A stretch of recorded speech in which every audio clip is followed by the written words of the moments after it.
You're traveling through another dimension. A dimension not only of sight and sound, but of mind. A journey into a wondrous land whose boundaries are those of imagination.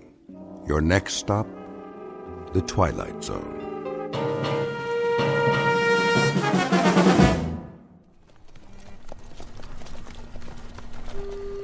Have them water the horses first. Some of them need shoeing. Well, there's a blacksmith shop. But no blacksmith, or anybody else for that matter. Looks like they all just cut and run. It's Johnny Reb for you. Leave nothing behind. I got a feeling, though. Don't you, Major? What feeling? Like eyes. Eyes where? That's just it, sir. I don't know. But I sure got the feeling. On the back of my neck. Like we're being watched. Maybe this town ain't so empty after all. No place to hide. A few stores, church. If there's a sniper up there, he'd be a fool to take on this many. Well, it's like you say, sir. Johnny Reb's got more guts than brains. Take 2 men and look around. Miller! Sir? Check out the general store. Davis, you take the livery stable. Ain't nothing there, Captain. I can see it from here. You make certain, son. That's an order. Yes, sir. The rest of you, see to your mounts.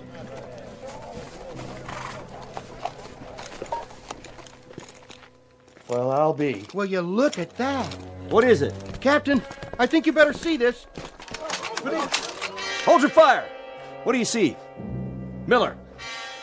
Miller? Davis? What happened to them? I don't know, Major. They went around that storefront at the end. What the...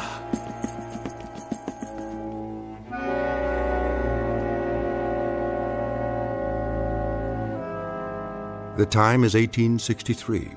The place is a valley in the state of Virginia. The event is a mass bloodletting known as the Civil War, a tragic time when the country split into 2 fragments, each fragment deeming itself a separate nation. It's been a long and brutal slaughter with no end in sight, and those who survive have learned to expect the unexpected. But in just a moment, the captain and the major and their entire company will make contact with an enemy they cannot defeat, in an outpost not found on any military map, an outpost found only in the Twilight Zone. And now, the Twilight Zone and our story, Still Valley, starring Adam West, with Stacy Keach as your narrator.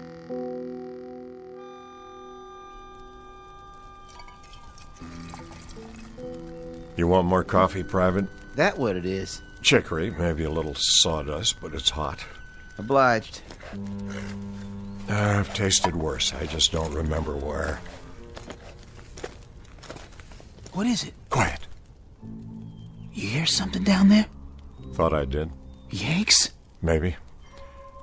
Whatever it was, I don't hear it anymore. I didn't hear nothing. You never hear nothing, Dogger. Just sit in your duff and wait it out. Where's your carbine, soldier? Huh? Oh, it's over there.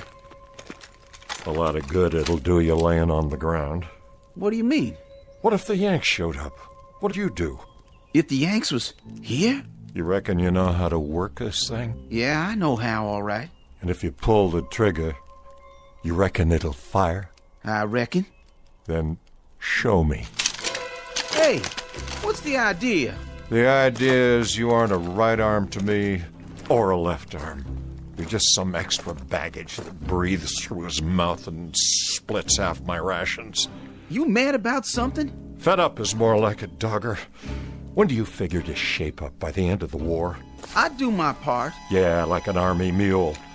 Why don't you just go down there and give up? The Yanks will treat you real good, while General Bobby Lee's off fighting the war for you. I didn't used to be like this.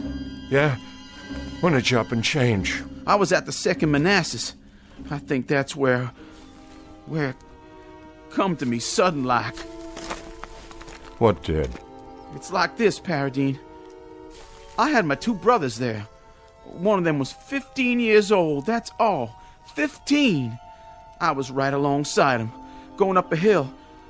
A mini ball came out of nowhere, hit him dead center. Took him 3 hours to die. He's just a kid. Just a little screaming kid. That was my brother Phil. My older brother Kearney. He was dead the next morning. Wanted to be a preacher. Always talking about the gospel. Words of Luke. Words of John. Words of the prophets.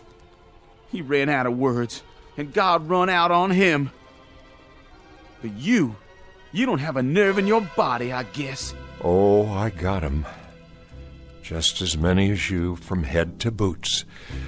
But I don't concern myself as much as you. You're worrying about dead men and lost battles. That's just too much area to fret in. Then what do you worry about? I'm worrying about 2 scouts on a mission. Us. And a piece of dirty brown paper with orders written on it. It says right here. It says the Yanks are going to take up a position in Chanow Valley.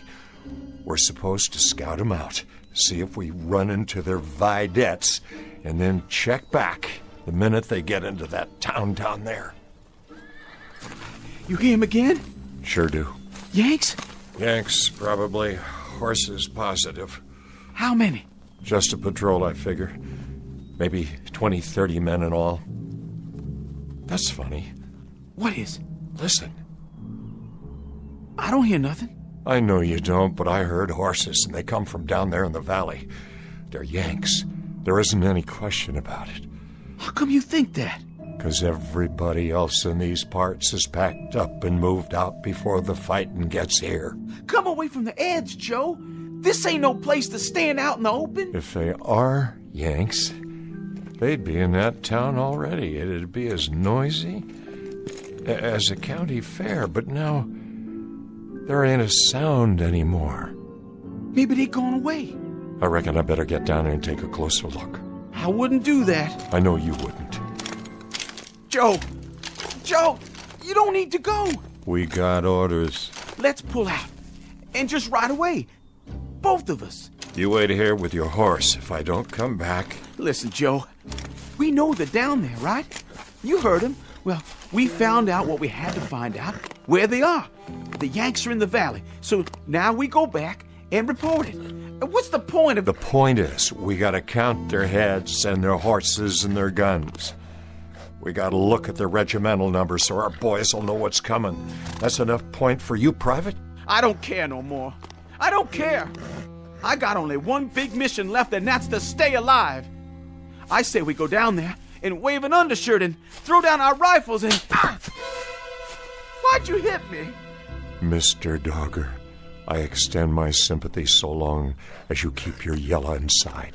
But the minute it crawls over to me and tries to climb up on my horse, too, then I withdraw my sympathy. You understand?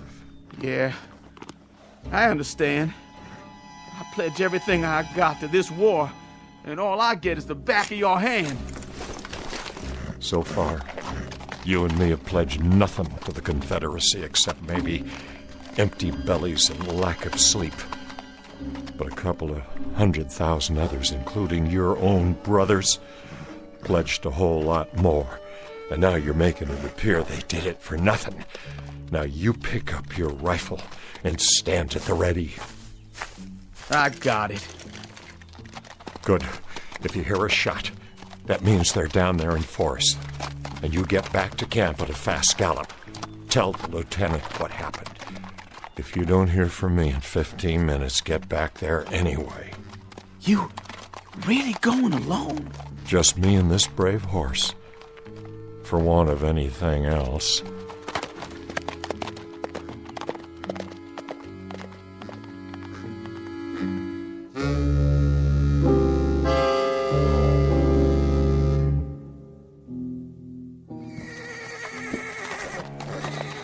Easy, horse, easy. It's only church bells. Must be the wind. Has to be the wind.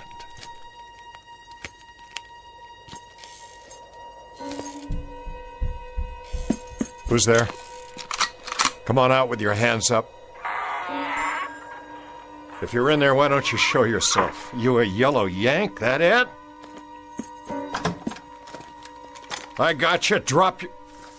Where'd you go?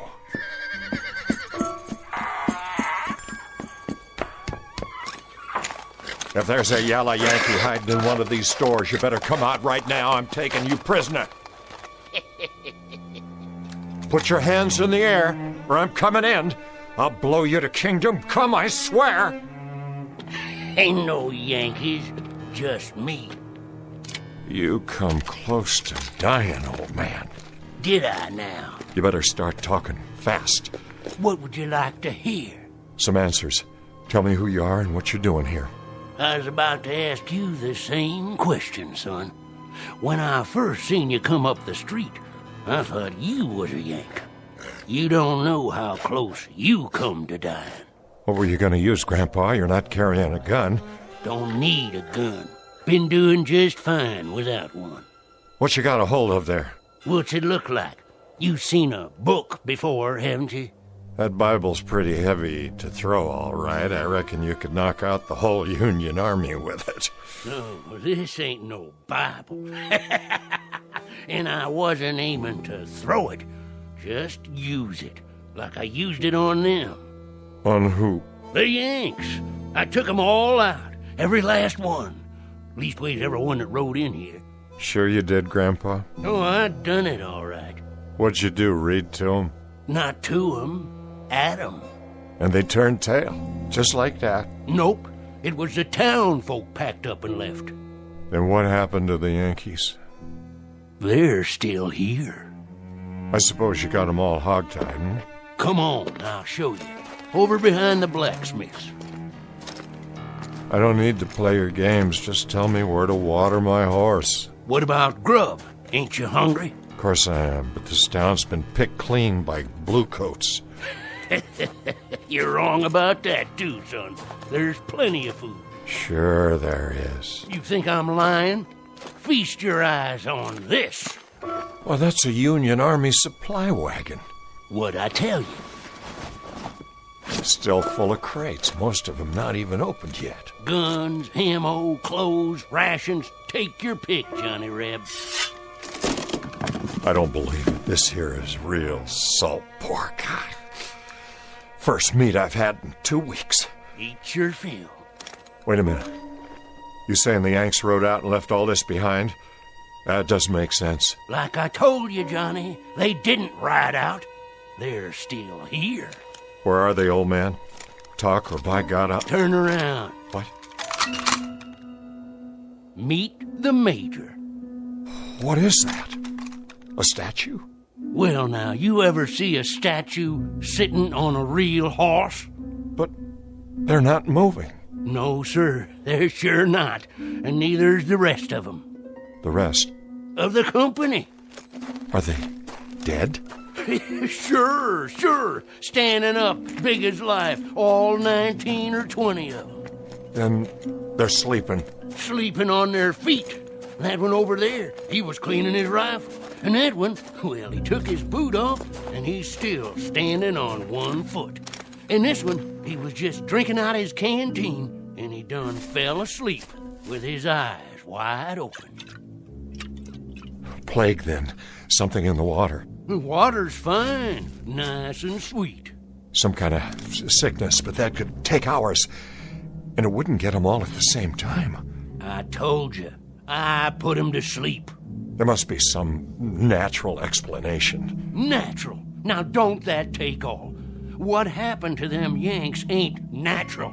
This is what done it. This here book and what's in it.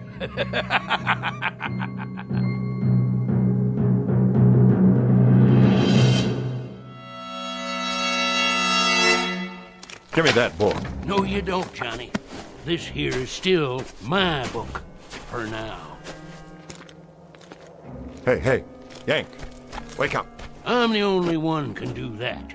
This is crazy. They must be asleep. No wounds, not a sign of blood.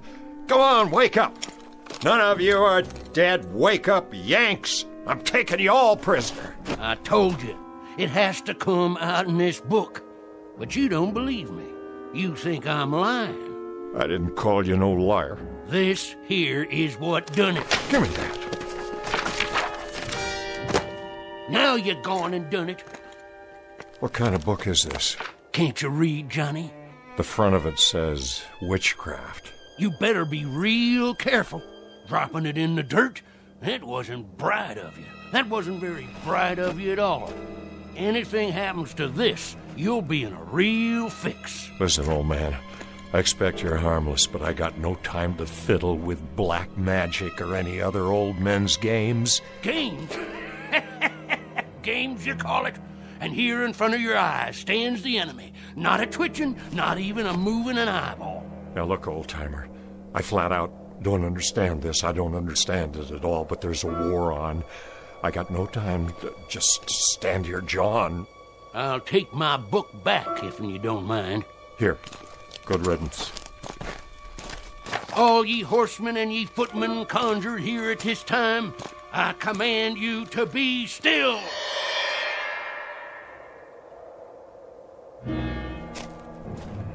Oh, Johnny, you didn't believe me. What about it now? I reckon you'll have to believe me, being as you can't move a muscle, being as you can't speak a word. Didn't want to do that to you, 'cause you're one of us. But you wouldn't listen. Well, now you will. Look at this one right here, for instance, standing up straight as a ramrod. He's a major by his stripes. And he's carrying his marching orders. Says this here's just an advance party. Soon as the rest come by, I'll do the same to them, too. You listening, Johnny? I know you can still hear me, 'cause I only used half the power. Now, let me introduce myself and tell you my story. Name's Teague. I'm a witch man, and my pappy was a witch man afore me. He was the seventh son of a seventh son, and I was his seventh son. I know conjure stuff forward and backward, up and down. It's my living. Folks in Channel make fun of me, like they did my pappy, but they buy my charms. Things to bring love or hate if they hanker for 'em, cures for sick hogs and calves, sayings to drive away fever. All them things I done for Channel folks all my life. You understand? If you finally got it, blink your left eye. Good. That's good. Now you can move again. I'll say the words. Ye lone horsemen conjured here in this spot, ye and ye alone may pass on.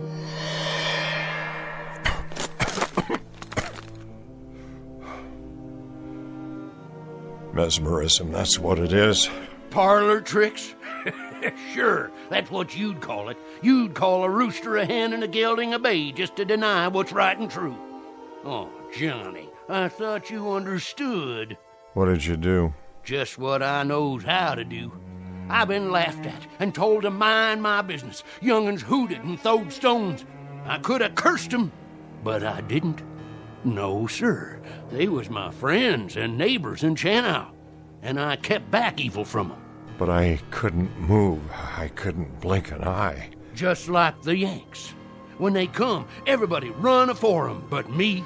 Invaders, tyrants, thieving skunks in blue. But I fixed 'em. I didn't do no running. I carried this book out into the street, and I read the words, and you can see what happened. Now you listen, and you listen good, Johnny Reb. You fight the Yanks with everything you got. That's what I intend to do. Let me see those orders. From General T.F. Cotler, commanding 4th Division, Union Army, you will move immediately with your entire force, taking up a strong defensive position in the Channel Valley. Hear that? His entire force. There's more coming. You and me got things to talk over, Johnny Reb. What things? I heard all I need. You got to understand. This book here don't have nothing to do with mesmerism. This is conjure stuff. And what I done to these Yanks, I can do to the rest of them. I can freeze them in their tracks. I can open up a path to Washington, D.C., so that Bobby Lee could ride in there with no more than 3 Confederate troopers and take over the whole country. That's what I can do with this book here. That's what I can do. You hear me? Magic?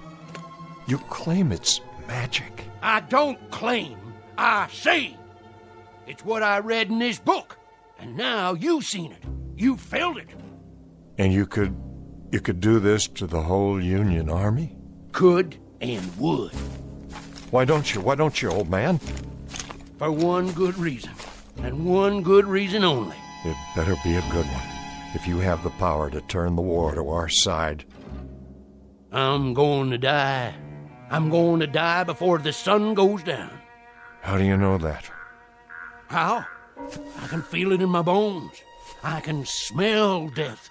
I seen the raven on the wing. I heard it coming. It's on a white horse, galloping this way. It's a pounding in my heart, a galloping and a galloping straight at me. Old Mr. Death ready to pluck me out of the living. So I ain't going to be around long enough to do what's got to be done. Then if you won't do it, who will? I'm leaving it to you. Me? That's right. But why me? A book ain't the only thing I can read. I can tell the look of a man. Eyes, head, hold on his weapon. I can tell all about that man. So I'm choosing you. Everything you need you can find in this book. Spells, magic, curses, charms, everything. Here, take it. It don't seem right. It don't seem right at all. There's something about all this. Something. Something like what? Something unclean. Look at these pictures, animals, symbols, things I've never seen before. It's like being in league with... Say it, Johnny Reb. You got it right. Now say it like it needs to be said. With the devil. That's it. That's who you're in league with now, Johnny. That's who we'll have fighting on the side of the South. The devil himself. The devil! The devil!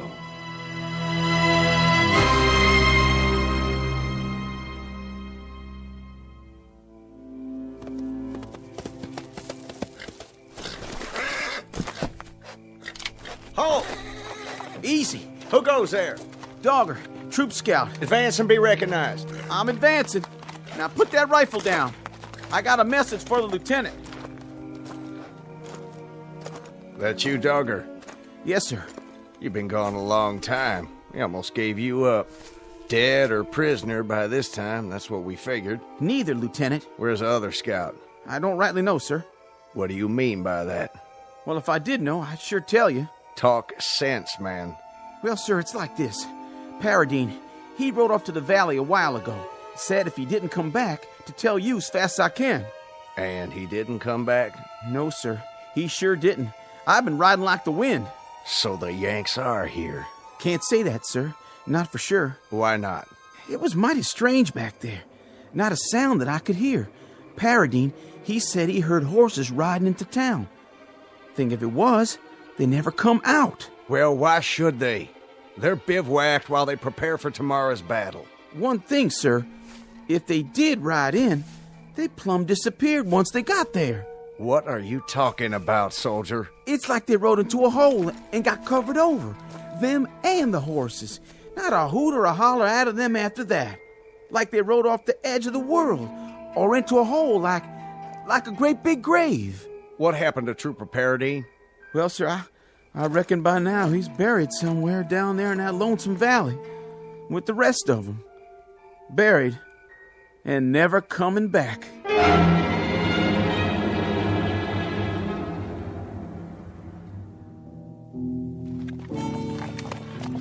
Good girl. Drink your fill while I do the same. Johnny, where'd you go? Filling up my canteen, old man. Sorry, Johnny. Must have dozed off. That's okay. Stay lying down. You don't look so good. Almost sundown. Not much time. Oh, now there's plenty daylight left. Drink of water? Thank you kindly.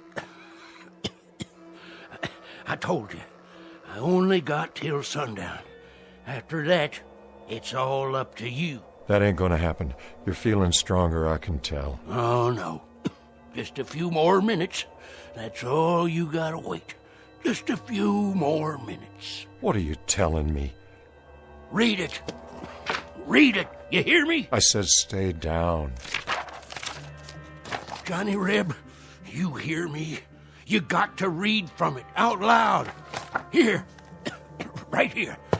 It takes your blood on the first page. Oh, come on. That settles the pact. That makes the contract. Your blood mixed with mine on the front page. You need food is what you need. That's the only thing wrong with you. How about some salt pork? Hey, Johnny Reb. Stars and bars. Here, I'll cut you off some. Hoist 'em high. Would you open your mouth and eat? Stars and bars. Stars and bars. Oh, man. Don't you do me like that. Oh, dang saber. Now I've gone and cut myself. The blood, it dripped right there in the book, just like you said, old man. Hey, old fella, talk to me. What do I do now?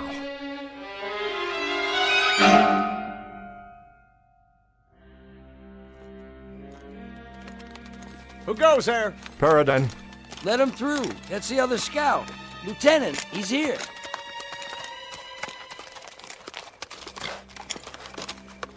That you, Paradine? Yes, sir. You see, Dogger, he didn't ride off the edge of the world after all. Joe, is that you? It's me, all right. I'm sure glad to see you, Joe. I rode back here just like you said. You did good. So the prodigal returns. Some people around here figured you must be dead by now, or a prisoner. Neither one, Lieutenant. No time for either, it appears. Sir? That book in your hand. Man's got to do his reading, doesn't he? It wasn't like that. Well, let's hear it, man. What did you see? More'n you'd believe. I'll be the judge of that. Go ahead. I'll try. Where are their advance people? In the town.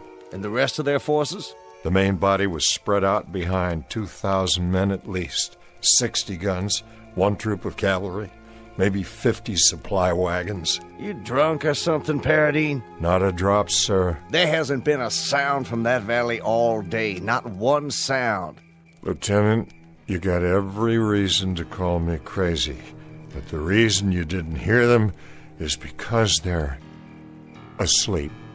Why, of all that... Put to sleep by magic, black magic. It's all in this book here. There was an old man, Teague by name. He done it. Then he give me the book so I can carry on. Paradine, this is an order. You're to take yourself to bed on the double. You're to sleep the night, make your report to me in the morning. This is my report, Lieutenant. There's practically a division of Yankees down there, and they're dead on their feet, not moving a muscle, just standing right out in the open, big as you please, or sitting straight up, the same as they were when the spell hit them. Spell? What spell? It's in the book here. I swear to you. I won't call you mad, Paradine, or drunk. I'll wait till morning, but if you haven't changed your story by then, I'll be ready to charge you with one or the other. You want proof? Of what? A daydream? Here's what you do. In the morning, you send a patrol down there and take a look at the main street of that town. And what will they see? Just what I said. But in the meantime, I think I done something that'll prove it to you quicker. Where's Mallory's troop? Mallory's not back yet. They went up to the North Ridge late this morning. There was Yanks camped up there. Company's strength at least, wasn't there? That's about what we figured, but what's that got to do with it? It's got everything to do with what I said. This book. On the way back here, I read from one of the pages out loud like the old man told me. I wanted to kind of test it, so I conjured up a spell, and I pointed it up there toward the ridge. That's enough. I've heard all I care to hear. Who's that? Sounds like the troops are back. Who's there? Mallory, where's the lieutenant? Now you'll know I've been telling the truth. Sir, reporting in. Glad to see you, Mallory. Warm yourself by the fire, then maybe you can clear something up for us. Paradine here says... I just saw something I can't explain. No more than any of my men can explain it. And they saw it too. We walked up to that ridge in a skirmish line, scared out of our boots because it was so unearthly quiet. We figured the Yanks were waiting for us just beyond the parapet. They were waiting, all right. but not for us. Standing straight and tall, guns to port, and frozen like statues.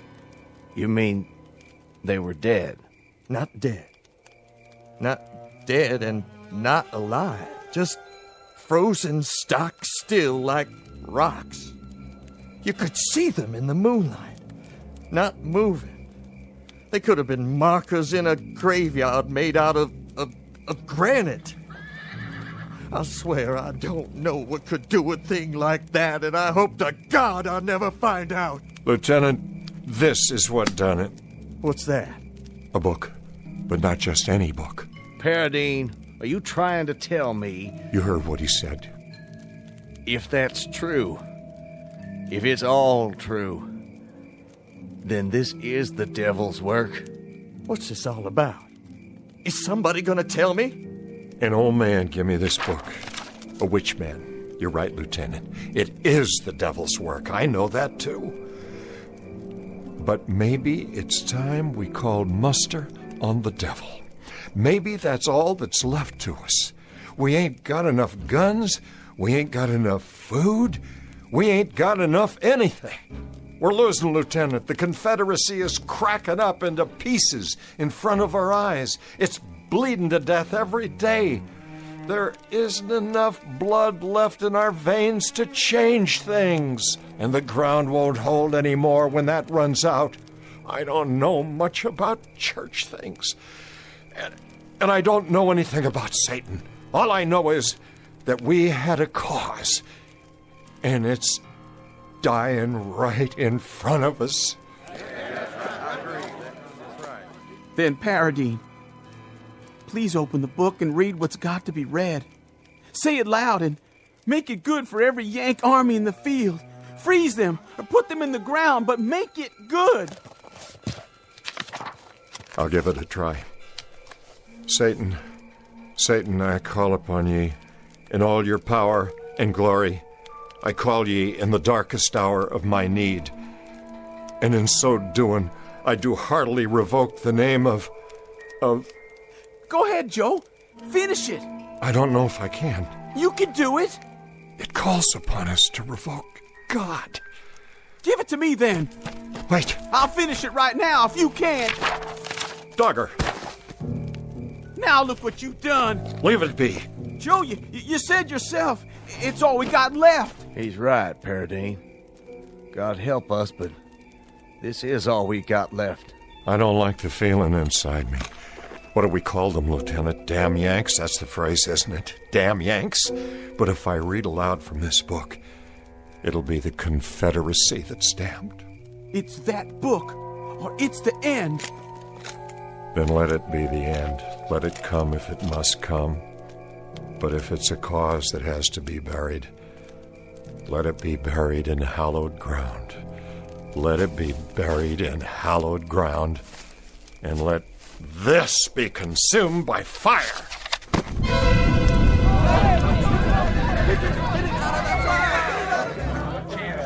Let it burn, boys. Maybe he's right. Let it burn.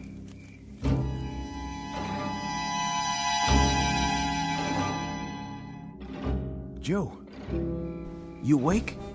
Yeah. I was thinking, you probably did right, Joe. If we got God on our side, we don't need no witch book. I hope you're right. It'll be all over soon, and then we can go home to what's left and forget all about it. Start over, 'cause it'll be over and done. Likely so. The question is, how long? They say there's a battle gonna start tomorrow. Yeah? Yeah, a big one. That's what the talk's been. Where? Someplace in Pennsylvania. Could be I burned the book too soon. Whereabouts in Pennsylvania? Oh, I don't know. I don't recall. Where, Dogger? Where's this battle in Pennsylvania? I don't know, a little town. Never heard of it before. A place called Gettysburg. Gettysburg. Well, I guess this is one we'll have to fight without the devil's help, no matter what happens.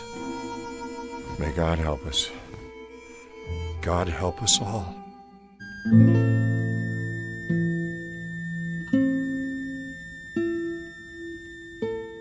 In a time to come, during what will be Joseph Paradine's old and garrulous years, he'll tell anyone willing to listen that the Civil War wasn't lost at Antietam or Gettysburg or Shiloh. Rather, he'll insist the Confederacy's fate was sealed in a little valley hamlet called Shannou. And people will laugh or pity him when he insists that the South lost the war because they refused a certain strategic alliance. But the truth is that such unholy alliances are often the norm rather than the exception in the Twilight Zone.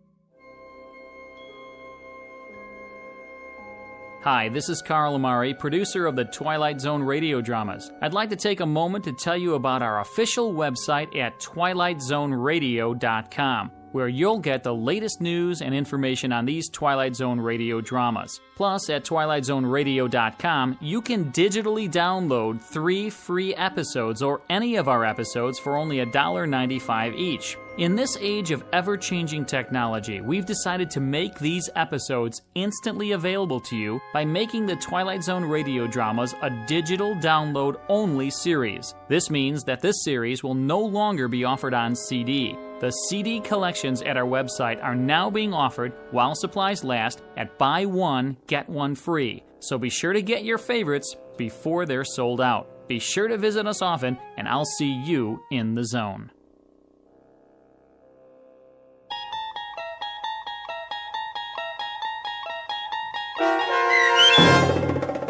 Still Valley, starring Adam West, with Stacy Keach as your narrator, was written for The Twilight Zone by Rod Serling from a story by Manly Wade Wellman and adapted for radio by Dennis Etchison. Heard in the cast were Mike Novak, Richard Hensel, Turk Muller, Doug James, Jeff Lupiton, Christian Stolte, Sarah Marks, Carl Amari, Vince Amari, Paul Patch, and Roger Wolski. To learn more about the Twilight Zone radio dramas and to obtain audio cassettes and CDs of these programs, visit our website at twilightzoneradio.com. This copyrighted radio series is produced and directed by Carl Amari and Roger Wolski for Falcon Picture Group. Doug James speaking.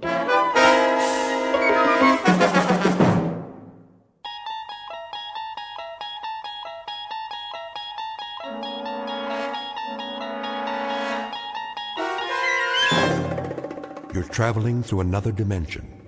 A dimension not only of sight and sound, but of mind. A journey into a wondrous land whose boundaries are that of imagination. Your next stop, the Twilight Zone.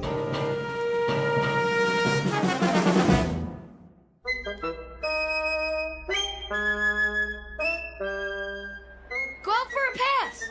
Okay. Fumble. Let's see now, Fairfield.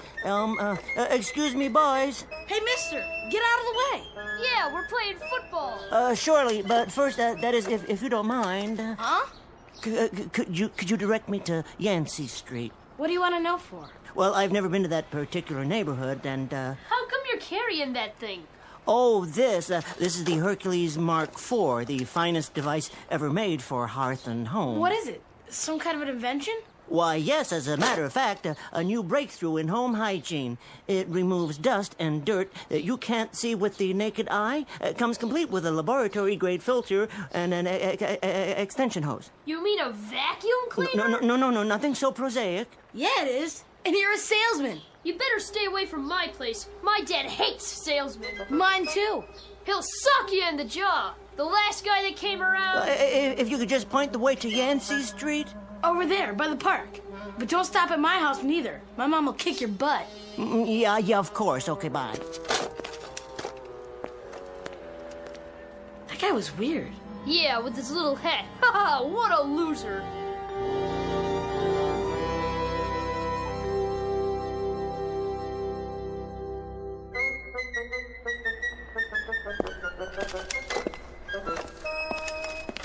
Well, here we are, Yancey Street. May as well try the first apartment. Yeah? Madam, may I have a word? Who are you? My name's Dingle. I have something for you. You a process server? No, ma'am. I'm here to, Social worker? No, not at all. I'd merely, A cop? No. You said you wanted to give me something? Oh, yes, indeed. Well, you can come in, I guess, for a minute.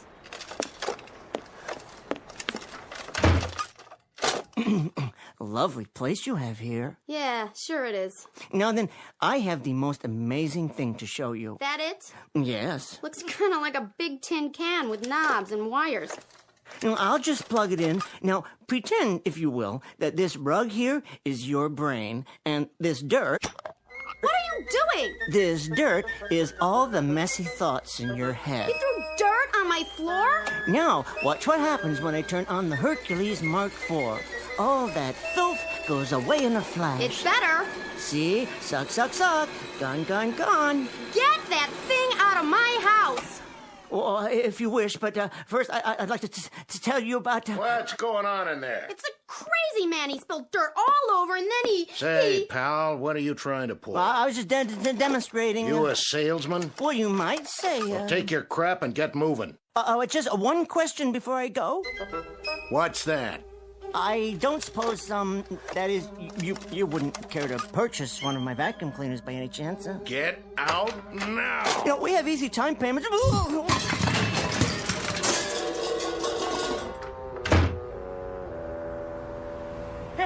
at him! I told you, mister. My old man don't like salesmen. Thank you. Thank you both very much. Now, I think I'll just try the next block over.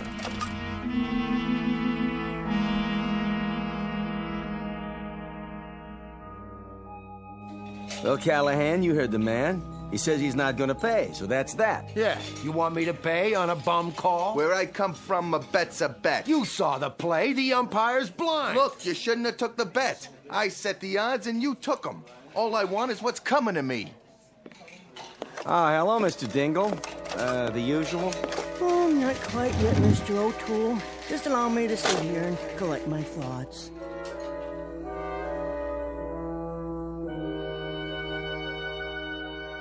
Uniquely American institution known as the Neighborhood Bar.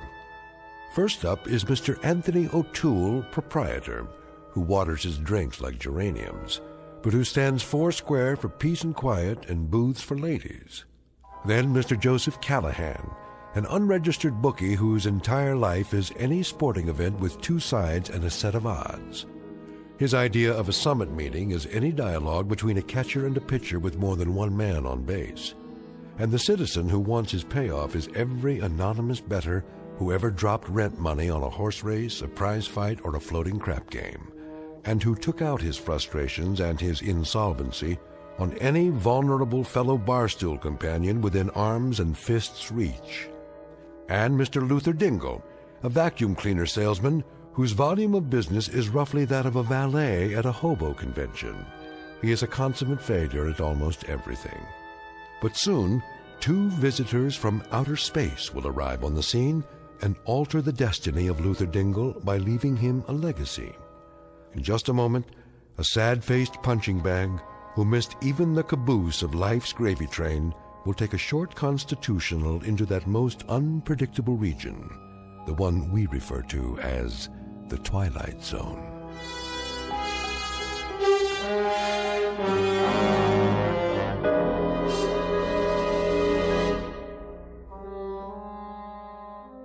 And now, back to our story from the Twilight Zone, Mr. Dingle the Strong, starring Tim Kazurinsky, with Stacy Keach as your narrator. Don't give me that, Callahan. I told you before, I don't pay off on a bum call. 3 umpires called him out. I called him out. 11,000 fans called him out. Final score, Pittsburgh 3, Dodgers nothing. You and me got an even bet. I got the Pirates, hence you owe me $5. I know a bum call when I see one. That ball was foul when it hit him. It don't matter what you think you saw. So instead of an out, it was a foul ball. Who's to say he wouldn't have got on base? So that after the single, he would have scored a run and like that. You're dreaming. And furthermore, Callahan, you're a low-down, cheating insult to American bookiedom. I'm gonna give you 5 seconds to take back that innuendo. Callahan, I told you once before already. Told me what? You start a brawl in here again, and I'll fix that mouth of yours so from now on you'll be doing all your drinking through a tube stuck in a vein. Me? I give you trouble? You heard me. Tell it to the #1 welcher of all the western states over here. This guy still owes me money for the fight. Yeah. Mainly on account of that was a bum call, too. And I don't pay off on bum calls. Hey, Dingle. Yes? You remember that fight? The champ's out of the ring, and the ref gives him a long count. Like everybody in the room could have gone out for a beer, engaged in some small talk, and then come back and still sat down before the ref has finished counting. Now, how about that? I'm asking you. Me? Yeah, you. How about that? You're asking Dingle? I sure am. I'm asking him. Well, I don't know. You see the game on television last night? Well, as a matter of fact, I did watch it. Yes. There you go. Now we'll settle this. You talk about bum calls. 9th inning, batters up with 2 down, and we got a man on first and a man on second, and this umpire with no pupils in his eyes calls a foul ball and out. You see that? I believe I did see that particular play. Then you tell him. You just tell him what you saw. Yeah, go on. Exceptional defensive play. Abner Doubleday would have been proud. Never mind Abner Doubleday. I leave it up to you. Was that a foul ball, or was it an out? Well, Come on over to the bar, Dingle, and I'll buy you a drink. Refresh your memory. I'll pay for it. Put your money away, both of yous. This one's on the house. Okay, take your time. Say it. Say what you saw. Well, it did appear to me... Yeah? It appeared to me that the ball was in safe territory. Appeared? Consequently, upon striking the ground and then hitting the batter, the rules would very clearly indicate that the batter was out. You heard it! You realize, of course, pal, that you're calling me a liar. Now, I ain't an unreasonable man, so I'll give you one more chance. All right. Was that a foul, or was it an out? Well, as I say, it's my considered opinion. Here's what I think of your opinion. Hey, that's enough. Back off. What happened? Here, Mr. Dingle. Let me help you out. Oh yes. Thank you very kindly, Mr. O'Toole. How come you always gotta hit Dingle? You hit him last week. You hit him the week before. A man can only stand so much. I'm tired of this guy contradicting me. And when somebody calls me a liar, there's my honor to consider. Your honor? You've got nothing but larceny in you, all the way from your arches to where you part your hair. And when you die, they're gonna have to screw you into the ground. How about that, Dingle? Is that true? I'm crooked? I leave it to you, buddy. Am I crooked? Well... Hey, Dingle, just once. Why can't you just be neutral? Well, that's an interesting question. Watch what you say, Dingle. I got money riding on this.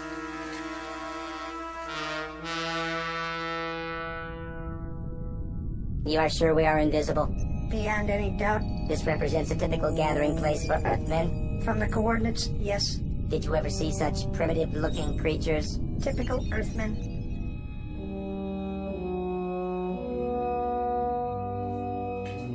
And I say that anybody tells me Philadelphia had any right to win the pennant that year is out of their green grass mind. You're blind as a bat and you're stupid too. And furthermore, if you're gonna sit there and tell me... Look at the record book. What? I rest my case. Not entirely typical. The one in the middle with the hat and peculiar neck adornment. In Earth terminology, I believe it is called a bow tie. He appears to have suffered physical damage. At the hands of his fellow humans. Appalling. This might be the perfect specimen. Does that compute? The very one we're looking for. Silence. I'm receiving his brainwaves now. Awaiting confirmation. His name is Dingle. He's an abject coward. He doesn't even possess the minimum musculature for survival on this planet. Decidedly a sub-physical type. A genetic throwback? I believe we have found our subject. You intend to give him the additional strength? We have not found anyone weaker, have we? Negative. This one will make an exceptional subject. I estimate 11 additional cyclograms atomic weight. That should make him approximately 300 times as strong as the average human. Yes, that will suffice. Contact the mothership. Tell them we have picked a subject. They may begin observing him in 60 Earth seconds. Confirmed. Adjust settings. Check. And prepare to let him have it.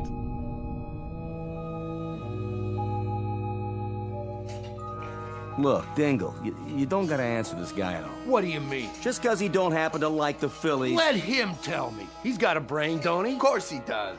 You got a point of view, don't you, Dingle? All right, let's get historical. You follow the game, you know the stats. What did you think of the Phillies back in, say, 53? That was a big year.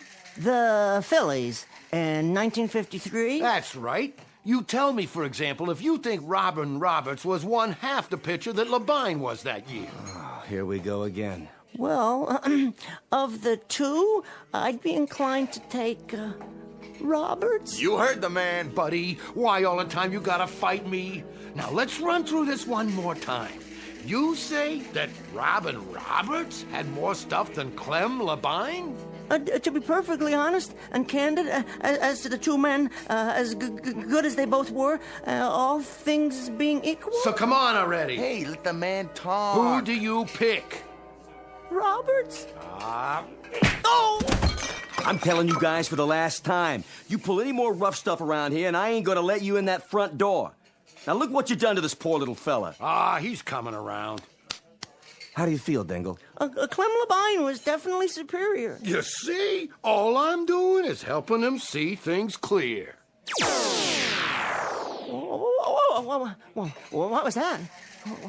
What was what? I don't know, but I definitely felt something for a second just then. How you doing? You all right? Definitely Clem Labine. All the same, I think you better go on home. Well, if you insist. But I feel quite well. Quite remarkably well, in point of fact. Here's your vacuum. Oh, very kind of you, but I can carry it. Dingle, do you mind, a word of advice? Oh, no, not at all. Look, there's some guys in this world that are, they're going to get punched in the nose no matter who they pick in a ball game, or who they vote for, or the color of the tie they put on in the morning. I quite agree, O'Toole, though I've always thought polka dots were quite stylish, personally. Yeah, well, look, you're one of those guys, Dingle. So, you know what I think you ought to do from now on? Don't talk. Just nod. If a guy asks you who you like in the third race, you just smile at him. Okay. If somebody asks you who you're voting for, you just nod. Okay. And if you're sitting in the bleachers for a doubleheader and you hear some guy yelling for the Dodgers, you don't go yelling for the Pirates. You just leave your seat and you go get a hot dog. You understand, Dingle? I believe so. A word to the wise and so forth, huh? Very considerate of you, Mr. O'Toole. I'll definitely give the concept further thought. Yeah. What's the matter? Well, that's odd. What is? I feel so funny. Funny how? Oh, nothing. I'm sure I'm fine now, but for a moment there, it was as if something passed over me or through me, and I heard a high-pitched sound. Very odd. Did anyone else hear it? I can't say as I did. What's he talking about now? Oh, well. No, what do you suppose caused that? Caused what? Well, this vacuum cleaner feels light as a feather. Not that the machine isn't light. It happens to be one of the lightest on the market. Give me a break. No, it's a handy-dandy Jim Cracker A1 piece of merchandise, guaranteed to lighten the labor and lengthen the life of that wonderful partner in the American home, the housewife. But I've never noticed it was this light. Hey, see you, Dingle.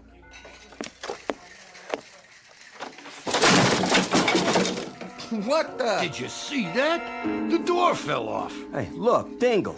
With all your faults, despite the fact that you cost me in Band-Aids what I normally would have to put out for the water bill, you've always been a nice type fella who never gave me no trouble. But why all of a sudden do you have to go wrecking my front door? Oh, believe me, Mr. O'Toole, I am mystified. I am absolutely mystified. The door just seemed to come off its hinges when I grasped the knob very lightly in my hand, my right hand. Well, I'll just set it here against the wall, and you can do whatever you need to make it better again.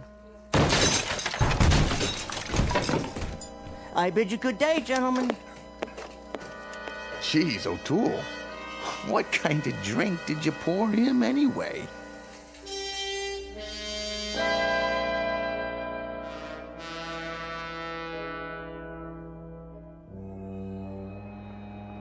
Look it, there's that dweeb again. Boys? Hey, mister, why'd you come back, huh? I told you my dad would sock you in the jaw, and he did. Yeah, you're really asking for it. Quite right. Only this time, I'm not going to Yancey Street, merely to that park bench to sit in the sun and collect my thoughts. He talks funny. I got an idea. Give me the ball. You're gonna throw it at him? Yeah, knock his dumb head off. Bet you can't do it. Watch this. Oh, jeez. No, boys. That's not the best of all possible manners, is it? Pretty funny. Go peddle your vacuum cleaners, you creep, and throw the ball back. Think you can catch it? He can't even throw it. Oh, is that so? All right. Go back for a pass. Sure. Let me see now. How does one grip a football? Yes, I think I've got it. Ready? Here goes. Whoa, look at it go! Right at that building. It's gonna hit the window. Here's your lunch, Arthur. You want some soup with it? Just let me read my paper here, okay, Lydia? I gotta go back to work. You're always at work. Don't you like being home no more? Too hot. The air conditioner don't work. If you tell the super to fix it.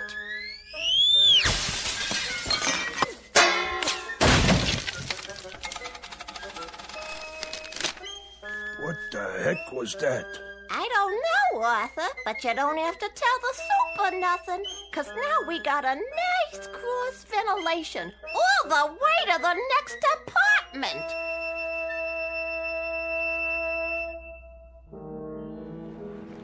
Hey, mister, where'd you learn to throw a ball like that? I really don't know. I don't know what's happening to me. What in the world is happening to me? Get those kids! Down there! They broke my window. We better get out of here. Yes.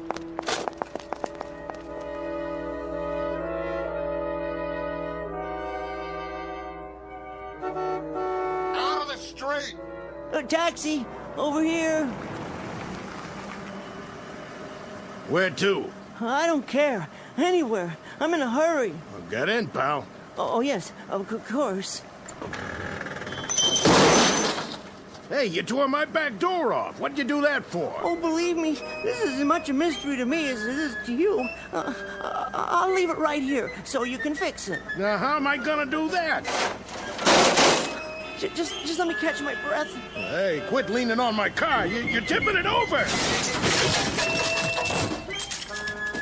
Help! Somebody get me out of here! Oh, dear me. You're pinned under the steering wheel, aren't you? Well, give me a second. There. You can get out now. Did you see that? He lifted the car and turned it over. With one hand! I can't believe my eyes. Most amazing thing I ever saw. Who is he? He's a hero. What's your name? No name. I mean, I'm nobody. Nobody at all.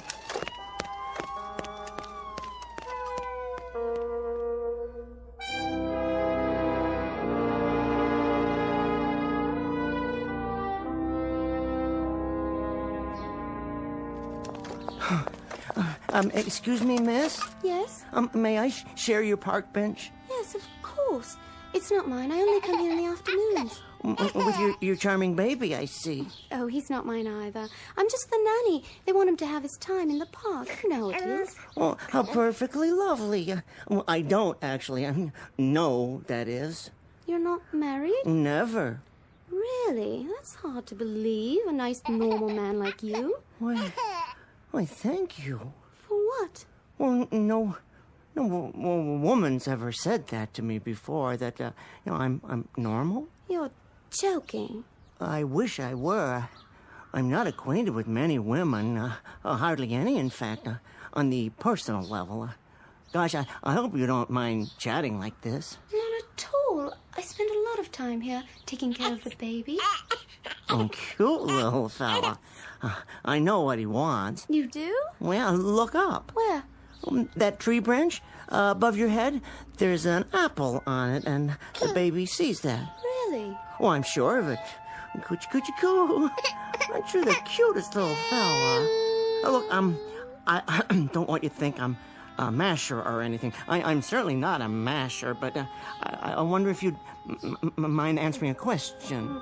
That depends. Well, what I mean is, looking at me, would you say, at least upon a perfunctory, cursory, very first surveil, would I appear to be abnormal in any way? Not at all. Oh, thank you. Unless you plan to use that in the park. Oh, that. Up to a few hours ago, I sold those things. Newfangled vacuum cleaners. Or at least I went through the motions. I was miserably bad as a salesman. Just miserable. Would you believe it? Last week, I made exactly 89 cents in commission. And that was for an attachment, an upholstery nozzle, and I sold it to a drunk who kept insisting it was a divining rod for alcohol. Is that why you stopped? Well, there were other factors. I expected to be fired today anyway, but, that's the least of my worries now. A few minutes ago, people were chasing me. Why? Well, that's just it, because they thought I was abnormal. Now, I ask you, would you be interested in hearing the source of my worries? Go ahead. Well, that apple, for instance, the baby wants it, but you can't reach it, can you? No. Not even if you put the baby down and stood up on the bench. I couldn't put the baby down. Oh, precisely. But what if I were to give you a hand? I'm not sure Well, see, this bench weighs, I'd say, 100, 150 pounds, and you're no more than 110 to 115. Well, 125. Well, what if I were to stand, reach down, pick up the bench by one of its legs, and lift it straight up into the air like this? Please, put us down! So that you could reach the apple, and you wouldn't even have to disturb the baby. Go on, reach over and take it. And then I put the bench down with you and the baby on it, right back down on the ground, as gentle as can be. There. Would you say that's abnormal? How did you... Hey, man, could you do that again? Whoa, I'm not sure. I got my camera with me. I sure would like to get a shot of that. Is it a magic trick, like in Las Vegas? You a magician or what? No, it's just something that I've discovered I can do. Very recently, as a matter of fact. You see, I'd better get the baby home now. Let me just get the camera set up. But the young lady's gone now. There's no point in lifting the bench with no one on it, is there? Well, then do something else. Or like what? Anything.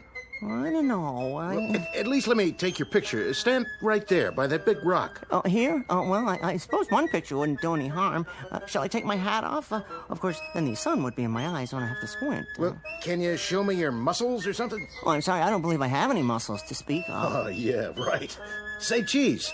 Oh, wait, now the rock is in the way. Perhaps if you stand a few feet to your left? And then the sun will be right in the lens. Oh, in that case, I better move the rock. May I? Hold on 1 second. Whoa! You lifted it just like that. It must weigh a ton. There, young man. Is that better? I suppose you can snap my picture now if you insist. Yeah, that's great. Are you sure this is my good side? Couple more. Oh, right. Wait till my editor sees this.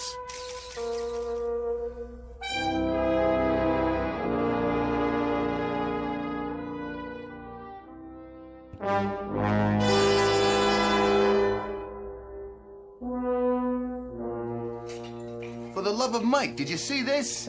What do you got there, Callahan? It's Dingle on the front page of the Daily Bulletin. Let me see that. Hercules? No, it's Luther Dingle, 20th century Samson. Good gravy, there's his picture. Picking up a giant rock. You mean this is our Dingle? None other, by the looks of it.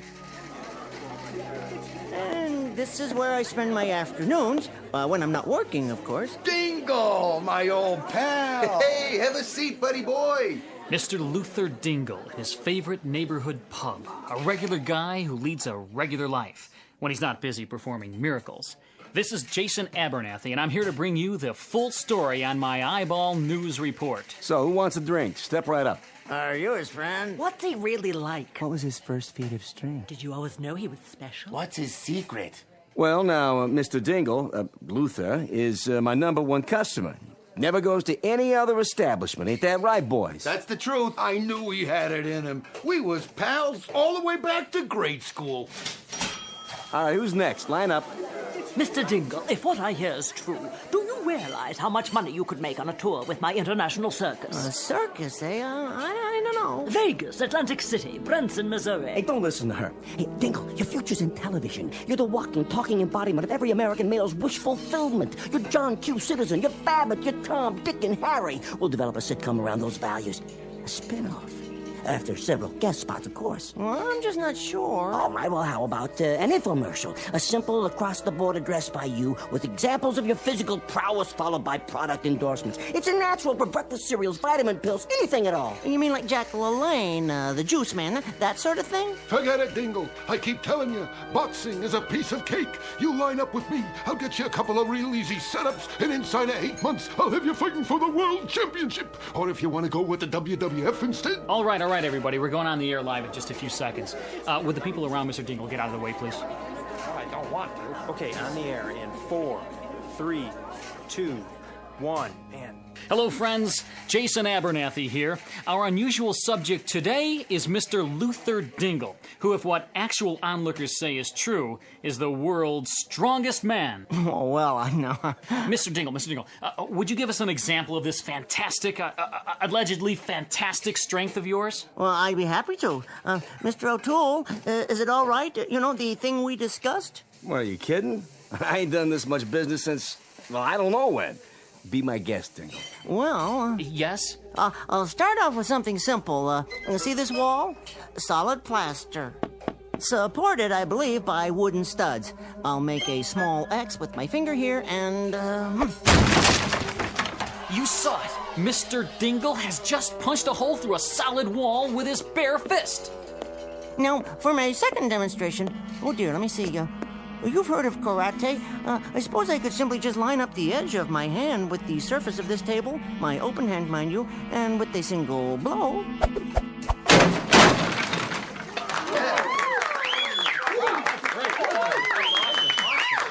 Fantastic. That's amazing! Would you call it mind over matter, Mr. Dingle? Oh, no, I'd call it an example of matter over matter. You see, it doesn't matter what's on my mind, even if it's nothing at all. Okay, Dingle. You just don't go breaking all my tables in half, okay? Hey, better sit down, buddy. Have yourself a drink. Hey, you want my seat? Not yet. I feel fine. Splendid. These bar stools are bolted down, aren't they? If, let's say, I wanted to move one a few inches... See that? He ripped it right off the floor and he didn't even break a sweat. What a guy. Go on. Take my stool if you want. Stand up. Sure, why? If you please. Why are you looking at me like that? Oh, no. Wait a minute, Dingle. Ain't you ever heard of bygones being bygones? Put me down. I see it, but I don't believe it. Ladies and gentlemen, the man at the bar is 160 or 70 pounds, and Dingle is lifting him like a rag doll, twirling him over his head with one hand. Oh, my aching back. That ain't funny. There. Now, that didn't hurt too much, did it, pal? You're good as new. Well, almost. Gonna give you a hand up, pal? Mr. Dingle, you're my hero. He can do anything. You better not pick a fight with that fellow.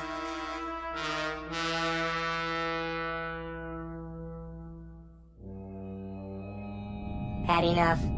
Most inferior. We give him the strength of 300 men, and he uses it for petty exhibitions. What shall we do about it? Give him 20 or 30 seconds more, and then remove the power. Excellent. Then I think we'd best be off. 3 more planets on the itinerary. One is particularly interesting. Contains only females. Set the ray for cancellation. Check.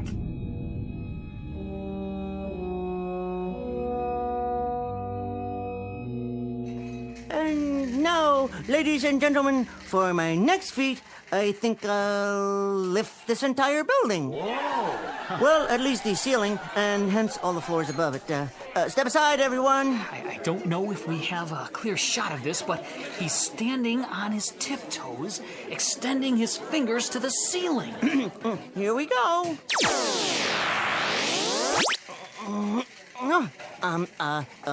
Let me try that again. I can't seem to... Something's wrong. No, I just felt strange there for a second. Let me try another bar stool. Remember, they're bolted to the floor. One finger... no, maybe two fingers. He's a fake. No wires this time. Was a trick. What's the matter, Mr. Dingle? The wall, then. I'll punch another hole right about here. Ow! Well, apparently we've all been the victims of a charlatan. Cut. Are we still live? Come on, let's get out of here. That was a trick, that's all. Just some guy looking to get his picture in the paper. All right, leave off with poor Dingle here. Get out of here. Hey, come on, Dingle. Sit down. I'll get you some iodine for those knuckles. Ladies and gentlemen, you have the station's apologies. We didn't realize that these were merely stage illusions. And, okay, we're off the air. That's a wrap. Off the air for good, I think. Let's go. So long, Samson.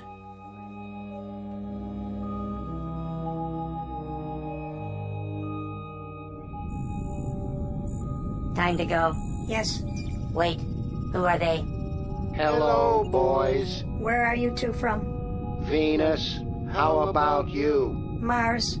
Conducting your own experiments? Yes. And you? Sudden introduction of strength to subnormal Earthmen. What is your experiment? Sudden introduction of enhanced intelligence. Find any interesting subjects? That one over there, referred to as Dingle. He is certainly subphysical, maybe submental too. A likely subject. Give him the intelligence quota, Ray. How much? Oh, we'll make him approximately 500 times more intelligent than the average human.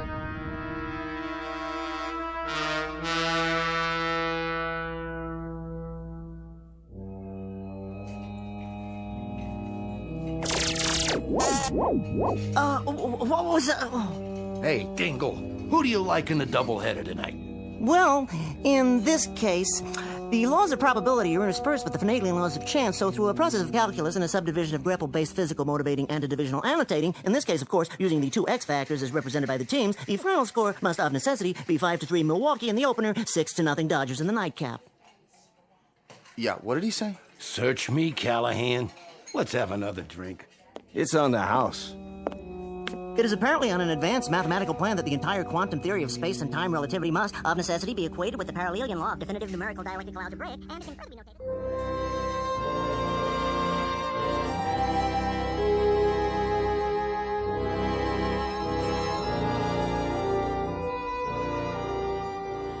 Exit Mr. Luther Dingle, former vacuum cleaner salesman, strongest man on Earth, and now mental giant. These latter powers will very likely be eliminated before too long. But Mr. Dingle has an appeal to extraterrestrial note-takers as well as to frustrated and insolvent bet losers. Offhand, I'd say that he's in for a great many extremely odd periods, simply because there are so many inhabited planets to send down observers, and also because, of course, Mr. Dingle lives his life with one foot planted firmly in the Twilight Zone.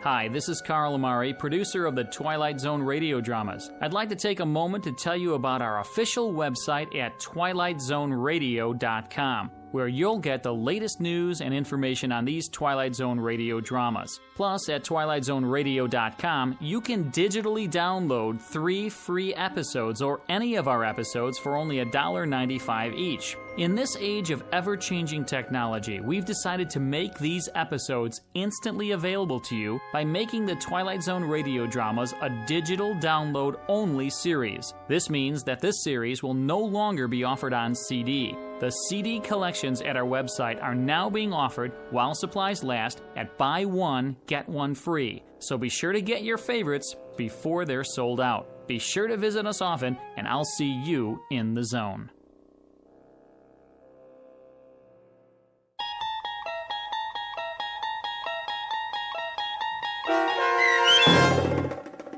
Mr. Dingle the Strong, starring Tim Kazurinsky, with Stacy Keach as your narrator, was adapted for radio by Dennis Etchison and based on a script by Rod Serling. Heard in the cast were Peter DeVaria, Doug James, Richard Hensel, Turk Mahler, Rick Peoples, Adam Tangway, Martin Hughes, Maria Stevens, Peggy Roeder, Roger Wolski, and Carl Amari. To learn more about the Twilight Zone radio dramas and to obtain audio cassettes and CDs of these programs, visit our website at twilightzoneradio.com. This copyrighted series is produced and directed by Carl Amari and Roger Wolski for Falcon Picture Group. Doug James speaking.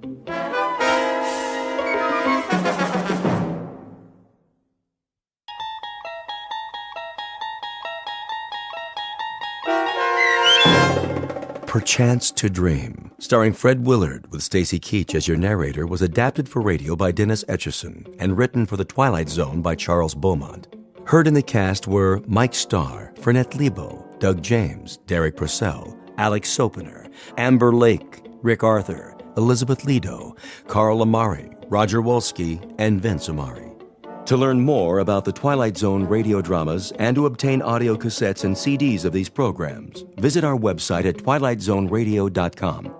The producers of The Twilight Zone wish to thank CBS Enterprises, Carol Serling, Dennis Etchison, Dick Brescia Associates, Claire Simon Casting, Terry Jennings, XM Satellite Radio, Sirius Satellite Radio, our sponsors, and our radio affiliates for helping make this series possible. This copyrighted radio series is produced and directed by Carl Amari and Jason Mallow for Falcon Picture Group. Doug James speaking.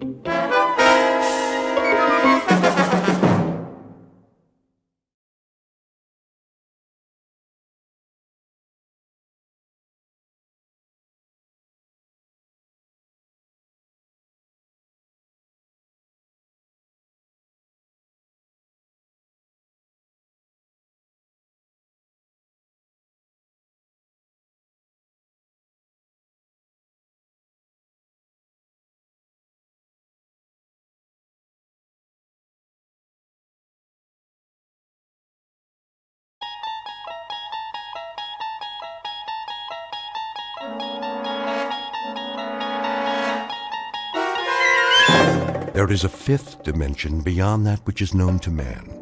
It is a dimension as vast as space and as timeless as infinity.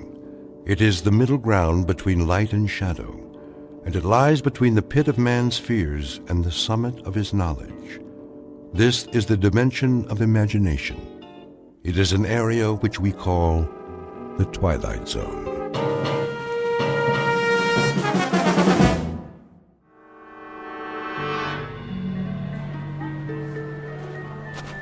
Cotton candy here. Get your cotton candy. Look, Mom, can I have one? It's nothing but sugar. Oh, please. Only 25 cents. Get your cotton candy. Well, just this once. But that's all you're getting, young man. One, please. Excuse me, can I ask you? Not that man got in front of me. I just want to ask. One cotton candy coming up. Please, I have to know. My son was first.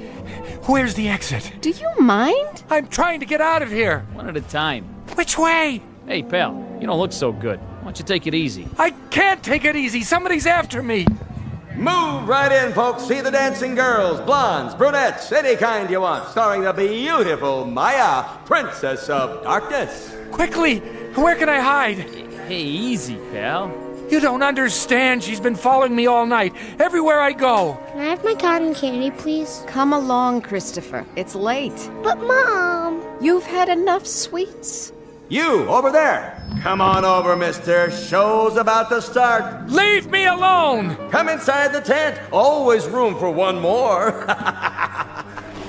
How do I get out of here? Well, right over there, pal. See? Through the turnstile. Follow the crowd. Hey, watch where you're going. Let me through, please. That man just shoved me. Sorry, you've got to let me out. Hey, slow down there. One person at a time. Please, someone's after me. Get in line, like everybody else. All right. All right. There, that wasn't so hard, was it?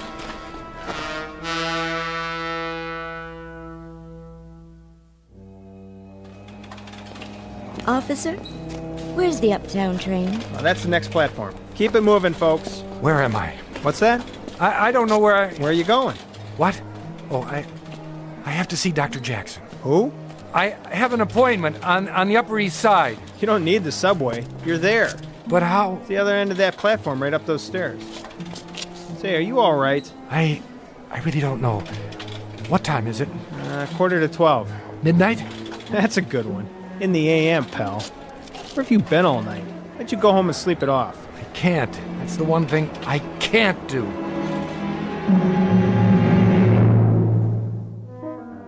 Noon in the city. Lunchtime for thousands of people. To most of them, the next hour will be a rest, a pleasant break in the day's routine. To most, but not all. The gentleman on the run is Mr. Edward Hall, an ordinary man who lives an ordinary life. The only problem is, his life has been turned upside down.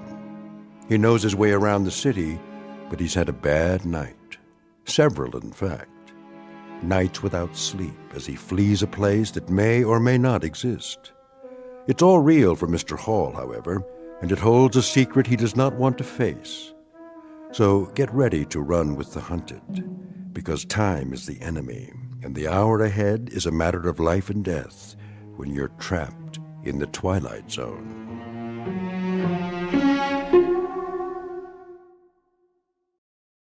And now, The Twilight Zone and our story, Perchance to Dream, starring Fred Willard, with Stacy Keach as your narrator.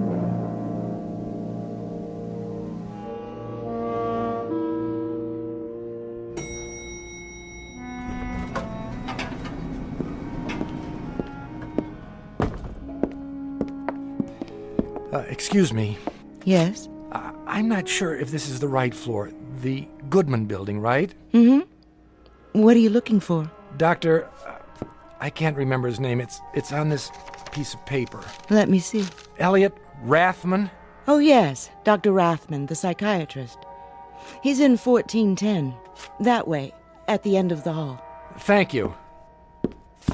Are you all right? I don't know anymore. I guess that's why I'm going to the doctor. Would you like me to walk with you? No, I can make it. Are you sure? What? You don't look so good, honey. Why don't you come with me? You? It isn't far. I can show you the way. Don't touch me. What's the matter? I'm free for the rest of the day. Get away! Relax, honey. It won't be long now. May I help you? Tell her to keep away from me. Pardon? That woman. Who? In the hall. She's been following me. I don't see anyone. She was there as soon as I got off the elevator. I didn't recognize her at first, but when she began to speak... Well, there's no one there now. See for yourself. She was. I tell you. Why don't you take a seat? Do you have an appointment? I think so. Dr. Jackson said he would call. Oh, yes. Mr. Hall. That's right. We've been expecting you. I'll tell Dr. Rathman you're here. Doctor, your 12 o'clock is here. That's fine, Charlotte. Mr. Hall? Yes. Come in. Please. The chair or the couch, whichever you prefer. Not the couch. No? You look tired. I am, but I can't. Why not? If you're tired... I might fall asleep. And what would be wrong with that? It's a long story. Are you feeling sick? No, just tired. Then try the chair. It's pretty comfortable. Maybe just for a minute. I have to be careful not to close my eyes.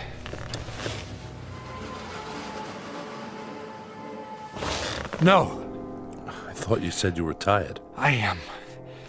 I am the tiredest man in the world. You know how long I've been awake? 87 hours. Almost 4 days and nights. And you can't sleep? Can't. No, doctor, that isn't it. Mustn't. I mustn't go to sleep, because if I do, I'll never wake up. Really? Mind if I walk around, keep the circulation going? Stand on your head if you think it'll help. I don't have that much energy. What's funny now? You are. You're sure you're a shrink? That's what the diploma on the wall says. Why do you ask? You're not what I expected. Oh? What did you expect? Oh, I don't know, something more like... An old man with the White goatee and a German accent? I've heard that before. It's what everybody expects. And they're always disappointed. I've often thought of wearing a disguise. Wait a minute. I have a pair of horn-rimmed glasses in my pocket there. How's that? Perfect. I hope it makes you feel more comfortable. Oh, you looked okay before. But I'm afraid I'm wasting your time. Why do you say that? You can't help me. Nobody can. You're sure? Yes. Then why did you come to see me at all? It was Fred Jackson's idea. He's my regular doctor. I know. What did he tell you? Not much. Your name, Edward Hall. Your age, 35. Your occupation, draftsman. Unmarried. That's right. Long-standing heart condition? Since I was a child. Dr. Jackson's treating you for that? Yes, with pills. And did you remember to take them? When? This morning. What day is this? Good thing you reminded me. You have a glass of water? Surely. Thanks. No history of mental illness? Definitely not. That's all I have. You want to tell me the rest? No, forget it. I'm sorry to take up your time. Mr. Hall. Yes? You really think running away will do you any good? I wish I knew. Don't get me wrong. Sometimes running away is the best answer. Depends on the problem and whether it's something that can be overcome. The fight or flight response. Precisely. But I don't know if yours is that sort of problem.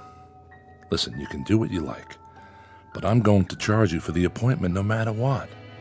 So why not get your money's worth? Promise you won't put me in a straitjacket. I can't promise anything. It wouldn't make any difference anyway. Mind if I open the window? What for, if I may ask? To see the view.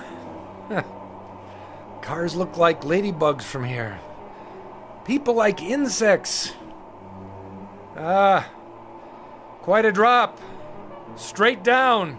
14 stories, 13 technically. There's no 13th floor. Architects are superstitious. And are you? Not that I know of. I'll have to ask you to close it. I only wanted some air. I'll turn up the air conditioner. It works best with the windows closed. Did you think I'd jump? You might have. Not a chance. I want to live. That's my problem. Why is that a problem? There are people who don't want me to. Then get on with it. With your story, I mean. I don't know where to start. Start anywhere. Okay, but I'm warning you, you'll think I've lost my marbles. Marbles can be found, Mr. Hall. Please, go on. Nice office you've got here. Nice furniture. Glad you like it. The pictures on the wall. This one in particular. The seascape. You ever look at it? Really look at it? Why? Does it remind you of anything? Has it ever moved? Quite a few times. It used to be over the desk. My wife likes to redecorate the office. No, what's in the picture? How do you mean? The boat on the waves. You're serious? No, it hasn't. Not to my knowledge, anyway. Sorry to disappoint you. I can make it move. Can you? Yes. That would be quite an accomplishment. Not really. When I was a kid, we had a picture like that. Not the same exactly, but close. A boat, a sailing ship. One of those paint-by-numbers things. I remember those. I think my mother painted it when I was a baby. She used to tell me to look at it. If I looked at it long enough, she said, it would move. I didn't believe her. But the idea fascinated me. One night I spent a whole hour just staring at that silly boat. And did it move? Yes. You were lying in bed waiting to fall asleep, but you couldn't. That's right. You understand, there's nothing strange about that. A fixed image on your retinas. Eventually, your nervous system shifts the position slightly to remain alert, or seems to. In Gestalt psychology, we call it the figure ground effect. In plain words, it was an optical illusion. I know, except that after a while, I couldn't control it. Every time I looked at the boat, the sails filled and began to dip, moving over the bounding waves. I couldn't stop it. Imagination is strong in a growing boy. I realized that. I realized it even then. But the point is, I got just as scared as if it were really happening. Why would it scare you? Oh, I don't know. The movement, the change of scene, of being someplace else. Of being out of control? Could be. Even if you know it's not real? But that's just it. The mind is everything. If you think you have a headache, and there's no physical reason for it, you hurt just the same, don't you? Granted. Excuse me. I need some more of that water. Be my guest. Thank you. Dextroamphetamine? How did you know? I recognized the pill. Not one of Dr. Jackson's prescriptions. It's the only way I've been able to stay awake. How many grains a day? I don't know, 30, 35. I'll have to tell Dr. Jackson. Tell him! I don't have much longer anyway. Not if you keep taking those. You want to hear the rest or not? Yes, I do. All right, here goes. When I was 15, I developed a rheumatic heart. They said I'd never really get well, that I'd have to take it easy. No strenuous exercise, no long walks, no stairs, no shocks to the system. Shock produces excess adrenaline, they said. That was bad. Avoid any kind of shock. But they forgot about my imagination. Then 3 years ago, a woman was killed by a man who'd hidden in the back seat of her car. Maybe you read about it? I believe I did. Well, I started thinking about it. Maybe someone was hiding in the back seat of my car. Maybe I'd be driving over Laurel Canyon some night. I'd look in the rearview mirror, and I'd see somebody or something rising up out of the darkness behind me. I had to drive the canyon twice a day. The second time was always late at night. It's a tricky road.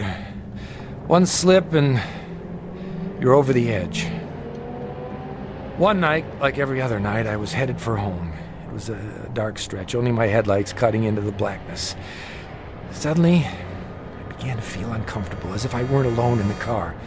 It was ridiculous, but I couldn't shake the sensation. I kept thinking, there's somebody back there, directly behind my seat. If I look in the rearview mirror, I'll see his face, and then I'll see his hands reaching up. Here's the important thing, Doctor. I knew intellectually that I was alone, but I also knew that my imagination could make me see something if I thought about it long enough. And so don't ask me why, but I looked in the mirror. And there he was.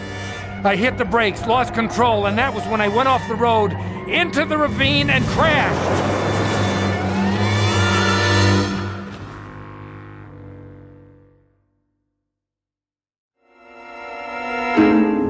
No! And that was it. The car was totaled. And you were okay? Not a scratch. Of course, there wasn't anyone else in the car. It was all in my mind, but what difference did that make? I crashed anyway. You were lucky to walk away from it. Yeah, I was lucky. The shock could have killed me, the old heart condition. The doctor said I couldn't survive another one. And has there been another one? No, but there will be. Just as soon as I fall asleep. The girl will be in this dream, and it will be the last. The girl? I'm getting to that. Do you have dreams, Doctor? Frequently. Does everyone? I'm sure they do. It's a way of processing what happens during the day, an attempt to come to terms with our experience, at least symbolically. Some people say they don't dream at all. I know. Probably a defense mechanism. They do, but the content is something they're not ready to face consciously. I've always had dreams, ever since I can remember. Sometimes they've been wonderful, sometimes terrible, but vivid. I'd wake up and for a few seconds I wouldn't be sure which was real, this world or the dream. It's not uncommon, Mr. Hall. They say a dream takes only a few seconds, but I can't believe that. I've dreamed whole lifetimes. Generations have passed. Civilizations rose and fell. A single second, and it lasted forever. I'm sure that's the way it seemed. The experience of time can be very subjective. It expands, contracts. It's more than a feeling. Why do you say that? When I was a kid, I used to dream in sequence. I mean it. Remember the adventure serials they showed at movie theaters? It was like that. Every dream was the next chapter. And I'd always remember because when I woke up, I wrote down what happened. Do you think that's crazy? Not necessarily. It could simply be that the dreams conform to your notes and not the other way around. Then you don't think it's possible to dream in episodes? I don't say it's impossible. I just haven't seen it in the literature. It's possible. Believe me. For a while, the dream stopped. Then something happened. About a week ago, that was when it started again. What was it that happened? Nothing. That's just it. Why don't you tell me what you remember? Well, I went to bed around 11:30. I wasn't tired, but I needed the rest because of my heart. I don't even know when I fell asleep, but all of a sudden I wasn't home in my bed anymore. I was at an amusement park in the middle of the night. Can you describe it? Oh, the usual. A merry-go-round, a roller coaster, a funhouse, a shooting gallery. We could win a prize, that sort of thing. Colored lights. And it was crowded. People all around, pushing, yelling. I couldn't get my breath.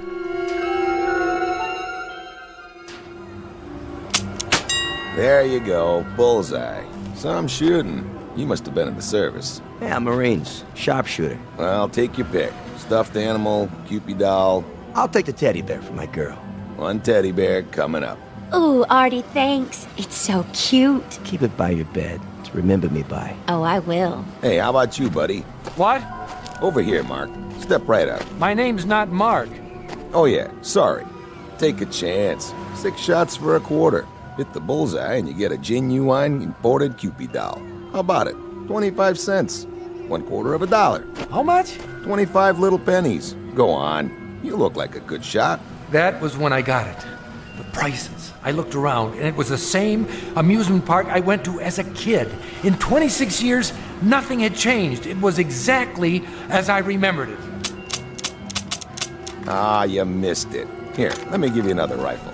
This one shoots straight. No, thank you. Hurry, hurry, hurry. See the dancing girls. See Maya, the cat girl. Move in close. One more time and you've got it. Excuse me. That'll be 25 cents. I don't have any change. Hey, you owe me a quarter. Girls, girls, girls. The most exotic, the most exciting, the most sensational examples of feminine pulchritude this side of heaven. Move right up, folks. Last show of the night. See this roll of tickets? Well, the regular price is $1, but I'm going to put these away. If you're within the sound of my voice, the price is only 50 cents. That's right. Half price for this show only. The pitchman was in shirt sleeves and a straw hat. A crowd had gathered at the platform. All men looking at 5 dancing girls in skimpy costumes. But the one they looked at the most was in the middle, wrapped in a black silk cape, the color of her hair. He was right about one thing. She was beautiful. Full red lips, pale, delicate skin, and huge, cat-like eyes. You like 'em full-figured? We got 'em. You like 'em slim? We got 'em. Blondes, brunettes, redheads, if they ain't here, believe me, they ain't worth looking at. Now, here's a little preview of what's inside. Music, maestro. Maya, give the folks a peek under the cape. Come on, baby, I know you're modest, but we can't expect them to take my word for it. Hey, honey, show us what you got. I couldn't take my eyes off her. Slowly, she opened her arms. The black cape parted, and I saw her magnificent body gleaming with sequins. I give you Maya, the cat girl. What a figure. Ooh, man, I like. Hey, can I have the next dance?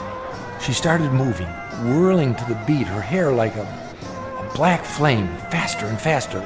Was she smiling? I couldn't be sure, but the whole time she was looking at me. I felt the crowd, the music closing in like a net. I couldn't breathe.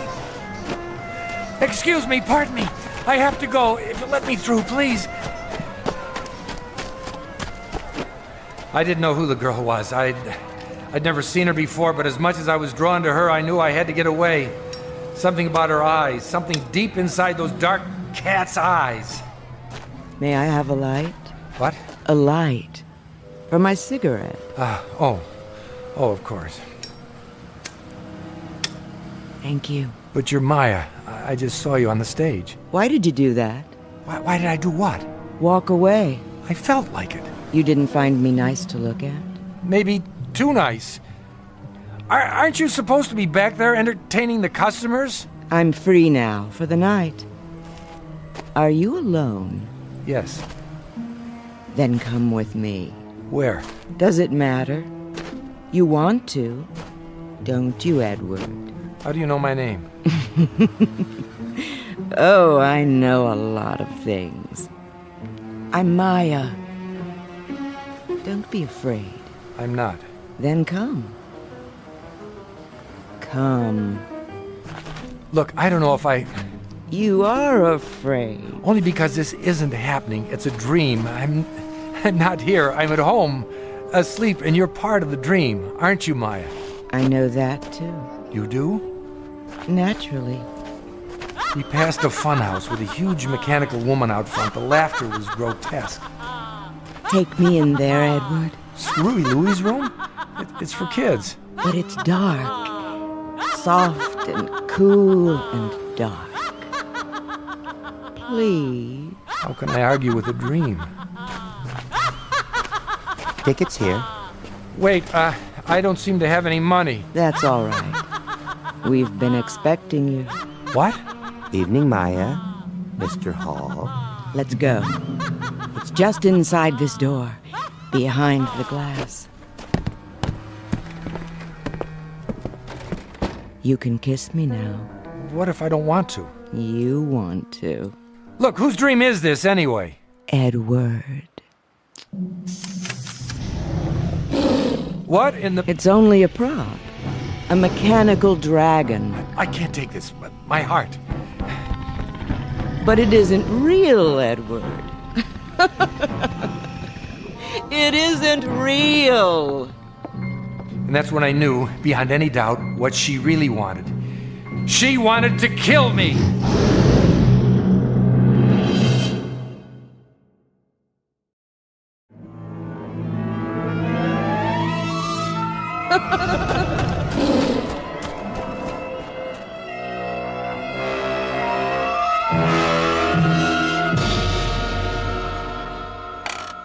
You woke up then? Yes, I'm glad to say. My heart was beating a mile a minute. I had to lie still for an hour, waiting for it to settle down. I went to my doctor in the morning. He said I'd almost had it. Do you know who the girl was? No idea. She looked familiar, but I know I'd never seen her before. You're sure she wanted to kill you? Yes. Why did you think so? Why? If you'd seen her eyes, heard her laugh. You said she was beautiful, that you desired her. Yes, but the way she followed me made me go with her. The funhouse frightened you? I'm not sure. I remember it from when I was a child, but it seemed different somehow. Larger and darker on the inside with more glass. There were long passages with mirrors at the end, and you were never sure which way to turn. Wherever I looked, I saw her reflection. Beautiful, seductive reflection. Someone you wanted. No one forced you to talk to her, light her cigarette, follow her inside. You went along with her willingly, didn't you? I couldn't think clearly. It was as if I had no will of my own. Something was happening, and I was swept up in it. I don't suppose she reminds you of anyone now. Like who? Someone you've seen since, in your waking life. There was a woman in the hall when I got off the elevator. She spoke to me, and her voice began to change. For just a second, I thought she sounded like... Like Maya? Yes. That probably comes from sleep deprivation. Your mind is so tired it has to rest, but you fight it. So you slip in and out a few seconds at a time. It's called micro-sleep. It happens when we drive long distances, when we're pushed beyond the limits. A definite warning sign. Otherwise we lose control and, well, the consequences can be dangerous, as you must know. But what if the real danger is in closing your eyes? What if that's when the accident happens? What if... Easy. We're only having a conversation in my office. No harm can come to you here, I assure you. Sorry, I know you're right. Of course you are. We were talking about the first dream you had. What happened after that? Well, the next night, I put off going to sleep until 1 o'clock. That would make it hard to get up in the morning. But I didn't care. Turned out it didn't matter anyway. The dream came back, and this time it was more intense. I was back at the amusement park outside the funhouse, and I was running. I couldn't catch my breath. When I thought I was far enough away, I stopped. Well, the next night I put off going to sleep until 1 o'clock. That would make it hard to get up in the morning, but I didn't care. Turned out it didn't matter anyway. The dream came back, and This time it was more intense. I was back at the amusement park, outside the funhouse, and I was running. I couldn't catch my breath. When I thought I was far enough away, I stopped. I was in front of a tent with a picture of tarot cards and a crystal ball painted on it. It was dark and no one was around, so I went inside looking for a place to rest. You are looking for me? Oh, sorry, I didn't know anyone was here. I am Madame Olga. No more fortunes, it's late. Come back tomorrow. Yes, yes, I'll do that. Wait. Something is wrong? No, I mean, I don't know. Come closer to the candle. Oh, so pale. And your eyes. You are running away. Well, actually... Sit. Give me your hand. If I could just stay here for a minute. Loosen your tie. There. Thank you, that's better. And the button at your throat. Open it. Now. Someone is after you. It doesn't make any sense. I don't even know her. Ah. But she knows you. I'm not sure. She seems to. You desire her? She's beautiful. What man wouldn't? She is the flame and you the moth. I'd better go. Wait. I must consult the cards. I don't need my fortune told. No? I don't believe in that sort of thing. It doesn't matter whether you believe or not. What is cannot be changed. You mean fate? Call it what you like. The past and the future come together in this moment. What about free will? An illusion for children. All is written. Well, I hope you can tell me the way out of the park. I seem to be turned around and I have to be at work in the morning and... Silence. Well, what's my fortune? I am afraid you don't have a fortune, Mr. Hall. Thanks. That makes me feel better. Why do you hurry? I have more important things to do, like getting home. You rush for no reason. You have always been here.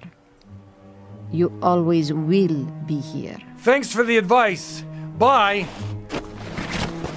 Edward. Where? Behind you. But how? I've been waiting. Get away from me. What's there to be afraid of, Edward? It's only a dream. I have a heart condition. I can't stand all this excitement. That's silly. There isn't any excitement, not really. You said so yourself. You're home in bed, asleep. Now you can do all the things you can't do when you're awake. Anything, Edward.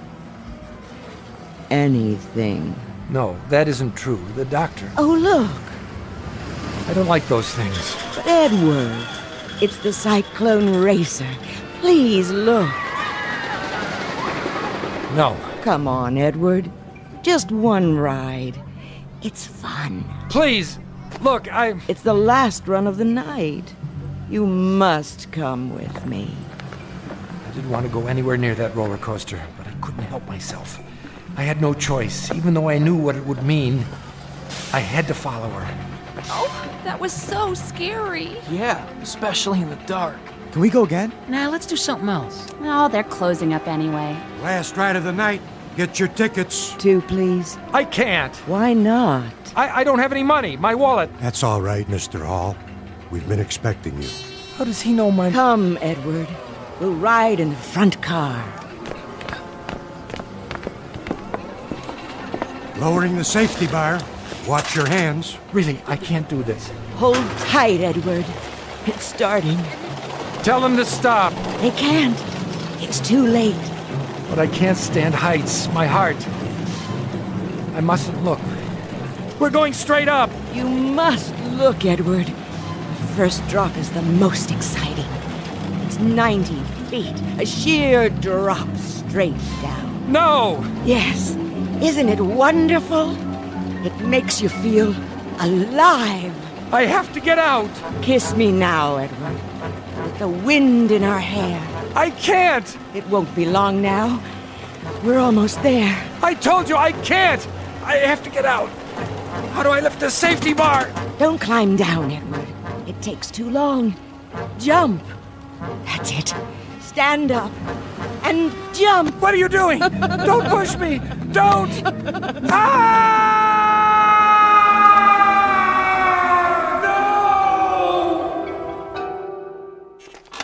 Is that it? That's it. If I go to sleep, I'll be back on the roller coaster for the next episode. It'll pick up where it left off. I'll force the safety bar, stand, Maya will reach out, push, and that'll be the end of me. On the other hand, if I stay awake much longer, the strain will be too much for my heart, and that'll be the end of me. Heads you win, tails I lose. Quite a choice, isn't it? Where are you going? Outside. Maybe if I get some air. I wouldn't advise it. What would you advise? A straitjacket? So long, Doc. You can't help me. I've wasted enough of your time. Leaving so soon, Edward? Maya. What's the matter, Mr. Hall? It's her. My receptionist? Sorry, her name doesn't happen to be Maya. Doesn't it? I can't take this anymore. I've had enough. Enough, do you hear me? What are you doing? Stand aside! No, don't. Don't! Yes!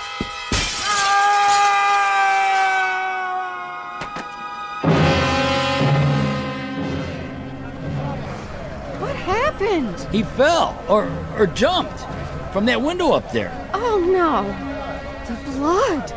The blood!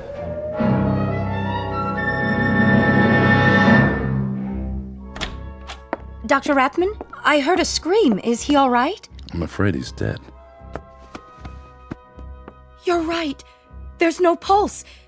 But he came in just a minute ago asking to see you. He walked into your office, closed the door. I know. It's funny. When he came in, I told him to sit down. He did. In less than 2 seconds, he was asleep. Then he gave out that scream you heard. By the time I could stand up and get to him, he had stopped breathing. A heart attack? It must have been. Well, I guess there are worse ways to go. At least he died peacefully. Open the window, would you please? We need some fresh air. Yes, Doctor.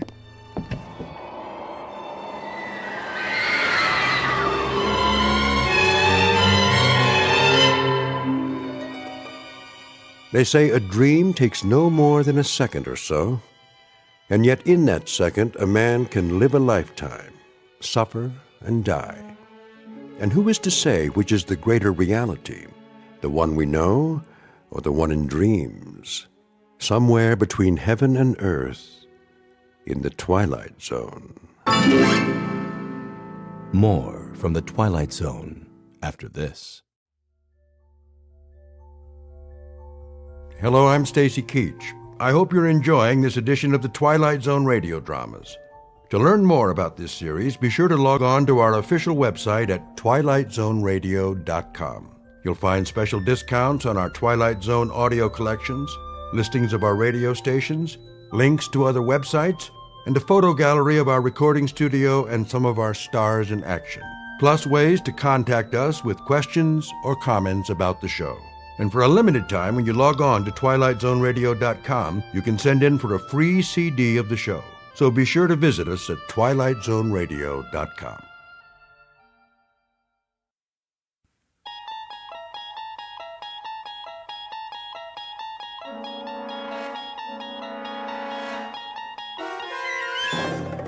You unlock this door with the key of imagination. Beyond it is another dimension. A dimension of sound, a dimension of sight, a dimension of mind. You're moving into a land of both shadow and substance, of things and ideas. You've just crossed over into the Twilight Zone.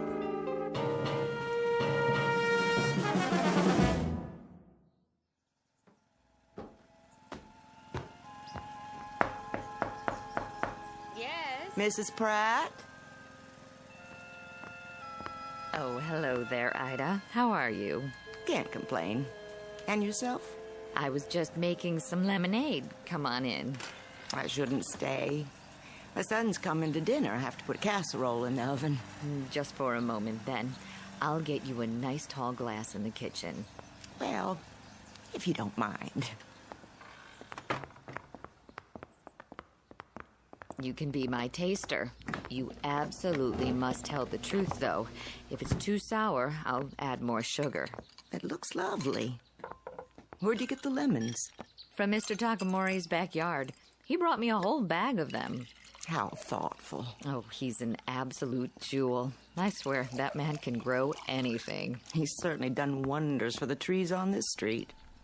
It's delicious. I always say there's nothing like fresh lemonade. I see Arthur's doing your lawn now. Yes, he's such a fine young man. Isn't he? Always so polite. Do you think he'll take over his uncle's nursery? Oh, I seriously doubt it. With college and all, he has his sights set on something higher. May, I was wondering. Couldn't Arthur do Mr. Fenton's lawn, too? Mr. Fenton? Well, I believe he'd rather do it himself. You know that man. Yes, but his place has been a fright lately. Oh, such a shame. He used to keep that yard so neat. I hear his wife moved out. The boy doesn't charge much, and Mr. Fenton's lot's going to seed. It lowers property values, you know. Well, then, why don't you ask him? Oh, I couldn't. He'd think I was being a busybody. Arthur, I mean. He can stop by after he finishes here. It wouldn't hurt. I suppose. If he needs the job. I expect he does. That family's worked so hard. Can't have been easy after the war. You don't think... What? Mr. Fenton was in the service, wasn't he? The Marine Corps. I hope he doesn't have a problem, then, with the Japanese. Oh, that boy's as American as you and I, born and bred. I know, but there is a feeling with some people. Not in this neighborhood. I'm sure Mr. Fenton has put all that behind him. I should hope so. I was just about to bring Arthur some lemonade. You can mention it now. If you think it's all right. Of course it is. What went on back then was a terrible, terrible thing. But believe me, the war is over. In our town, it ended a long time ago.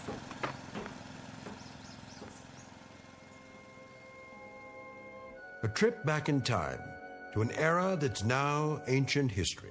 The period, the early 1960s, 20-odd years since Pearl Harbor. The war ended long ago, but for some, so much bitterness and loss are not easily forgotten. Such is the case with our two antagonists whom you are about to meet.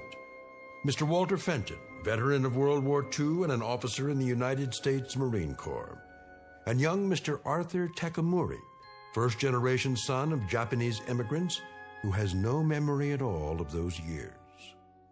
Despite their best intentions, this unlikely pair will soon square off for a battle with the ghosts of the past in the darkest, most haunted reaches of the Twilight Zone. And now, the Twilight Zone and our story, The Encounter, starring Stacy Keach and Byron Mann.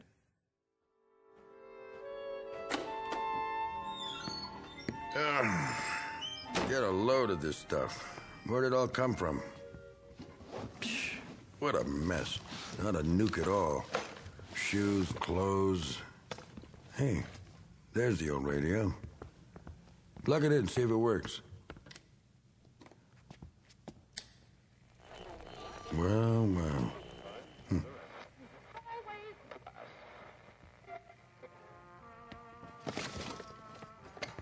A whole lot of junk and nothing but. Say, what's in the trunk?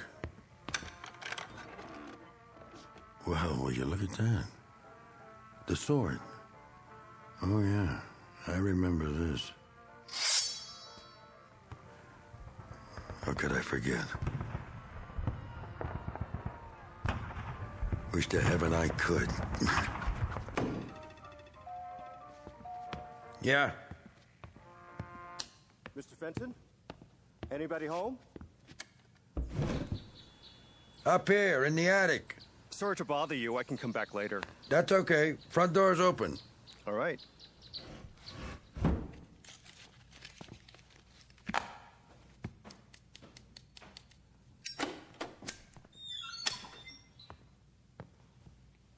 Mr. Fenton? It's me. Sorry if I disturbed you. What do you want? Well, Mrs. Bowles down the street sent me over. Oh, she did, huh? Said you wanted somebody to take care of the yard. My yard? How would she know? Oh. Well, if it was a mistake, I apologize. No, hold on. Matter of fact, she's right. Might as well come in. Are you sure? Yep. Well, if you say so. Lots of cobwebs. Haven't been up here for a while. Oh, that's okay. Haven't I seen you around? Maybe. I cut the grass with some of the people on the block. My uncle runs the nursery at the corner. Oh, yeah. So, what do you think? About what? The lawn. Yeah, I could use a hand, I guess. If it's just the front, I can take care of it twice a month. Charge you the same as Mrs. Bowles and Mrs. Platt. Sounds fair enough. Anything more would have to be extra. Like? You know, the backyard or the lot. Is that yours too? Yeah, don't worry about that. At least not right away. I ought to warn you, though. Yes? It won't be steady work. Sir? Don't get the idea it's a regular job or anything. Oh, that's all right.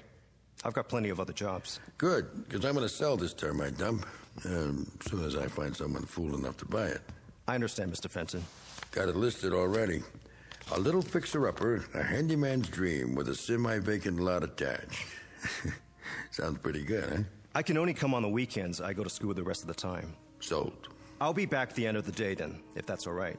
Good enough. Well, nice meeting you. Wait a minute. Yes? What's your hurry? I better get back to Mrs. Platt's. Sit down. We'll have a beer on it. No thanks, just the same. I'm serious. Plenty on ice downstairs. Besides, we have something else to talk about. We do? Pull up a box and take a load off. Well, I haven't started Mrs. Bowles' lawn yet, and it's getting pretty late. Nuts to Mrs. Bowles. Knock off for 10 minutes. You need extra money, right? Sure. Same as everybody. I got an idea. What's that? There's a way you can make some more cash on the side. Could add up. How? All you have to do is give me a hand. Do some sorting, get some cardboard boxes. I'm pretty busy already. Hear me out at least. Well, 10 minutes then. Let me make room for you. I can stand. No trouble. I need some help with this junk up here. Anything you see, you can have. Most of it, anyway. Resell it, whatever you want. I just have to get rid of it before I show the house. What do you say? I'm not very good at garage sales. I don't care about that. Never know what you might find. Yeah, I got a lot of clothes, gadgets, old magazines, books my wife like to read. I don't know. What's your name, boy? Arthur. Arthur? Arthur Takamori. Anything wrong with that? No, it just sounds funny. Why? Well, you have to admit you don't look like an Arthur. I'm an American citizen. Yeah, sure you are. I was born in this country. Who said you weren't? Did I say that? None so many words. Then take that chip off your shoulder. I gotta go. What about that beer? No thanks. I'm not thirsty. Come on, I didn't mean anything. You're awful sensitive. Am I? Maybe I am. There, see? My given name is Ito. I changed it because nobody ever spells it right. So, a rose is a rose. You know what I mean? Not really. Watch your head there, Arthur. The ceiling's pretty low. What a junk pile, huh? I've seen worse. I bet you have. The attic's been this way for 20 years. I don't go up here much. The wife used to yell about it. But I was so stubborn. Now she's gone to stay with her sister. Or so she says. Wouldn't be surprised if she never comes back. Sorry. Don't be. We all get what we deserve. Don't you think? I couldn't say. Well, I could. You ever know something before you know it? How do you mean? In your gut, in your bones, the way a dog knows an earthquake's coming, the way the birds get quiet right before a storm. It doesn't matter what anybody says, it's a fact. It's closing in on you, and there's nothing you can do about it. We always have a choice. Doesn't mean a thing. I know it and she knows it. She's got my number, all right. A guy who's never going to amount to a hill of beans, and he's drowning in junk. I'm sure these things meant a lot to you, or you wouldn't have saved them. What else could I do? That's all I got. I couldn't just let it go. Even stuff from the war. You see that mannequin in the corner? Was that your uniform? Sure was. Get a load of it. Used to be pretty spiffy. I'll bet. Don't mind the dust. Yeah, I put this on and people would step out of the way, even when I got home. My dress cap, brass buttons, like they thought I was a movie star. My girl was proud to go out with me to the movies, to get an ice cream, and just to walk around. I was a war hero. But after a while, that didn't cut it anymore. You ought to pack it away. Put it in mothballs. What for? I'll never wear it again. Hard to imagine. This monkey suit used to fit me to a T, with all the buttons and everything. It probably still would. Now you're being polite. I turned into a tub of rancid lard, I know that. But I was pretty tough once. Were you? I went all through Saipan and Okinawa. Oh. Checked the fruit salad. The what? That's what they call the ribbons and medals. I got a whole box of them from this and that campaign. All put away. I don't know what for. Never wear them again as long as I live. I don't know much about the war. No? It's before my time. Yeah. You ever see one of these? Yeah, in the movies. A genuine samurai sword. Not a fake like you see nowadays. I took it from a Jap who was trying to cut off my noggin. A what? Excuse me, a Japanese officer. You see the blade? Got something engraved on it. Mm-hmm. Hey, you think you could translate it for me? Could I? Well, I can't read it. Always wonder what it means. Sorry to disappoint you. Why? I don't know the language. You don't? Only English. Oh, come on, boy. My mother used to speak Japanese around the house when I was little, but I never learned. That a fact. You said you wanted help with this junk? Oh, yeah. But first, let me get those beers. None for me. Well, I need one. My throat's full of dust. I can't stay. Be back in a jiffy. Oh, better put that sword away. The blade's still razor sharp.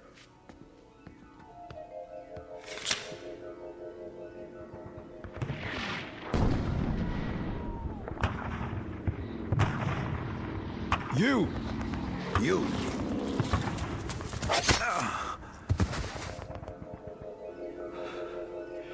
It can't be. I don't know how or why, but I'm gonna kill this man. I'm gonna kill him. I can feel it.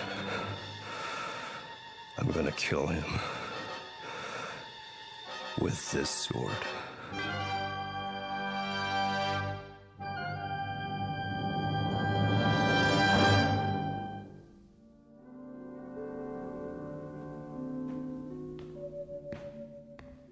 Here you go. A whole six-pack, nice and cold. Maybe I will have one. Go ahead, you're entitled. I even brought an opener. Thank you.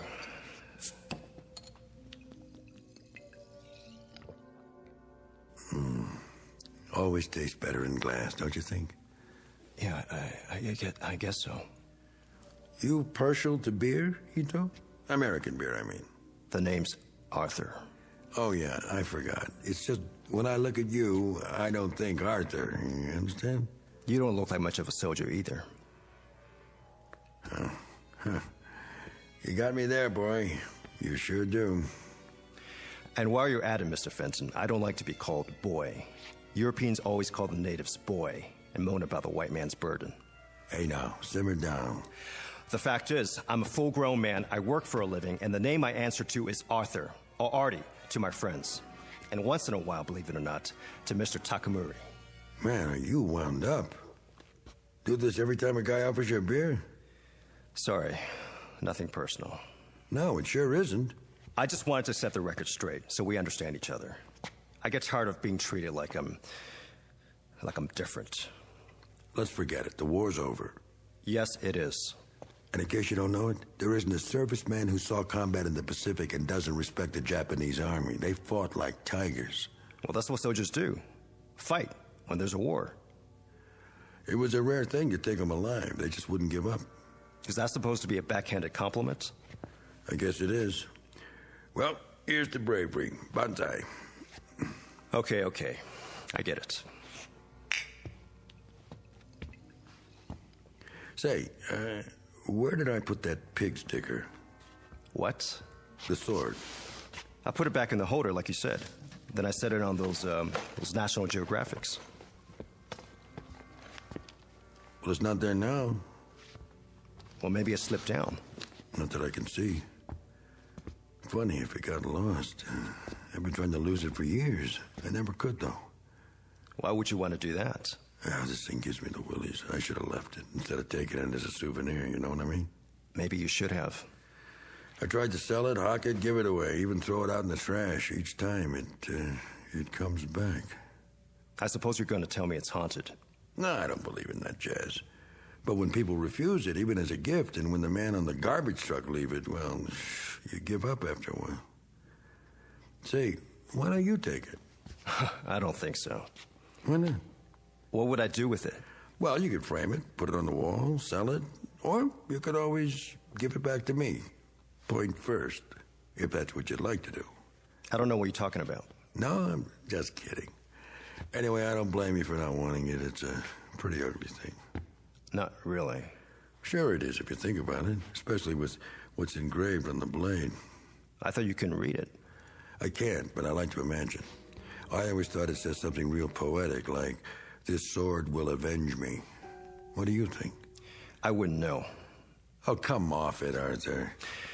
Look, Mr. Fenton, I'm kind of in a hurry. I work hard and... So what's so special about working for a living? You said that twice. Don't you think I work for a living? I didn't say... I worked since I was a kid, and I had jobs a lot tougher than cutting grass. I used to drive a cat. You know what a cat is, Arthur? It's no sports car, let me tell you. It's a big earth mover. You ever move the earth, Arthur? No, of course not. You manicure it. I've got to get going. What's the rush? Drink your beer. Just tell me where you hid the sword. Where I? You buried it in here somewhere, didn't you, when I was gone? You're crazy. To get it out of the way. For what reason? Oh, I don't know. It could be dangerous in the wrong hands. Whose? Mine or yours? I left the sword with you next to this stack of magazines. I remember distinctly. Tell me something, Arthur. You don't seem very relaxed. Are you, by any chance, afraid of me? Why should I be? Oh, I can think of a few reasons. Such as? Well, my background, for one. What's so special about that? Because I was a soldier. So were a lot of people. Really, there's no point talking about it now, is there? I was in a fighting outfit. You know what that means? It's not like the recruiting posters, let me tell you. Pictures of a nice, clean-cut kid helping little old ladies cross the street, starting fires by rubbing two Boy Scouts together. A soldier like that wouldn't last one night on the beach or in a foxhole. A real soldier's a highly trained machine, made for one purpose, combat. Split-second reactions in place of emotions. He's on a high wire, always on his toes. His nerve ends are dead, and he's as cold and hard as this helmet, like this one right here. It saw me through plenty. Yeah, it still fits. It always will. Like it's a part of me, the part that survived.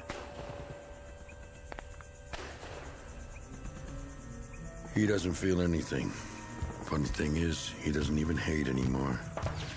He can kill without hating. He'd better. It takes time to hate, see? They don't talk about that at home. But he's really something to fear. In fact, nothing is more terrible to meet on a dark night than a trained U.S. soldier with an M1, a Thompson, a grenade, a trench knife with brass knucks, or his bare hands.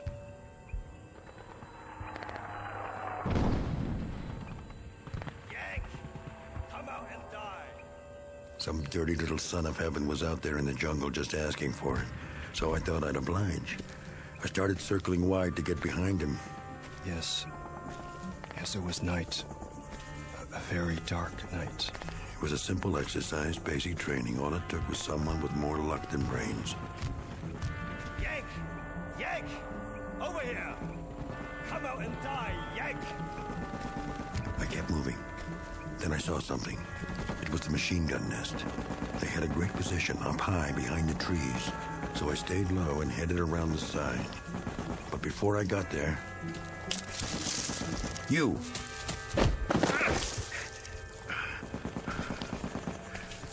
No more, Yank. Now you die. Go on. Do it. Do it, you dirty little... No, wait. Stop. Stop! What? Put the sword down. It was only a story. Story, yes. Don't get carried away. I was only telling you how it was. I'm sorry.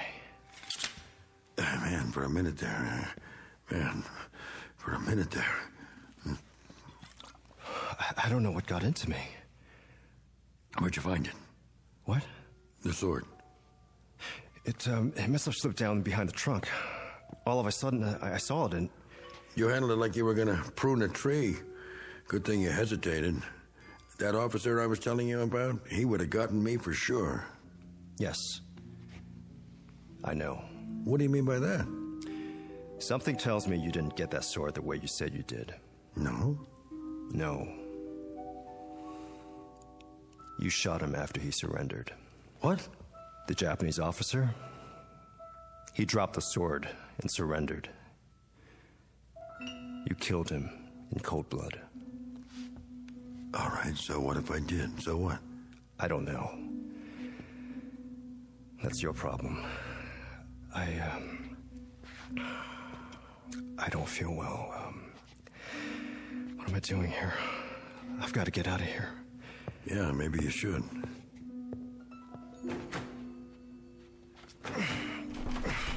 The door's stuck. You must be awful weak. Pull. It won't move. Did you lock it? How could I? There's no lock on the inside. Here, let me try. I'll pull with you.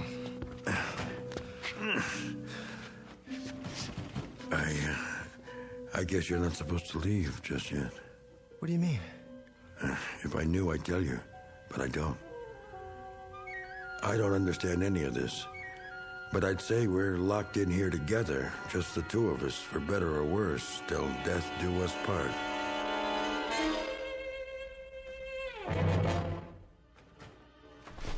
Still stuck. I'll try the window. Just our luck that won't open either.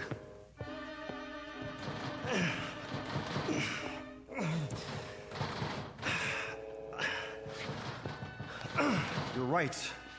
I don't know what's making it do this. It hasn't happened before. Never mind, there must be some tools up here. I can take the hinges off. Yeah, you do that. Forget the window. It's too high up to climb out. Of course, we could break the glass and yell for help, but that'll be a last resort. See if you can find a screwdriver. I wouldn't know where to look.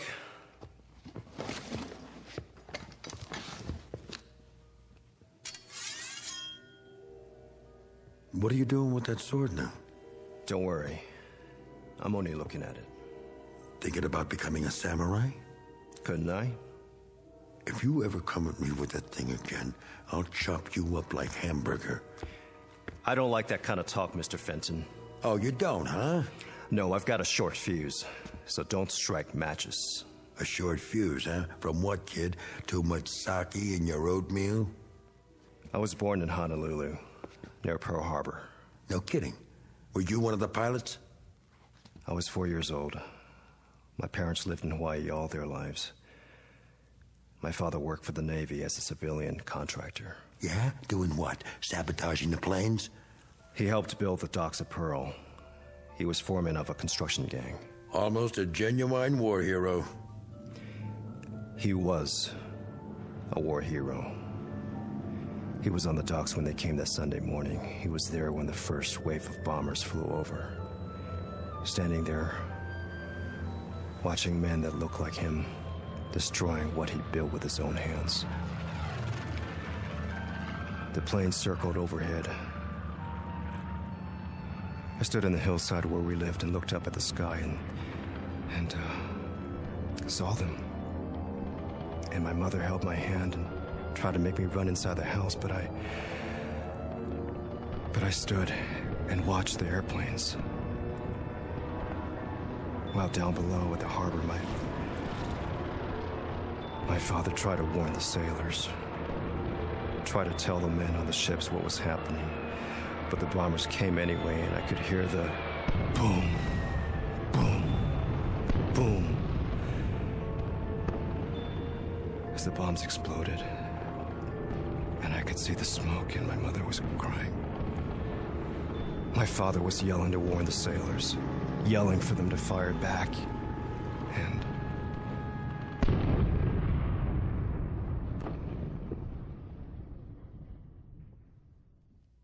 The Navy gave him a medal, posthumously.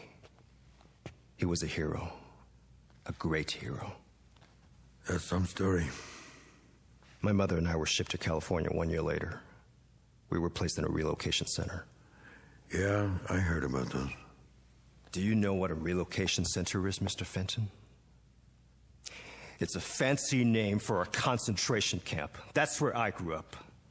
In a stinking concentration camp, especially reserved for American citizens who happen to have slanted eyes and yellow skin. That's what the son of a hero got, Mr. Fenton. Sometimes I think they should have dropped more bombs. Easy, kid.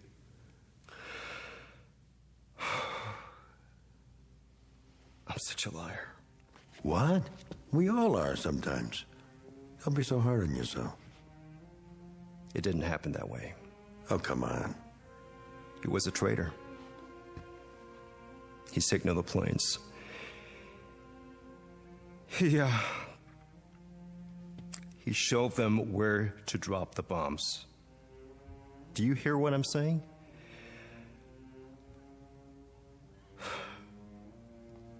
My old man was a traitor. Here, you need this. I gotta get out. Sure you do. The whole thing's stupid, isn't it? You come up here to make a few bucks and I ask you to have a beer because, well, if you want to know, I was kind of lonesome. You see, the wife got a little teed off at me before she left, but she'll be back. Wait and see. I guess maybe she's right. I do drink too much. You married, Arthur? No, I guess not. You know, you guys are way ahead of us as far as women are concerned. You really know how to treat them. It's an ever-loving fact. I saw it with my own eyes over there. And, Sonny, that's one part of Japan culture we could use. We give our women too much freedom, see? I mean, too much status. And what do they do with it? They kick us when we're down. That's what they do with it. Look, Arthur, you're a pretty nice Joe. I could tell that right away. That's why I asked you to stay for a couple of beers so I could admit to you, man to man, that it's been rough lately. The truth is I didn't retire. They canned me from the job. That's right, they put somebody else on the cat. Can you imagine that? Just because of a few lousy drinks? Why, Arthur, I've been driving that thing around since the war, slicing crummy lots for crummy houses out of the crummy hills. It wasn't the booze. That was just an excuse. It's the cheap labor they're getting nowadays. We let them in from everywhere, Mexico, Puerto Rico, foreigners. We make Hawaii a state, and what do we get? A lot of what? Say it.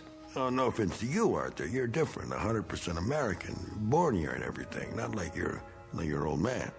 I'm talking about those others who'll be trying to snatch your job, too. One fine morning, you'll show up and find some gook at work in your flowers, clipping your hedges, mowing your lawns, taking the bread right out of your mouth, and it won't matter if you're sober or not. They'll work a lot cheaper, so you've had it, buddy boy. Ooh, but I'm getting off the subject. The wife, like I say, she went to her sister's, said we were all washed up.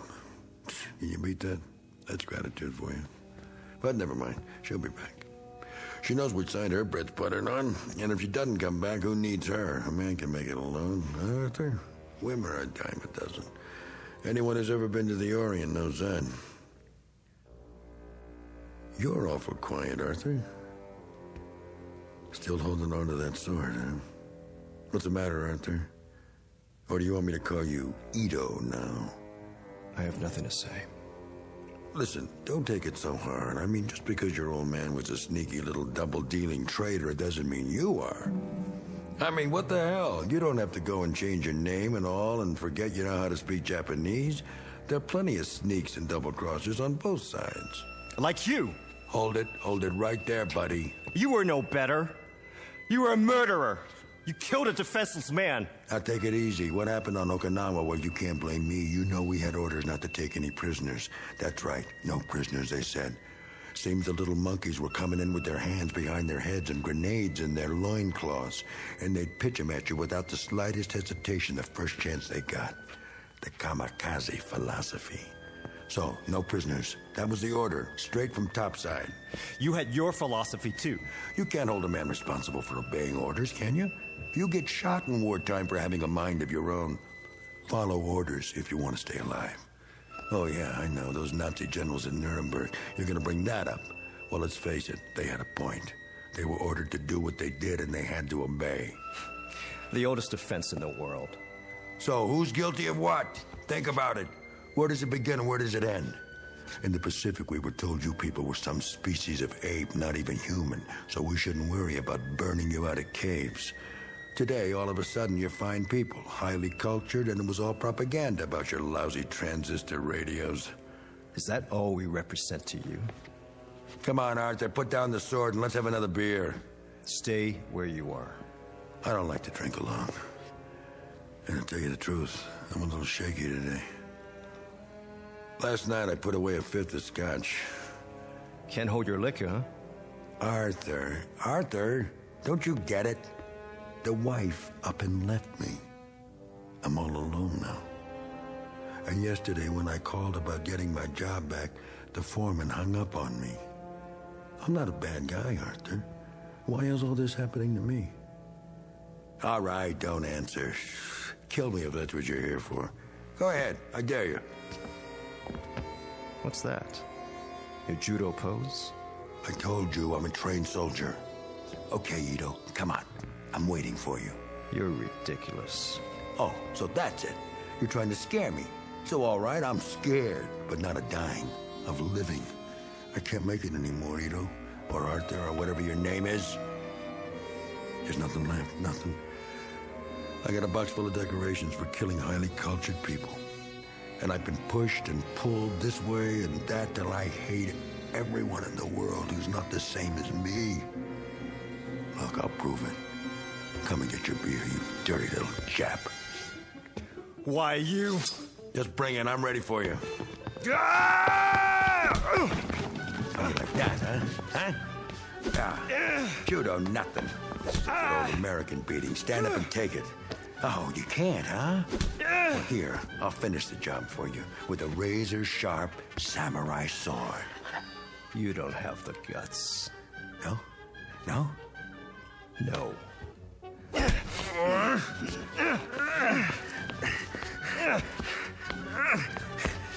Let go of it!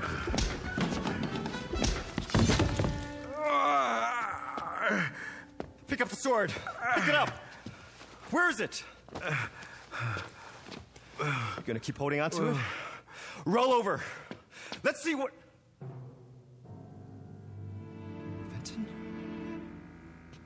Fenton? What happened? What have you done? What have I done? How do you know? It really is sharp. Mr. Fenton. I'll call an ambulance. It's too late. It went clean through me. What do you want me to do? Pull it out. Pull it out. There. Oh, that's better. I didn't want to kill anybody. I was just trying to make a point.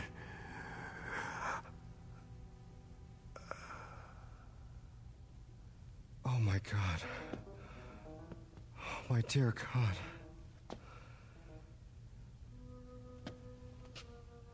Arthur? Mrs. Pratt? Fenton, is Arthur in there with you? Mr. Fenton?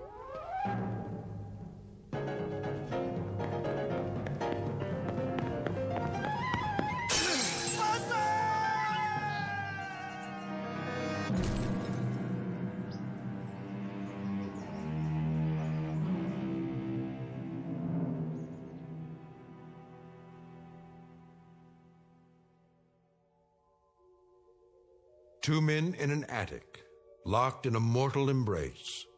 Their common bond and their common enemy, guilt. a disease all too common among men, both in and out of the Twilight Zone.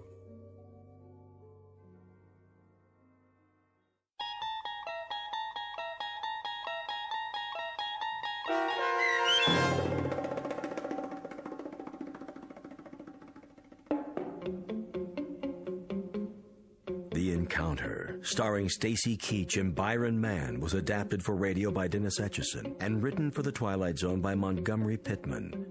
Heard in the cast were Linda Ryder and Ilissa Fraden.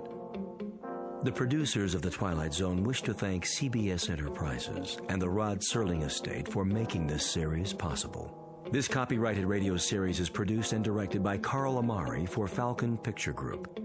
Sound design and custom Foley effects for The Twilight Zone by Cerny American creatives Bob Benson, Craig Lee, Michael Slaybach, and Matt Sorrow. To learn more about The Twilight Zone radio dramas and to contact us, visit our official website at twilightzoneradio.com. Doug James speaking.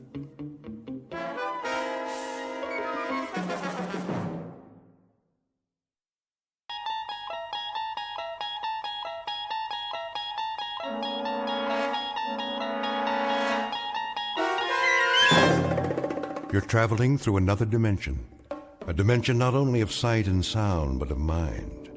A journey into a wondrous land whose boundaries are that of imagination. That's the signpost up ahead. Your next stop, the Twilight Zone.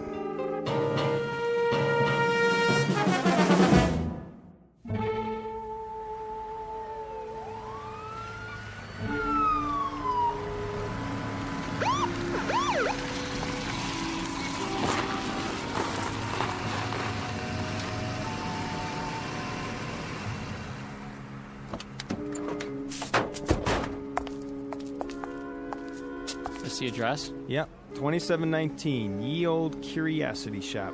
This is it. Oh, officers, I'm so glad you're here. You the one who called, ma'am? That would be my husband. Jensen, the detectives are here. How do you do? Mr. Brown, what seems to be the problem? Appalling. Absolutely appalling. They broke in through the storeroom. That was the first thing we saw this morning. The back door off its hinges. My husband almost had a heart attack. All right, take it easy. Was anything missing? A number of items, I should say. The sense of violation. Our entire stock will have to be re-inventoried. For the insurance, you know. Quite a number of items. A large number. Well, then I guess we'll have to take some pictures. Dust for prints. I consider it a personal invasion. The complete and utter disregard for boundaries for one's private space. You folks have a list of what was taken? Oh, we wouldn't know where to begin. So many things. A Queen Anne chest. What was in it? I don't know. We could never get it open. I was going to have a key made. Hard to say what could have been in it. Almost anything. Jewels, family heirlooms. We bought it as is at an estate sale. What else? A Louis XIV washstand. Our pride and joy. 2 antique children's chairs, 5 vases. 6, Ming Dynasty. 2 hand-carved teakwood cigarette cases with platforms. Approximate value? $100. He means 200. A tray of rings, 3 sapphires, 3 rubies, 3 emeralds. All genuine? Well, the rubies are actually... All genuine. And there was a 19th century silver service for 12.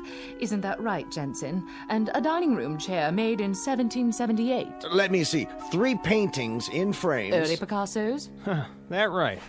What about the stuff that was in the window? Oh, nothing of real consequence. Don't forget the other tray of rings, dear. Remember? The Native American baskets and the camera. One camera? A very special camera. One of a kind. Make? Well, it didn't have a name on it. At least we never could make it out. Foreign lettering, indecipherable. Probably ancient. Never saw one like it before. It was here when we bought the shop. It was imported. Very rare. Very, very rare. At least 100 years old. Okay, let's see what we got here now. Let's see. Okay, 6 vases, 5 ceramics, a Native American basket, jewelry. A tray of rings. All paste. 6 vases of the Ming Dynasty. I don't know what dynasty they're from, but it ain't Ming's. They're from a rummage sale and they're worth a couple of shucks apiece. Chester, will you pipe down and let me read the article? Larceny. Plain no good larceny is what it is. That's nothing but a list for their insurance company. Why, those crooks. Police theorize that the thieves broke in sometime during the night. Mr. and Mrs. Jensen T. Brown, the proprietors of the antique shop, listed the following additional items as among the goods stolen: a Louis XIV candelabra, A phony candlestick holder for Liberace. 2 antique children's chairs, 2 thrift shop chairs for midgets. And a set of U.S. Navy surplus tableware. Plus a chest worth maybe $25 tops. Hey, listen to this. The paper says there's 3 oil paintings by Picasso. Yeah, 3 posters in dime store frames. The guy who painted them thinks a Picasso is a foreign sports car. 2 teakwood hand-carved cigarette cases. All right, knock it off, knock it off. Here's something they forgot to put in the paper. A camera? Big deal. Well, it looks like an antique. When I was a kid, you could have bought this in a 5 and dime. But now, I get it as part of a heist. Perfect. The whole haul is worth maybe $50. A fence will give us 10 if we're lucky. I could have shot pool for half an hour and made more. Oh, come on, Chester.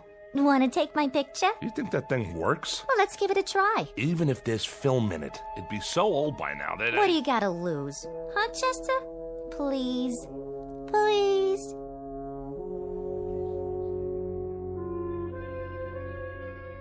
Scene of the crime, a hotel suite that in this instance serves as a den of thieves.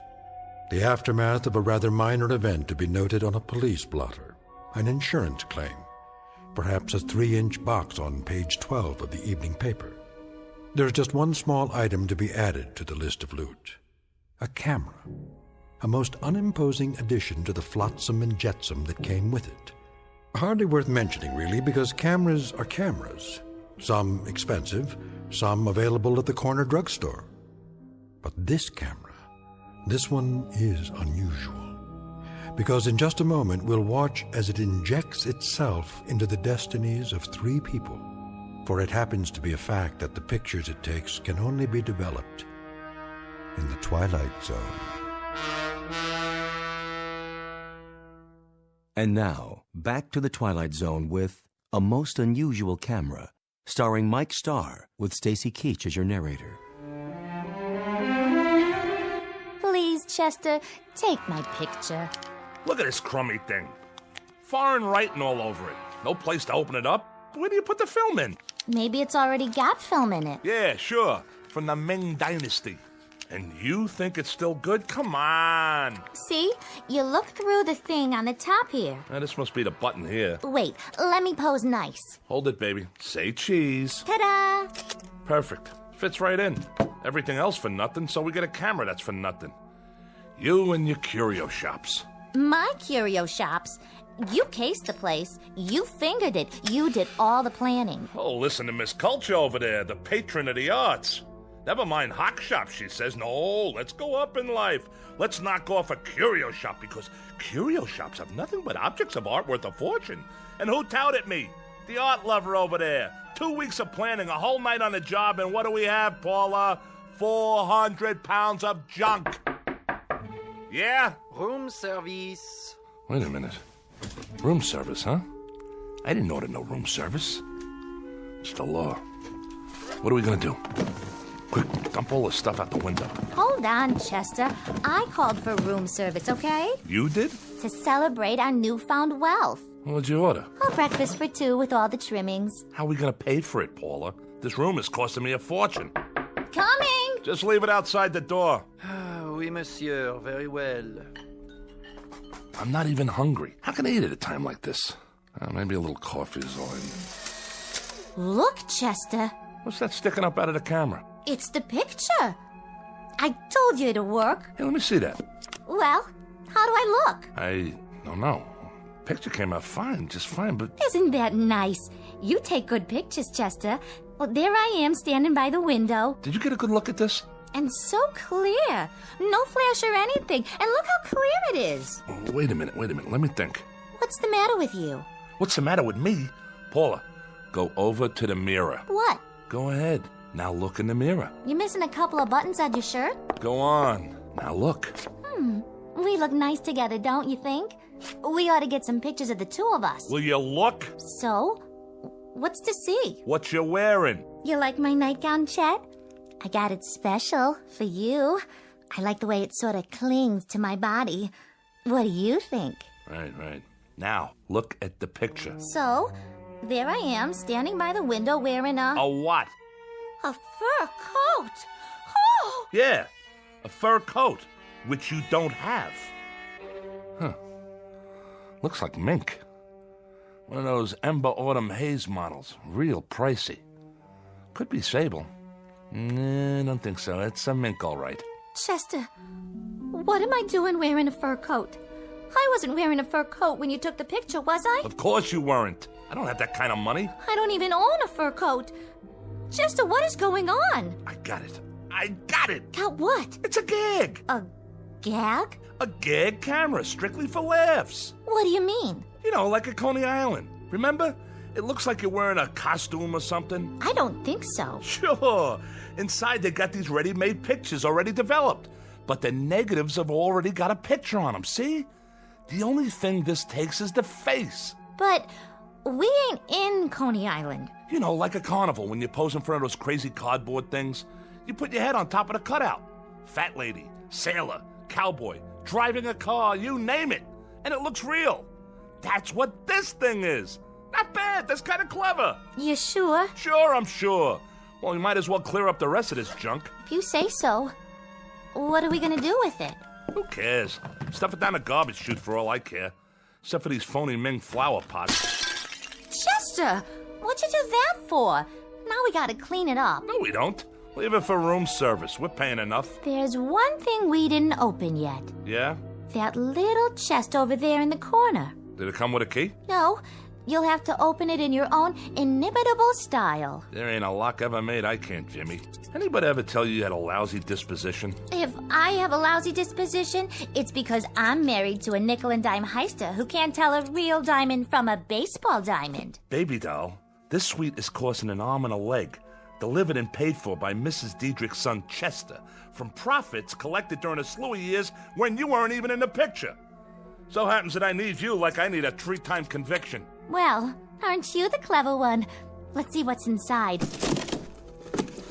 Chester, look! I'm looking, but I don't believe it. The most beautiful fur coat I've ever saw. Full length, too. Oh, so we scored something after all. We sure did. And don't start giving me any of your cheap pizzazz about taking this to a fence. I wouldn't dream of it. Don't argue with me either. This is for little old Paula. Oh, look at these, stripes. Different colors, all mushed together. How do they do that? I think it's called Ember Autumn Haze. Like the one in the picture. Right. Exactly like the one in the picture.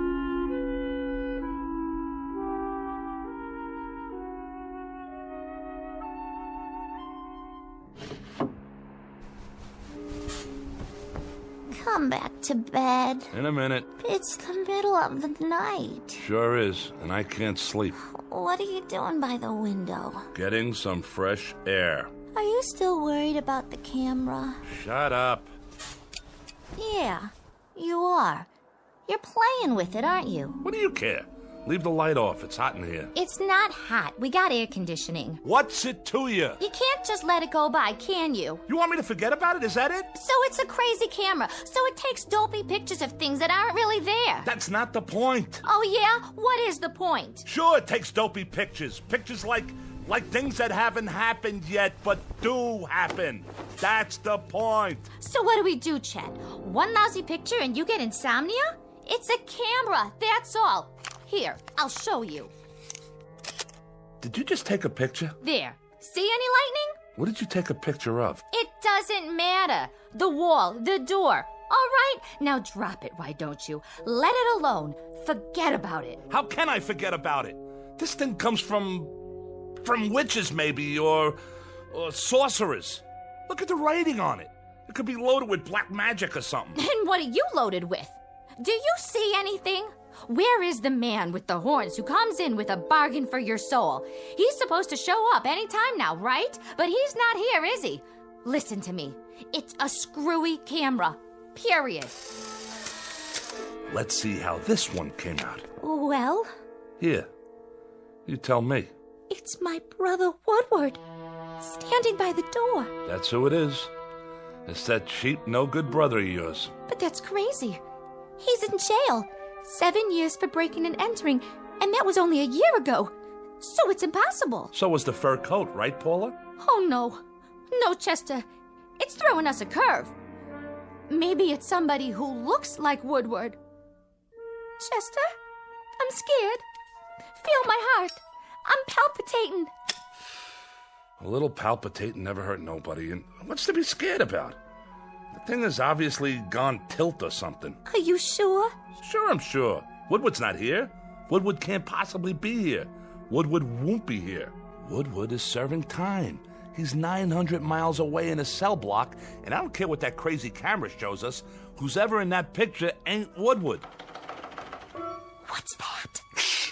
Somebody's trying to jimmy the door. Go see. Please, Chester. But be careful.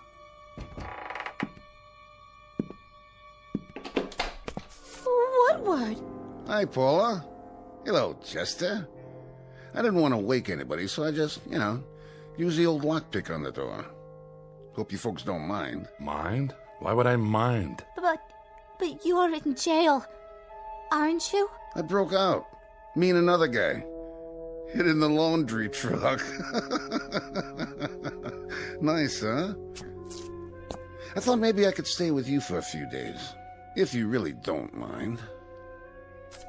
You don't, do you? I was thinking, maybe if I was around, you two wouldn't fight so much. You still all the time fighting? Hey, what you got in your hand there? A picture. Yeah? Let me see. Well, will you look at that? Yep, there I am, standing right by the door. Wearing just what I'm wearing now, too. Same clothes. Ain't science wonderful? Do you know what you're saying? Sure I do. I think it's great. To be able to get a picture of... Wait a minute. Wait a minute. Yeah? If I was outside the door... Uh-huh. And you was in here... That's right. But you already have this picture of me. Right. Standing right here. Inside the door. Yeah, and? Then... Like... How come?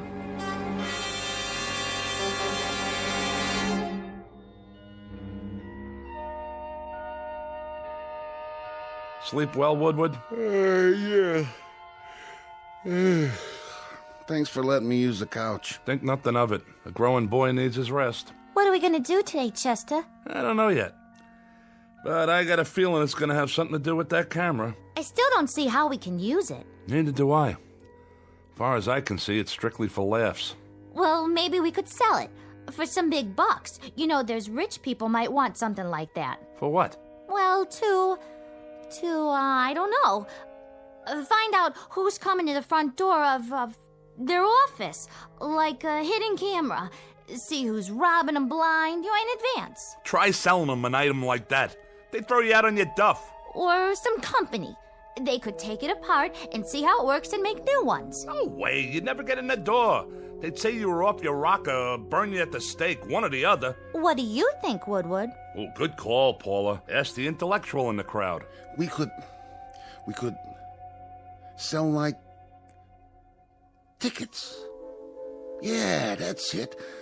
Set up a place, like a stand somewhere, to take pictures. Like at a carny, right? Or maybe we could, like that. Thank you, Einstein. Now look, I'm gonna lay it on the line. What are we? What do you mean? I asked a question. What are we? What are we, Chet? You mean us? Well, we're people, I guess. Sure. But what kind of people? We're 3 minor league heisters, grifters, con artists. Am I right or am I wrong? Yeah, that's it. Well, now we finally got something here that maybe might do good for somebody else. Like who? Science. Science could use something like this. For what? For people, you lughead. We got something here for humanity. Who? Human beings. the world. I'm not so sure we shouldn't just give this to humanity and do something good for the first time in our rotten lives. You got a leak in your attic? What's humanity ever done for us? Sure, Paula, sure. That's what I mean. Just what you said. What'd I say? That's the way we are. Everything for us, not for anybody else. Yeah, we're family. Little, petty, selfish, mean. That's us. Well, I've risen above all that now. I say let's give this to the world. Here, world, a gift from Chester Diedrich. And his wife. And me too, Chet. Don't forget me. Yeah, and Woodward. So here's a gift for humanity. A gesture's all, maybe. Just a gesture. But it shows the heart of Chester Diedrich and his wife and his brother-in-law. How do we... Woodward, do me a favor. Breathe through your nose. Huh? Why don't you go watch TV? Isn't there something you want to watch to occupy that brain of yours? Oh, yeah, sure. How do we know the things medical science could do with this? How do we know how valuable this'll be as a scientific discovery? They'll name a building after us. Throw big society balls and charity stuff for us. I can see it now.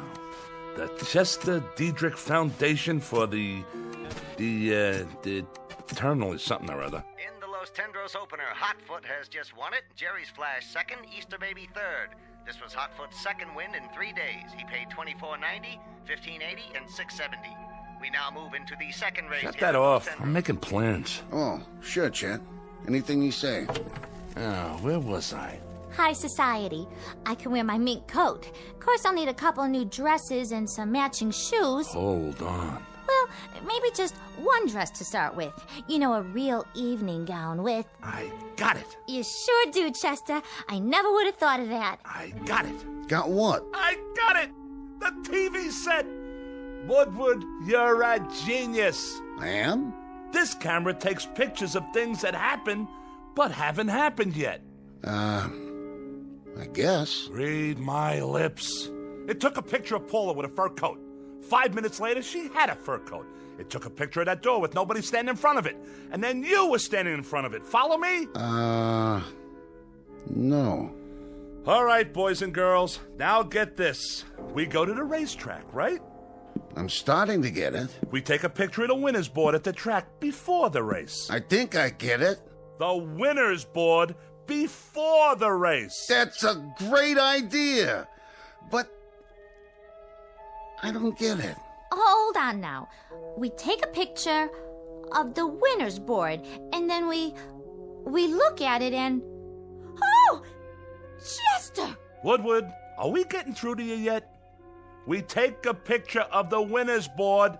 It's empty, see? Because the race hasn't been run yet. But that camera, that little old bugger over there, it takes pictures of things that happen 5 minutes later. So the picture we get will have the winning numbers on the board. We know what horses come in and what they paid.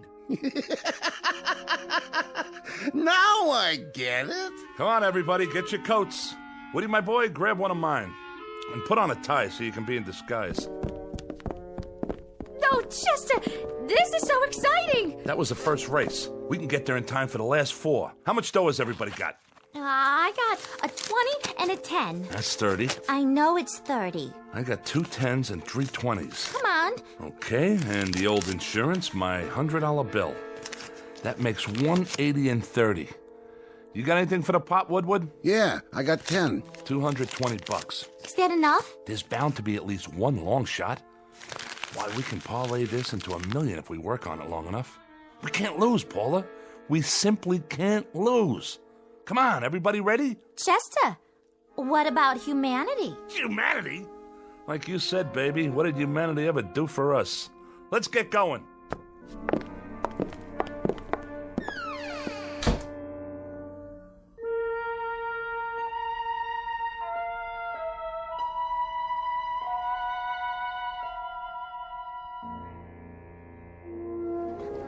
Give me the camera. Let me see. The camera. You brought it, didn't you? Right here, Chester. I was just teasing. I'll brace it on the rail to keep it steady. Oh, boy, Chet. Oh, boy, you got us an idea here. My ribs aren't bothering your elbow, are they? No, not at all. Then let loose of me. Let me get the picture. Did you get the board? I got it. Are you sure? I'm sure. Now what do we do? Now we wait for the picture to come out. Don't we have to develop it first? Take it to a drugstore or something? Oh, for crying out loud. No, see, it comes out of this little slot on the top. Yeah? Neat. Sometimes it takes a little while. How long? The race is gonna start pretty soon. All things come to him who waits. Oh. Which horse do you like? I don't know which one I like yet. On account of I haven't looked at the picture yet, okay? Uh-huh. I like the number 5 horse, Tinky Beggar. It suits you. Peanuts, hot dogs, get your red hots here. Over here! Oh, no. Wait 5 little minutes and you can buy all the hot dogs you want.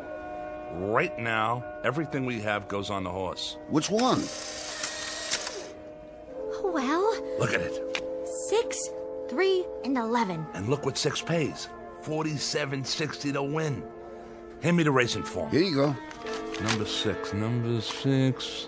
Tidy 2, that's number 6. Okay, kids, we bet our money on Tidy 2. I don't like the looks of that horse. He's walking real slow. Will you get it through that thick skull of yours? We can't lose. Stay right here, and don't let anything happen to that camera.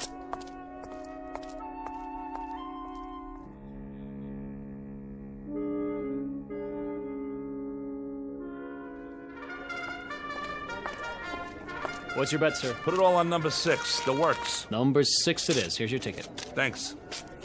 Psst. Hey, Jack. Get out of my way. Not number 6. That's Tidy 2. The last jockey that horse had was Paul Revere. But I mean the original Paul Revere. Now, if you really want to make some dough, I got some information in my pocket here. The goods on the last 2 races, and all I need from you is cash. You and me could go partners and really make ourselves a bundle on this. I got a tip for you. Bet anything but number 6 so you don't lower my odds. See you later, Jack.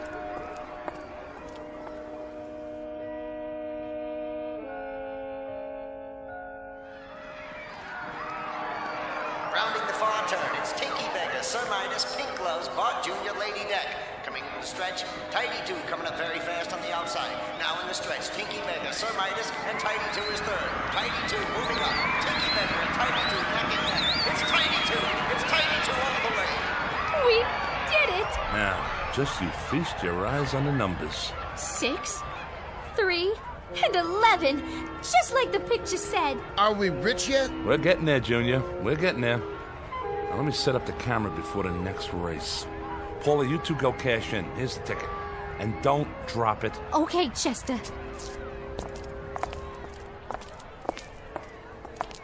I sure hope you got enough film for that camera of yours.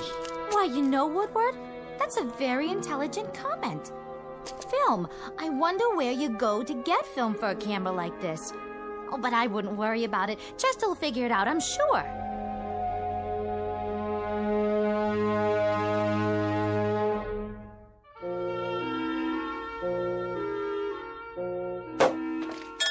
Want another glass, Chester? Not now. I'm on the phone. Yeah, but when can I get a delivery on something like that? No. I don't want the black one. It's gotta be yellow with black upholstery. Spoked wheels, Continental kit on the back, dual exhaust, power everything, the works. You got that? Now when can I get a delivery? All right, then order it. No. I'll pay you in cash. Come over with the papers tomorrow morning, we'll settle it then. How much did you say it was? No, I'm not backing out. I was just thinking. Maybe I ought to get 2. Huh? Well, you bring the papers. Fine. So long. It's the room service waiter. Are you done with your snack, Woodward? I ate the steak, but I can't finish all the chicken. I guess that'll hold me till dinner, though. Yes? I came for the dishes, madame. Right over there on the coffee table. Can you bring a couple of more bottles of champagne on the way back? Yes, madame. I can easily do that.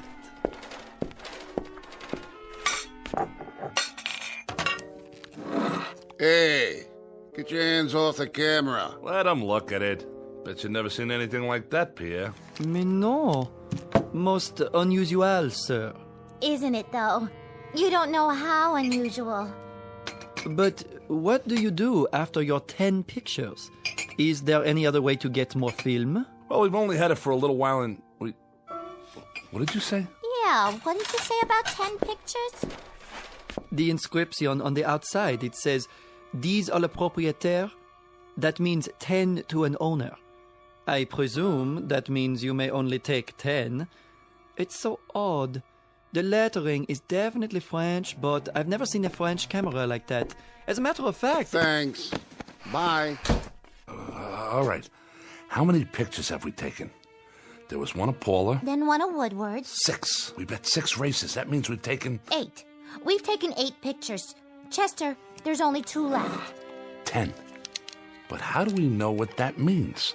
Some frog waiter tells us it means 10, so right away we think we only got 2 pictures left? How does he know what it means?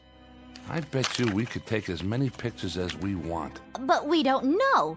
Chester, we can't take any chances. No, we can't. You know what we should do? We should sell it. Who rattled your cage? This don't even belong to you. You're strictly for charity, buddy. Now what we should do with it is go back to the track and bet 2 more races with it. Are you both crazy? What you do with it is hang on to it. Save it for a rainy day. Careful. You stop it. You're going to break the camera. It took a picture. You dropped it and wasted a picture. I didn't drop it. You did. Oh, palpitations. You and your palpitations. Phony palpitations and a stupid brother. Hey, look. I don't have to take that kind of guff off of you. All right. Have a drink. Give me the camera. What's in the picture? It's me. It was pointing at me when it went off, and it looks like I'm... She's screaming. Let me see that. Get your hands off. Why is she screaming in the picture, Woodward? I'll tell you why she's screaming. She's screaming because somebody's trying to do something to her loving husband. Some stupid ex-con with an idiotic idea about selling a camera to the highest bidder. And who doesn't care what he has to do to get it? Well, we'll see about that. Put the knife away. If she's screaming in the picture, it's on account of what some guy must be doing to her loving brother. You better put that knife away, Chester. You put her away, I'll take it and peel your skin off. Try to take my camera. Try to cut me, will ya? Stay away from the window! Watch out!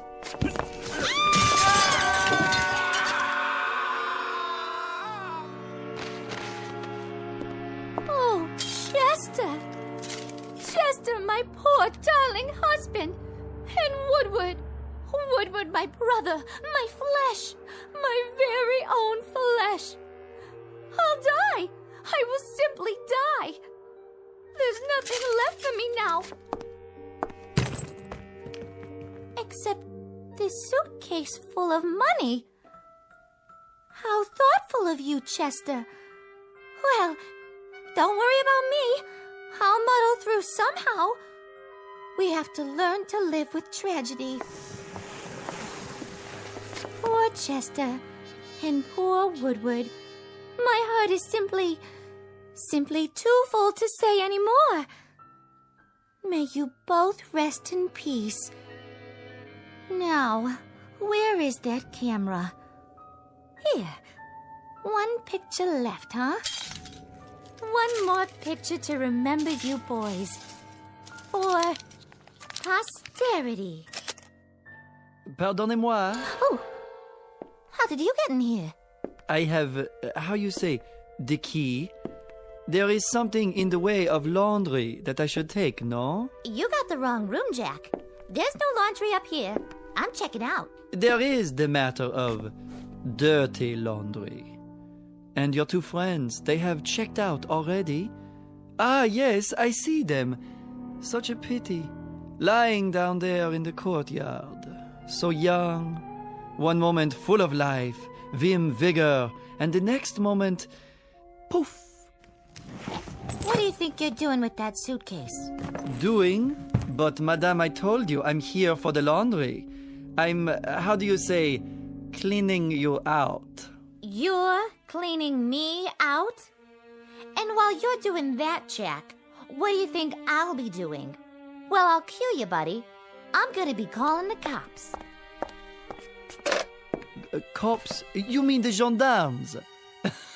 You'll forgive me, but if you call the police, Madame will get herself into, how do you say, one fantastic bind. Dear lady, I know all about you. I did some checking. You, your husband, your brother, you're wanted.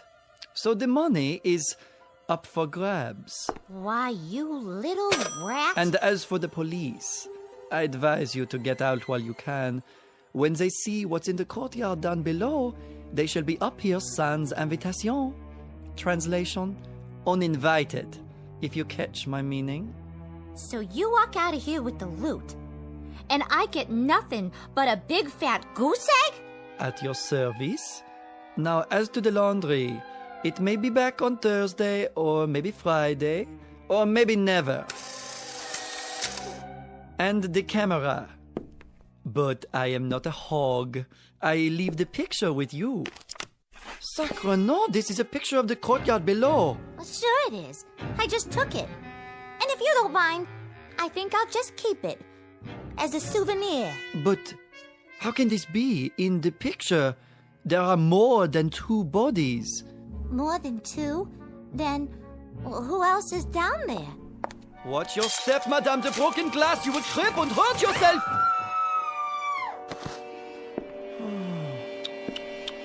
Yes, there are more than 2 bodies, just as the picture shows.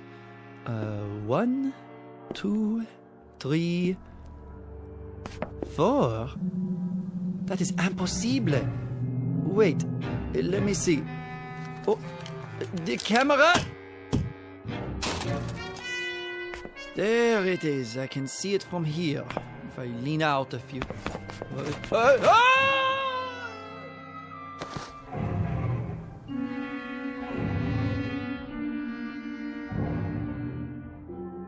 Object known as a camera. Vintage uncertain. Origin unknown. But for the greedy, the avaricious, the fleet of foot, who can run a 4-minute mile so long as they're chasing a fast buck, it appears to be an ally. But appearances are deceiving. It isn't at all what it seems. It's really nothing more than a beckoning come-on for a quick walk around the block in the Twilight Zone.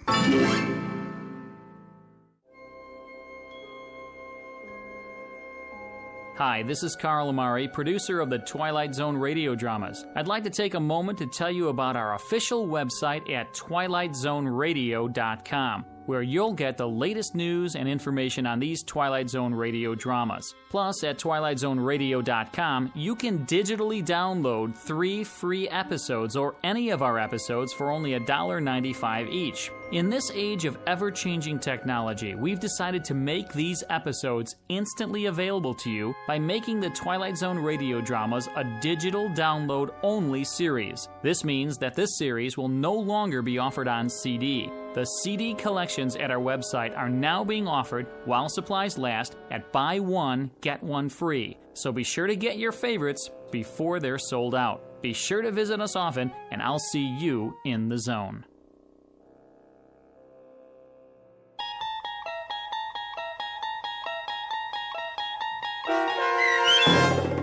A Most Unusual Camera, starring Mike Starr with Stacy Keach as your narrator, was adapted for radio by Dennis Etchison and based on a script by Rod Serling. Heard in the cast were Alyssa Fraden, Rich Komanek, Brooke Reed, Christian Stolte, Turk Muller, Roger Wolski, Carl Amari, and Doug James. To learn more about the Twilight Zone radio dramas and to obtain audio cassettes and CDs of these programs, visit our website at twilightzoneradio.com. This copyrighted radio series is produced and directed by Carl Amari and Roger Wolski for Falcon Picture Group. Doug James speaking.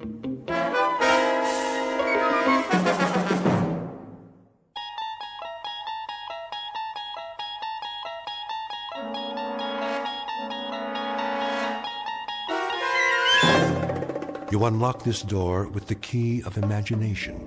Beyond it is another dimension, a dimension of sound. a dimension of sight, a dimension of mind. You're moving into a land of both shadow and substance, of things and ideas. You've just crossed over into the Twilight Zone.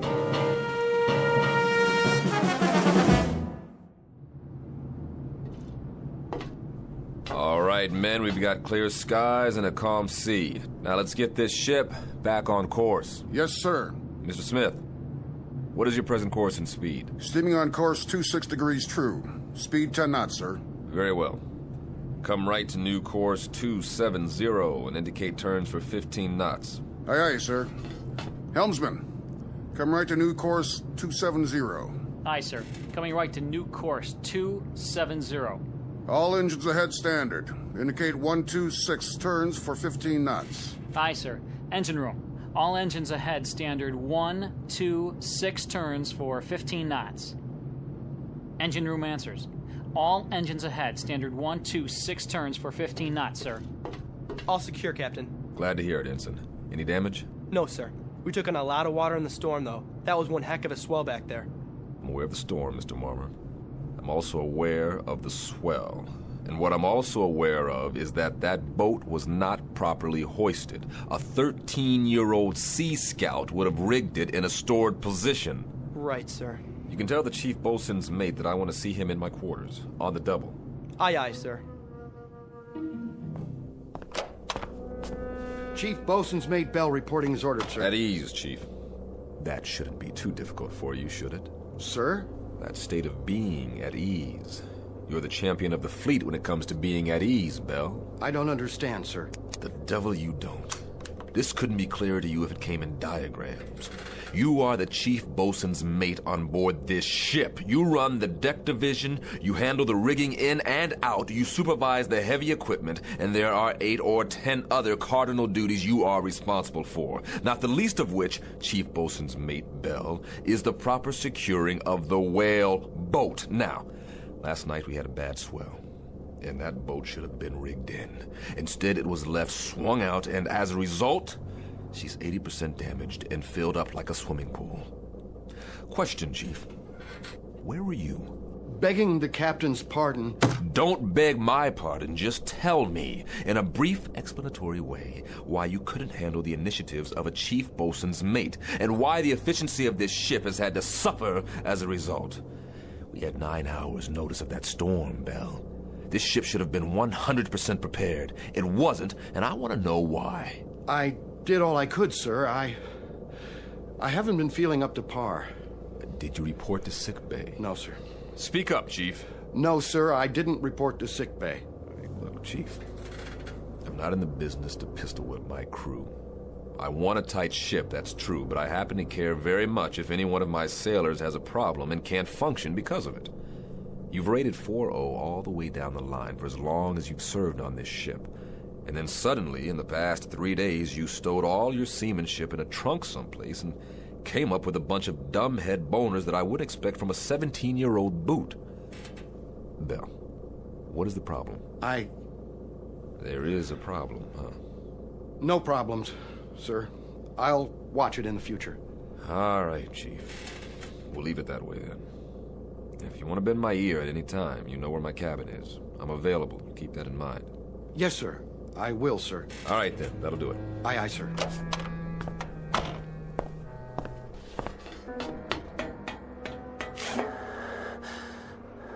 Chief? Hey, Chief, are you all right? What? You okay, Chief? You looked a little woozy there. Yeah, I'm okay. What am I listening to? Sir, contact bearing 280, 1100 yards, echo quality sharp. Evaluate as possible submarine. Submarine? But not moving, sir. Dead in the water. Shift the control to listen. Sounds like hammering or something, sir. Bridge sonar. Bridge eye. We have contact, bearing 030 degrees true, range 1100 yards. Appears to be a metal object. What kind of object, sonar? We can't tell, sir. From the sound of it, it's some kind of small ship, perhaps a sub-hull. Bridge eye. Sonar reports a contact, Captain. Evaluation is a possible submarine. A possible what? Stay on course. I'm going down to the sonar shack.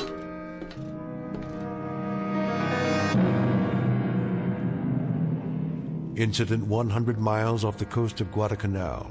Time 1963. A United States naval destroyer on what has been a most uneventful cruise, except for a few tense moments with a storm front. Nothing unusual. But in a moment, they're going to send a man down 30 fathoms and check on a noisemaker. Someone or something tapping on cold steel. You may or may not have read the results in a naval report, because Captain Beecham and his crew have just set a course that will lead this ship and everyone on it deep into the Twilight Zone. And now, back to our story from the Twilight Zone, The 30-Fathom Grave, starring Blair Underwood, with Stacy Keach as your narrator.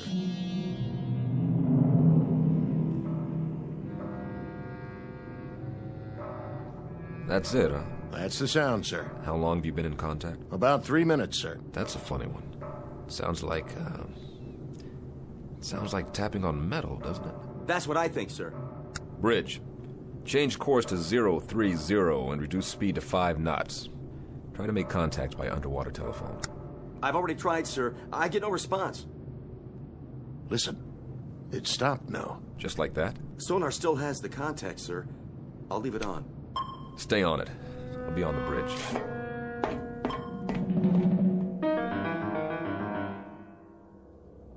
Steady on course 030.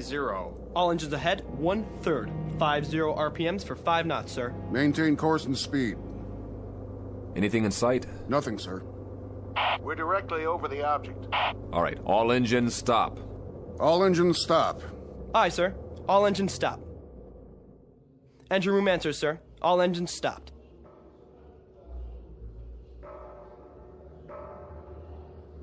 Do you hear it, sir? Wait, hold it. Hold it. I want dead quiet all over the ship. Tell those sailors on deck to can it.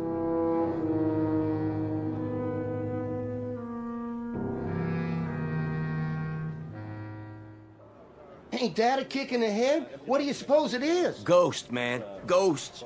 What do you think it is, Chief? I'm not sure. I've never heard nothing like that before. Stow it! Let's keep it quiet down there. They want us to be quiet so they can listen to it. What I want to know is, listen to what? Where you going, Belle? I don't feel so good. You don't look so good either. Make it stop. My head. Easy, Belle. You fall overboard.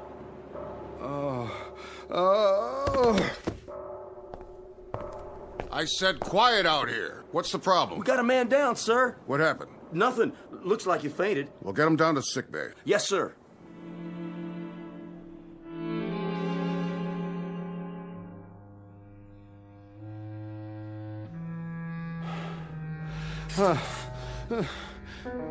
Where am I? In the sick bay. You all right now, Belle? Yes. I'm okay, Doc. What? You blacked out up there. I said I'm okay. You better stay horizontal for a little while longer. I'm serious.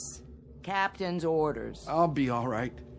I wouldn't doubt it, but right now you look like a Class A shipwreck. We still stopped? Still stopped. They're all curious as to what's making the noise. That noise. What's the trouble? It's just such an odd feeling. What kind of feeling? I can't describe it. Lie back down now. What's the needle for? Just relax, Chief. Get some sleep. This'll help. Sure. Sure. That's all I need. A little sleep. Doc? Yeah, Belle? What do you suppose is down there? Don't worry about it. You just go to sleep. Whatever it is, the captain will know what to do.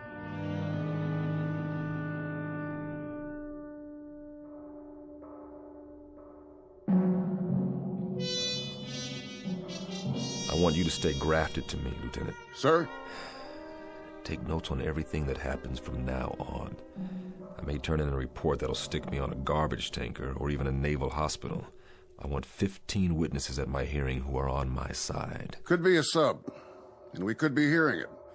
It's only about 30 fathoms. Yeah, sure. It could be a sub, mister. That's probably what it is, but what about this sub? Has it got 2 arms and a fist? Because somebody's making noise down there. We have a diver on board? Yes, sir. What's his name?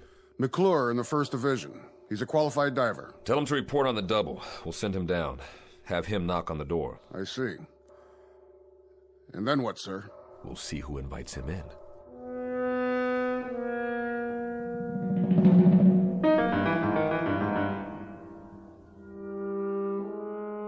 McClure reporting, sir.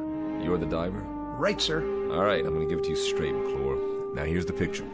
There's something down there, directly below us. Something, sir? We don't know what it is yet, just that it's a metal object about the size of a sub-hull. That's where you come in. I want you to get your equipment and go down there. Stay in contact from the moment you hit water to the moment you reach it, understood? I understand. Whatever that object is, there may be somebody inside, or at least something that's making the noise. When you get down there, I want you to listen closely and tell me what you hear. We may be getting it distorted. Yes, sir. All right, then, hop to it. Aye, sir. What we're hearing doesn't make any sense. It's crazy. It is that, Lieutenant. But if it isn't a sub, sir, what is it? Maybe it's a Spanish galleon, Lieutenant, with a treasure chest and a loose lid that's off its hinges. Or maybe it's just our imagination. Well, we'll sure find out. As soon as he suits up, they'll lower him down. And then we'll know. I sure hope so, Lieutenant. One way or another. I hope you're right.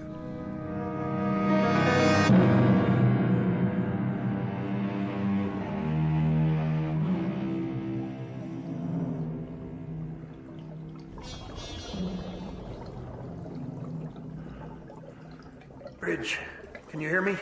Loud and clear. This is the captain. Keep talking. Yes, sir. What do you see, McClure? It's a sub, sir. No question about that. Have you reached her? I'm standing right alongside, sir. I don't hear anything, though. McClure? Her bow is buried about 15 feet into the bottom. I can't read any identification. It's covered. Or rusted over. On the side of the conning tower, McClure. Can you read a number there? No, sir. There's damage. Number's been obliterated. McClure, you hear that? Yes, sir, I do. It's coming from midship. I'm moving toward there now. Tap on the hull, McClure. See if you can get a response. Was that you, McClure? Yes, sir. No response, sir. I don't hear anything anymore. McClure, there should be 3 hatches. On the bow, on the conning tower, and on the stern. Is the ship upright? She's upright, sir. At about a 30-degree angle. I understand, McClure. Climb up on her deck and check the hatches. See if you can open them. The bow hatch is buried, sir. I can't get through to that. But wait a minute. I'll check on the one over the conning tower. McClure, what's the condition? The conning tower hatch is all bent, sir. I can't move the wheel. The whole deck appears to have been strafed. Wait a minute. Hatch on the stern the same way, sir. I can't turn her. Whoever she is, sir, she must have caught it. Say again, McClure. She must have what? Caught it, sir. The whole deck is pockmarked with shell damage. Machine gun damage, too. Is that you, McClure? No, sir. It's coming from inside the hull. Answer it, McClure. Answer it right away. This is crazy. McClure, can you pinpoint the sound? Can you tell precisely where it's coming from? I think it's... Wait a minute. Yes, sir. Directly midship, just below the tower. Keep trying. We have to know whether anyone's inside that sub.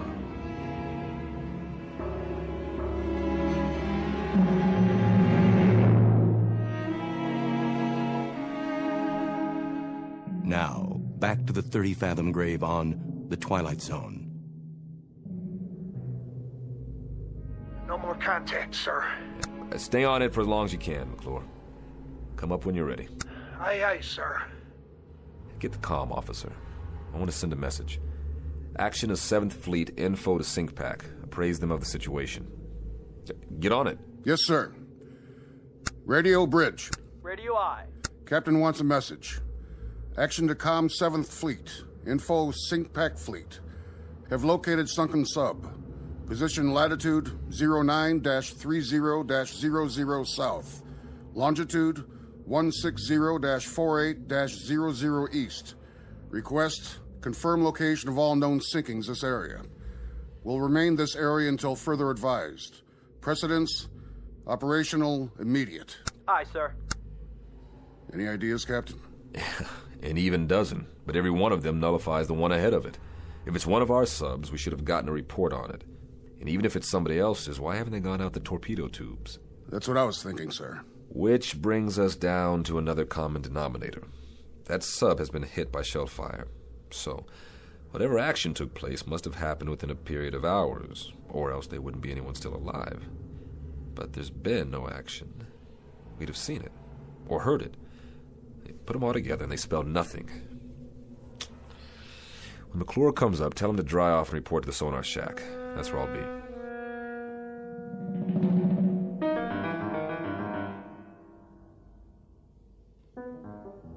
How you doing, McClure? Fine, sir. I could use some hot coffee. Well, you can drink a gallon of it if you want. Just tell me. What did we find out? I don't know, sir. I don't know either, Bosun. Just tell me what you do know. There's somebody inside her. I'd lay odds on that. 3 or 4 times when I pounded on the hull, that's when somebody answered me. Well, what about the sub itself? Could you judge her length? Well, I guess her to be about 300 feet, sir. Maybe 25 feet midship. Sounds like one of ours. She looks like one of ours. There were ballast tanks and flooding ports on the underside. She's moving, sir. Now, that was the other thing, Captain. She wasn't stuck in tight. Deep, yes, but not tight. She seemed to be swaying. You still cold, McClure? I've been warmer, sir. And you will be again, but right now you're going to get colder. I want you to check her bow. Maybe she's pulled herself loose and you can finally read that number. Sonar, bridge. Go ahead, bridge. Comm 7th Fleet reports no sinkings of any kind. Authorizes us to remain on scene and operate at own discretion for salvage and rescue. Roger. Can do, McClure? I'll do my best, sir. Look at it this way. What a dandy story you can tell your grandchildren on some dark, rainy night. They're gonna believe me, sir? I'm not sure I will, but if you can get me a number or a name off that hull, we may be able to sleep tonight after all. Yes, sir. I've got a question for you, Mr. Smith. What's that, sir? If they're in there and alive and can't use the torpedo tubes, how do we get them out?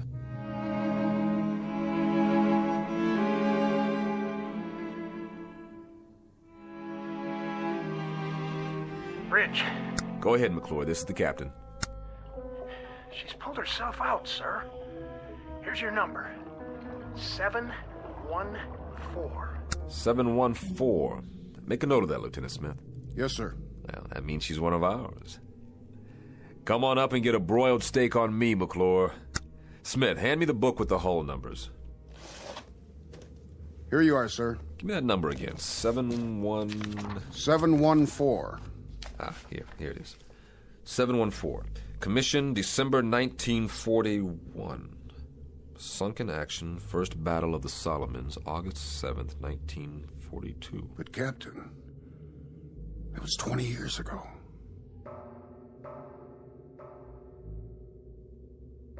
Then, Lieutenant, tell me something. Who is inside that sub?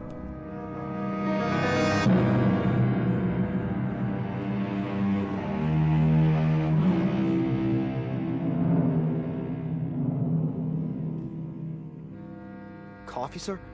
Thanks, Marmer. Quiet night. It's too quiet. How long's it been now? About 3 hours. Is he sending McClure down again? Beats me. All I know is there's a boiler tender second who's making book in the crew's quarters that the thing below us is a sea monster with 3 heads and we're all living on borrowed time. I don't know what scares me more, when they pound or when they shut up.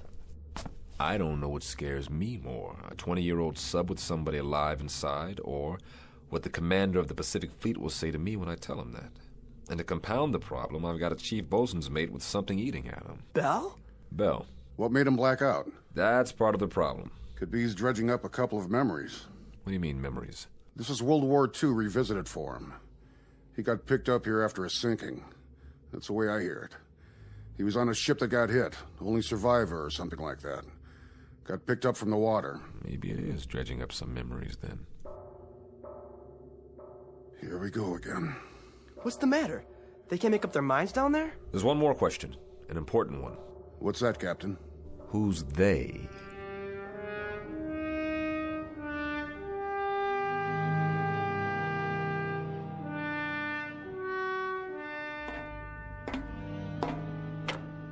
Hello, sir.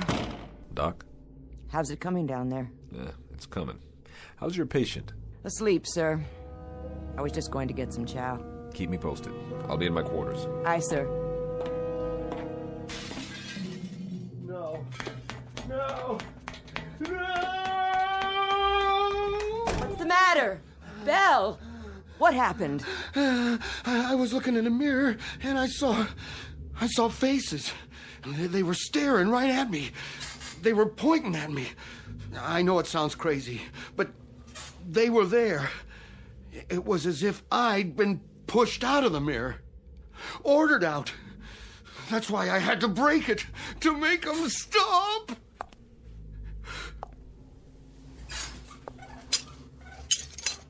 Doc? Yeah, Chief. Do you see me in the pieces of mirror down there on the floor? Listen to me. I see you right here in front of me. I see you just fine. Remember that. Nobody is ordering you anywhere. You're not going anyplace. We're gonna lick this, Belle. I mean it. We're gonna lick this. Oh.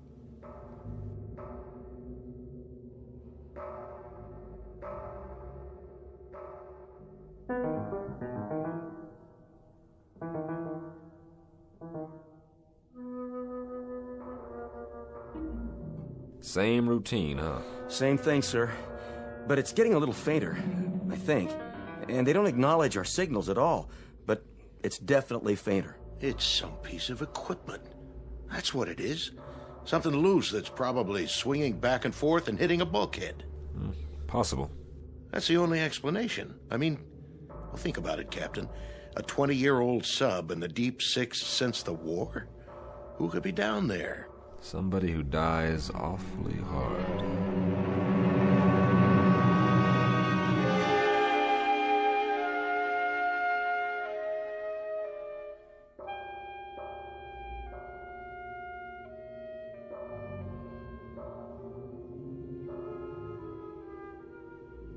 Whoever it is, whatever it is, it's running out of steam.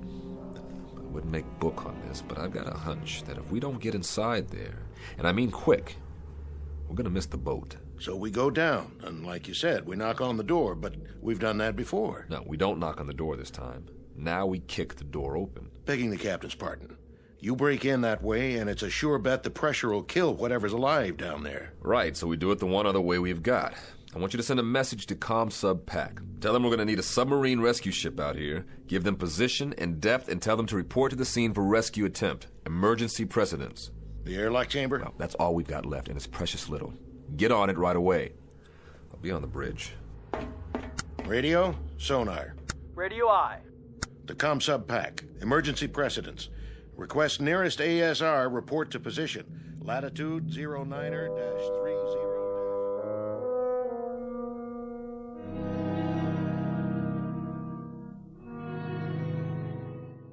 Doc? Yeah. You got a cigarette? Sure, Belle. I'll do it. Your hands are shaking. Thanks.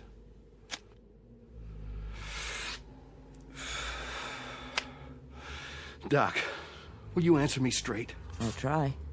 Who's outside? What? Who's out in the passageway? Nobody's out there. Why? You think you hear something? I don't know. Why should anybody be out in the passageway? Nobody's posting guard on you. I just felt as if there was somebody out there. Now, there's nobody out there. Nobody at all. Who did you think it was? I don't know. The only thing out there is a long stretch of steel and deck. Nothing else. Come on, you want to take a look? What's happening to me? Doc, what in God's name is happening? Chief, you gotta get a grip, or I swear you're gonna talk yourself into a straitjacket. I mean it. I got the feeling again. Just as if somebody was watching me, pushing at me. Doc? What, Bill? I'm scared to open the door. Then don't. I told you, there is nothing out there. I'm scared to open it, but I have to.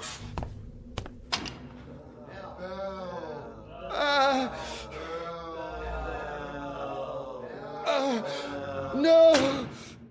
What did you see? Men! What men? All wet.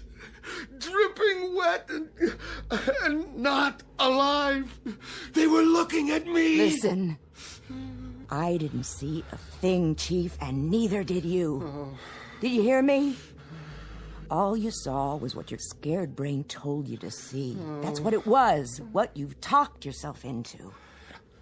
Now pull yourself together, sailor. But I tell you, I saw it. Then I'll prove it to you. No! See? Nothing, I told you. What the... Water on the floor. And where did that come from? Piece of seaweed.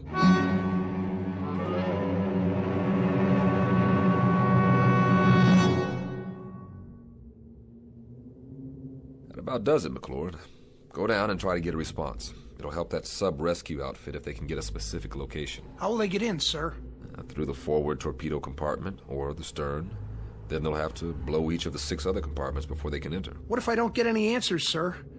We haven't heard from them in almost a half an hour. If you don't get any answer, come back up. The rescue team will take it from there. No survivors then, sir. Is that what it'll mean? That's what it'll mean. They'll bring up bodies, not survivors. Okay, McClure, up to it. Aye, sir.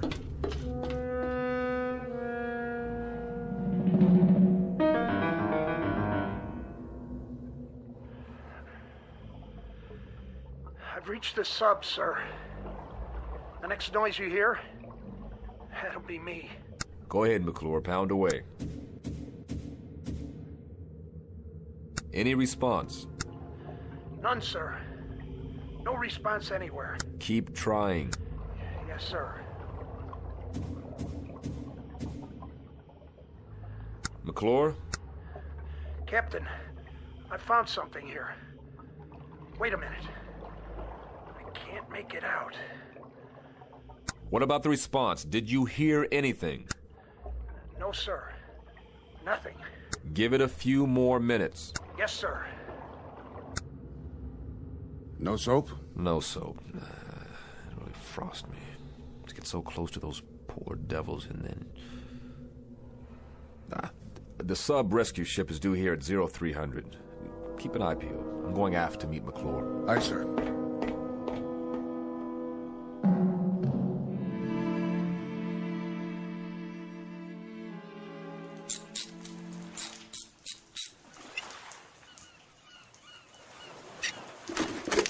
Bet it feels good to get that helmet off. Oh. Yeah, it sure does. It's so dark down there now. Without the light, I couldn't see a blasted thing. Real spooky. But I found this. Yeah, thanks, McClure. Good job. Go get some chow. I'll need you one more time when the ASR team gets here. You're gonna have to go down as a pathfinder. Give them any help they need. But that won't be for a while. Excuse me, sir. But you better look at those tags. You gotta be kidding me. What's the matter, sir? Ensign, ask Doc if Chief Bell is well enough to report to my quarters, because I need an explanation for this one. Fast.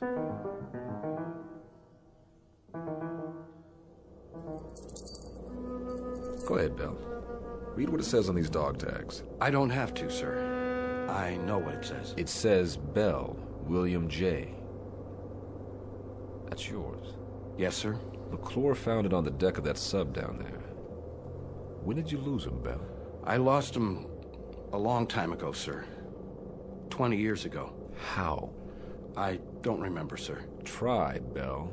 Try to remember. I was on a ship. What ship, Bell? A submarine. The one below us, sir. That was my boat. Who's making the noise down there, Bell? What's it all about? Do you know? We were on the surface. It was night. I was a signalman then. I was supposed to put the infrared filter over the signal lights. Otherwise, they would have seen us. They would have seen the light. They would have found us. I don't know what happened. I was scared, clumsy. I dropped the signal light. The filter fell off. They were waiting for us out there. Japanese destroyers. They saw our light. And it was my fault. They let us have it. They straddled us with the first salvo. The captain took the sub down, but it was too late. They unloaded depth charges. And that sub wasn't ever coming up again. What about you? I got flung over the side when the first salvo hit. And all that time I was in the water, I could... You could what? I could hear the voices of our guys down below me. They were screaming. I know what it is now. This crazy feeling I've had. What? What is it, Bell? I got out. One guy out of the whole crew. I got picked up later on by one of our destroyers. But I got out. Do you understand, Captain? I sank that sub. I was responsible, but I got out. Bell, I want you to listen to me. Those guys down in the sub, they know I'm up here. Bell, hear me out. I should be with them. I should be down in that sub. Bell. I should be dead. That noise, that pounding, those are the guys down there who are calling muster on me. They're calling muster on me. Will you hear me out? Will you listen to just a little logic now? A little reason? No one man sinks a sub, and one lousy circumstance doesn't decide a battle. And one case of sudden fear doesn't add up to a coward. Bell, you gotta believe me. All you should put in your sea bag is regret, not guilt. Do you understand, Bell? Not guilt. They're calling muster! Bell! Come back here! They're calling muster on me! Bell!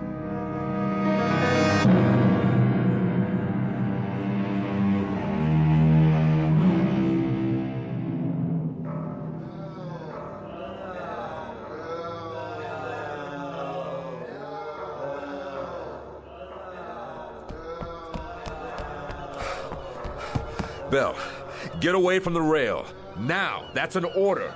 They're calling me! Man overboard! Starboard side!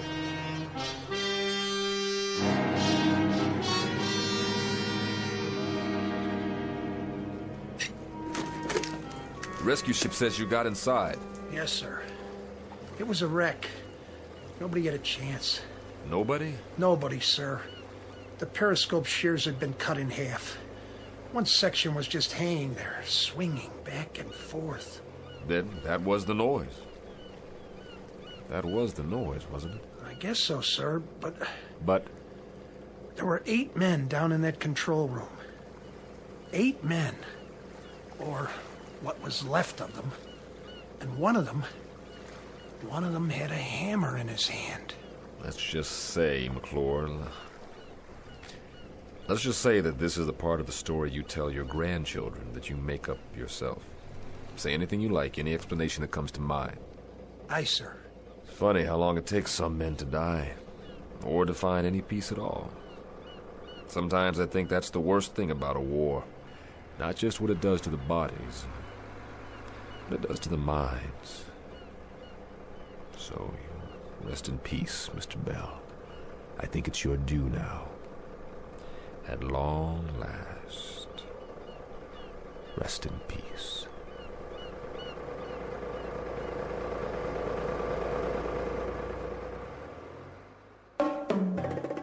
Small naval engagement.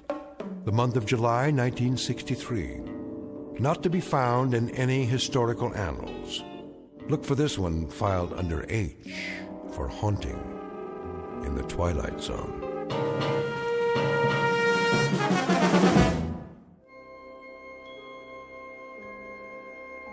Hi, this is Carl Amari, producer of the Twilight Zone radio dramas. I'd like to take a moment to tell you about our official website at twilightzoneradio.com, where you'll get the latest news and information on these Twilight Zone radio dramas. Plus, at twilightzoneradio.com, you can digitally download 3 free episodes or any of our episodes for only $1.95 each. In this age of ever-changing technology, we've decided to make these episodes instantly available to you by making the Twilight Zone radio dramas a digital download-only series. This means that this series will no longer be offered on CD. The CD collections at our website are now being offered while supplies last at buy one, get one free. So be sure to get your favorites before they're sold out. Be sure to visit us often, and I'll see you in the zone.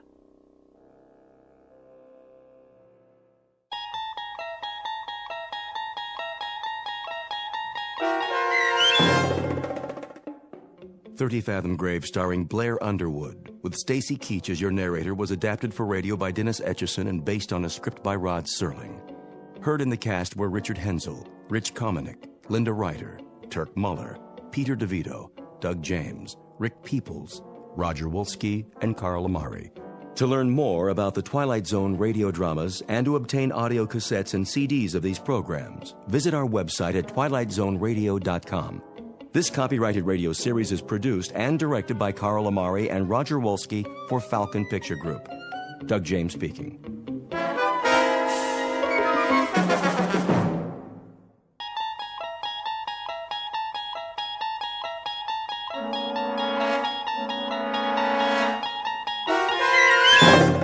You unlock this door with the key of imagination. Beyond it is another dimension, a dimension of sound, a dimension of sight, a dimension of mind. You're moving into a land of both shadow and substance, of things and ideas. You've just crossed over into the Twilight Zone.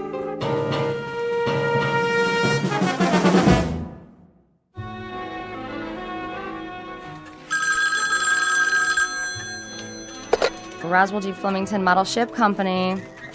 I'll check, please hold. Did we fill the Benson order yet? Benson? I just packed it. Scale model steamship complete with working boiler and drive propellers. It's going out today, COD. Mr. Benson, your ship's been shipped. Mailed. You should get it by the end of the week. That's right. You're welcome. Lloyd, where's the ledger from last quarter? On the top bookshelf. Why'd you put it all the way up there by the ceiling? I didn't. Flemington did. Oh, then let's move the ladder so I can get up the flying jib or whatever he calls the wall beam. The mast. The captain insists it's the mast. Now don't you go nautical on me, Lloyd. Oh, I'm not. I wouldn't, believe me. Strictly his terminology. Well, I say it's a bookshelf, and I say it's a pain in the neck. The Roswell Oh, hello, Mrs. Flemington. Yes, Mr. Flemington is in, but he's taking his mid-morning nap. In his quarters. His office. Yeah, that's right, with his phone unplugged. Would you care to leave a message? Okay, I see. I'll tell him. Here it comes! Oh, cover your ears, boys! Let's get with it, Conklin! A tight office is a happy office. Idle hands make for an unproductive poop deck. Yes, sir. What are you doing, Miss Abernathy? Just putting on my lipstick, sir. That is, I mean, Captain. Belay that! Extraneous activity is nothing more nor less than sloppy seamanship, in a manner of speaking. You there! Fenstermacher! Aye, aye. Keep an even keel, in a manner of speaking. Let's keep an even keel here, man. To all of you, bear in mind that we must, all of us, go aft, climb up the old mast, in a manner of speaking, and set our sights on a distant horizon. Got it, sir. A tight ship, a happy ship. Damn the torpedoes of competition. And full speed ahead. Aye, aye, Captain.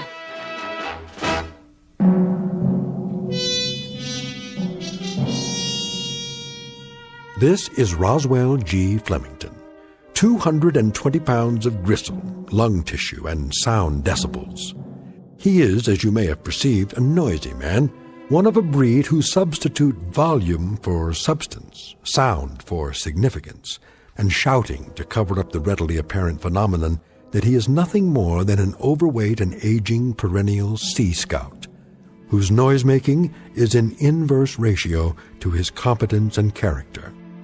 But soon our would-be admiral of the fleet will embark on another voyage, this one in an uncharted and twisting course, headed for a distant port called the Twilight Zone.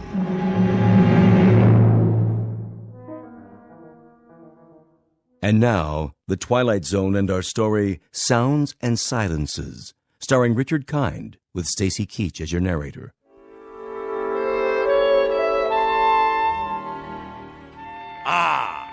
Clear skies, visibility unlimited. And now, for something a bit more bracing. You may enter. I forgot to tell you, sir. Yes? What? Speak up. I forgot to tell you that your wife called. Oh, she did she? Yes, a little while ago. She's on the phone again now. Would you like to take the call? Oh, I suppose so. See how the home fires are burning. What's that? I said I'll plug in the extension. Yes, sir. Here, madam. Yes? Yes? What noise? Oh, well, it's a most excellent recording, actually. Flight sounds of aircraft leaving the carrier Hornet. No, I can't turn it down. It has to be heard at realistic levels. Speak up! What is your request? Talk? About what, pray tell? Well, then talk away. Very well, later. Of course I shall be home for dinner. Yes, of course, I'm quite sure. Goodbye.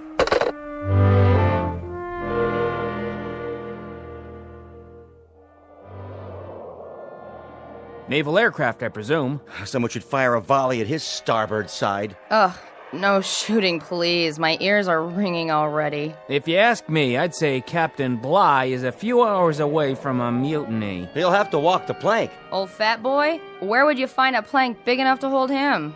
All those kamikazes they threw at us during the war, wouldn't you think just one of them would have hit him? One of these days, all that noise is gonna come back and bite him. I just hope I'm around to see it happen.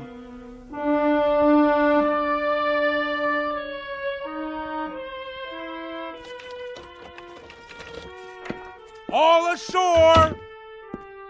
I'm home! Ah, Navy rum. To be followed later by a full measure of grog. But first, some easy listening on the stereo. Which album shall it be tonight? Sounds of submarine warfare, great squalls of the North Atlantic, cruising on a windjammer, engine rooms of the great destroyer. No. Wait. Here it is. Perfect!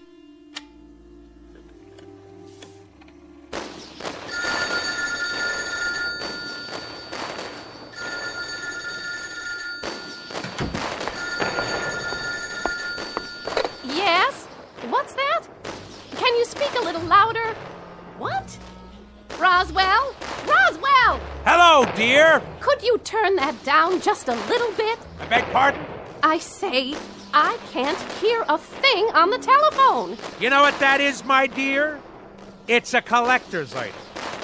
This is an actual recording of the battleship Missouri bombing Okinawa. That may be, Roswell, but I can't hear who's on the phone. Ah! Lay on, gentlemen! Let 'em know what's what. Fire at will, and by the good Lord Harry, we'll show 'em how a man's Navy treats aggression. Who did you say is calling? Who? Just a minute. I'm afraid you'll have to call back.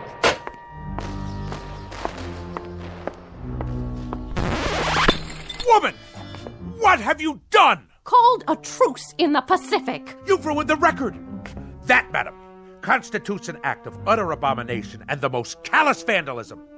I would remind you... I would remind you that I live in this house, too. That there were only 100 such recordings pressed for the collector's market, as rare can be. Well, now there are only 99. Absolutely irreplaceable. What you have just done is an act of wanton desecration, not unlike the defacing of John Paul Jones's statue. What are you, madam? Some kind of crazed peace fanatic? Roswell, we've had this out before. I'm not the fanatic around here. I must say, your meaning eludes me. Perhaps I should use semaphore signals. This insistence on blaring noises and running a household like it was a destroyer escort on convoy duty.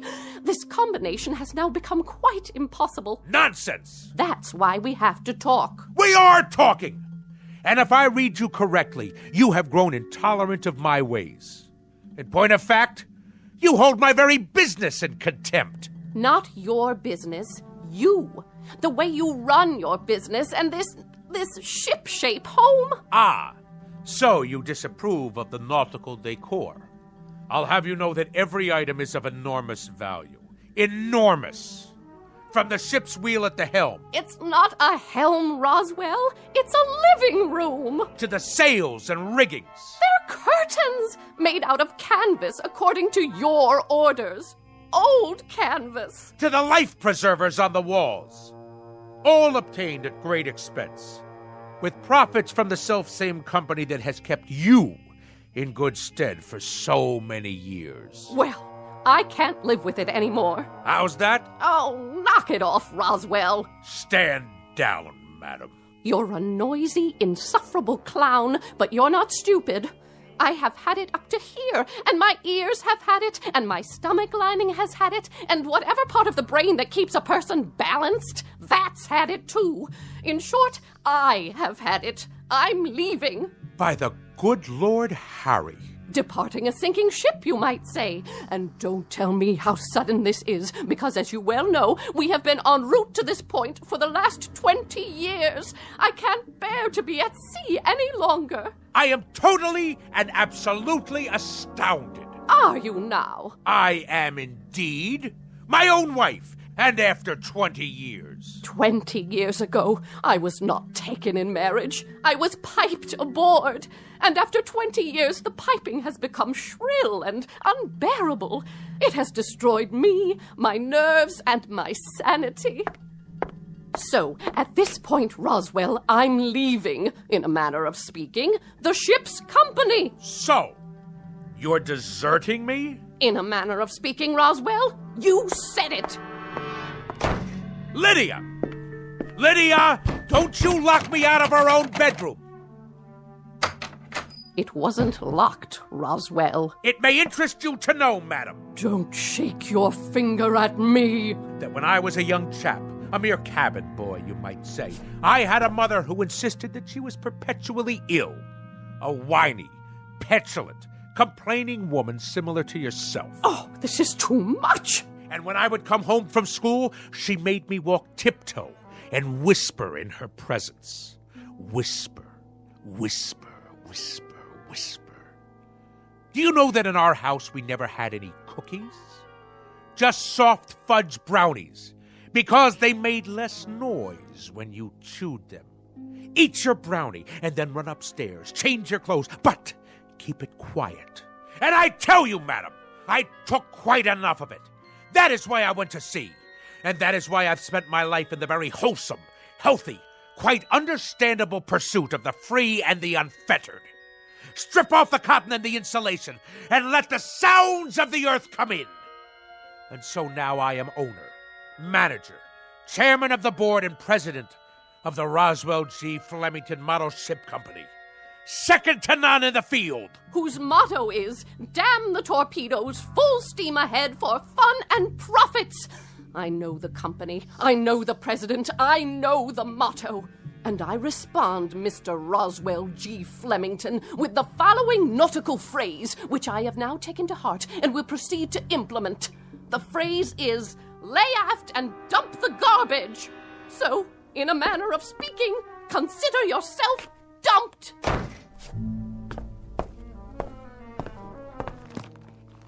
Sounds of a three-masted schooner in the South Pacific.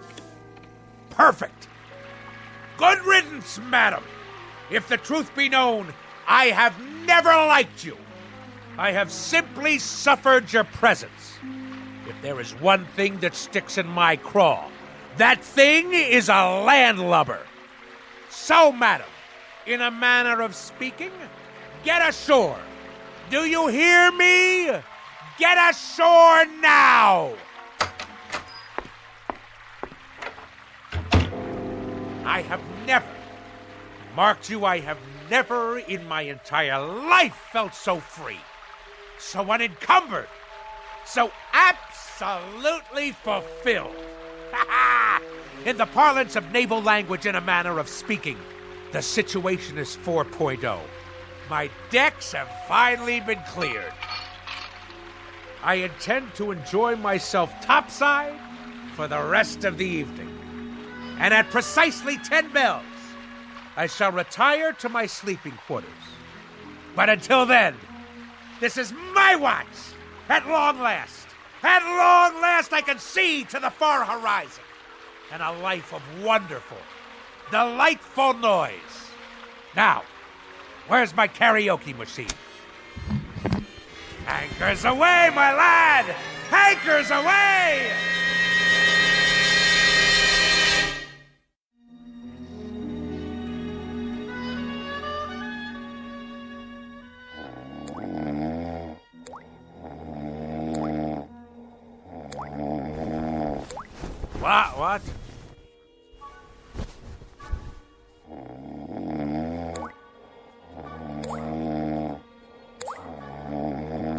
What? What? A leak in the cargo hold? All hands on deck! Oh, where's it coming from? The blasted bathroom sink. There. The shower. Off, I say, off!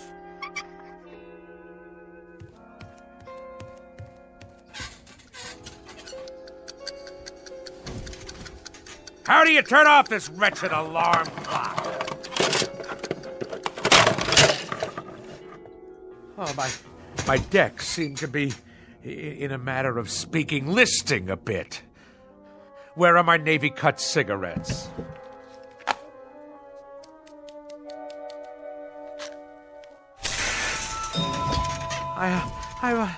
I must be dreaming.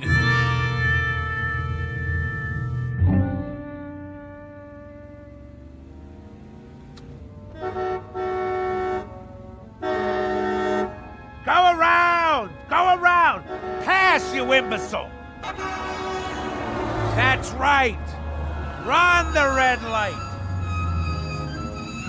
No noise laws in the city at all anymore. Any rattletrap is permitted on the streets. At last, my turn to make my way through the flotsam and jetsam.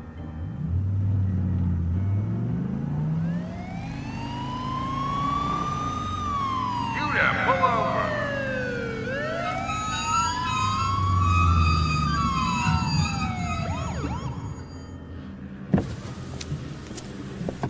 License and registration. Certainly, officer. Happy to oblige. My duty is a civilian. Here you are. Mr. Flemington? Roswell G. Flemington of the Flemington Model Ship Company. Perhaps you've heard of us. Purveyors of the finest in maritime collectibles. A Navy man, are you? Coast Guard? Merchant Marine? Something wrong with your car? Why, no. No, not at all, thank the good Lord Harry. Now, this boat has kept me afloat for many years now. Hydromatic V8 with overdrive. Though the engine seems to produce a most curious sound this morning. Like a motorboat every time I step on the gas. No, it's more like a tug, I should say. Like a tug hauling an ocean liner to the dock. On your way to work, are you? I am indeed. And if you wish to cite me for speeding, you'll have difficulty proving it in court. A great deal of difficulty. At no time have I exceeded 15 knots. Point of fact, that's an impossibility. Considering the sounds of strain emitted by this engine. I didn't stop you for speeding, sir. Oh, good. Well, I'll be on my way. I stopped you because you were going so slow. You did? Oh, I see. Well, then that's all very well, then. Why are you driving so far under the speed limit? Why? It's as I said. This craft obviously has a few bolts loose somewhere. I tell you, I've never heard such a racket from the engine room. Then I'd suggest you take her into port somewhere. There's a gas station on the next block. They do repairs. But frankly, sir, the car sounded just fine to me. A real classic. You got a cherry piece of Detroit iron here. Lots of horses under the hood, huh? Anyway, try to keep up with the flow of traffic, would you, Mr. Flemington? Good day to you.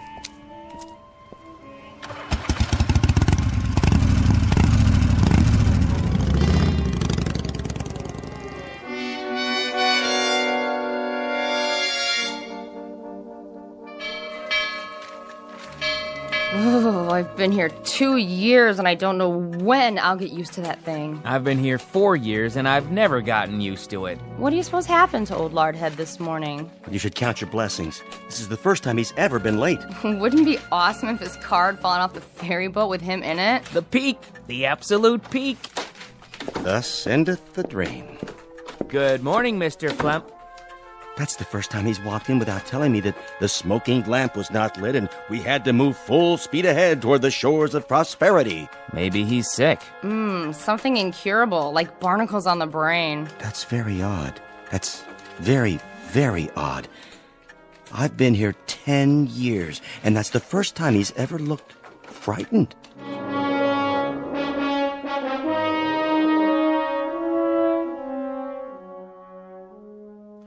Something restful. Actual sounds of Hawaiian outrigger canoes. Yes.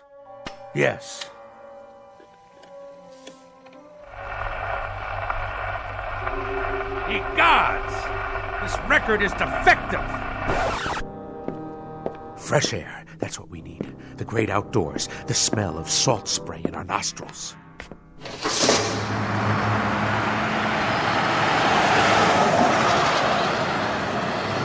Blow me down.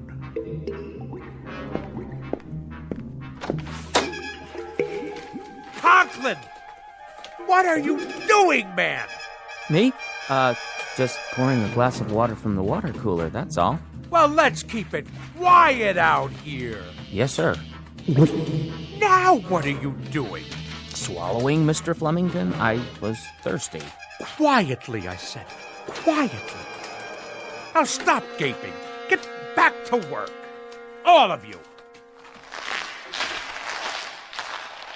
Mr. Fenstermacher! Begging your pardon, sir. New shoes. What have you gotten them? Dead fish? Oh, people! This ship has to shape up. Repeat, shape up. Noise pollution hinders efficiency. Let's secure the hatches now and mind the torrent of bilge. Oh! What is going on? By the good Lord Harry, what on earth is going on?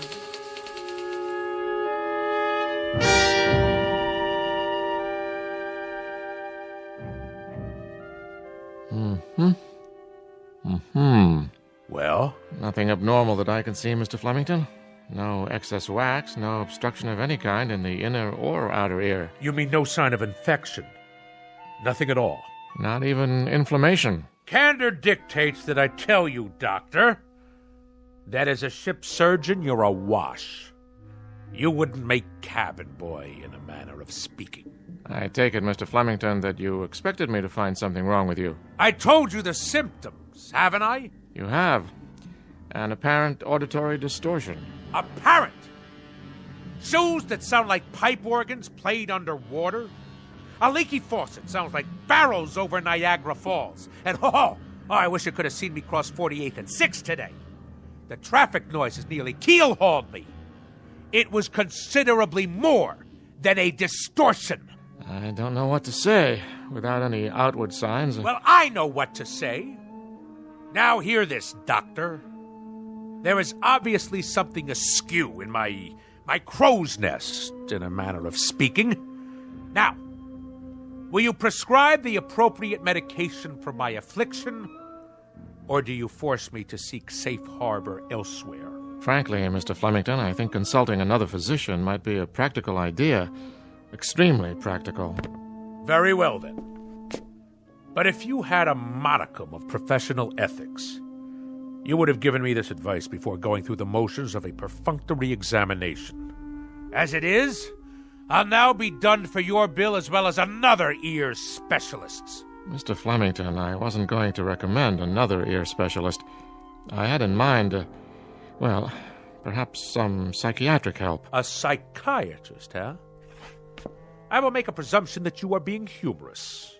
It is that charitable outlook that saves your being called to account, sir. The soundest recommendation I can make under the circumstances. I can assure you, Doctor, and I use the term loosely, that there are few people today on land or sea who are as sane as I am. I bid you good day. Good day to you, and good luck. Oh, what is that hideous sound? I'm merely making a few notes on your chart, see? Nothing to be afraid of. An ordinary number 2 pencil, that's all. Oh!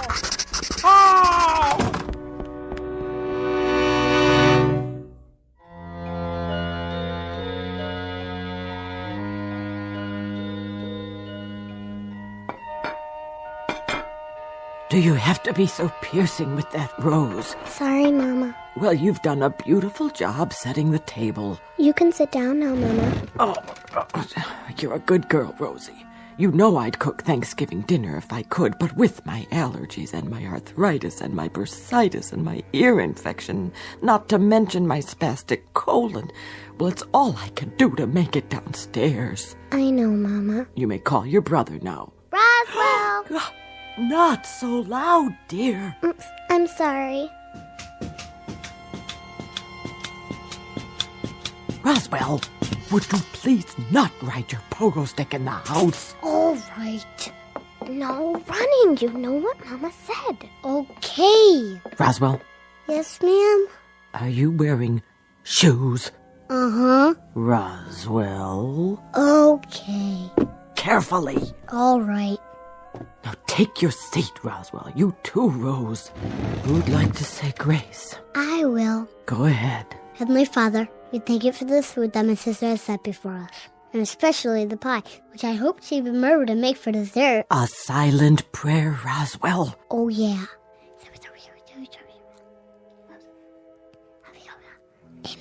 Pass the mashed potatoes, please. Yes, Mama. And the cranberry sauce, and the yams, and the creamed corn, and the creamed spinach, and the tofu.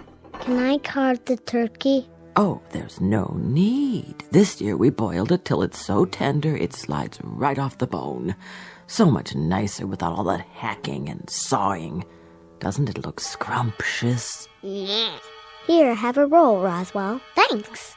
Hey, how come it's so soft? Rosie only put them in the oven for a minute so they wouldn't be too crunchy. Easier on the nerves. Did you make the pie? Tapioca, but there's lots of whipped cream. Grab hold. What's that? A wishbone. Grab hold and pull. I don't know. Go on. What are you children doing? And what's that in your hand? Oh, my heart, you gave me such a fright. I'd better lie down.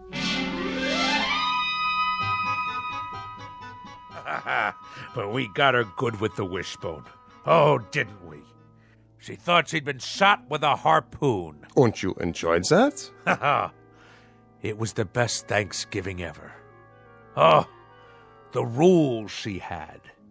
Did I mention that we only used paper plates and plastic forks after that? See. Out with the pogo stick. I padded around in socks from the moment I got home from school. The radio was permitted only with headphones. The telephone had no ring, just a little red light. My toothbrush, soft bristles. No toast, only soft-boiled eggs. No ice cubes in the refrigerator, not even chunky peanut butter. And all my school books had to be paperback, in case I accidentally dropped one on the floor. Go on. As soon as I was old enough, I ran away and joined the Navy. What happened to your sister? Oh, she became a sign language interpreter for the National Theater of the Deaf. Well, I should say that about covers it. It does? Now do you understand, Mr. Flemington? Understand what, Doctor? Unless I'm very much mistaken, it's a phenomenon we in the psychiatric profession call auto-suggestion. Nothing to do with motor cars, I presume. A person talks himself into believing that certain occurrences take place, when in reality they are pure figments of the imagination. Beyond that, there are some suggestions that you were very resentful of your mother and her preoccupation with her imaginary aches and pains. You don't say. My guess would be that this feeling now extends to your wife, who very similarly provides you with a mother image. But I can tell you this, Mr. Flemington, and forgive me if I repeat myself, these occurrences are only figments of your imagination. Yeah, but if that's so, then... Snap your fingers. Do I dare? Go ahead, snap your fingers. Any abnormal sound? None. Now, stamp your feet on the floor. Normal? Happily, delightfully normal. Now, let's really put it to the test.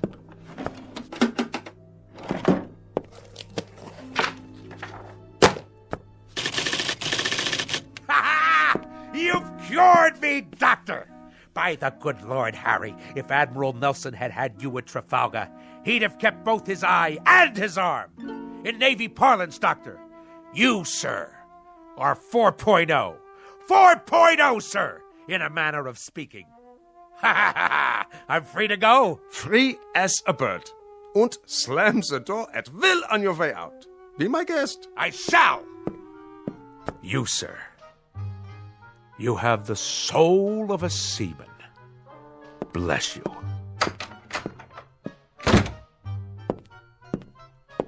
Any more patients today? No, Doctor, that was the last one. Praise Freud. Why do I get all the nutcases?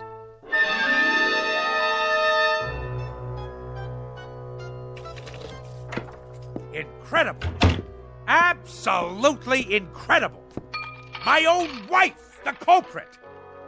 Her miserable preoccupation with noise. She planted that seed in my head. Incredible. Incredible what one crew member can do to a ship's company. Absolutely incredible. And the whole thing. Mind over matter. Land ho! You are not welcome on this particular quarterdeck, madam. Nor shall I stay here, Admiral. I forgot some of my things. I came to retrieve same, and now, whether you pipe me ashore or not, that's precisely where I'm headed. I might add, madam, that despite all your efforts to capsize this worthy vessel, in a manner of speaking, against the rocks and shoals of petulance and pettiness, this ship remains tight. Your efforts have been both worthless and wasteful. Horatio, old pal, let the following be my final comments. You are an overgrown sailor boy with an undermanned head. You are full of such neuroses that I wonder how you haven't cracked before this. Belay that! Belay that, woman! It just so happens that I have had a psychiatric evaluation. And if there is anything wrong with me, It is you. Furthermore, madam, the whole business is simply mind over matter. Absolutely and totally. Do you know what I can do? I can shut you off. I am a man of such incredible will that I can shut you off. Go ahead! Yell at me. Yell! Because even at this moment, I am in the process of exercising mind over matter. I am shutting you completely out. Flemington, I wonder about you. I wonder why no one has committed you. I really do. Ha! See? See? I have shut you off. Go ahead. Talk all you like.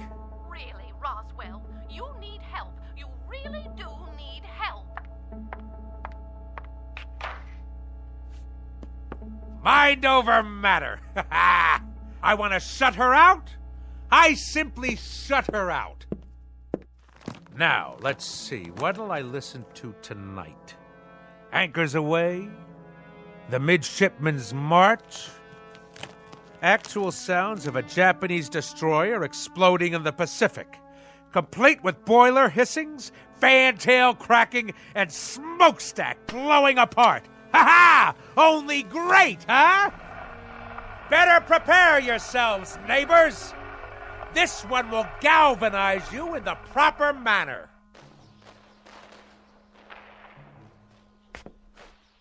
Something wrong with the record player? Better turn the volume up. All the way. Must be the speakers. Why is everything so quiet? What's wrong out there? I can't hear the city. Hey out there! Hey! Hey, what's going on? Why can't I hear anything? Louder! I want it louder! More noise! More noise out there! Let's hear it! Come on! Louder! Louder! Help me, someone! Help me!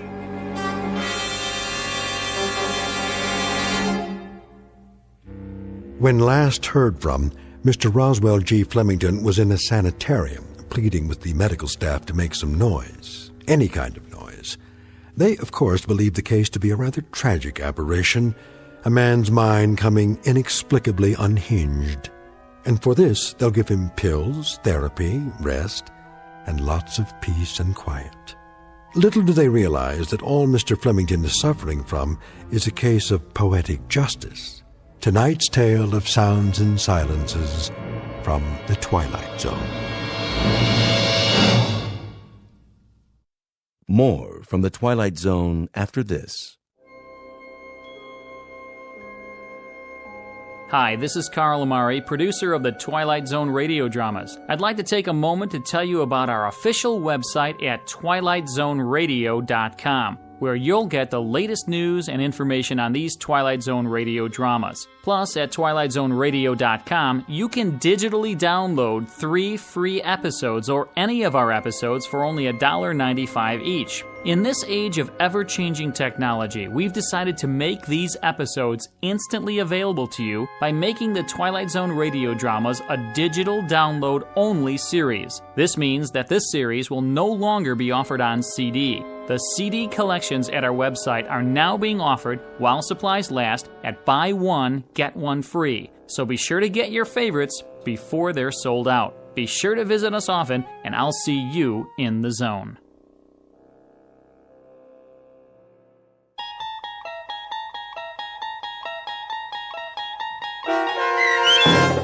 Sounds and Silences, starring Richard Kind, with Stacy Keach as your narrator, was adapted for radio by Dennis Etchison and based on a script by Rod Serling.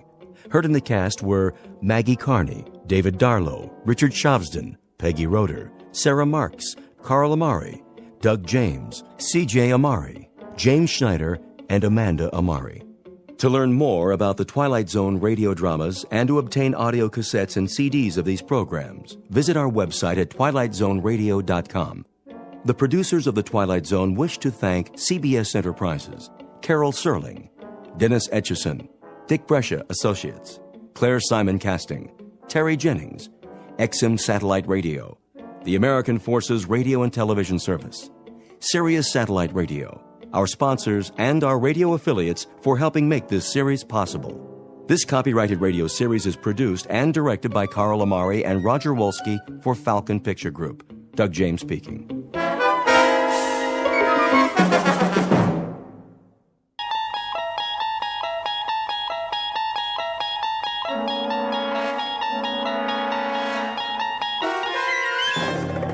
You unlock this door with the key of imagination. Beyond it is another dimension, a dimension of sound, a dimension of sight, a dimension of mind. You're moving into a land of both shadow and substance, of things and ideas. You've just crossed over into the Twilight Zone.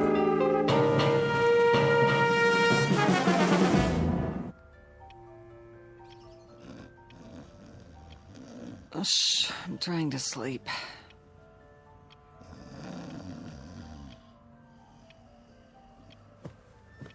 I said I'm sleeping. What? Oh, what time is it? Wilma. Ow. Wilma. Oh, leave me alone. What does the clock say? Huh? 9:17. It can't be. Oh, didn't you set the alarm? Wilma!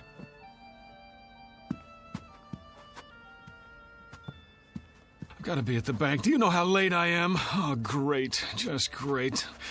I'll even take my clothes off. No more parties. Never again. Oh, be quiet about it. Sure, go on. Get your beauty sleep. You feel lousy. Never mind how I feel. So I'm late for work. So what? No skin off your nose, right?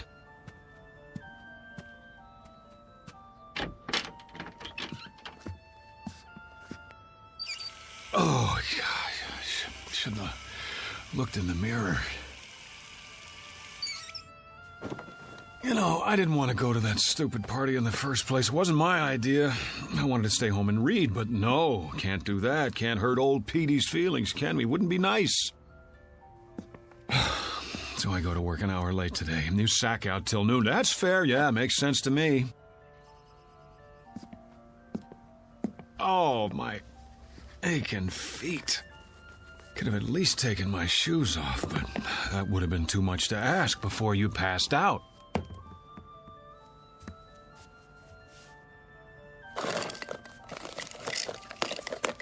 Oh, boy. Rearranging my stuff again, huh? Okay, I give up. Where'd you put it? Wilma! Wilma, where's my razor? Would you please tell me that much? Huh? Hey, wake up! Leave me alone! Snap out of it. I'm late, I said. Come on! Get away from me! Never mind the dramatics. Just tell me what you've done with my razor, and I'll clean up and get out of here. Then you can go back to sleep for as long... Don't do that! What's the matter with you? No! I'm not even touching you. Are you sick or something? Wilma, I asked you... Who are you? What kind of a question is that? How did you get in here? Well, as I dimly recall, I staggered in about 2 a.m. with you at my side. After that... What are you doing in my bedroom? Oh, you mean this isn't the YMCA? I suppose I could have slept on the couch if you wanted me to. Am I forgetting something? Did we have an argument? Because if we did, I'm afraid Get out of this house! Come on, honey, knock it off. I'm late enough as it is. Just tell me where you put the razor so I can shave, change my shirt. Out! Out! I'm in no mood for jokes. If you don't, I'll scream again, louder. Wilma! How do you know my name? It's on our marriage license, remember? Mister, I don't know what you think you're doing, but I've never seen you before in my life. Cameo of a man who has just lost his most valuable possession. He doesn't know it yet, but he's about to find out. In fact, he doesn't even know there's been a loss. Because, like most people, David Gurney has never given much thought to the matter of identity. But he's going to think about it from now on, because that is exactly what he's lost. And his search for it will take him through unknown territory in one of the darkest corners of The Twilight Zone. And now, The Twilight Zone and our story, Person or Persons Unknown, starring John Schneider with Stacy Keach as your narrator. Did you hear me? Get out! Because you've never seen me before. Now you don't even know your own husband. Oh, you're beautiful. What a time to go psycho on me. Now, look, whoever you are, I don't want any trouble. But if you don't get out of here, I am going to call the police. Easy, Wilma. Take a pill or something. Stay away from me! Go ahead. Call the police. Call the fire department. Call the paramedics. Tell them to bring an oxygen mask because there's a man here who's dying of a hangover. Oh, my head. I'm not bluffing. If you're not off that bed and out of this room by the time I count to 5, I'll make the call. I swear. 1, 2... Cut it out, will you? I've got a splitting headache. 3, 4, 5. This isn't funny anymore. Give me the police. Hello, police? I'd like to report a guy... Give me that. Have you gone crazy? What are you gonna do? Kill me? I'll scream until the neighbors come. All of a sudden, I'm a stranger?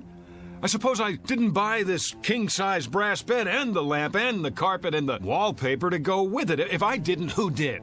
Santa Claus? Oh, you're insane! Boy, this is what I call a delayed reaction. 2 martinis at midnight and she gets drunk the next morning. Go back to bed, sleep it off. You cannot tell me what to do! You got it. I won't waste my breath. Now, what are you doing? Changing my clothes. What are your panties doing in my drawer? Your drawer? Where did you put my socks? If you don't keep your filthy hands out of my things... Filthy? Yeah, well, if I had time to take a shower... What in the name of... Those are my dresses! So I see. What did you do with my clothes? Oh... The Lord is my shepherd. All right, I'll wear what I had on last night, but if anyone says something at the bank, I'll tell them whose fault it is. My darling, brain-damaged wife with her defective sense of humor. Daily bread and forgive her. Sorry, trespasses as we forgive those who trespass. I'm going to work now. When I get back, you'd better have things straight again, understand? Do I make myself clear? The kingdom, and the power, and the glory, now. Goodbye. And forever. God help me.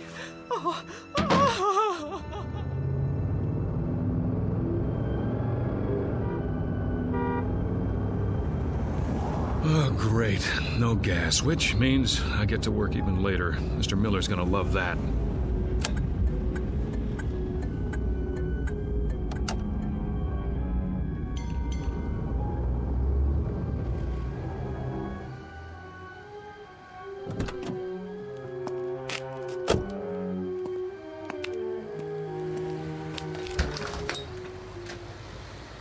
Come on. Here's your change. Thank you, sir. Fill it up on number 3. Cash or charge? Put it on the card. Here. You have ID? Yes, I have ID. Every kind you want. Here, look, I'm in a hurry. Would you run the card while I pump the gas?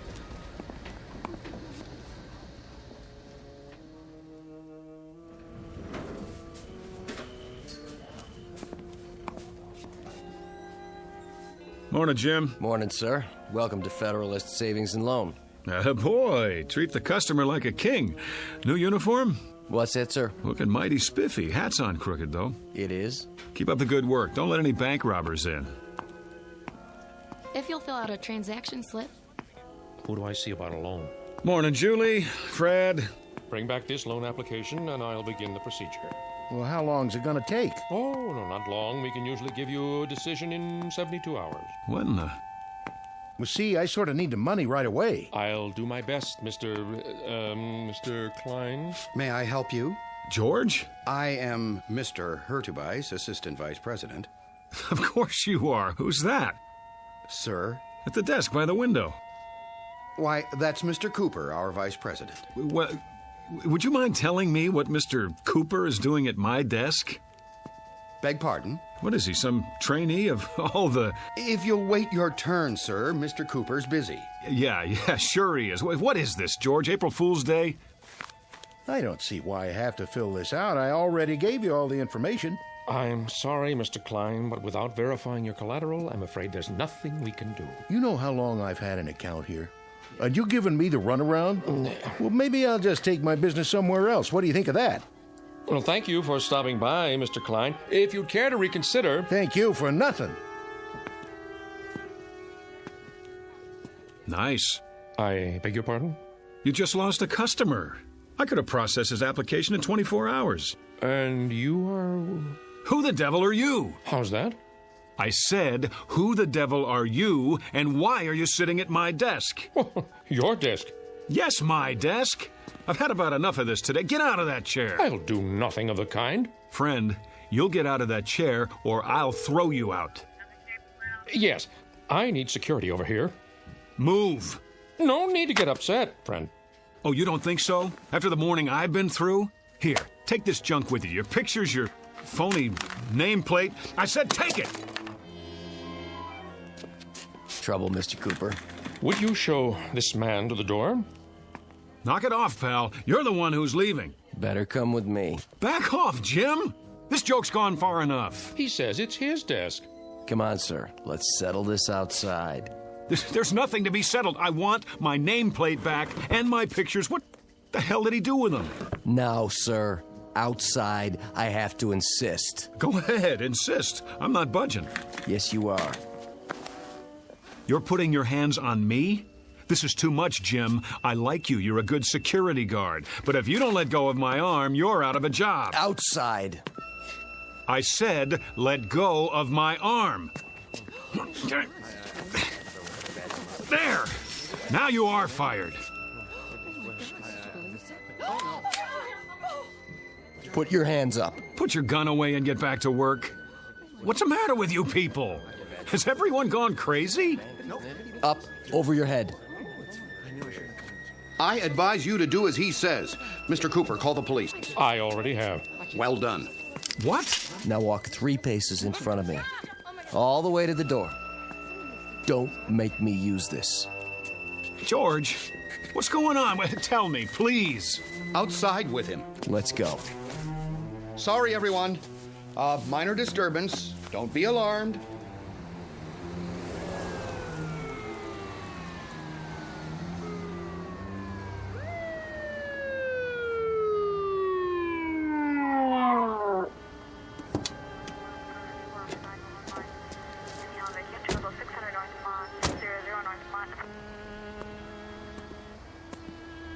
This the man? That's him. Hands behind your back. Oh, for God's sake. Hold still, fella. Now, get in the car, nice and easy. Wilma, is that you? That the same guy? Yes. What's your name? Why don't you ask her? We did. She doesn't know. Doesn't know? After 11 years of marriage, she doesn't know. He's a complete stranger to me, officer. I can't tell you how frightened I was. Let's go. Wait, Mrs. Gurney, let me introduce myself. I'm David Gurney, your husband. Well, what's everybody staring at me for? That's who I am. Tell him, Jim. I've worked with this man for 4 years. Tell him. Never saw him before. He just walked in and started a ruckus. Slide in the back seat. Come on. Wait, you don't believe I'm David Gurney? I can prove it. Look in my wallet. Go ahead. Take it out of my back pocket. Then we'll see. No wallet? Sure there is. Check the other pocket. Nope. Nothing. But I had it. Oh, hold on. The gas station. I must have left it on the counter. Everything. Driver's license, credit cards. Watch your head.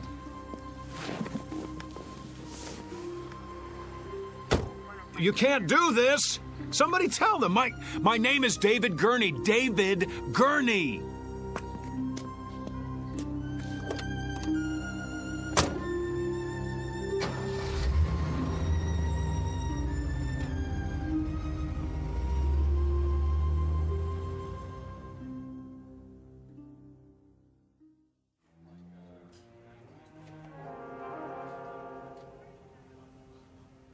On your feet. Where's the doctor? Right here, my boy. Sorry to keep you waiting. Thank God. You don't know what it's like sitting here listening to those lunatics. I think I do. If you'd like to come with me? Let's move it. I see you people have finally come to your senses. Now you can sign the papers and I can go home. You're not going anywhere. Not just yet. What is this, a jail? No. I thought you understood that. It's not part of the penal system. What would you call it then? An isolation wing at the state hospital. I thought that was explained when you were brought here. Then if it's not a jail, I'm leaving. Very probable, eventually. But for now, there's a 72-hour hold. I thought we'd talk a bit first, Mr. Gurney. David Andrew Gurney. So you've said. Well, let's go down the hall, shall we? We'll be more comfortable in my office. You heard him. You don't have to manhandle me. It's all right. He's not dangerous. If you say so. Please, follow me. Got a regular loony bin in here. Oh, let's say a few people who are confused. I think of it as a kind of hotel for the weary mind. Yeah, only they can't check out. Actually, most of them will be released. A few are violent, but you're not like those, are you? Well, I should hope not. Come in, Mr. I suppose I must call you Mr. X for now. I told the officers who I am. I've told everyone. Please have a seat. Where's the couch? I'm afraid you've seen too many movies. Of course, if the chair is not comfortable. It'll do. I just want to get this over with and go home. And where is that? I've been through this before. You still insist that you live in Miss Berenson's condominium and that you are her husband. Yet she's unmarried. We've checked. How do you account for that? I don't care what she says. I know who I am. No need to get upset. Everybody's telling me I'm not who I think I am. But what do you expect me to do? Relax? It must be a challenge to your belief system. But if I'm to help you, then you've got to come to terms with the facts. And what are the facts? Couldn't say just yet. The police are running your fingerprints, and then we'll have something to work with. But for now, this person you think you are, we know that he doesn't exist, except in your mind. Oh, we know that, do we? It seems that you've invented him. Whether out of whole cloth or people you've known. You're lying. And why would I do that? I don't know, but you are. You've got to be. A man can't live for 40 years and all of a sudden... Is that how old you are, 40? Yes. And then, just because he loses his driver's license... We're checking the place where you say you left it. But it wasn't just that. Everyone at the bank agrees that... You put a lot of stock in everyone else's opinions. How about mine? Well, we must begin somewhere. Consensus matters, doesn't it? Surely you can see... I see that they're all lying. That's what I see. How can you be sure they're not telling the truth? At least as they see it. That's what I'm doing. So you believe they live in a different world, a world with different rules, a different history. I don't have any idea, but I know what I know. Ah, there's the conflict, you see. We have to resolve it somehow before you can move on. What chaos we'd have if each of us believed in a separate reality. What about my reality? Doesn't that count for anything? Epistemology rears its head. You're obviously an educated man. Perhaps if you'd provide a list of the schools you've attended, we can contact them. Unless you believe their files have all been corrupted somehow. All right, let's go over it again. I live at 2457 Lime Rock Avenue, Los Angeles, California. But we've established that Miss Berenson lives there. Her name is not Berenson, it's Gurney, and she's married to me. In fact, she is not married to anyone. Oh, that's a fact, is it? Her name is on the lease. She has ID, car registration. Let me see it. Well, that can be arranged. But for the time being, I'm afraid the burden of proof is on you. Oh, that's reasonable. How can I prove anything while I'm in here? Could you prove who you are? Could anyone? But I'm surrounded by a staff who know me. The people in those rooms down the hall, their voices in the wilderness. Eventually, they're going to have to come around, acknowledge the commonly agreed upon reality, or they'll be sent somewhere for long-term treatment. You don't want that, do you? What choice do I have? There's always a choice. It's up to you. There's a man here who says his name is Winston Churchill. I've shown him pictures of the real Churchill, but he's sticking to his story. so he won't be going home anytime soon. The same with his neighbor, Florence Nightingale, and her buddy, Jack the Ripper. He thought he was Jesus of Nazareth yesterday. Maybe he'll come around. I hope so, because the sanitariums are full of Jesus Christs. It's a real strain on the budget. So please, don't make it hard on yourself. The choice is yours. Pretty cut and dried. Either I prove who I am, or I give up my identity in order to get out of here. You don't have an identity at the moment. That's the issue in a nutshell. Let me use the phone.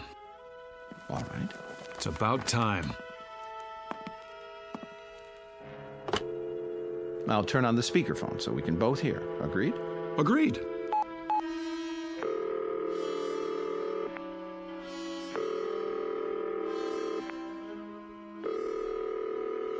Front desk. This is Dr. Koslenko. Let me have an outside line, please. Yes, doctor. What number? 838-2171. My friend Pete. I've known him forever.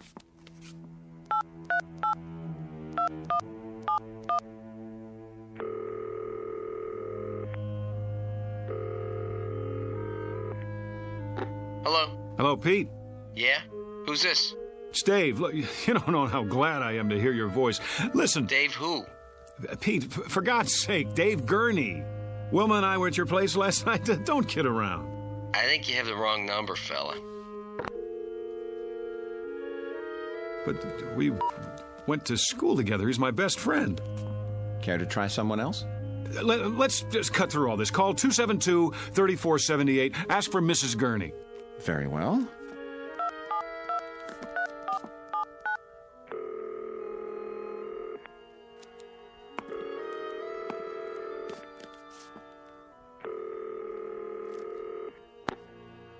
Yes?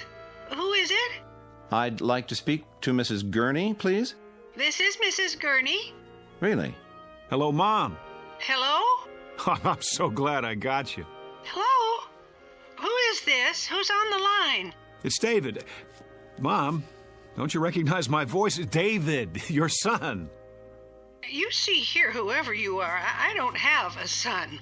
And I don't like practical jokes. Mom, stop it. Don't do this to me. Don't, please. That's enough. Ma'am, please excuse the call. It was a mistake.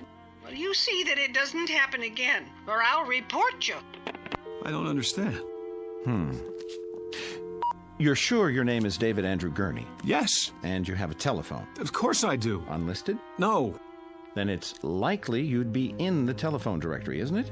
In fact, there's no doubt. What do you... Yes. Where's the phone book? Right here. You'll notice it's the current edition for your area. Go ahead, open it.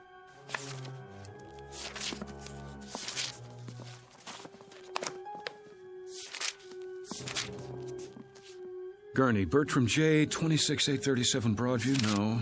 Elizabeth Y, 6578 Logan Street, Van Nuys. Well? It's not here. I believe that's called evidence. Now, are you ready to consider an alternative? But if I'm not David Gurney, then who am I? That's what we're going to find out. Now the real work begins. In other words, I'm crazy, just like the guy who thinks he's Jack the Ripper? That's what you're telling me? Well, let's say temporarily disoriented. It's not uncommon when one is under stress. I know it must be difficult to accept, but looking at it logically, could there be any other explanation? Sometime last night, you suffered a break, became confused, entered Miss Berenson's apartment. No, for some reason that's what you want me to believe, but it isn't true. Because in spite of everything, I know who I am. If I don't know that, I don't know anything. Oh, I was afraid of that. You know, I've been through this a great many times. Too many. And it's what I was trained to do, and I'm very good at it. Always ends up the same way. With the patient either returning to a normal, productive life or entering into a lifetime of treatment. Why? Because they won't break? Hear me out. We're not playing around in here. I can give you a prescription for drugs, set up a schedule of visits, but it's maintenance, that's all. The bottom line is it's up to you. If you behave that way, you become that sort of animal. My name is David Gurney. I live at 2457 Lime Rock Avenue. Look out the window. You see all those people on the grounds walking back and forth? Some of them look normal enough, some of them look like zombies. But all of them are here for the long haul. It's such a waste of time, money, human lives. Don't do this. You're an intelligent, educated man. The system is what it is. You can't beat it. Take my advice. Learn to play ball right now, before it's too late. Or else... Not this way. What other way is there? I have to know. Do you understand? Either I am crazy, or somebody's gone to a lot of trouble to blot me out. Use your brain. Why would anyone want to blot you out? How should I know? What, the CIA? This is not a spy novel. Whoever or whatever it is, they can rig all the phone books in the world and they can pay off everybody who ever knew me, but there's one thing they can't do. They can't get inside my mind, and they can't think of everything. What do you mean? Something even Wilma doesn't know about. I just realized there's still one way to prove who I am. Well, I'll be happy to take it under consideration. Sure you will. Stand back. I'm going to make sure I get there first. Get away from the window. No, out of my way!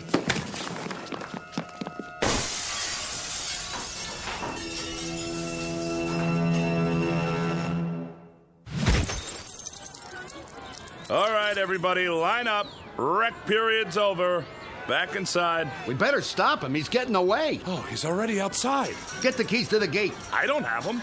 Man, oh man, look at him run. Sure is in a hurry. I couldn't have done that. Must not have taken his meds today. Call the cops. This is Braywood General. We have a patient over the wall. Put out an APB.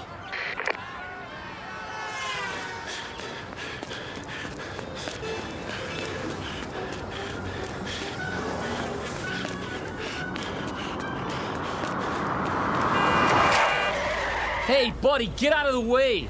Give me a lift. Yeah, sure. I have to get out of here. Yeah? Well, call a cab. I don't have any money. Did you help me? Sorry, buddy. Get out. I need it. Get out. Hey, what are you doing? Then slide over. I'm in a hurry. Hey, look, man. I don't want any trouble, okay?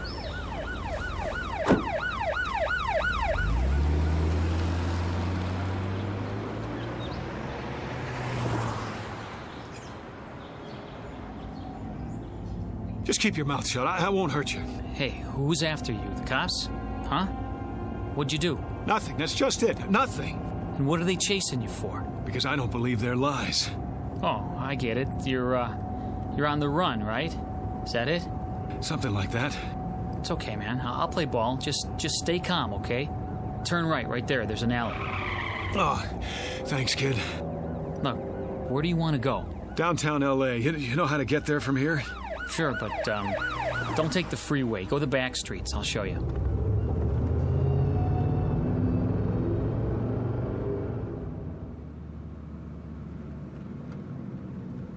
I hope this is the right address. So, can I go now? Now, go on. I can handle it from here.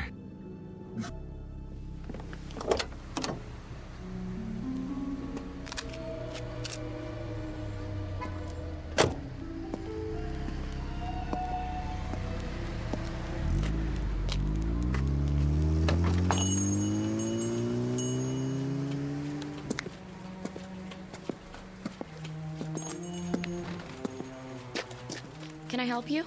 Oh, I sure hope so. This is the place where people pick up photos, right?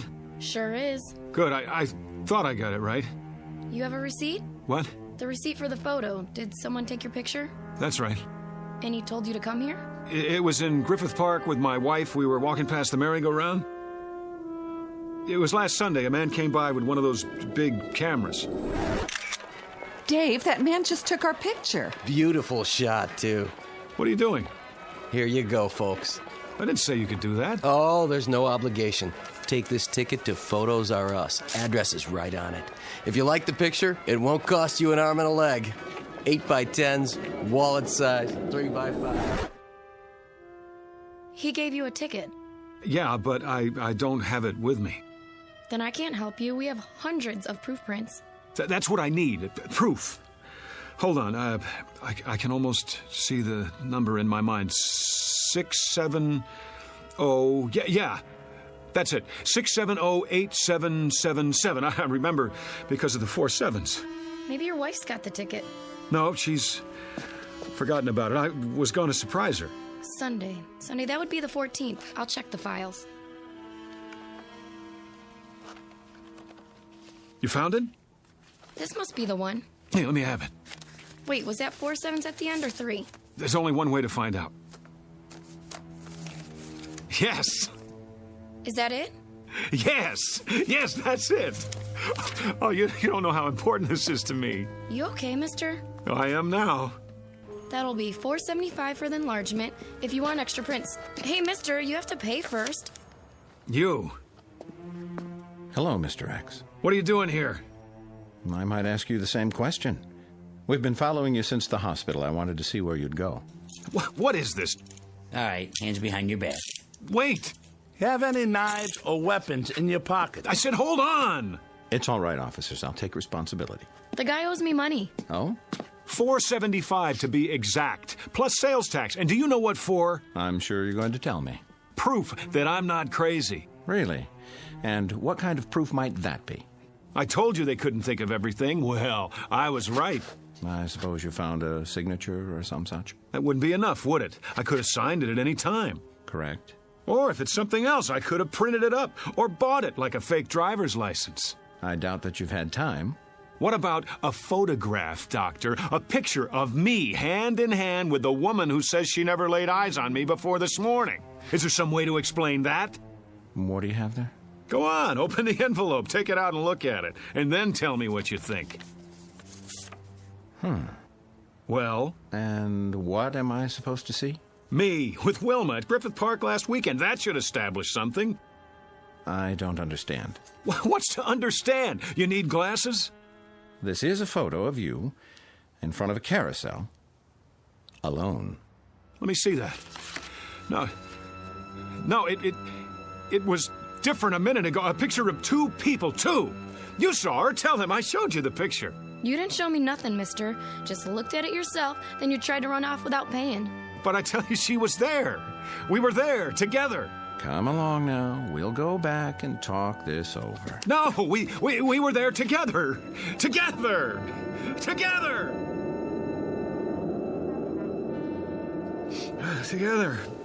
We were... Dave? Together, I tell you. Dave, honey, wake up.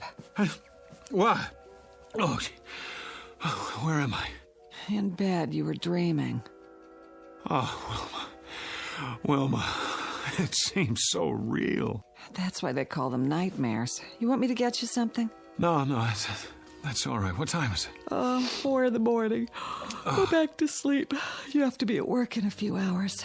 Whew, I must have had the nightmare, the granddaddy of them all. That'll teach you to mix scotch and martinis. Well, no, that'll teach me.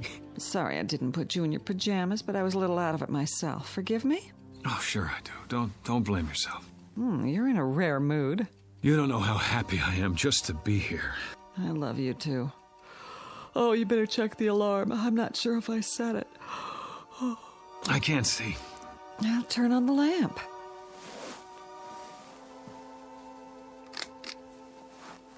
Oh, it was the worst dream I've ever had. I couldn't prove who I was, and you weren't yourself either. You were someone else, or you thought I was. No matter how hard I tried, I couldn't convince you. It was so... Well, you're okay now, aren't you? Set the alarm and turn the light off. It's hurting my eyes. Dave? Dave, honey, is something the matter? Why are you looking at me like that? Who are you? What do you mean? It's me. Who did you think I was? Dave? Dave, darling. You get out of this bed. Go on. Get away from me. Whoever you are, I swear, I've never seen you before in my life. Dave? Dave, don't act like this. You're scaring me. You're so pale. Are you sick? Dave? Dave? Dave! A case of mistaken identity? Or a nightmare turned inside out? A simple loss of memory or the end of the world for someone named David Andrew Gurney? At least he thinks that's his name. He doesn't know much of anything anymore, and he may never find what he's seeking because the truth is he's lost his way. But you can be sure he'll continue looking for it night after night in the Twilight Zone. We'll return to the Twilight Zone in just a moment. You are about to enter another dimension, a dimension not only of sight and sound, but of mind, a journey into a wondrous land of imagination. Next stop, the Twilight Zone. Hi, this is Stacy Keach. I'd like to take a moment to tell you about our Twilight Zone website at twilightzoneradio.com.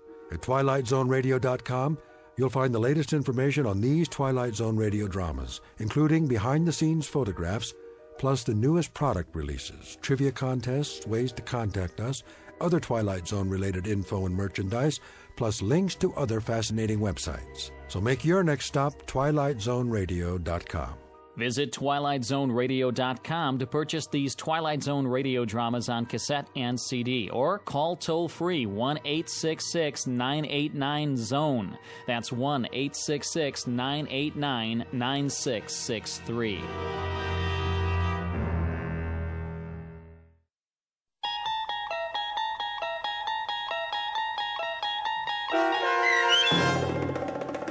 Person or Persons Unknown, starring John Schneider, with Stacy Keach as your narrator, was adapted for radio by Dennis Etchison and written for The Twilight Zone by Charles Beaumont. Heard in the cast were Meg Falcon, Tom McElroy, Roger Mueller, Richard Hensel, Roderick Peoples, Kurt Nabig, Carl Amari, Fernette Lebo, Doug James, Ann Whitney, and Jen Patterson.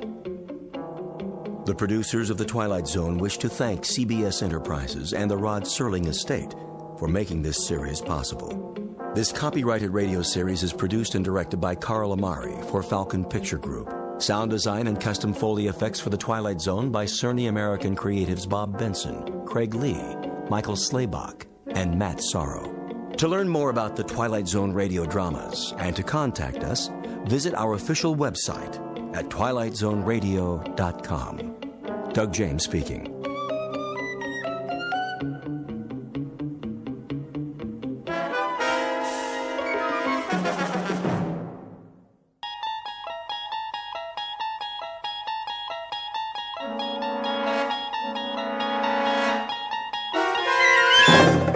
You're traveling through another dimension, a dimension not only of sight and sound, but of mind.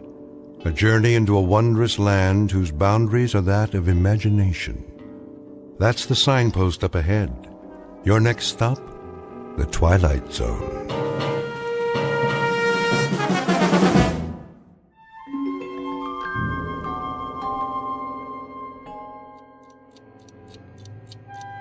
It always starts the same way. I'm trying to sleep.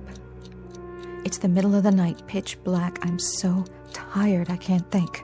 But I'm nervous, too, like I know something is going to happen, but I can't remember what it is. I hear a clock ticking, and I look, but I can't see it. Then all of a sudden, I'm really thirsty. It must be hot in here, because my throat is dry, and I can't make a sound.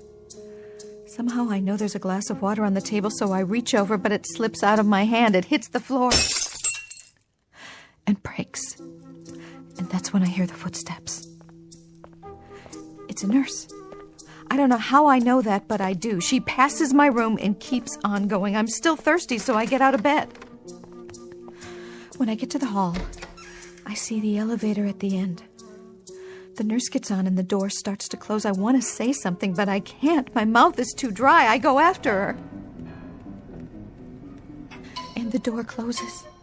I look up and the dial's going all the way down to B. I push the button and stand there and wait till it comes back up to the 3rd floor. And I get on.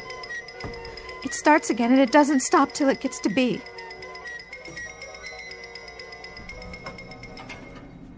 I'm in the basement. It must be the basement. There are pipes on the walls and equipment, metal carts, and what do you call them? Gurneys.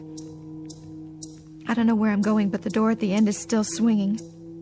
It says 22 in great big black numbers. The only thing I know for sure is that I don't want to be here. It's creepy. I have to get out fast. Then the door swings open at the end of the hall, and it's that nurse. She looks at me and sort of smiles, and then she says, "Room for one more, honey." "No! Let me out of here, please, somebody! Help me!"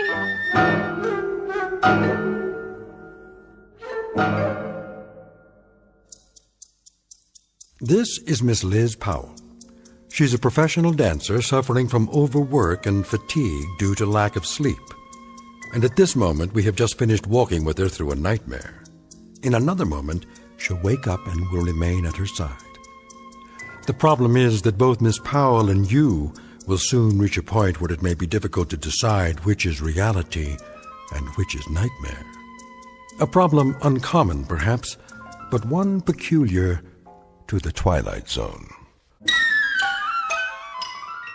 And now, The Twilight Zone and our story 22, starring Andrea Evans, with Stacy Keach as your narrator.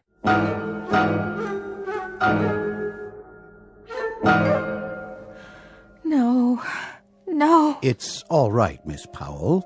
You're safe now. It was just a dream. You don't know that. It's so real, and it keeps happening over and over again the same way. How many times? Every night. 3 or 4 days at least. I lost track. Doctor, it's so bad I can't even go to sleep. That's why I'm still so tired. Look at my hand. See, it's shaking. Yes, I see. Very nice wristwatch, by the way. Thanks. Barney gave it to me. Barney? My agent. Doc, give it to me straight. When am I going to get out of here? Soon. It hasn't been that long. 6 days already. Tell me, will you, what is wrong with me? I want to know the truth. I've given you a thorough examination. There's nothing organically wrong, except for your reaction times. Your reflexes are a bit slow, and you're on edge emotionally. Well, wouldn't you be? I'd say you're exhausted, Miss Powell, physically and mentally. The only thing holding you back from a full recovery is lack of sleep. So give me a shot of vitamins or something. I'm afraid it's not that simple. You need more rest. And liquids. There are still signs of dehydration. I'd like to keep you here a few more days. A few more? I have to get back to work. And run some additional tests, just to be sure. Sorry, Doc. I can't do that. If you don't, you really will collapse. Where did you say you work? At the Plush Monkey. I'm a dancer. 3 shows a night. Then it's out of the question. But I'm the feature dancer. You don't understand. They booked me for a week. Barney already signed the contract. If I don't show, the customers will want their money back and the whole tour gets canceled. Barney will kill me. I'm sure you can work something out. You don't know Barney. Well, you'll have to miss at least one more night.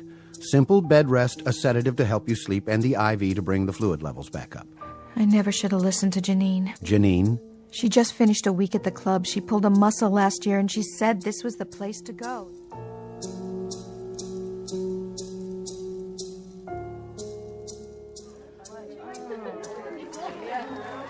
All right. Hey, put your hands together for the beautiful, vivacious, and bodacious Liz Powell.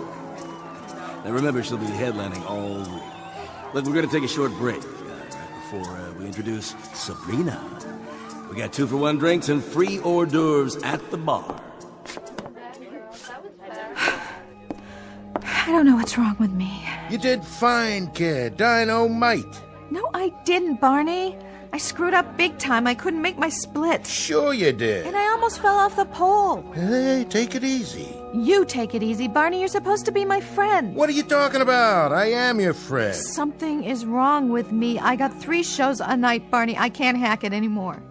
You go in the dressing room and lie down for a while. Have a cup of coffee and a couple of aspirin. You're still on the wagon, ain't you? Of course I am. 4 years clean, not 1 drink. Good. Well, that's okay then. Barney, please. I need some time off. Sure. Soon as the gig is over. Then you can go to Miami for a few days. Kick back. I don't even know if I can do the next show. Well, how are those new high heels? Just dandy. Did you eat tonight? I can order you a steak. I ate a Chinese chicken salad, all right? That's not it. Well, then you go on in there. You close the door and you take a load off. Put your feet up. Trust me, you feel like $1,000,000, which is what you look like, dollface. All right, Barney, if you say so. I gotta go buy Platinum Pete's anyway. What for? Check out the competition. See you in the funny papers, kid. And remember, you're a star, so start thinking like one. Call me tomorrow? Sure I will. Right now, don't you worry that gorgeous head of yours about nothing. You promise? I'll try. Oh, so tired I can't even think. Is my head killing me? See if I got a couple more aspirin.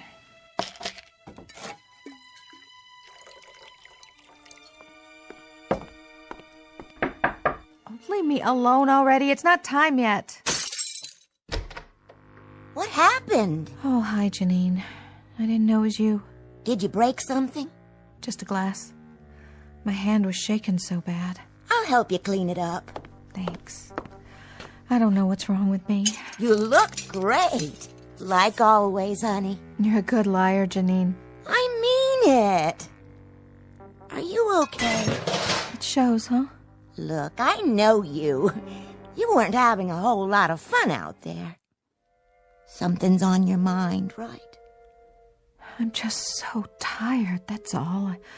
Really, really tired. I can get you some pills. No pills. I mean, never mind, I can't explain. Try me. Janine, did you ever have the feeling that something's wrong? Really wrong, but you don't know what it is yet? Here.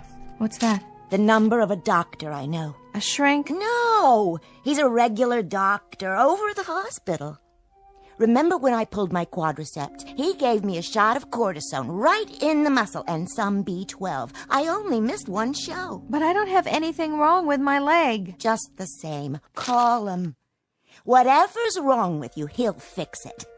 No questions. Get Barney to pay for it. Thanks, Janine. You're the best.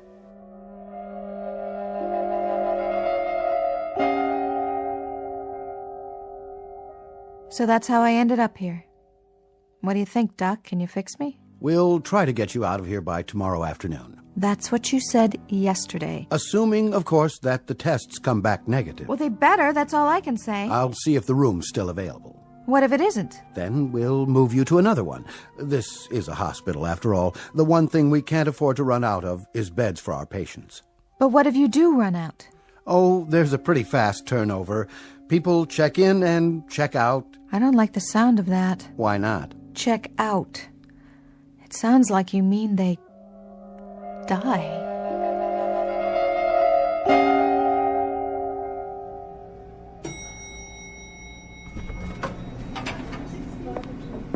I don't think so. Excuse me. Yes. Is this the third floor? Yes, sir. Great. How's the chick in 305? I beg your pardon? The patient in 305. Miss Powell? She's all right, ain't she? I mean, she ain't dangerous or anything like that. I really wouldn't know, sir, but this isn't a psychiatric ward. No, of course not. You'll have to check with her doctor. And which one is that? Ask the shift nurse at the end of the hall. Okay, thanks.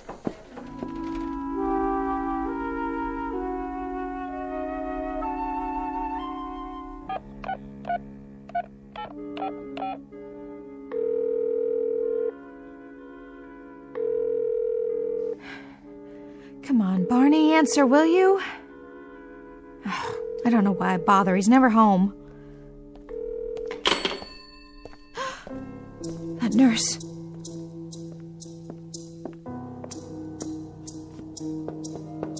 You in there, kitten? Barney? Is that you? What's the matter? You lose your way?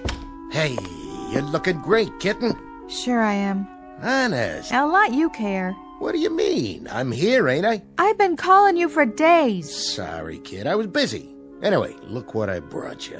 A stuffed tiger for your collection, huh? Grrr. Thanks, Barney. That's real cute. So where have you been, anyway? I thought you didn't like me anymore. Oh, you know me, kitten. Got a thing about hospitals. They kind of depress me. Yeah, you ought to try it flat on your back sometime. The only thing I have to look forward to is visiting hours, like the sun is gonna shine and then nobody shows up. Not even you. Thanks a lot. It's nothing personal, kitten, I swear. Say, I went by the club. And? The manager's gonna let it ride this time. Sabrina's taking over your spot. Sabrina? What's she now, a big star? Nah, she's just filling in. As long as you're back for the weekend. You are coming back, right? I can't promise, Barney. They don't tell me much in here. They keep running tests. Pretty soon you feel like you're on a glass slide and all those creeps are looking at you through a microscope. I like that. Don't laugh at me, Barney. Oh, I'm not. I'm just expressing myself. That's how it feels. Sweetie, baby, what a mind you got. That's what bugs you, isn't it? My mind. You thought I left it in a bus station somewhere, didn't you? Now, if you keep saying nutsy things like that, you're gonna get me thinking maybe there is something funny going on. Pull the curtain around the bed. Why? So we can talk. Well, there's nobody else in here. Not at the moment, but you never know. Okay. Barney, listen to me. You're the only one I got when I'm on the road. When you didn't show up, when you didn't even call, I had this wild idea that you gave up on me. Will you cut it out now? You figured I was just some kook who lost touch and left the world behind.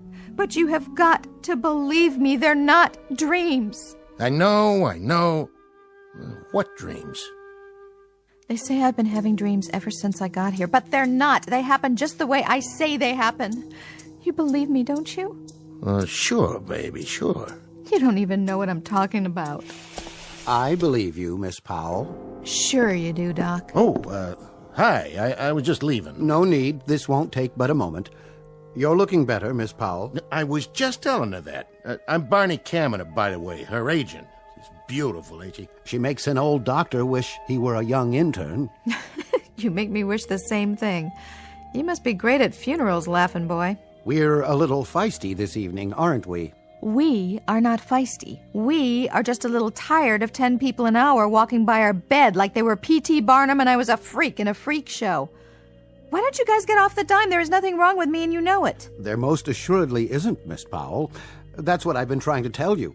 As a matter of fact, you're in excellent physical condition. She sure is. Just a little overtired is all. A little overworked, perhaps. I guess a dancer's life isn't the easiest, is it? With talent like this, she makes it look easy, Doc. 12 years I've been this little lady's agent, and let me tell you, this is the best little stripper... Dancer that ever came down the pike. You should listen to him. It's good for your morale. Yeah, I should. I pay him enough. So what's your plan tonight? A big discussion about Freud and dreams? You're not interested in dreams, Miss Powell? In this story you recount, you keep rejecting the fact that it is a dream, though you know it must be. You know it. I don't. As a matter of fact, I know quite the reverse. I say it is a dream. Let's run through it again. You say that it's always in perfect chronology. You wake up, you feel thirsty, you reach for the glass. You suddenly hear the clock ticking loudly. Very loudly, right by my ear. Even though all the clocks in this hospital are electric, they don't tick. In any event, the sound unnerves you, and the glass slips out of your hand and breaks on the floor. And then I hear the footsteps outside. Footsteps? What footsteps? Miss Powell seems to feel that they belong to a nurse. They are the footsteps of a nurse. I hear them. They come down the corridor and pass my door. I jump out of bed. Now, Miss Powell... I jump out of bed. I open the door, and I see this nurse going into an elevator. I follow her. She goes down to the basement floor, and at the end of the hall, there's a room. It's room 22. 22, huh? What kind of room? Well... Go on, tell him. Tell me what? You might as well say it. I already know the answer. Tell me, Doc, is there a room 22 in this place? As a matter of fact, there is. It's the hospital morgue. What? The morgue? That's right, Mr. Kaminer. And Miss Powell seems to believe that the nurse comes out of the morgue, looks at her... Right straight at me with a little smile like she was expecting me. And then she says, room for one more. That's what she says, Barney, every time. Room for one more, honey. And then she grins some more and points to that room where all the stiffs are. Odd dream, wouldn't you say, Mr. Kaminer? Weird one, Doc. That's a real weird dream, all right. It isn't a dream. She claims it's one of our nurses assigned to the basement floor. How can I tell if it's one of your nurses? All I know is she comes out of that room, looks at me, and says in a real smooth voice, "Room for one more, honey." I'll prove it to you. You bring her in here and I will point her out. Boy, will I. I know her face as well as my own. Well, let's find out, shall we?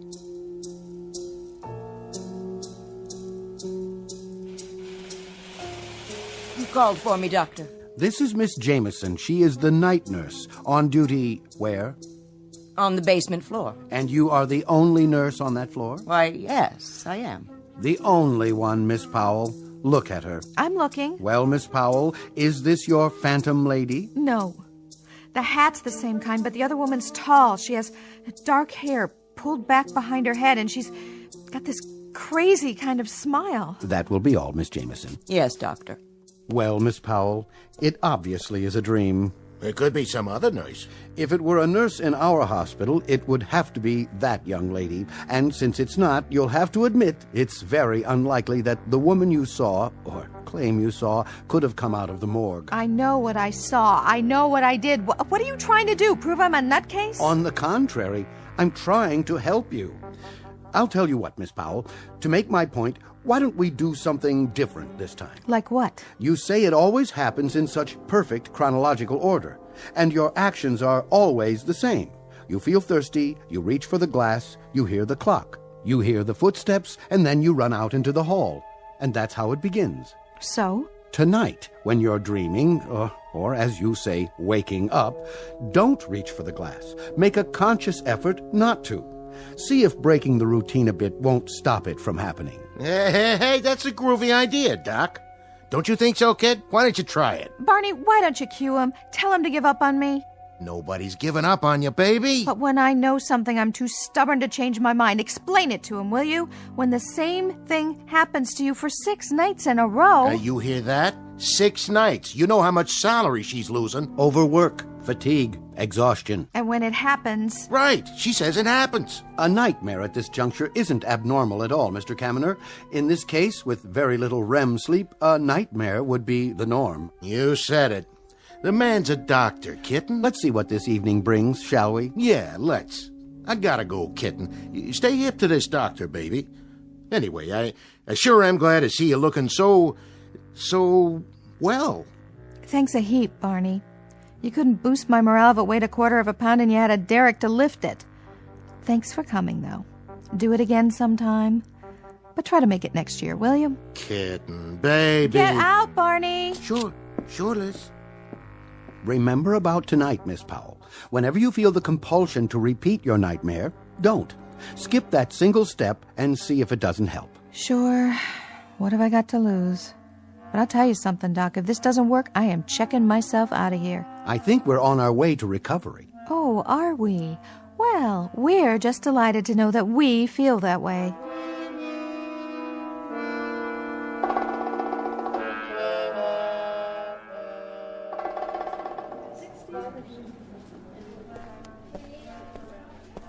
Oh, nurse? Yes. Have you given out the medications yet? I was about to make my rounds. The tray's ready. Good. How's Miss Powell? 305? Well, the same, I guess. Did she leave her room? No, sir. I've been keeping a close watch on her. I want you to keep an even closer watch. When you've dispensed the medications, find some excuse to stay in the room for a while until she goes to sleep. And page me if you see anything unusual. Unusual? In what way? I'm not sure. Just keep an eye on her. Yes, sir. Any change in her dosage? No, the same light sedative. Very good, Doctor. I'll be in my office if you need me.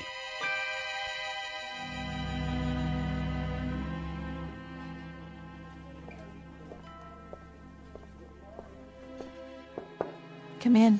Hello, Miss Powell. Time for your pill. Oh, thanks. Here you go. What is this stuff, anyway? Something to help you sleep. What if I don't want to sleep? Now, let me see you put it in your mouth and swallow. All right. There. Happy? Thank you. Doctor's orders, I'm afraid. What are you doing? Moving the IV rack. I think it might do better back here. Don't mind me. I should wait a few minutes to be sure the drip rate is accurate. You go ahead, lie back. Would you like the lamp off? Sure, go ahead. Tell you the truth, I don't really care. Feeling sleepy already? You know, I think I am. Some pill you got there.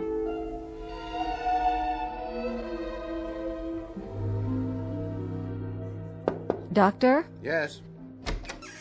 She seems to have gone to sleep. Good. You asked me to watch her, if that's all? Now that's odd. That's really quite odd. What is, Doctor? Oh, I was just thinking. When I talked to her this afternoon, she told me about this dream of hers. What about it? Following someone down the corridor, then getting in an elevator, going down to the basement, and the morgue. Sounds like a nightmare, all right. Yes, but, well, the thing of it is, don't you think that part's truly odd? Odd, Doctor? Yes, that's the only word for it. Well, it was a dream, after all. But, you see, she's never been there before. Patients aren't allowed in the basement. I know, Doctor, but in a dream... Dream or not, when she tells the story, she mentions room 22. Room 22? That is the morgue. Of course it is. With big black numbers on the door, just as she described it. But if she's never even been down there, how would she know the number of... Yes, precisely. How could she?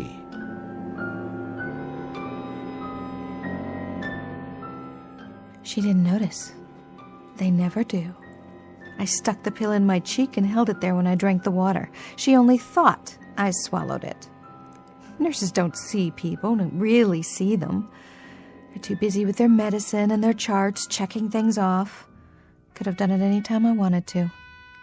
But this time I had to know whether it was true or not, whether I was dreaming or whether it was real, and the only way to do that was to be awake when it happened. If it happened. There. That's it, that's the sound. I'm ready. It's funny, but I really am thirsty. This part's true, all right. Wait, don't reach for the glass. Not tonight, because tonight I'm going to find out once and for all. Okay. No water. I can do it. Just like AA, only this time it's not 1 day at a time, it's 1 second at a time. I can do this part standing on my head. I wonder, if I turn on the light, will it stop? One way to find out. Oh, no. I didn't mean to do that. And now the next part. Here she comes. I can hear her shoes. Is she going to stop? No. But I've got to get to her this time before the elevator comes.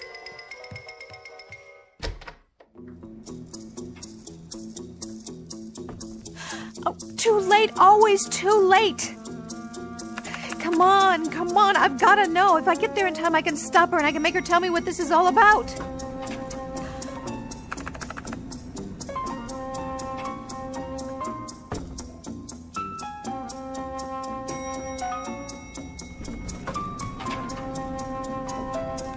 Oh, too late. She's already gone in to room 22. Wait! Why are you doing this? What do you want from me? Why are you smiling at me like that? Room for one more, honey. No! Please, no! Why?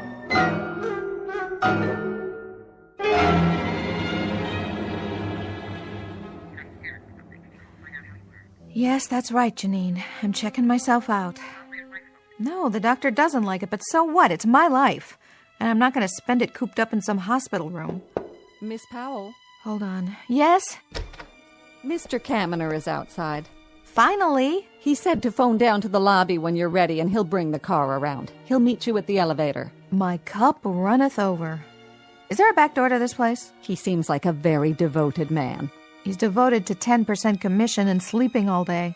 Do you need any help with your things? No, the bag's all packed. I can carry it. Good luck to you, Miss Powell. Thanks. I can use it. Sorry, Janine. Anyway, I gotta go. Barney got me a plane ticket to Miami tonight. You gonna be down there by any chance? There's a new club that's... No, I'm not working. This time it is strictly R&R. Barney won't even be around. I'll have the whole condo to myself for 3 weeks. So if you need a place to crash.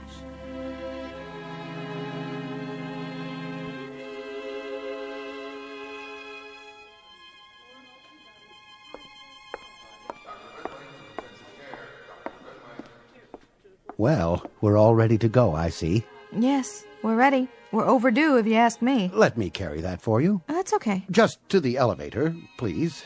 I'd like to. Suit yourself. For the record, I want you to know something. What? I respect your decision to discontinue treatment. There really wasn't much more we could do for you. Don't be so hard on yourself, Doc. You did fine. Gave me a place to rest up. Everybody was real nice. You especially. Thanks for putting up with me. Not at all. Your test results are good, and you've regained most of your strength. I only wish we had more time to discuss your problem. Come to terms with it, have you? I don't know about that. But I finally figured something out. Yes? It started when I got here, and it never let up. And it was always about this place. I honestly don't know if it was real or not, but I couldn't make it stop, and neither could you. So there's only one thing left to do. Leave. If I do that, maybe it'll all be over. I sincerely hope so. You still think it was just a crazy dream? That's what happens when the mind is overwrought. It plays tricks. You were fatigued, you were susceptible, but... But what? Here's my card. The next time you're in town, I hope you'll give me a call. Why, Doc, are you hitting on me? No. It's just that there are certain aspects of your story that are, well, fascinating, that I can't account for. I'd like the chance to discuss it further. Such as? Oh, here's your elevator. Good luck to you. Same to you. And I don't want to see you back here at this hospital, Miss Powell. The next time we meet, I just may be at a ringside table. And if so, I'd very much appreciate a subtle wink. That all right with you, Miss Powell? Yeah, sure. I just feel funny about this elevator, that's all. I'll send you a postcard from Miami. Well, here goes.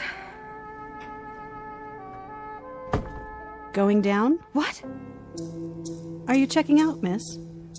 That's right. The lobby, is that as far as it goes? Pardon? This elevator, it doesn't go all the way down to the basement, does it? Oh, no. That's only for the staff. It's off limits. That's a relief. Miss? Nothing.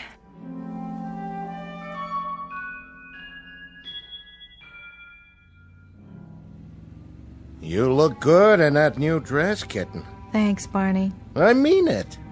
You don't think I gained weight? Are you kidding? You got the best chassis in the business. Always have and always will. What's the weather in Miami? Should be perfect.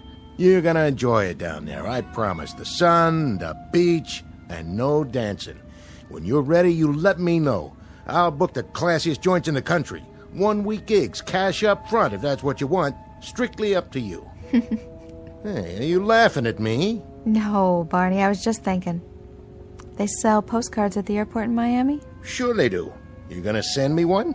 Maybe to the doc. Old happy boy. The stiff? I think he's got a crush on me.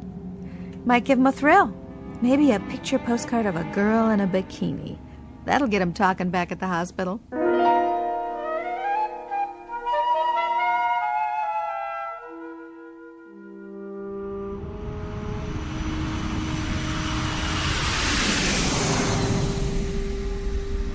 All passengers, check your baggage before boarding.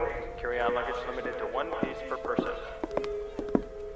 Well, here you are, kitten. You can take it from here, right? Okay, Barney. What's the matter? You got a thing about airports, too? No, Barney, I don't have a thing about airports. It's just, I was cooped up for so long, it's hard to believe I'm really going. You excited? Well, sure I am. Who wouldn't be? All right, dollface. You got a ticket waiting for you at the counter. Thanks, Barney. You're the best agent a girl ever had. Hey, thanks, doll. See you in the funny papers. Yes, miss? Ticket for Powell to Miami? Yes, Elizabeth Powell. That's right. 1 suitcase. Okay, got it. You're all set. Thanks. Here you go. That's nonstop to Miami, departing from Area B. Just right over there, approximately 30 minutes. Your seat assignment's on the envelope. You can wait in the lounge if you'd like.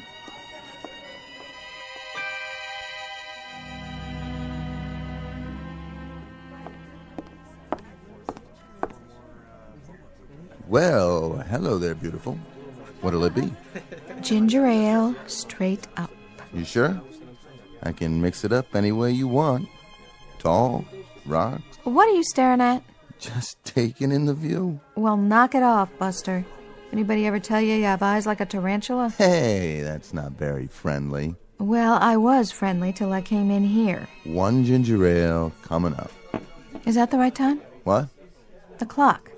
Remind me when it's 30 minutes. Make it 20 to be safe. Sure, but you have a watch, don't you? Oh, yeah.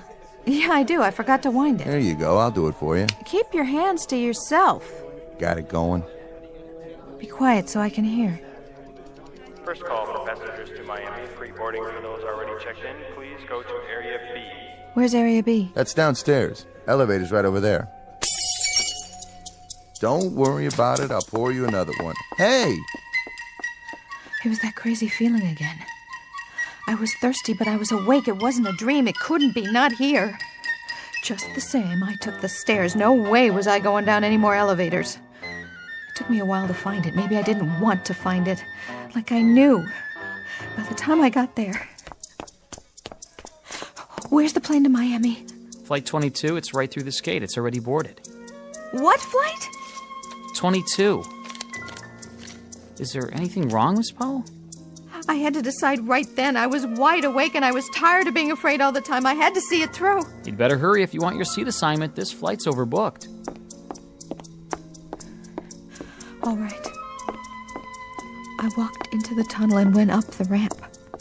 I was the last one. Everybody else was on board. That only made the feeling stronger. First the ticking, then the glass, and then... Just show your boarding pass to the stewardess.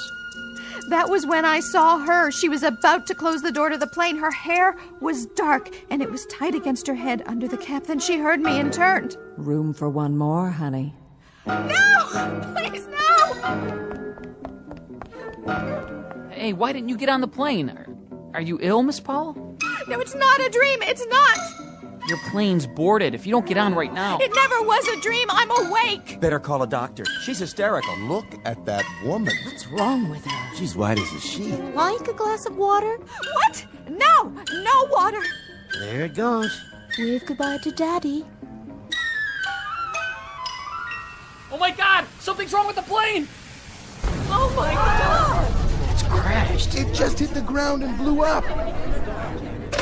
Emergency. Code red. We've got an airliner down.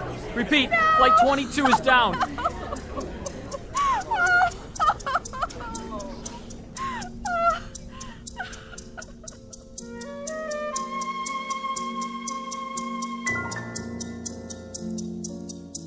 Miss Elizabeth Powell, profession, dancer. Diagnosis, acute anxiety brought on by overwork and fatigue, made even worse by lack of sleep due to one particularly insistent bad dream. Prognosis, with rest and the proper care, she'll probably recover. But the cure to some nightmares is not in any known medical book.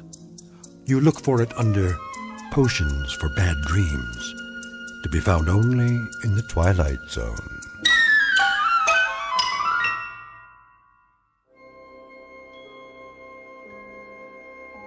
Hi, this is Carl Amari, producer of the Twilight Zone radio dramas. I'd like to take a moment to tell you about our official website at twilightzoneradio.com, where you'll get the latest news and information on these Twilight Zone radio dramas. Plus, at twilightzoneradio.com, you can digitally download 3 free episodes or any of our episodes for only $1.95 each. In this age of ever-changing technology, we've decided to make these episodes instantly available to you by making the Twilight Zone radio dramas a digital download-only series. This means that this series will no longer be offered on CD. The CD collections at our website are now being offered while supplies last at buy one, get one free. So be sure to get your favorites before they're sold out. Be sure to visit us often, and I'll see you in the zone.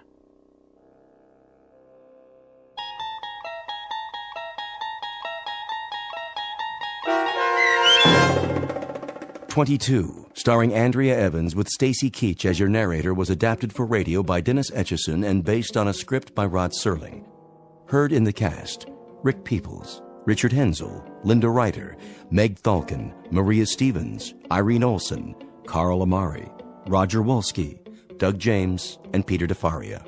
To learn more about the Twilight Zone radio dramas and to obtain audio cassettes and CDs of these programs, visit our website at twilightzoneradio.com. The producers of The Twilight Zone wish to thank CBS Enterprises, Carol Serling, Dennis Etchison, Dick Brescia Associates, Claire Simon Casting, Don Longo, Terry Jennings, the American Forces Radio and Television Service, our sponsors, and our radio affiliates for helping make this series possible. This copyrighted radio series is produced and directed by Carl Amari and Roger Wolski for Falcon Picture Group. Doug James speaking.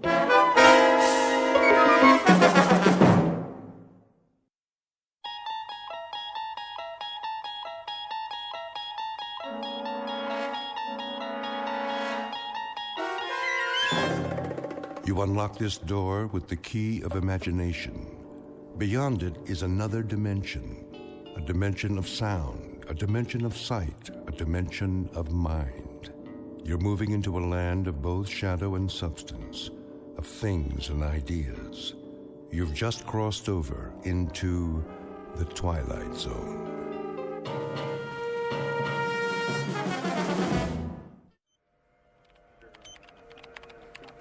.019er, steady and holding.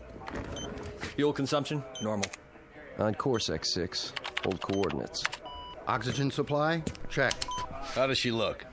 Beautiful, General, just beautiful. Flight path? Right on the button, sir. No corrections? Hardly any. Couple of degrees starboard pitch right after takeoff. And the crew? A-okay, sir. A little cramped on the ship, but that's about it. Good. The White House will be pleased. About a test flight? The president's a big fan of the X6. He pushed it through Congress. Hey, then maybe I'll have a job next year. You will, Billings. You will. Count on it. This is the first step. She makes it back in one piece, and it's all systems go. General, I've got the telemetry report. Send it over to data control. Right away, sir. You boys have done well. So far, so good. Bring her in smooth, and you can take tomorrow off. Oh, you got it, General. Couple more hours, and she's headed back home. Patch me through to the ship, will you? I'd like to thank the crew personally. No problem. Set frequency. Roger that. X6, calling the X6. Do you read? Try again. X6, do you read? This is flight control. X6, calling the X6. Must be some electrostatic interference. Keep trying. Yes, sir. I want to thank those boys for a job well done and tell them we'll be waiting with bells on. Maybe not a ticker tape parade this time, but that'll come. Sir? Yes? They seem to be... Seem to be what? What's the problem? Well, I don't know. Out with it, man. Something wrong? It's just that I can't find them on the radar screen. Let me see. What does that mean? It means... Well, sir, it means they seem to have disappeared. What? Could be a tower malfunction. I'll switch to backup. Nope. Main system's working. Clear skies, no commercial flights in our airspace. There's nothing. Absolutely nothing. Give me missile tracking.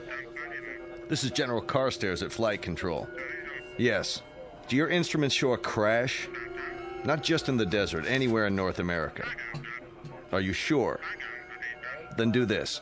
If you register an impact, call me on the secure line. No, I don't expect one, just a routine check. Yes, I'm positive. We have nothing here. Not a thing. What's going on? It's not on the screen. It has to be somewhere. Still sweeping, sir. Where did it go? Sir? If you had the X6 on the screen and you spoke to the men on board... Less than 5 minutes ago. Then where are they? A spacecraft doesn't just disappear, vanish into thin air, does it? Well, does it? No, sir. No, sir. Then in heaven's name, where is it? As you may have gathered, the name of the ship in question is the X6. Her type, a new experimental craft on a high-altitude test above the Earth's atmosphere. Purpose? To gather data for the construction of the world's first space station. Recent history? Unknown. at least to those who weren't on board. But in short order, we're going to meet the crew and hear the story from their point of view, and a very unusual story it is, of a flight that departed from its course long enough to pass through the Twilight Zone. And now, the Twilight Zone and our story, And When the Sky Was Opened, starring Barry Bostwick, with Stacy Keach as your narrator.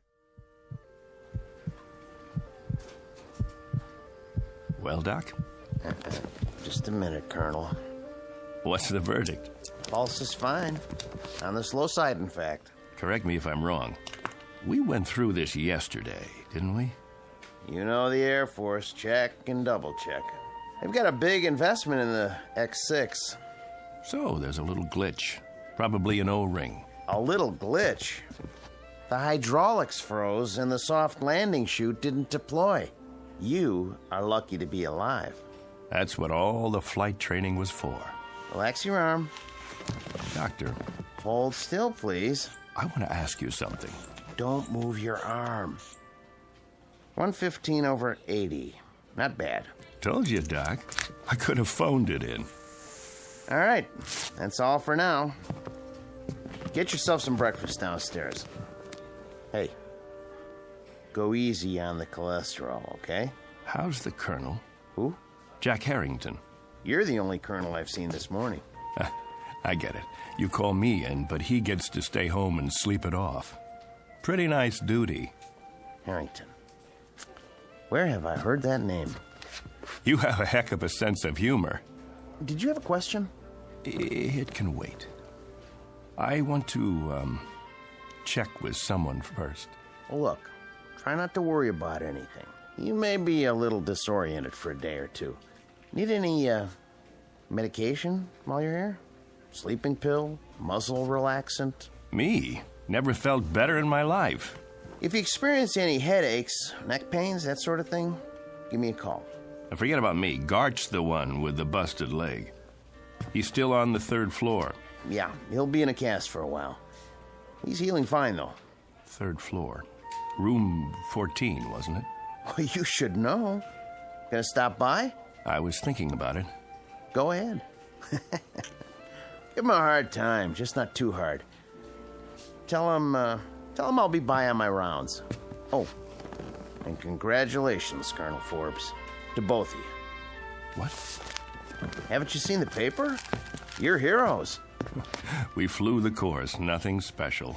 Well, the force is proud of you just the same. The nation is. Just doing our job. Here, take this with you if you like.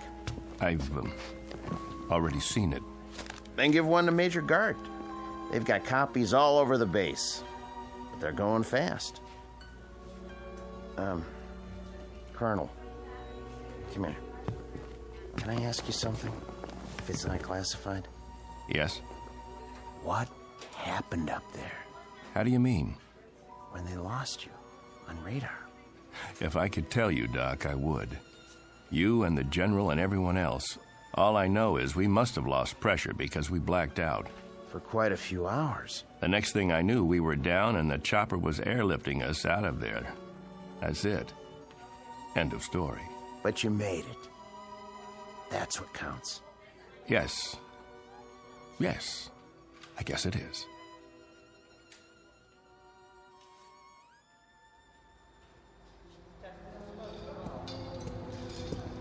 I want her completely broken down, piece by piece. Whatever it was, we've got to find it. Doing the best we can, sir. How's the investigation coming?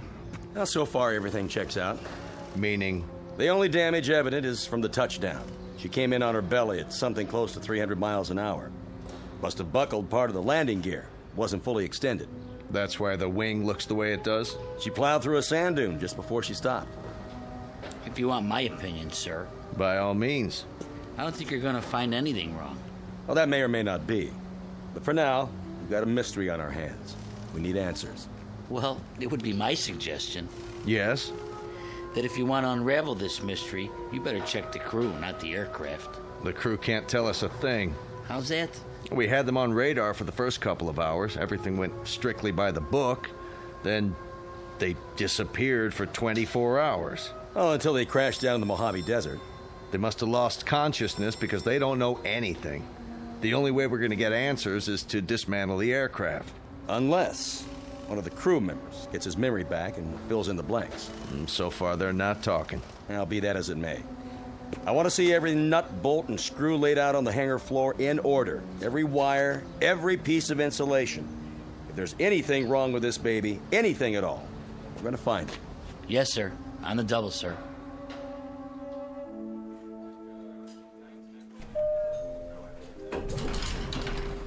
Dr. Bridges to the infirmary. Dr. Bridges.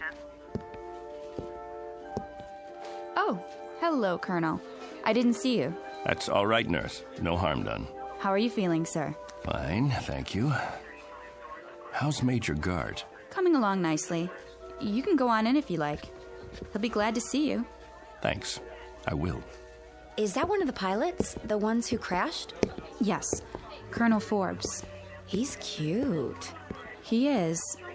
But did you see his eyes? Blue, I think. No, that's not what I mean. I mean, they've got a kind of far look. Like his body's here, but, I don't know, his mind's somewhere else. I don't know where. I just hope he's okay.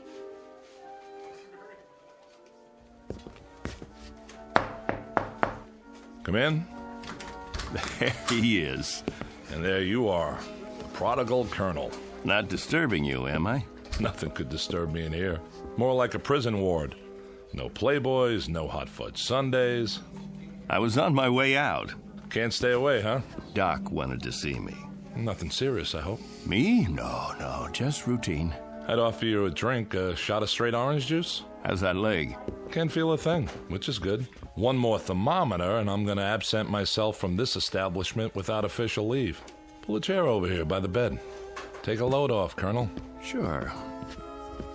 Now, go ahead, tell me. What's it like in the outside world? Great, Bill, just great. I can't wait to get out of here. Talk to any of the guys? Yes. What about the ship? Did you look her over? It's under wraps. They've got everybody but the president's cabinet checking it out. Bill, did you see the paper? Sure. We made the front page. Only page 3 today.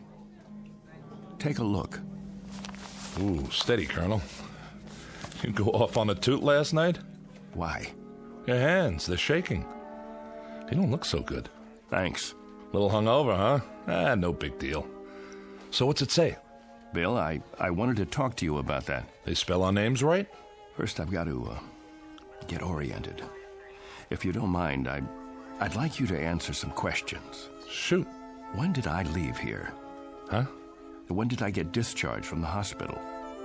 Yesterday morning? Don't you know? I don't know anything anymore. Easy, Colonel. All I know is I need to verify a couple of things. Now, that shouldn't be very complicated. Around 9:30 yesterday morning, I walked out of here, didn't I? About that time, I guess. And who did I walk out with? Are you kidding? How am I supposed to know who you walked out with? Some nurse you picked up in the hall, probably. What's the matter? Can't remember a name? I mean, when I left the room, this room, who was with me? Nobody. That's just it. You say nobody. I'm pretty sure I was awake, yes. If you remember it differently, What's today's paper say? Go ahead, tell me. What's it say? 2 astronauts crash in Mojave Desert. Over a picture of you and me before the flight. What else? In effect, it says that 2 intrepid voyagers into the unknown returned from the unknown in one slightly dented spacecraft. Sounds about right. What about the picture? I've seen better. What's in the picture? Look, if this is a literacy test, I can assure you that even though I'm not a West Point graduate, I can read and write, count up to 10. Gart, don't get wise with me now. What's it say under the picture? Read it. Colonel Clegg Forbes and Major William Gart just before their historic flight that ended in a mysterious crash. That's what you remember? I don't... You and me. The X-6 taking off. About 2 hours up, we black out, and 24 hours later, we come to in a crashed aircraft in the desert. We don't know where we've been or what's happened. Right so far? You remember something different? Bill, there were 3 of us in that craft. There was you, me, and another colonel named Harrington. What? Jack Harrington. Don't tell me you've never heard the name. He was 36 years old. He was my best friend. I'd known him for 15 years, and you'd known him for 5. That ship took a crew of 3, and we were the 3. Now, I want you to listen very closely because, Bill, I swear I can prove it to you. I've got to, or I'll lose my mind.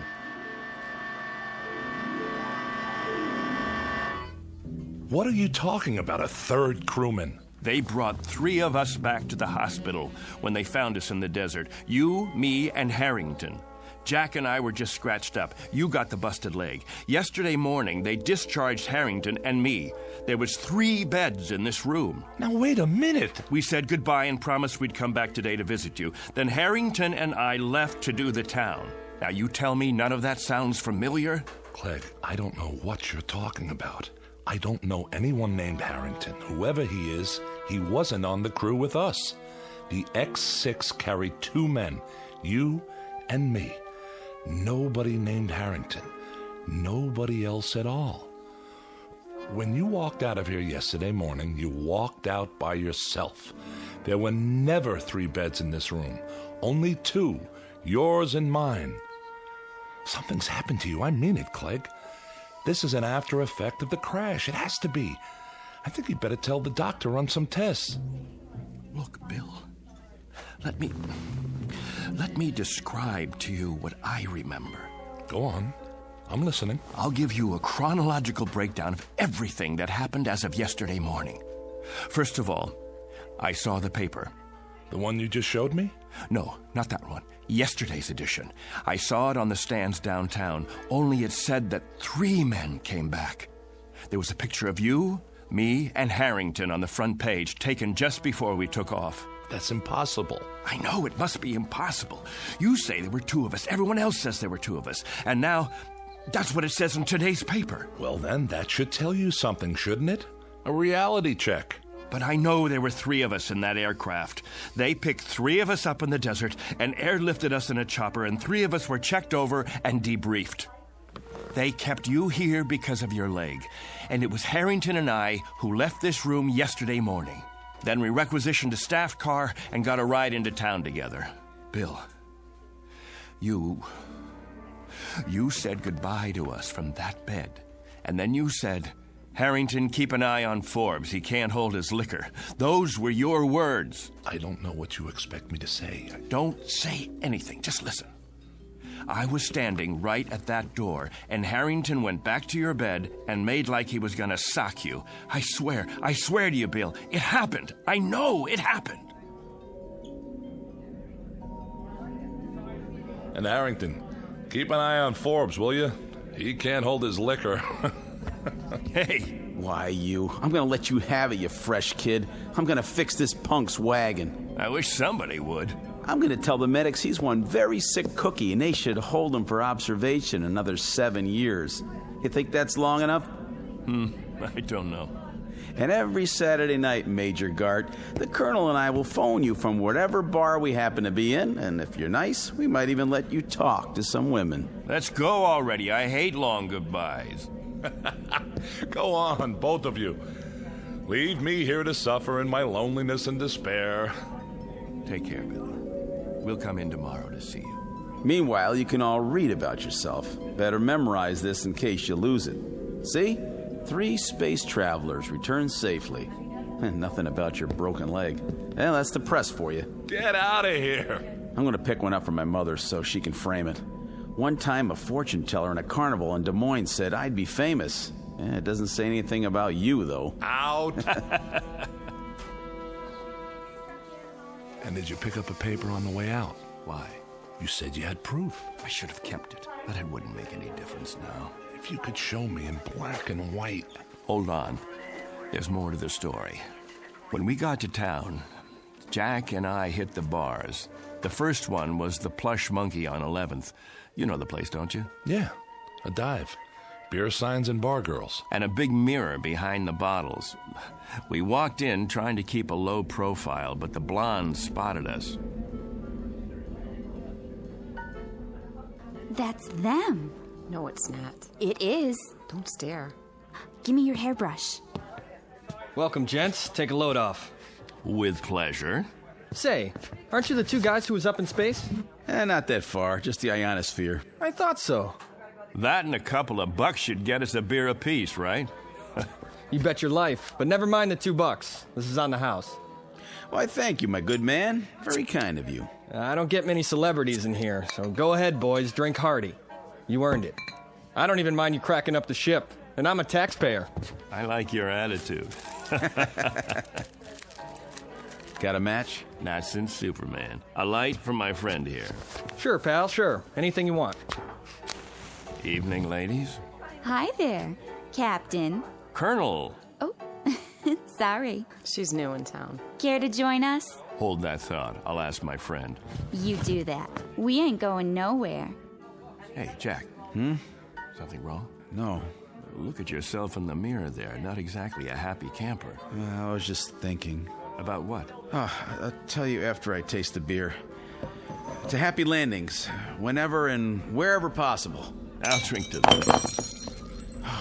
Sorry. Something is wrong.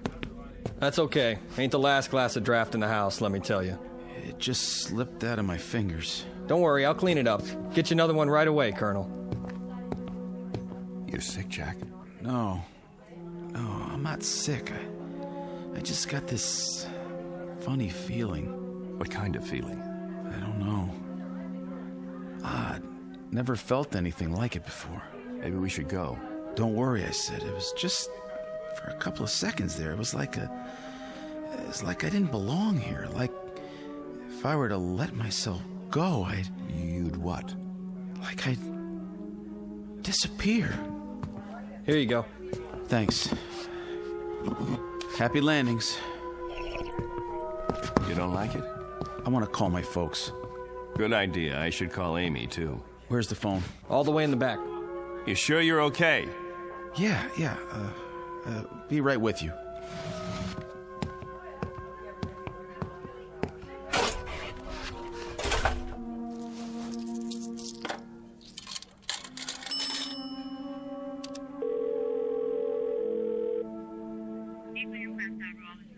I'd like to place a call. Collect, please, to Des Moines, Iowa. The residence of Mr. James Harrington. That's right. Oh, my number, let's see, Fletcher 90632. That's what it says here. My name, it's Jack Harrington. That's right. Thank you, operator. I'll hold. I'm sorry about the broken glass. My friend's sorry, too. Forget it. I can sweep it up as soon as I get my mop. Clegg. Yeah? Come here. Will you come here quick? Coming. Please? Does he need some change? I'll see. What's up? I just called home. Called my folks. My mother answered. Yeah? How is she? I don't know. How come? I told her it was me, and she said she didn't have any son named Jack. That's what she said. Can you beat that? I asked to talk to my old man, and when he got on, he kept saying for me to hang up. He didn't want any practical jokers bothering his wife. Said he didn't have any son at all. That's weird. Clegg, what is this? What's going on? Gag, maybe, or... No gag. It's part of this feeling, Clegg. The feeling I've got that I shouldn't be here. That none of us should be here. It's as if maybe... What? Maybe we shouldn't have come back from that flight. Maybe somebody, something, made a mistake and let us get through when we weren't supposed to. Stay put. I'm going to get you a good stiff drink to go with that beer. I have to. I told you to stay here. Shot of whiskey, please. Make it a double. Sure. Say, Colonel, you think you could do me a favor? What? Sign this newspaper? My boy'd get a big kick out of it. Wait, where did you get this? From the machine outside. Here's a pen. Could you sign it to Richie? Right on the picture. But it's wrong. What is this, a joke? You have it printed up? 2 spacemen return and crash in Mojave Desert? Huh? That's you, isn't it? Colonel Forbes? The other guy's still in the hospital, right? Which other guy? It says right here, Major William Gart. But there was a third man. See for yourself. He's back there in the... Back where? In the phone booth. It looks empty to me. Nope. Nobody's been in there all day. What? Buy me a beer, honey? I'm awful thirsty. My buddy, the one who was sitting here on the stool next to mine. You just got him another... Hey, where's his beer? What beer? My buddy's drink. Colonel Harrington, where is it? The one you gave him in place of the one he dropped on the floor, right here by the... Nobody dropped nothing on the floor. You see any broken glass? I don't. Dry as a bone, too. What are you trying to pull? I don't know what you mean, Colonel. You came in here alone. You don't know what you're talking about. You're crazy, you know that? Crazy, you hear me? If you think a thing like that, you gotta be out of your mind.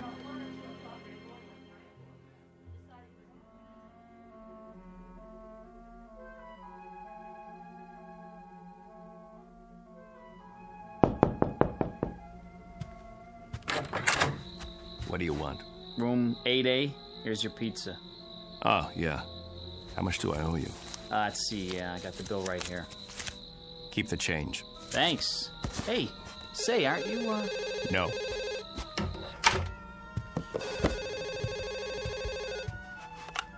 Yes?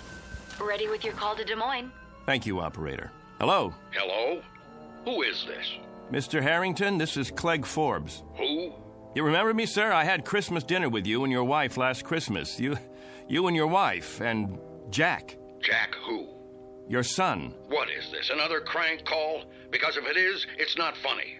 Who is this, anyway? Perhaps I don't have the right house. Is this James Harrington? I'm James Harrington, but I don't have any son, and I've never heard of you. You live at 43 Elm Street? All my life. Got 2 daughters, both married. One lives in Sioux City, the other moved to Binghamton, New York last year. I should know whether I got a son or not. And don't call me again. Now what? Look at that face in the mirror. I don't know myself anymore.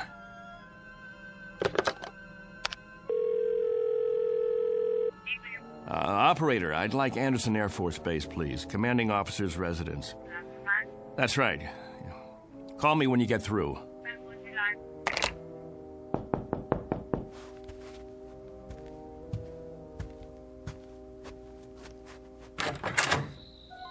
You've got some nerve. Amy, honey, am I glad to see you?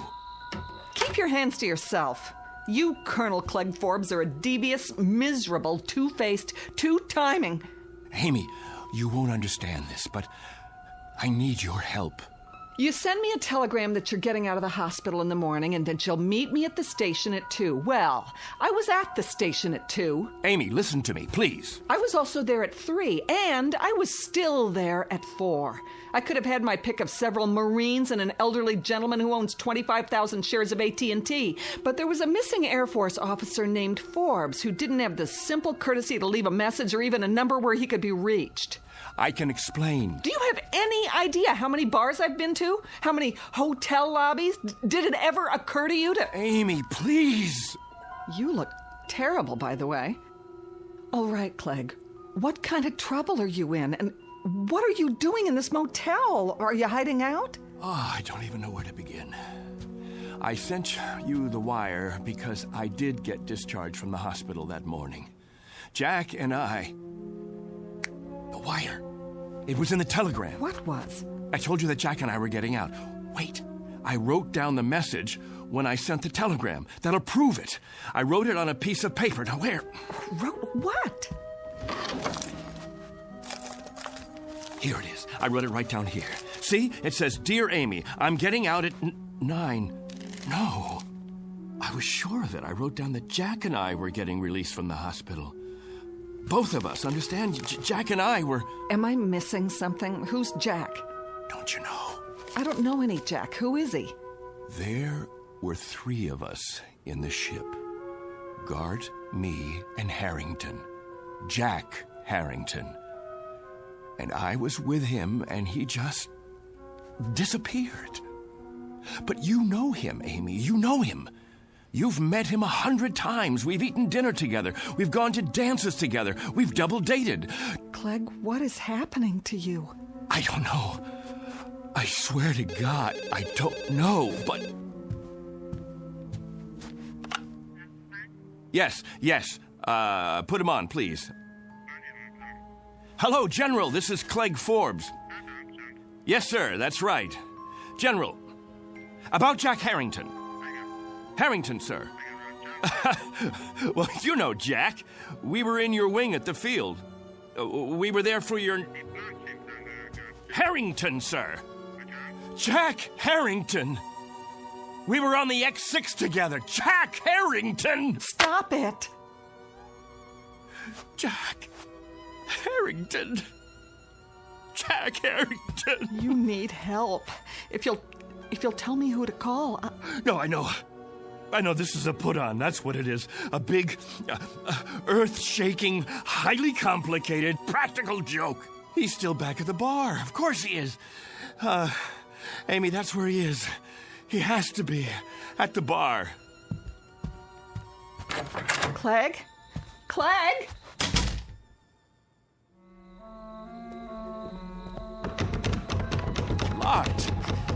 Locked. What time is it? It's late, Clegg. There's nobody inside at this hour. Open up. I know you're in there. Come on, Harrington. You gotta be. Don't! Jack, you can come out now. Some joke, and I fell for it. Where are you hiding? The phone booth? That's gotta be it. Where are you, Jack? Please come back, will you? Jack! No.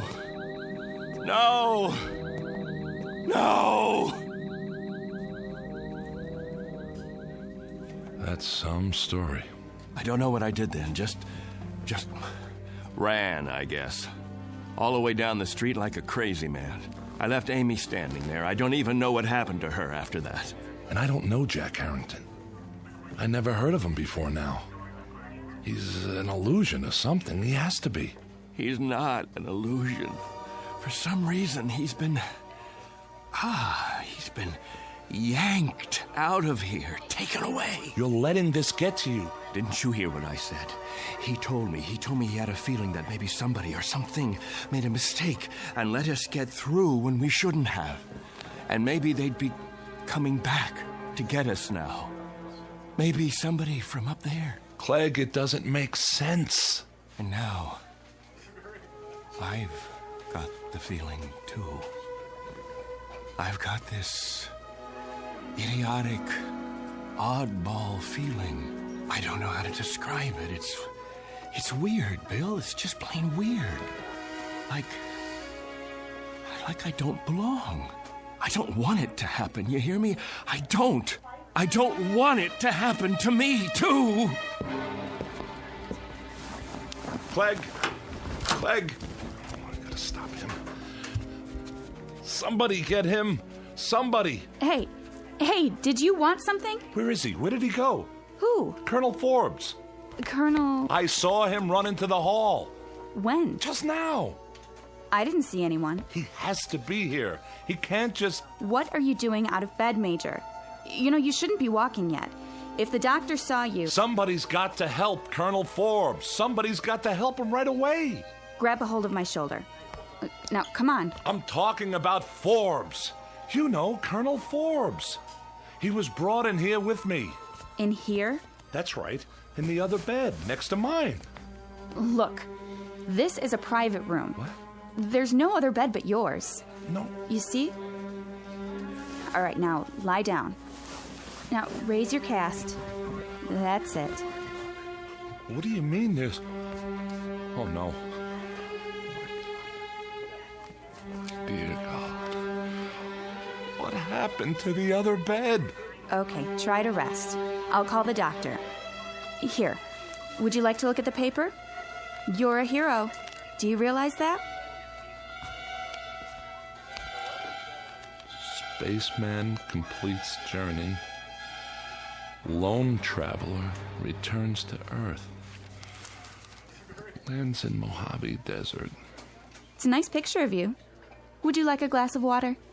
Major William Gart. Just before his historic one-man journey into space.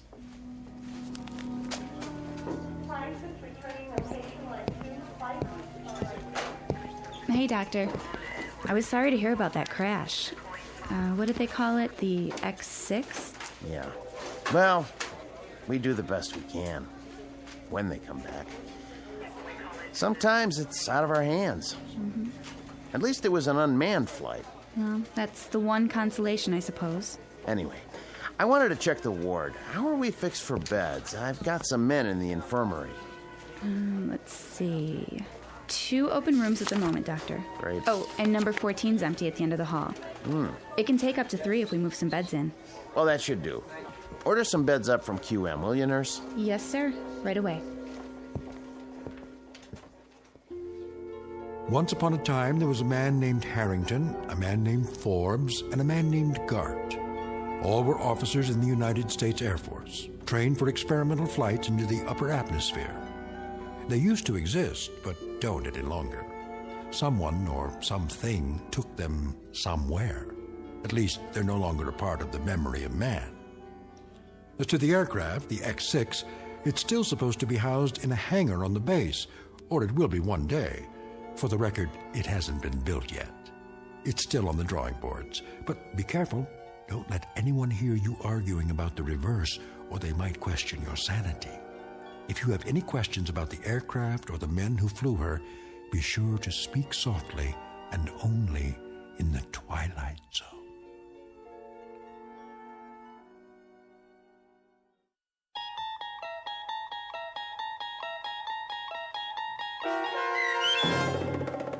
And When the Sky Was Open, starring Barry Bostwick, with Stacy Keach as your narrator, was adapted for radio by Dennis Etchison and written for The Twilight Zone by Rod Serling, based on a story by Richard Matheson.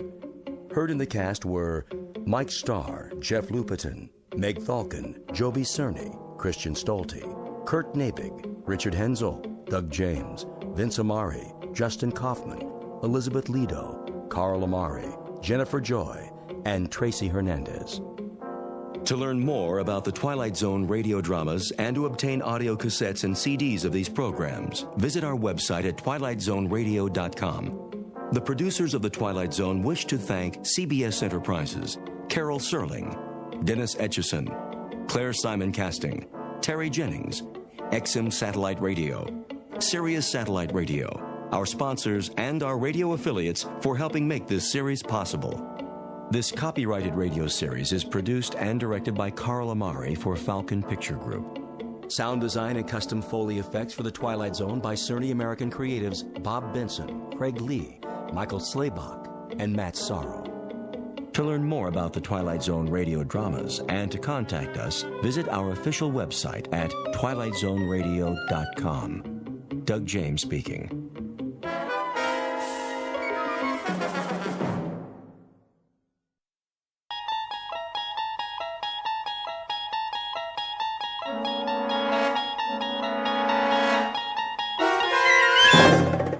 You're traveling through another dimension.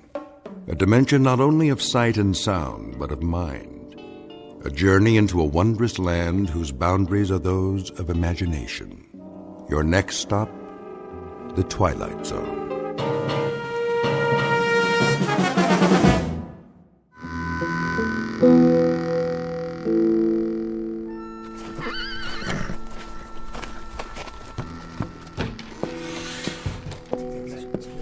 Time, Mr. Mothershed. Well, boys, look what the wind blew in. Drink, Corcoran? Not now. I said it's time. Sykes? He's in the general store, but he's fixing to come out any minute. Tell your men to be ready. Already did, now I'm telling you. Where are they? One on the roof, Mr. Mothershed, with a Winchester. One by the hotel, and one's over by the blacksmiths. Is that all you rounded up? And old Jason. Jason? He ain't worth a hoot. Oh, well, now. He's got eyes in the back of his head. Told him to keep watch across the street. Where's Johnny Robb? Johnny? He'll be ready. Don't you worry none. I'll lay odds against that. You'd lay odds on any damn thing. Maybe. But I've got a $10 gold piece that says Johnny Robb won't show. Get on now. This ain't a proper gambling matter. I set it up real good, Mr. Mothershed. You'll see. All you have to do is sit tight. Any time now, I tell you. Hear that, boys? I hear it. It's gonna be just like a turkey shoot. You don't want to go taking any chances now. Pinno's fast. Fast on the draw. Sure he is. All right, wait till he walks out, then open fire. Ain't even gonna give the man a fighting chance, huh? That's not some cowpoke over there. That's Pinno Sykes. Yeah, I heard about him. We all did. What kind of chance he ever give anybody? True enough. See y'all later, boys. Hey, don't you want that drink? I told you, Ira, I got business. There's gonna be a funeral. No funeral, just dig a hole and dump him in. But we gotta have one. His family keeps a plot up on Boot Hill. Plus, we already paid for the coffin. Where's he going? I'll tell you where. He's hiked down into his hideout till the killing's done. It's just as well. We don't need any more guns. If he's telling the truth. Especially about the Winchester. Pour me another whiskey, bartender. Yes, sir. Hear that? I heard something. There's old Jason's signal. Let's go, boys. It's as good as over.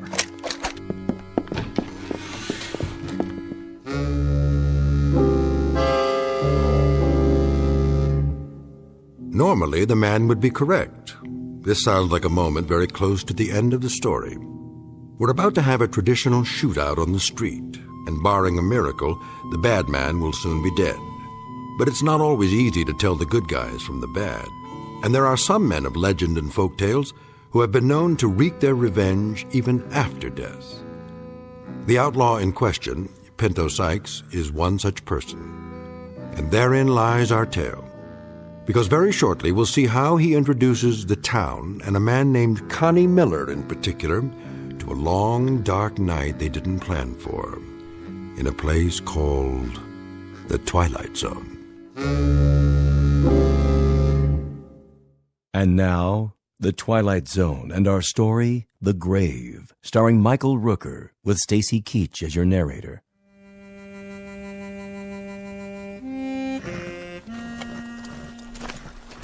Put it on my bill. Yes, sir. I'll do that. Thank you kindly. You want any help with those supplies? Nope. Well, then, I'll be seeing you. Say. Yes, sir? Where's everybody gone to? Well, I don't know what you mean, Mr. Sykes.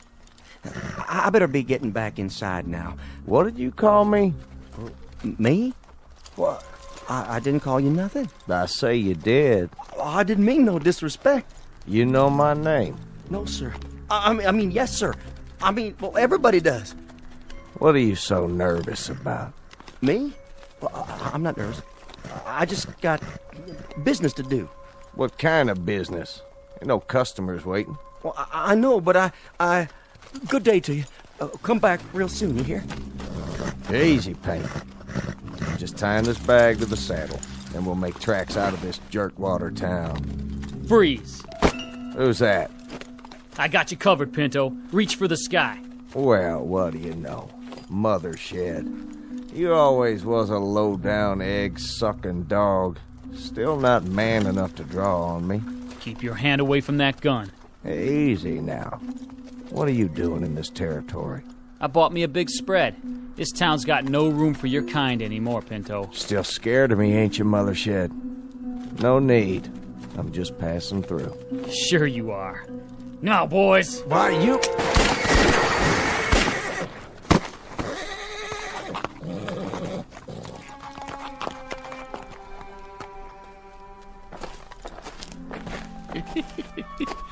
He's still alive. He won't be for long. Go on. Get him to the old jail. What for? Town folks are watching. He's got people here. Lift his feet. Nah, just drag him. See that, Johnny Robb? Never even got his gun out. No, sure didn't. That famous pearl-handled .45. Who gets to keep it now, you figure? Leave it, old man. Fetch a good price. Bury it with them. It's only right. They really did it. They? You was in on it too, Johnny Rob. Not me. I don't believe in taking a life. Even his. I would have bet on Pinto. A Guinness, you mean? Never thought they'd get him that easy. 8 shots. No man can stand up to 8 shots. Not even Pinto Sykes. He ain't got more than a few minutes left to live, Johnny Rob. Reckon you'd better fetch his pa and sister. Ain't there nobody else can do it? Well, I sure can't. I have to see if the casket's ready, now don't I? All right, Mr. Corcoran. Yes, sirree. This here's the end of Pinto Sykes.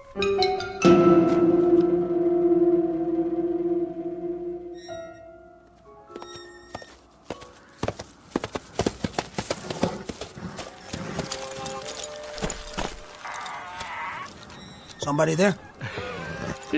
Only me, Connie. You shouldn't be standing in the shadows, Jason. I was waiting.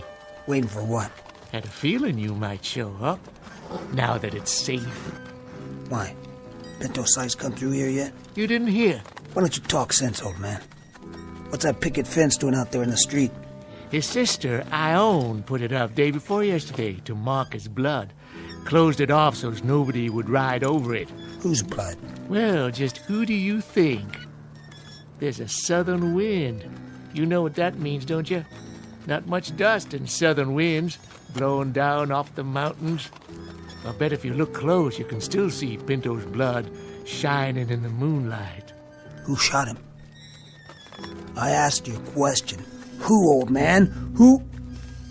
Where did you go?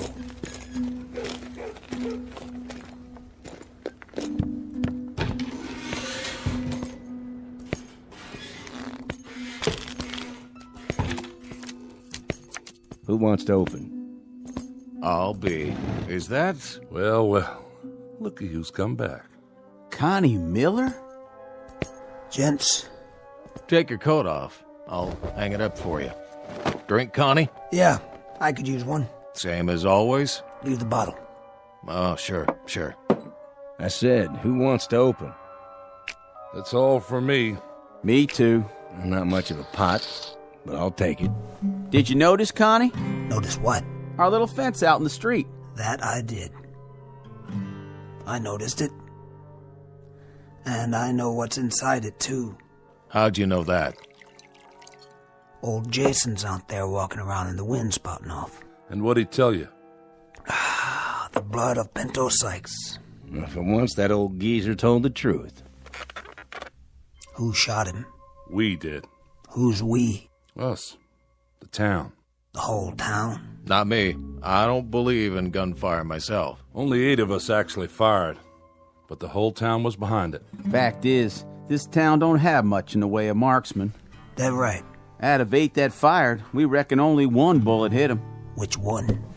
Don't even know for sure who fired it. Bullet passed clean through him, and no one is bragging that they're the one who did it. No, sir. No one is claiming credit for that piece of gunplay. You know something, Mr. Corcoran?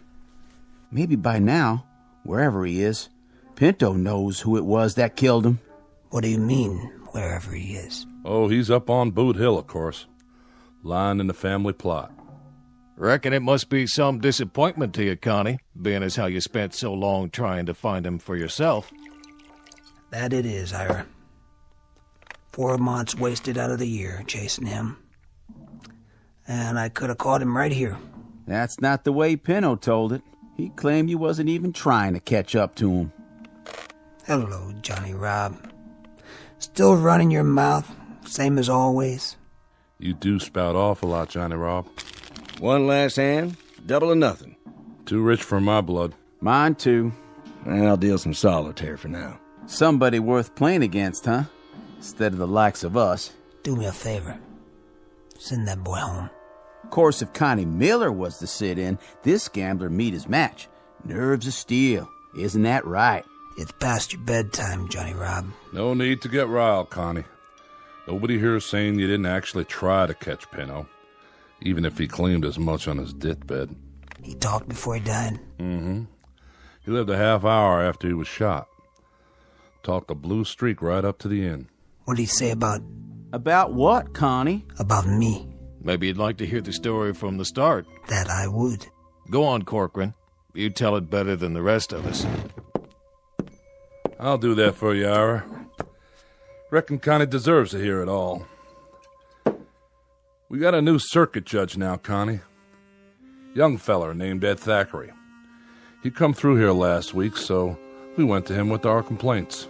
Told him how one Pinto Sykes is wanted by the law in 3 states, and how he treats this town like his personal property when he rides in, just because he was born and raised here. Is that all you told him?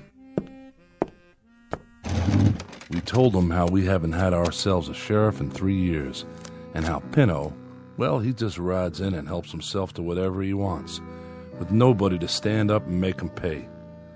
We told him how we hired you, Connie Miller, to track him down, but that we ain't had much results. Hey, hold up there. You know I've been on his trail. I know. Well, sir, this Thackeray gets mad at us, tells us to grow up and act like men, or else move on to where it's safe. He gets us kind of fired up, so we hold a meeting out at Mothershed's and we all agree to work as one. The next time Pinto shows up, we'd all join in and take him one way or the other. He rode in the day before yesterday. You want to tell the rest, Ira? Not much left to tell. He rode in and 8 of the town gunned him down in the street. That's about all there is. No, that's not all there is. What about the curse? All right. You tell it. When did he do all this talking? After we carried him to the old jail. We sent for Pa Sykes and his sister Ione. I know the names of his family. I was born here, too. Spent his last minutes talking to his people. Told his pa how sorry he was he hadn't turned out better, and his pa allowed that he turned out right well enough. He told Ione how he wished she'd marry a rich man, a rancher like Mr. Mothershed, and live on a proper spread. Then he asked to be buried near his ma, except not too near, as she was too true a woman to have the likes of him close by. Said he wants his family to do the burying, as he don't want anyone else to come near where he's resting, even though I'm the one that ordered the coffin. Said if we did, he'd come calling on us. Yes, sir. He put a right curse on the town. That's what you call it. What did he say about me? Well, now, he got real riled when your name came up. Said the slower he rode, the slower you chased him. Said he waited in Albuquerque, even sent word where he was, but you never showed up. Then he said you sure ought to be able to catch him now that he's dead and buried. But if you ever come anyways close to his grave, he'd reach up and grab you. Tell you one thing, since the burial, there ain't been no one from this town hanging around that graveyard. I'll tell you one thing. He lied. Even on his deathbed, he lied. I searched Albuquerque. Every saloon, every hotel. He wasn't even there long enough to rent a room for the night. What's that? Take it easy, Connie. Just the wind. Put your gun away. Well, now, what do you know? Somebody's out there, all right. Pretty harsh night, too. So I reckon we better let him in.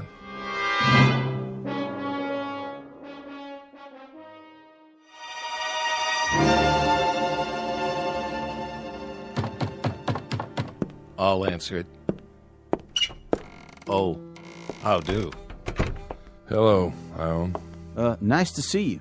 Miss Sykes, what are you doing out so late? Gentlemen. Mr. Broadley, give me a bottle of rye whiskey, if you please. Surely. Seems your paw is hitting the drink a mite heavy, though. You think so? None of my affair, but maybe you could try and get him to taper off. He's a fine man. He truly is. All I mean to say is, I swear I own, folks don't hold it against him that he was Pinto's paw. Oh, this isn't for my paw, Mr. Broadley. This is for me. Oh, I see. Begging your pardon. Well, look what rode in on the wind. Hello there. My brother was just talking about you. Your brother? Most certainly. When was that? Day before yesterday. He's real sorry he missed you. We told him, Ione. And did you tell him how Pinto's going to greet him if he does see him? We told him that, too. You've been chasing him for so long, Connie. You ought to feel real lucky tonight. You finally know right where he is. And all you have to do is walk out there. How nice for you. That whole Sykes family was never real bright. Tell us, Connie. Tell you what? You afraid of Pinto's grave? What are you talking about? Because the rest of us are. How about you? I'll tell you something, Johnny Rob. I was never afraid of Pinto alive, and I sure as hell ain't afraid of him now that he's dead. Understand? Well now, is that the truth? You know English, don't you? Because I don't exactly know as I believe you. Why, I'll bet... Hold it now, Connie. Simmer down. He deserved it. Maybe he did. But let's not have any bloodshed. Nobody calls me a coward. You didn't let me finish what I was saying, Connie. I don't think you're a coward. No, sir. Leastwise, I don't think you're afraid of anybody in this room, especially not me. For sure not you. I'm just a poor boy that works hard for not much. I'm not real strong, but dogs and kids like me. Follow me around all the time. Go ahead, why don't you speak your mind straight out? Have another drink, Connie. Come on. Sit down. Sure windy tonight, ain't it? I remember the last time we had a wind like this. I'm waiting, Johnny Rob. Well, like I was saying, no, sir, I don't believe you or anyone else is afraid of me. But whether or not you was ever scared of Pinto is something only you know. Johnny Rob. Well, I was about to say when you hit me and hurt me is, I'll bet, not that I'm accusing you, I'm just saying, I'll bet that you won't be calling on Pinto anytime soon. No. Anytime like tonight, for instance. Now, why don't you shut up before you really get hurt? Now, Connie. Look at the time. By golly, it's almost 12 midnight. What about it? Drop it, Johnny. I'm betting you won't go out of here at midnight sharp and climb all the way up the Boot Hill and visit Pinto's grave. Now, I got a $20 gold piece somewhere. Yeah, it took me nearly 20 weeks of odd jobs to save it. Here, I'm betting it all that you won't do what I just said. That a real bet, Johnny Rob? Boy just can't help running his mouth, can he? Never could, as I recollect. Well, he does have a point, though. What about it, Connie? What about what? You calling him? Of course not. Why make him save for 20 more weeks? I don't need the money. Just the same, you did state that you ain't afraid of Pinto, dead or alive. If I heard you right. Look, I'm a grown-up man, and I don't do little boy things anymore. Like playing in graveyards at midnight. You know I'm not afraid, don't you, Ira? Never take sides myself. Then you won't go. I don't like you, boy. I never have, and I reckon I never will. So, you've got a $20 gold piece. Well, I've got a $20 gold piece myself. And it just covers yours. I'd say the bet's covered. Well, now, looks like in about 20 minutes, one of us is going to have $40 instead of 20. That's right. And afterwards, while I'm spending it, I don't want you hanging around where I have to look at you. Got it? Don't you want to know where Pinto's buried, Connie? It's on the southeast corner of the graveyard, close to where Tom Santee's planted. Connie. Yeah? Haven't got another 20 you want to put up, do you? Are you saying you want to bet against me, Steinhardt? Betting's what I do, Connie. You know that. Oh, you're not looking so good tonight, Connie. When a gambler bets, he has to win, or else he go out of business. So, you don't think I got the nerve to go up either? I didn't say that. Then what did you say? I just said I'll bet $20 that you won't. You got to bet. It's my 20. Your turn. What are you asking? To see my money? That's the idea. We've made bets before, Steinhardt. Yeah, but this time's different, Connie. Now, if we were betting on a horse race or the turn of the next card, I'd trust you. But not this time. What's so different about this time? When you get out to Pinto's grave, how do I know he won't reach up and grab you? If you don't come back, how do I collect? There. That good enough for you? Gold certificates. Legal tender in my book. Hold these for us, Ira. Sure, Connie. How about you? I've still got some more betting money left. Whose side are you on? Never bet myself, nor take sides. How about you? Can't afford to bet tonight. Steinhardt here took all I got to lose. If you hadn't lost to him, how much? And which way would you have bet? Reckon I'd bet against you. Nothing personal. I don't get it. You people know me. Why all at once you think I'm yellow? Because we'd be afraid. You can draw them guns of yours real fast, Connie. We've seen you. But out in that graveyard in the middle of the night, they ain't worth a copper cent. You'll have no more to fight with than a yearling on his first legs. I don't get my nerves from these guns. I had it way before I could pick 'em up. You'll find that out soon enough. Ira, get my coat. Right here. Just one thing before you leave. Yeah? Oh, we've got a detail to work out, Connie, since this is a job you have to do by yourself. How can we be sure you did it? My word's good. Well, maybe so. But look at it from where I sit. What's to keep you from going, let's say as far as the edge of the graveyard, and then coming back and telling us you went all the way? You saying you don't trust me? Hey, business is business, Connie. This is my livelihood. Then it looks like you're going to have to go along with me to protect your interest. Don't it? Just to make sure I do what I say. He's got you there, Steinhardt. Yeah, that won't do. Even if I were inclined to go, which I'm not, it'd improve his chances by the simple fact that courage comes easier when a man's not alone. And how'll we ever know? I have another way. Give me your Bowie knife, Ira, from behind the bar. If you say so, but I don't see... Just bring it over and put it on the table. There. Now, Connie, when you arrive at your destination, stick the knife into the earth of the grave. And then at daylight tomorrow, we'll be able to see the proof. That's a real smart plan, don't you think so, Connie? I don't like to disturb a grave, not even Pinto's. You backing out? I said I'd go out there, but I won't treat no grave with disrespect. Then stick it near the grave. If we see it within 5 feet of fresh earth, we'll concede the wager. One thing's for sure. There ain't gonna be no one sneaking out there to steal the knife once you've planted it. Keep the bottle on the bar, Ira. I won't be long.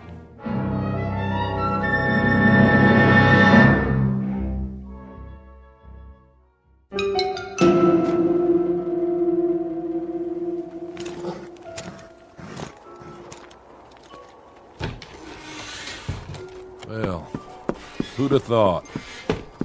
There he goes, all by his lonesome. And there ain't even a moon tonight. You know something?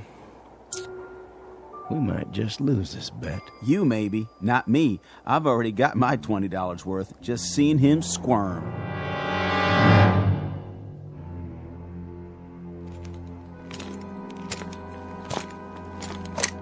Who's there? Just me. That Connie Miller again? Jason, I told you once, don't be lurking around in the dark. A man could get his head blowed off. Yeah, same as in daylight. Gonna stay a while? What do you care? Well, that's your horse, ain't it? Tethered up by the saloon. A man shouldn't ought to leave his horse. Might catch a death, all lathered up. I got one stop to make, then I'll be back. I could take care of her for you. Get her some feed and a blanket. No need. Can you spare me some change anyway, Connie? A 10-cent piece will do, so I can get me some grub in the morning. I'll take care of you later. If it's all the same to you, I'll have it now. You don't trust me? Sure, I trust you. But a lot can happen twixt sundown and sunup.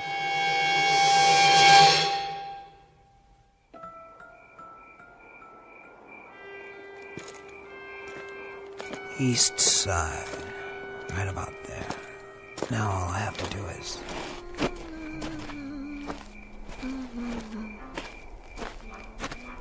Evening, Connie. Come to see Pinto? Maybe. You're braver than I thought. What's that under your cape? You want some? A good belt of red rye might make it easier. There's still half a bottle left. I don't get my nerve out of a bottle. Oh, no? Where do you get it? I ain't afraid of no man. Then you go on up there and see him, why don't you? I'll do that. I was just there. He's waiting for you, you know. I'm coming, Pinto. You can count on that. Pickett, Winslow, Appleton, the Nottinghams. Where? What? Old caretaker's shed, that's all. Door blowing off the hinges. Caretaker's shed. That's all. Look at all this junk. Picks, shovels, markers. And a little old window. Good. That's good. Sure it is. I can spot you from here, Pinto. Right there. By the Santi plot. Fresh dirt. And a wreath. Well, Pinto, all those pretty flowers, they're gonna blow away by morning, and then what will you have? Nothing. That's what. You can't hurt me now, Pinto. Not now. You'll never hurt anybody again. The day has passed. But I remember you. The way you used to beat kids up in school. The way you lied so your ma wouldn't know. The way you cheated me on my first horse. And me always looking over my shoulder to see if you were following me. Why'd you do that, Pinto? Why'd you lie and cheat and steal? When you robbed your first bank, you thought you were a real man. And the first time you killed, you were so drunk you couldn't see straight. But you didn't care. Yeah, after that, the rest was easy, as long as you snuck up behind them. You were fast, all right. Fast on the draw. But your last was weak. That's your blood in the dirt out there, not mine. Here, Pinto. I brought you a present. Something to remember me by. I'm leaving it on your grave. Stuck right through your black heart. Rest in peace! There. It's done. Now I hope you burn in hell. Yeah. Huh? What? No! Let go! Let go!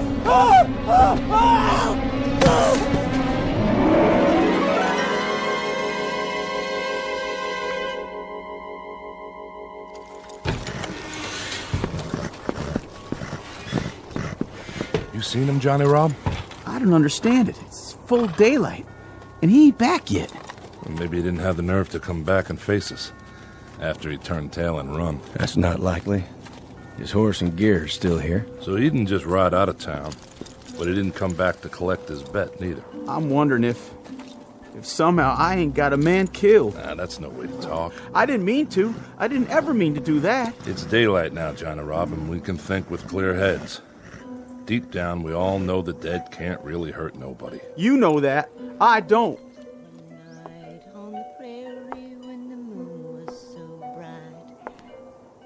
Morning. Morning, Ione. What brings you out so early, Miss Sykes? I'm on my way to the graveyard. Why are you carrying a dinner plate? This was his. He used to eat out of it when he was a boy. I thought I'd put it on the grave. Well, that's very nice and all, but you know, Ione, I don't think the dead are hungry anymore. They finally got their piece. You might say their cup runneth over. Thank you for saying that. But I still want him to have it.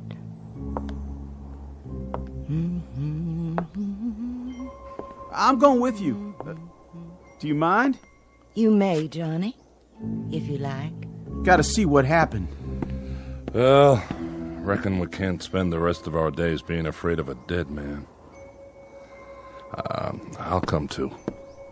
I guess this is one hand I'll just have to play out.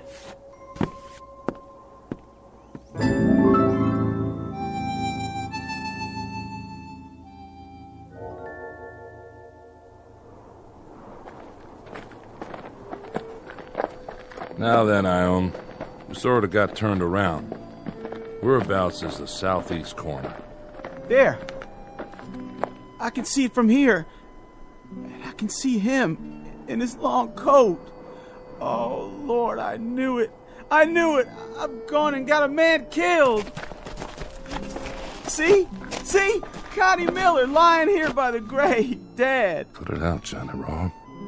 You're acting like a baby. It isn't your fault, boy. No? What happened? What really happened? The whole story's right in front of you. Look at it. I'm looking.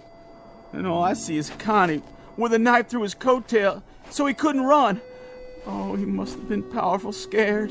He was more courageous than I thought. He came. He knelt by the grave, see? Right there's his knee prints. What are you getting at, Steinhardt? Somebody caught him here and pinned him to the ground.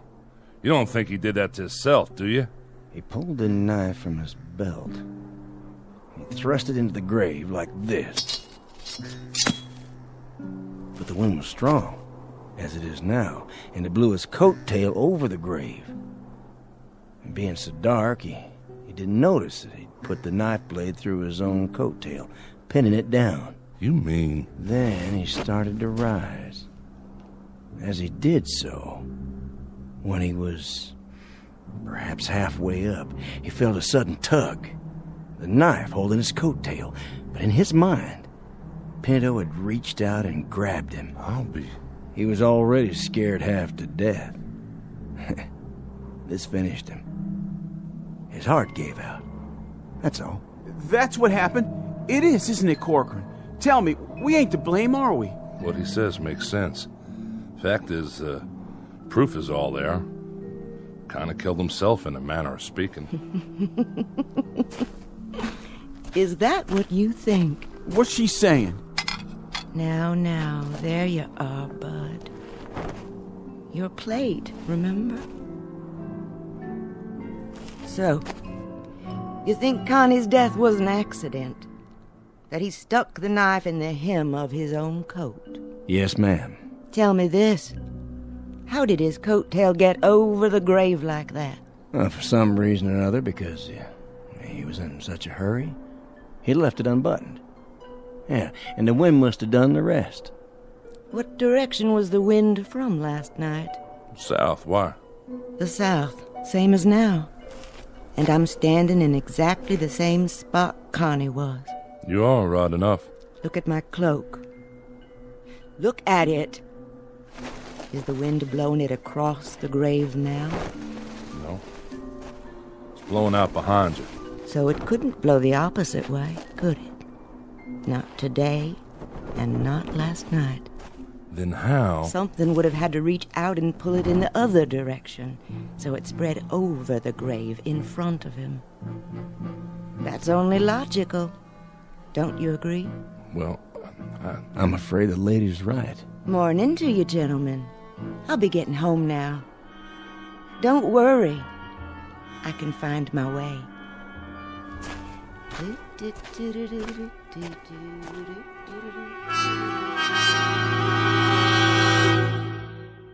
Final comment. You can take this with a grain of salt or a shovelful of earth, according to your preference, as either shadow or substance. We leave it up to you. And for those who are interested in a further search for truth, one suggestion.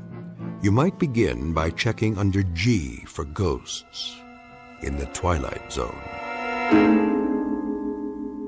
More from the Twilight Zone after this. Hi, this is Carl Amari, producer of the Twilight Zone radio dramas. I'd like to take a moment to tell you about our official website at twilightzoneradio.com. where you'll get the latest news and information on these Twilight Zone radio dramas. Plus, at twilightzoneradio.com, you can digitally download 3 free episodes or any of our episodes for only $1.95 each. In this age of ever-changing technology, we've decided to make these episodes instantly available to you by making the Twilight Zone radio dramas a digital download-only series. This means that this series will no longer be offered on CD. The CD collections at our website are now being offered while supplies last at buy one, get one free. So be sure to get your favorites before they're sold out. Be sure to visit us often, and I'll see you in the zone.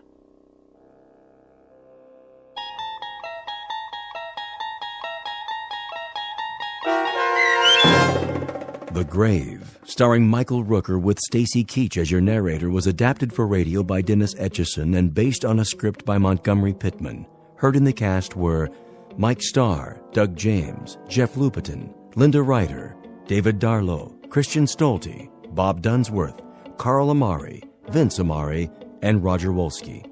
To learn more about the Twilight Zone radio dramas and to obtain audio cassettes and CDs of these programs, visit our website at twilightzoneradio.com. The producers of The Twilight Zone wish to thank CBS Enterprises, Carol Serling, Dennis Etchison, Dick Brescia Associates, Claire Simon Casting, Terry Jennings, XM Satellite Radio, Sirius Satellite Radio, our sponsors, and our radio affiliates for helping make this series possible. This copyrighted radio series is produced and directed by Carl Amari and Roger Wolski for Falcon Picture Group. Doug James speaking.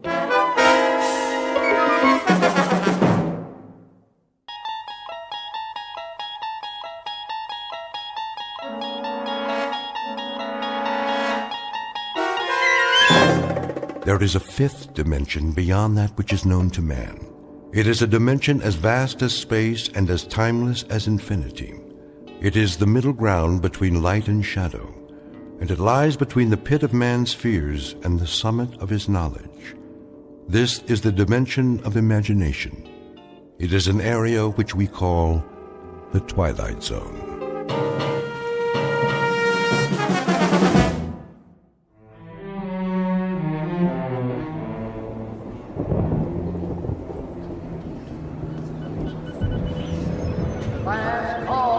Bus to Hard City, now departing from door 2. Carry on luggage only. All passengers with tickets proceed to door 2. What did he say? He said the bus to Hart City. Hartford?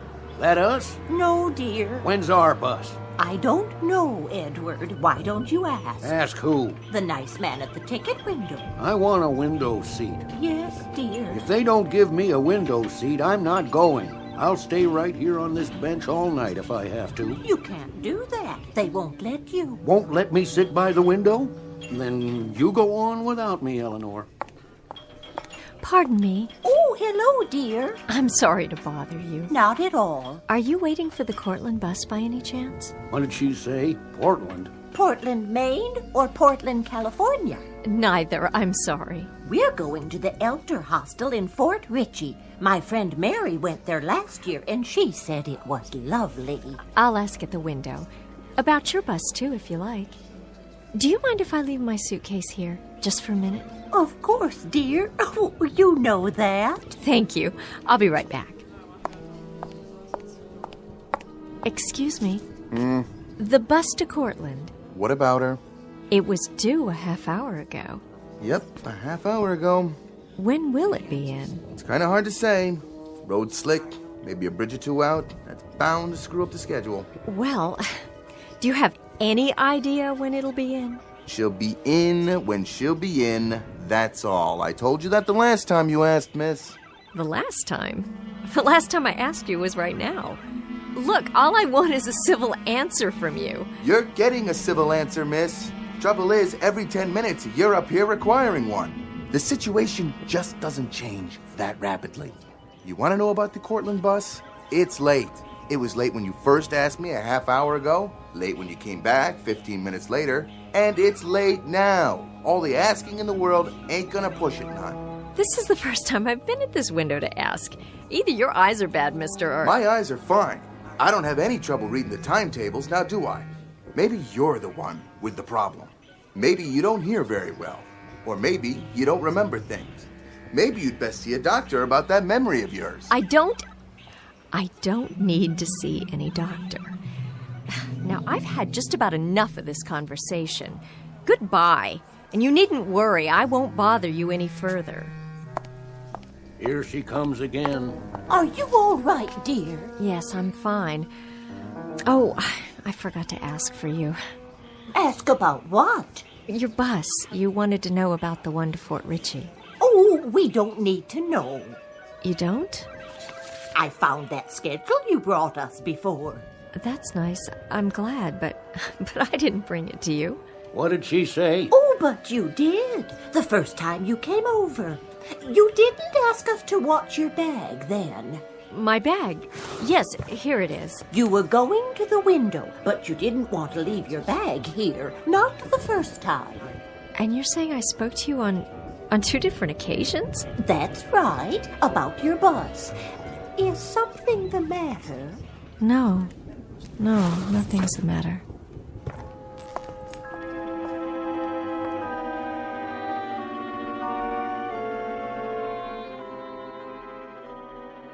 Millicent Barnes, age 25, young woman waiting for a bus on a rainy November night. Not a very imaginative type is Miss Barnes, not given to undue anxiety or fears, or for that matter, even the most temporal flights of fancy. Like most young career women, she has a generic classification as, quote, someone with a head on her shoulders, end of quote. All of which is mentioned now because in just a moment, the head on Miss Barnes's shoulders will be put to a test. Circumstances will assault her sense of reality, and a chain of nightmares will put her sanity on the block. Millicent Barnes, who in 1 minute will wonder whether she's going mad or whether she's just stumbled into the Twilight Zone. And now, the Twilight Zone and our story, Mirror Image, starring Morgan Brittany and Frank John Hughes, with Stacy Keach as your narrator.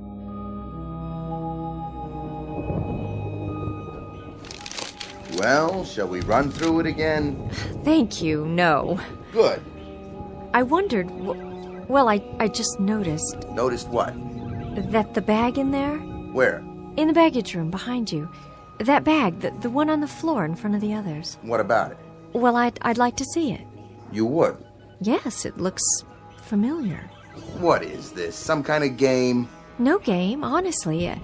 It looks just like mine. It's identical, even to the handle being torn, the red name tag, the sticker on the side. Lady, that is your bag. You checked it. That's not my bag. You want it back? It looks just like mine, but it's not. It can't be. That's my bag over there by the bench. Is it? The bench against the wall, at the end where I was sitting. Oh. Uh-huh. My bag was there, but it's not now. That's because you checked it. Well, how did... Then I'd like to uncheck it, if it's mine, as you say. Claim check, please. What? All you have to do is show me a claim check. The one I gave you when you checked the bag. I don't have one. Here's my bus ticket, my wallet, my keys, and the rest. See, that's all I have in my purse. No claim check, no suitcase. But that's absurd. You just said it's mine. Nothing I can do about that. State law. When I saw it in the baggage room just now, I'd swear that was the first time I... Why don't you just go over there and sit down, miss? You're either walking in your sleep or you're hungover or something. Just go back there and sit down and breathe through your nose and let me read my magazine. When the Cortland bus comes, there'll be a loud noise, a door opening, and people will come in here. And then you'll know the bus has arrived. But I never checked my bag. I don't feel very well. Where's the ladies' room? Straight across the lobby, other wall. There goes that girl again. I see her, Edward. Can't make up her mind, can she? Must be on some kind of drug. Oh, you hush now.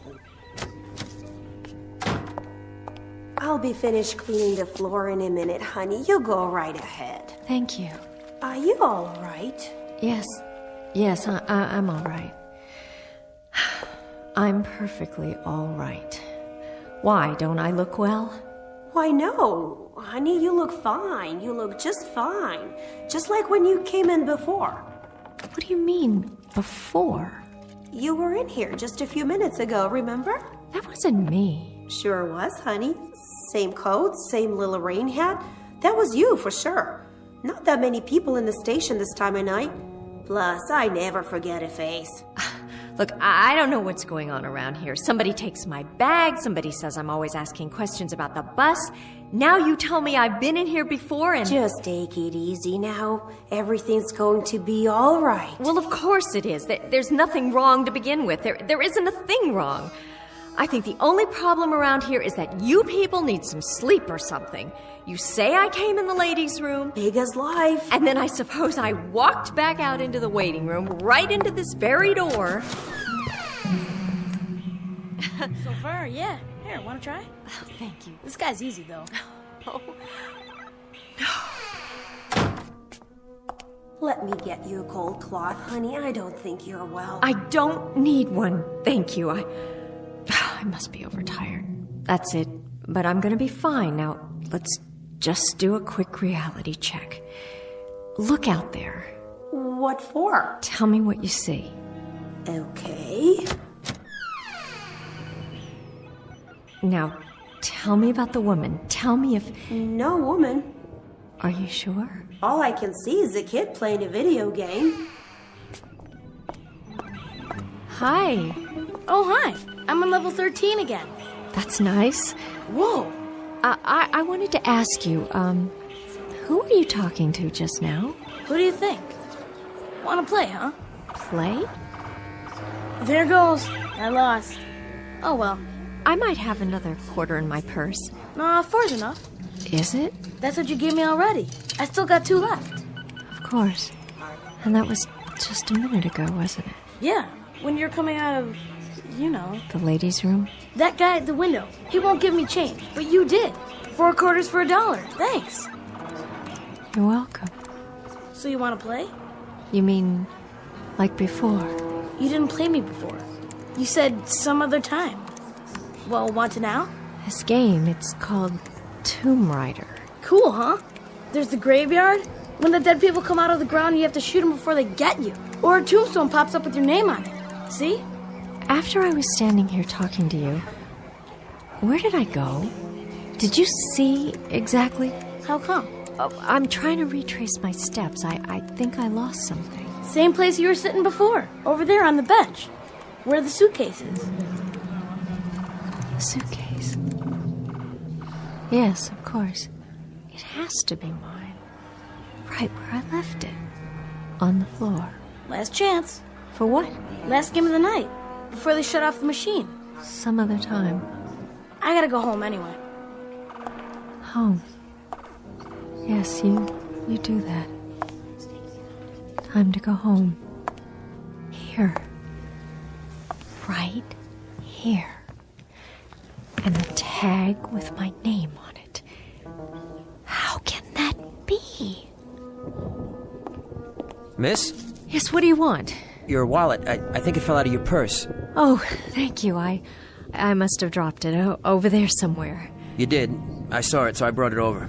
Person can't get very far without a wallet now, can they? Thank you again. Thank you. You mind if I share your bench? No, I don't mind.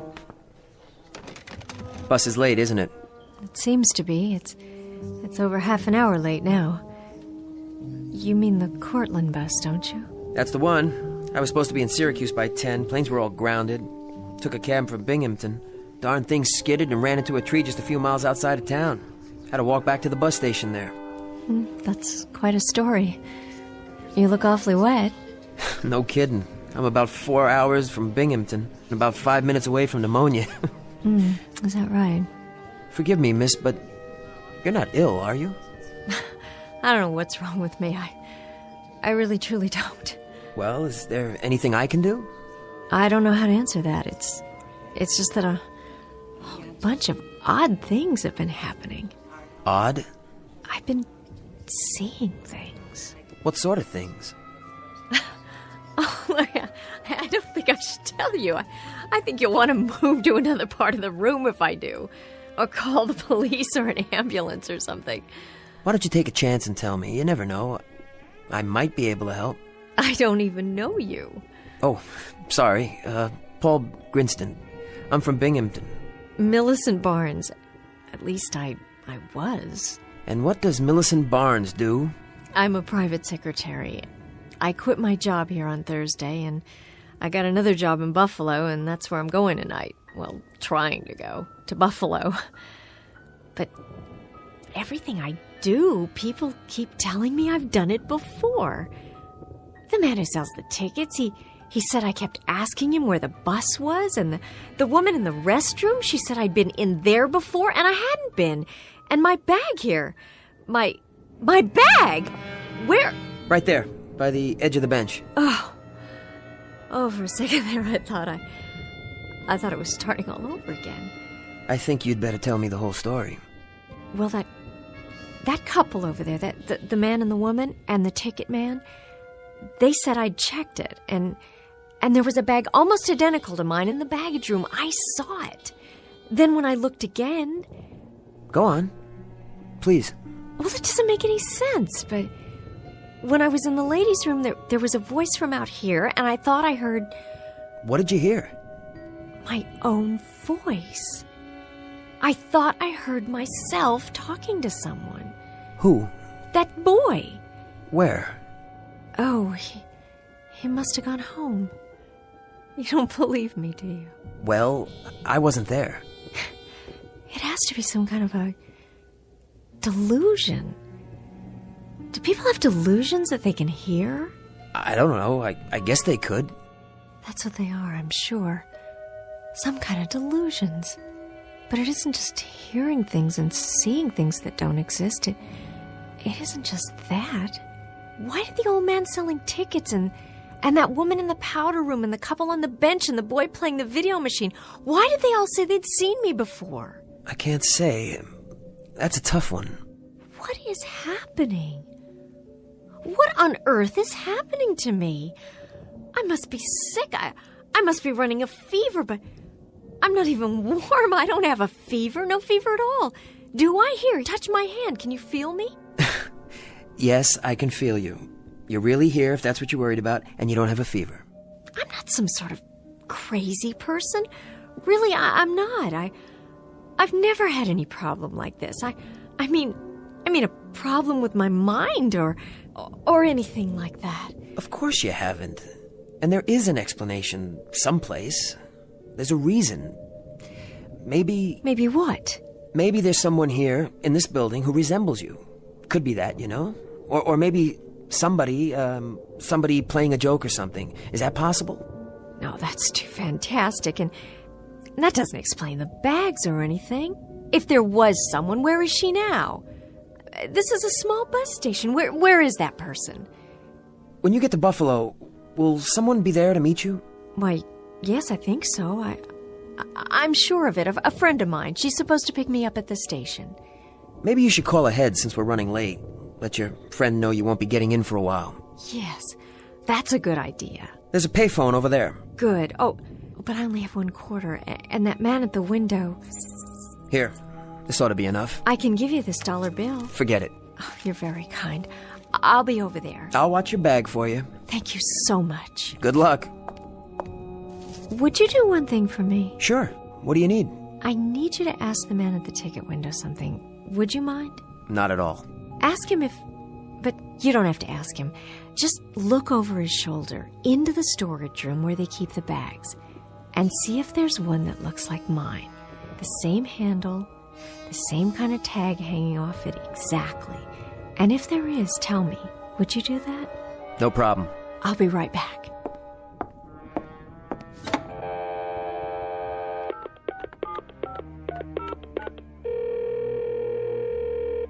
Please deposit $1.70 for the first 3 minutes. $150, $160. Oh, I don't have that much. Would you like to call collect? Yes, that would be wonderful. One moment, please, while I get your party on the line. Hello? Judy? It's me. Where are you? Did you make your bus all right? Yes, I made it, but now the connection is late, the one to Cortland. Good thing you caught me. I was just on my way out the door. It'll be a while yet. I guess it's the rain. So when should I meet you? That's just it. I don't know. Tell you what, I'll call the bus station here and ask them what time it's due. As soon as I find out, I'll get in the car. I'm so sorry to do this to you. It's not your fault. Don't worry about it. I'll be there. Thank you so much. See you in a little bit. Number 17 to Cortland, Syracuse, and Buffalo. Now arriving at Gate 2. All passengers, Gate 2. That's it. Judy, are you still there? Judy?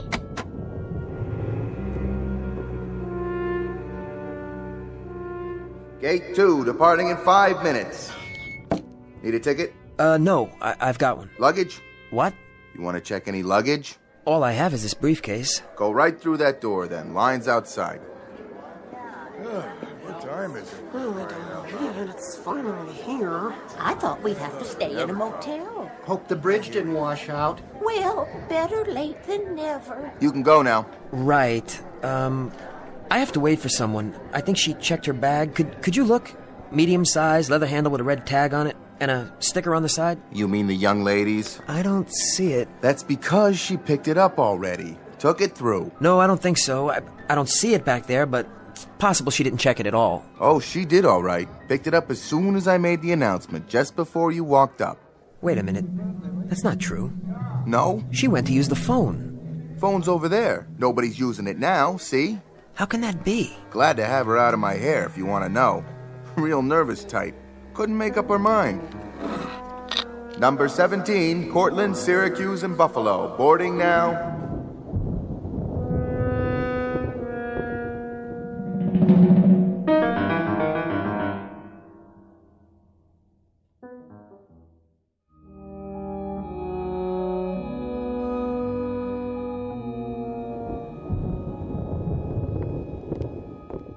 Hi. Oh, you are here.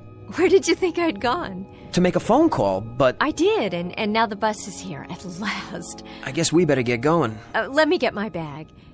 You're... Right here where I left it. Thanks for watching over it for me. Let me get that for you. Looks heavy. Oh, thank you. You're very nice. No problem. Really, you're being very kind to me. Oh, forget it. You're easy to be kind to. More than just kind. I mean... Come on. We don't want to miss it.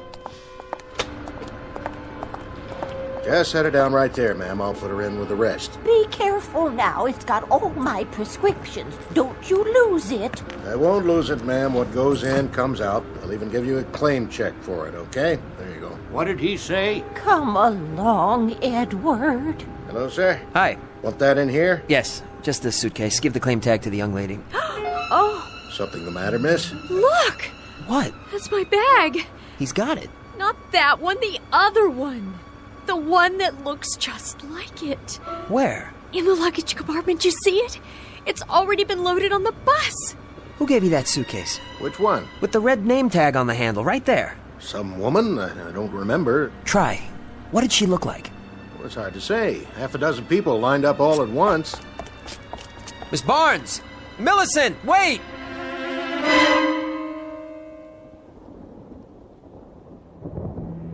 You just lie there for a while. But I can't. Yes, you can. I'll put my coat under your head.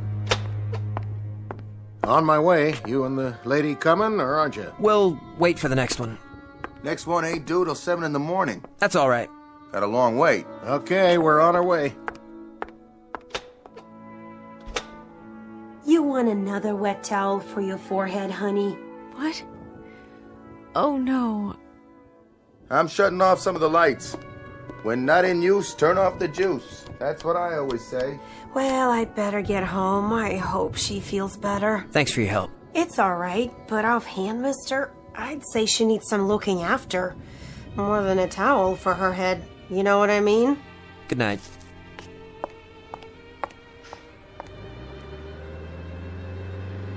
How are you doing? The bus. It couldn't wait, but there'll be another one. You didn't get on. I don't care. I'm this late already. A few more hours won't make any difference. It's quiet now. Nice and restful. So you can just take it easy on this bench here. Keep your feet up. Where are you going? Nowhere. I'll sit on the other end. Stay here. I wanted to tell you Yes? what I've been thinking about. Go ahead. Something. It's very odd, but I've been remembering something I heard or read a long time ago. I don't know where. About different planes of existence.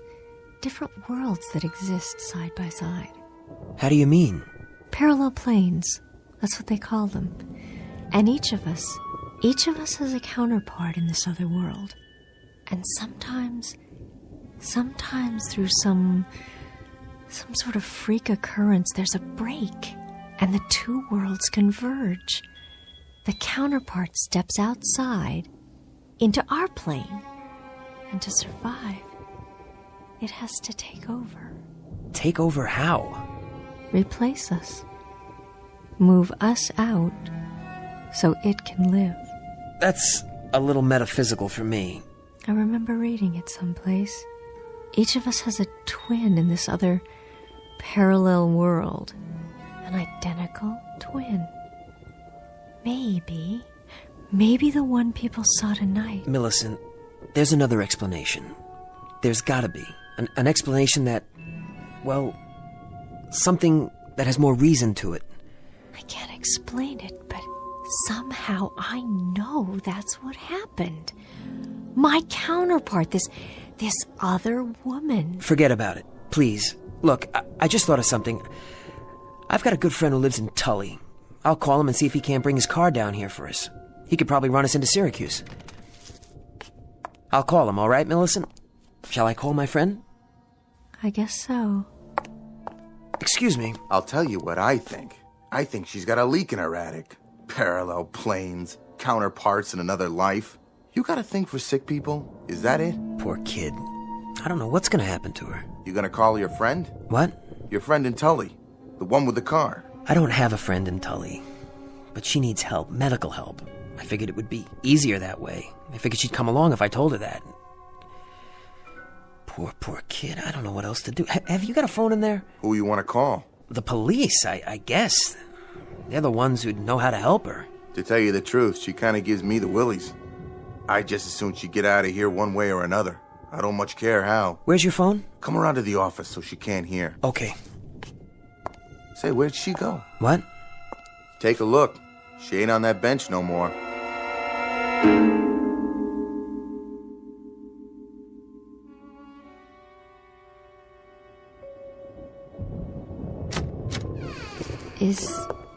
Is anybody in there? Where are you? Where did you go? I know you're in here. Unless you really did get on that bus, but you didn't, did you? You're too clever for that. I only want to ask you a question. Then I'll go. Who are you really? And what do you want? Millicent, are you in there? Yes? Oh, good. You had me worried there for a minute. I'm fine. I made the call. I just thought, it's let up outside. How about a breath of fresh air while we're waiting? All right. It's late. Yes, it is. You know, sometimes, on a bad night, a person could use some help. Sometimes we all could. You've been really nice. I don't know what to say. Neither do I. Except that I do want to help you. Sometimes talking to someone can make all the difference. I may not have the answers you need, but there are people who do. Why is that police car here? Is there trouble? No trouble. We'd better go inside. Mr. Grinstead. Yes. You the one who called? No, he didn't call you. Why would he call you? Easy now, miss. What are you doing? Get your hands off of me! You know a place to take her? Paul? I think it's best if you go with them. No one's going to hurt you. Paul! Relax, lady. Come over to the car. No! No, I won't! What are you doing? Be careful with her. She's kind of fragile, a little confused, that's all. Paul, don't let them take me! Why are you doing this? I told you, be careful with her. She's not a criminal or anything. Don't worry, Mr. Grinstead. We'll hold her for observation, get her some help. You did the right thing. Stop! Let me go! All right, come on. Get right. Okay, here we go.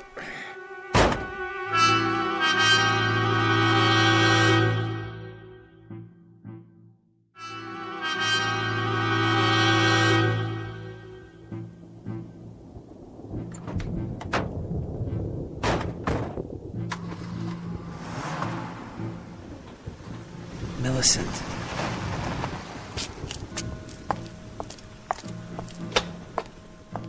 Get it all squared away? Yeah, they're gonna take her to the hospital for observation. What was she talking about anyway? All that business about another life? I don't know. Part of her illness, I guess. We've been driving for quite a while. Miss, Where are you taking me? don't worry. You're not going to jail. This is all a misunderstanding. The doctors will figure that out. But I'm not sick. Then you'll go on home. I don't want to go home. No. I'm on my way to Buffalo. I have a new job there. Would you like to see the letter? It's in my purse. Got your ID, too? Certainly. Let's have a look. What happened back there, Miss Barnes? Nothing. Must have been something. Mr. Grinstead said you were upset, behaving irrationally. Did he? Said you had some wild story about people out to get you in the bus station? Oh? Well, there were a couple of pretty unsavory characters hanging around. Haven't you ever been in a bus station? He a friend of yours, Grinstead? Not at all. I only met him a few hours ago. And you thought somebody stole your luggage, got on the bus, tried to pass herself off as you? Look, officer, it's really very simple. I haven't slept in almost 24 hours. I've been riding buses and it's raining and every connection is late. Wouldn't you be a little on edge? That's no reason to run around disrupting the place, bothering everybody. He tried to pick me up. That's why I was so upset. Well, that's not what the station master said. Well, what does he know? I mean, he's pretty peculiar himself. Stop the car right here and let me out. I'm begging you. Sorry, I can't do that. Look, I'll take a cab all the way to Buffalo. Then none of you will have to put up with me anymore. See, there you go. There I go what? You seem like a nice enough person. Why don't you just take it easy? If you'd seen the things I saw, heard what I heard. Calm down now and be a good girl, or I'll have to cuff you. You wouldn't like that now, would you? Oh, you do that! Do it! Look, I don't care anymore. I think you better let them check you out real good when we get to Braywood. Braywood? What is that, a loony farm? Emergency medical facility. They'll run some tests, see if you need any medication. But my friend's waiting for me. What will she think if I'm not on the bus? Your friend have a name? Yes, of course she does. It's Judy Jensen. We've known each other since we were in school. In Buffalo? That's where the bus is going. I'm supposed to be on it. She was going to pick me up. We'll get word to her. Yes, do that. She'll tell you there's nothing wrong with me. One call, that's all I ask. All units, possible robbery on Elm Street. This is Unit 4. South 2000 block at Mayfair. Are you in the area? Negative. Well, boys, somebody better roger me fast, because I need a unit out there right now. Why are you wasting your time like this when there's a crime going on? Look, I'm not violent. I've never been arrested in my life. And now you're probably going to cost me my job, when all you have to do is call my friend. Do you really want to drive around for another hour with someone in the back seat who's broken no laws while real criminals are running around on the streets?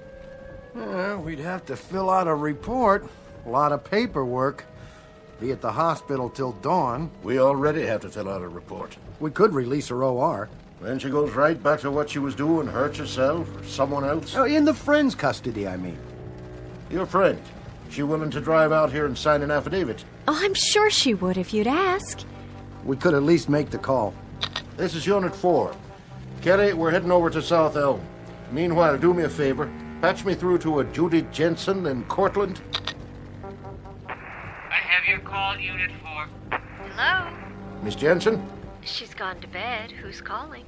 This is the Tully Police Department. Do you know a Millicent Barnes? Yes, I'd say I do. We have Miss Barnes here, and we were wondering... Is this a crank call? This is Lieutenant Anderson of the Tully PD. Miss Barnes says... Oh, she does. Well, Well, it just so happens that this is Millie Barnes, and I don't appreciate crank calls in the middle of the night, and neither does Judy. We just got in from the bus station, and if you don't mind, I'd very much like to take a hot shower and get some sleep. Is that all right with you? Good night. No.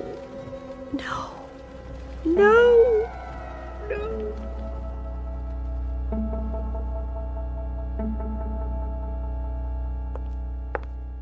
You have any coffee? Vending machine, other side. When's the next bus? 7 o'clock? You got 4.5 hours. Take a snooze on the bench there if you want. You'll be all alone. No noise. I even shut off the video machine. This place is like a tomb between now and morning. Thanks. I might do that. You want to check your briefcase? No, I'll keep it with me. Thanks.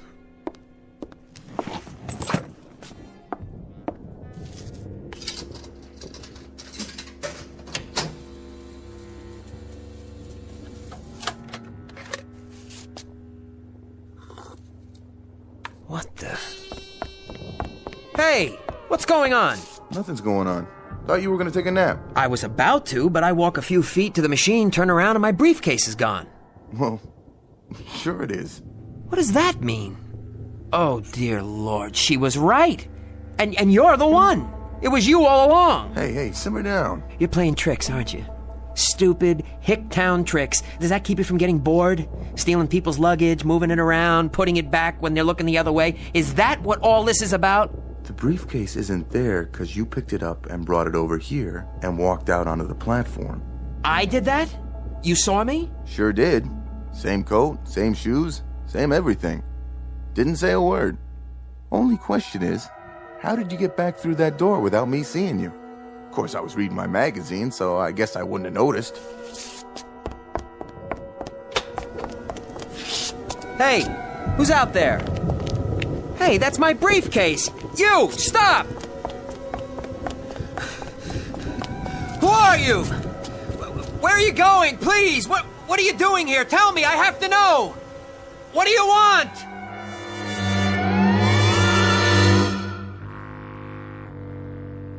Obscure metaphysical explanation to cover a most disturbing phenomenon. Reasons dredged out of the shadows to explain away that which cannot be explained. Call it parallel planes, the myth of the doppelganger, or just plain old-fashioned insanity. But whatever you call it, you'll probably find more where that came from if you take a good look around the next time you're forced to spend a cold, wet, particularly inhospitable night at a bus station or some similar out-of-the-way place, one that's located just over the borderlines of the Twilight Zone.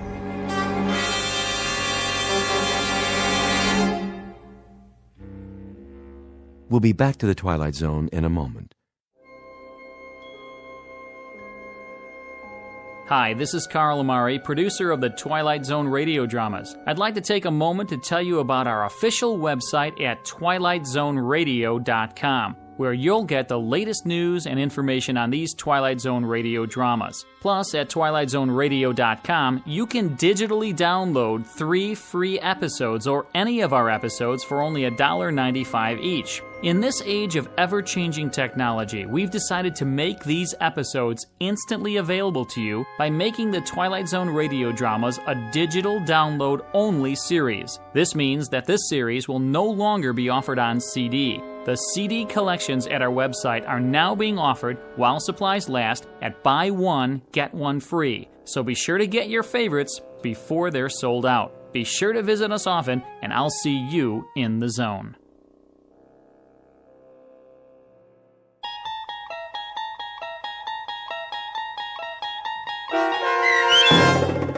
Mirror Image, starring Morgan Brittany and Frank John Hughes with Stacy Keach as your narrator, was adapted for radio by Dennis Etchison and based on a script by Rod Serling.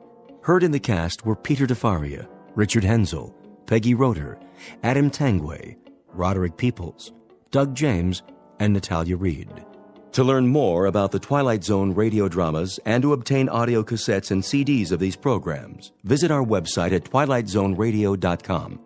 The producers of The Twilight Zone wish to thank CBS Enterprises, Carol Serling, Dennis Etchison, Dick Brescia Associates, Claire Simon Casting, Paul Patch, Terry Jennings, the American Forces Radio and Television Service, our sponsors, and our radio affiliates for helping make this series possible. This copyrighted radio series is produced and directed by Carl Amari and Roger Wolski for Falcon Picture Group. Doug James speaking.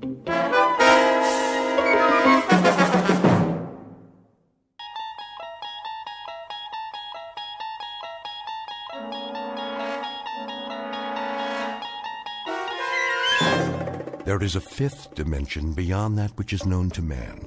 It is a dimension as vast as space and as timeless as infinity. It is the middle ground between light and shadow, and it lies between the pit of man's fears and the summit of his knowledge. This is the dimension of imagination. It is an area which we call the Twilight Zone.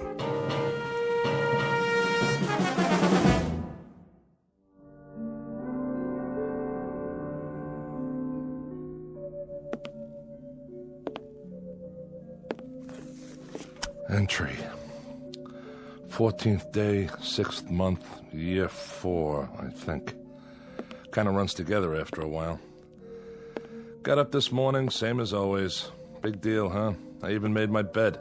See, it's strictly the honor system up here. Well, one more day scratched off the old calendar.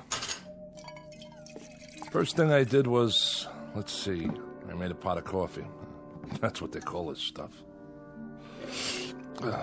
Next, some breakfast. Fake bacon and eggs. Hear that? Kind of makes your mouth water, doesn't it? Gotta watch the calories, though. Putting on some pounds around the middle. That's bad for the ticker.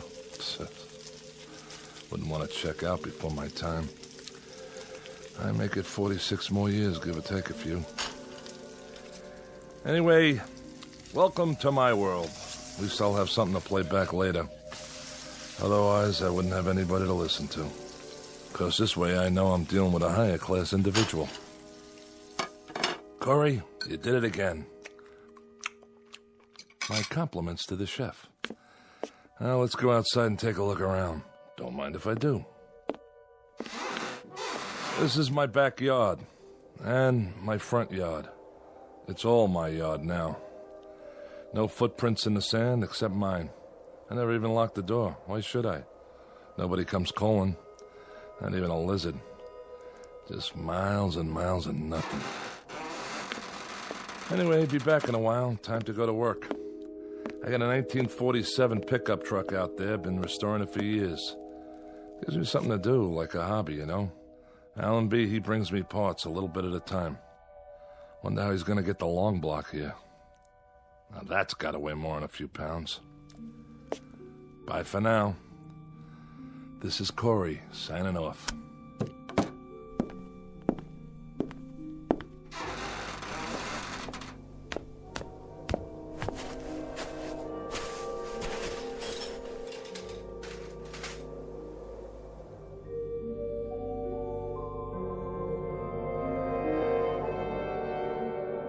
Welcome to the world of Mr. James A. Corey. A shack, a shed, and a yard made up of sand and scrub that stretches to infinity. His work? An old truck, cobbled together from junkyard parts.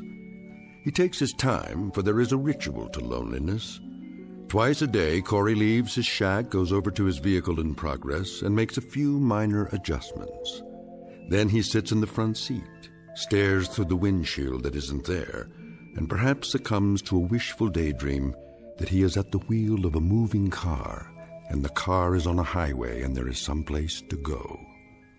But this will have to remain a dream, because where this man is, there are no highways, no places to go, and no people to see. For the record, let it be known that James A. Corey is a convicted criminal placed in solitary confinement, and it matters very little that his confinement stretches as far as the eye can see. His sentence is the kind of isolation that can destroy a human mind.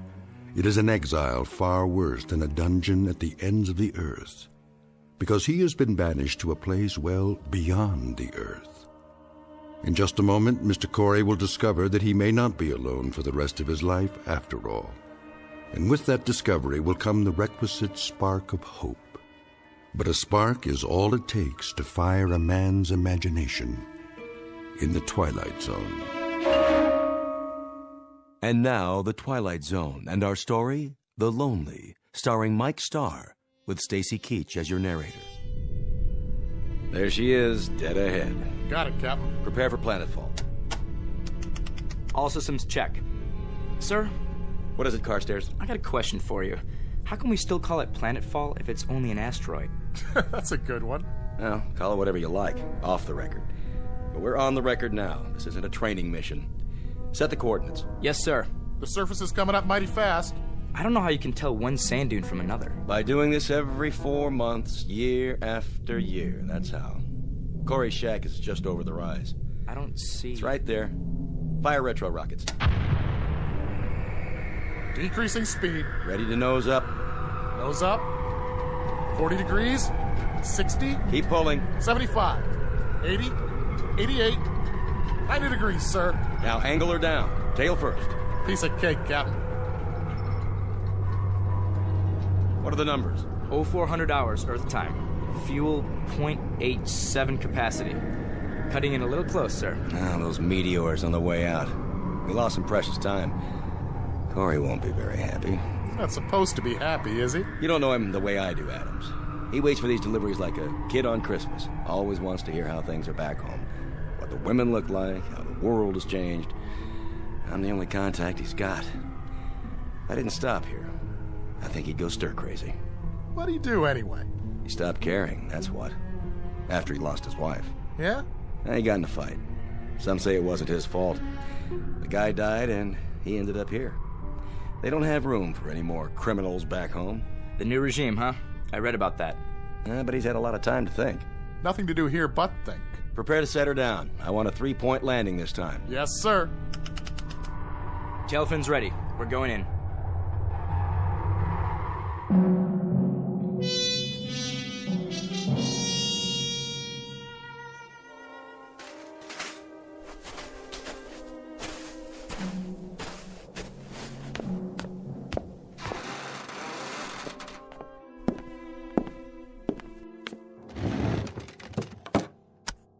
Entry. 15th day, 6th month, year 4. I'm even measuring time by this place now. I go on every day like the day before and the day before that. The weeks, the months. But I can't give in. I have to stick it out. There'll be a supply drop coming soon, I think. They're overdue. Hope it's Allenby's ship, because he's a decent man and he brings me things. Like he sneaked the parts for that antique out there. Few pieces at a time, as much as he could carry. Thank God for that truck and the hours it used up. I can look at it out there and know it's real. And reality is what I need. Because what else is left that I can believe in? The desert? The wind? Myself? Here's a thought. Maybe I'll end up like that truck. Inanimate. Nothing but an object sitting in the sand. Wonder if I'd still feel the loneliness. Would I feel anything? Hey! That's it. The ship. Hear that, diary? Now I don't have to talk to you. I've got somebody else. Besides myself. Be back later.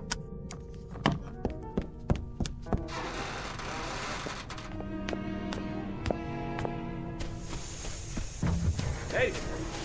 Hey! How you doing, Allenby? Corey, how are you? All right. Corey, Well, don't just stand there. Come on inside. It's hotter than blazes.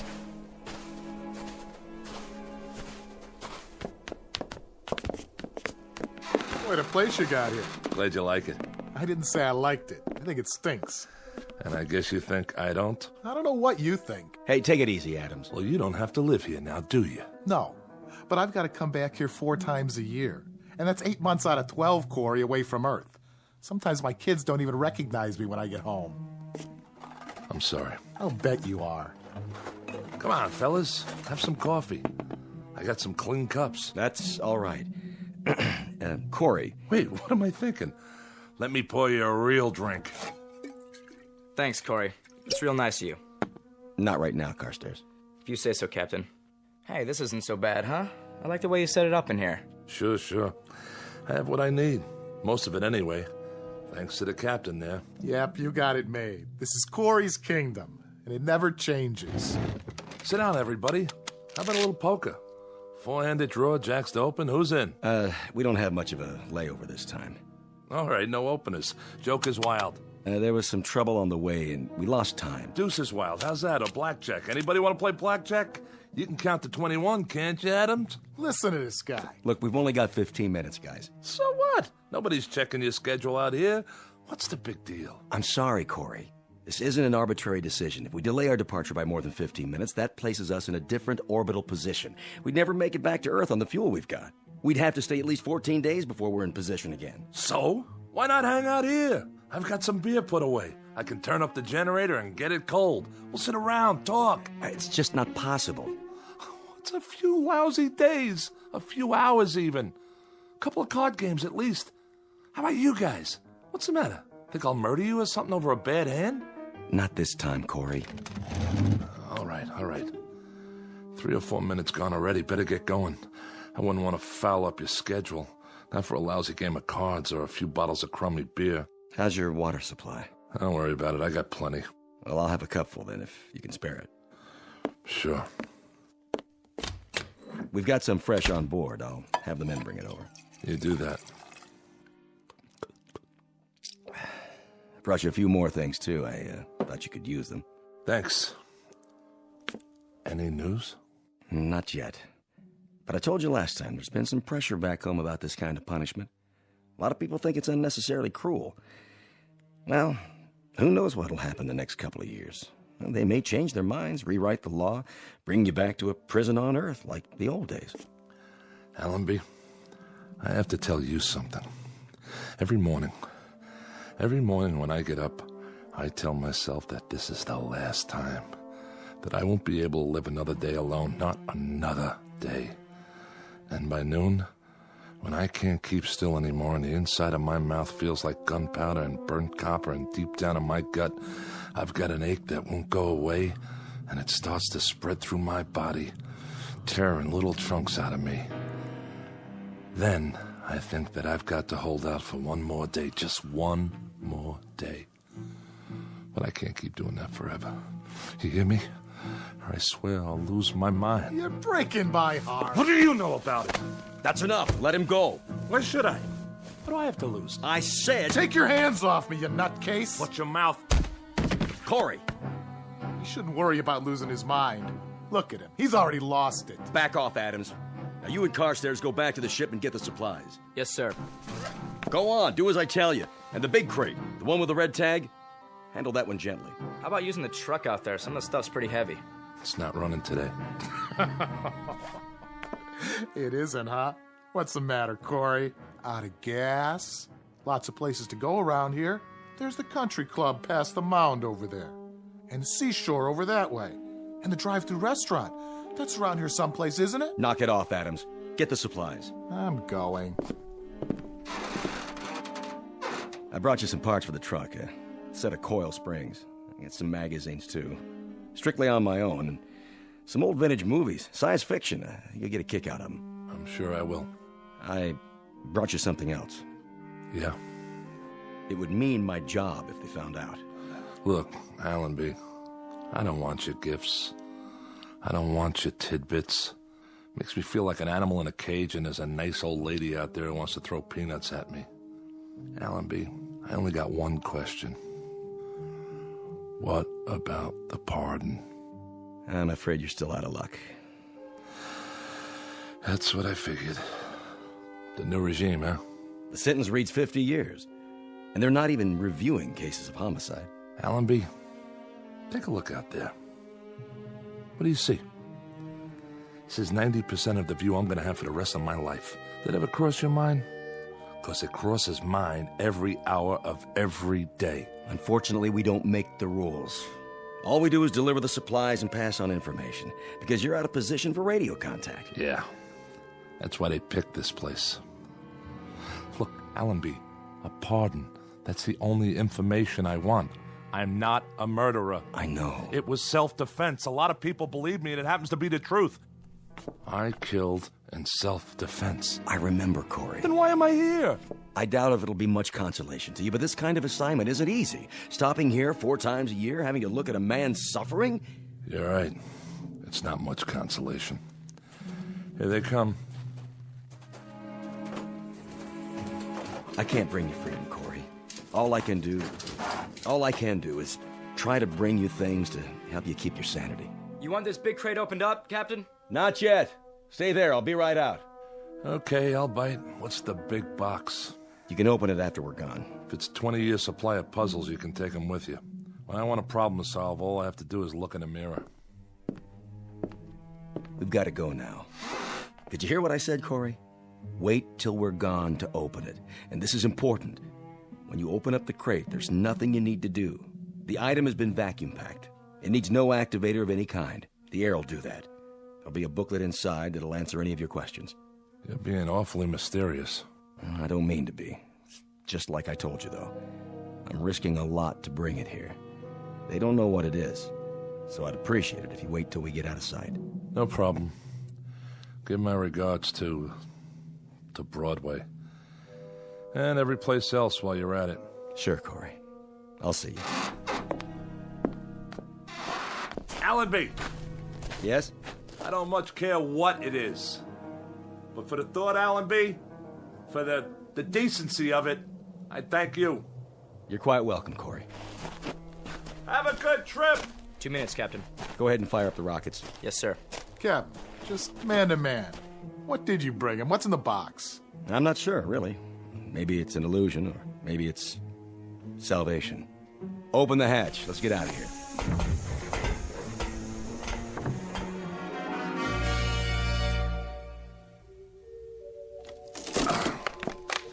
What? You are now the proud owner of an XB-1 robot. This model represents the latest in modern technology. Do not think of it as a machine. For all intents and purposes, it functions as a highly sophisticated simulacrum of a human being. Hello. My name's Alicia. What's yours? Hold on a minute here. Don't I speak clearly enough? No, you sound fine. Fine. What is this thing?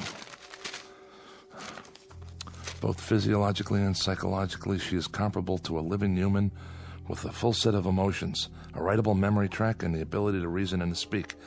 She is immune to organic illness and under normal circumstances should have a lifespan similar to that of a human being. Caution must be taken against exposure to excessive heat and moisture. She comes complete with a loose-fitting microfiber garment for general use. Would you answer my question, please? What question? What's your name? Corey. My name's Corey. I like that name. Good. Glad to hear it. Now, if you don't mind, what are you doing? What is this place? This is mine. My place. Yours? Where I live. Alone. Allenby must think I'm pretty far gone. Hey, don't move that. It's my cup. I've still got some water left. Water? Do you like water, Corey? Yeah, I like it. Leave it, I told you. Would you like some more water? No, that's okay. Not right now. Very well. Where is your place? Where? On an asteroid, all right? Asteroid. I know that word. 6,000 miles north to south, 4,000 east to west. It's got atmosphere, gravity, the works. Now, why don't you just... What, Corey? Stop saying my name! Get out. I don't want some machine in here. I'm not a machine. I'm an XB-1. Go on, get out. Corey? Corey? Corey?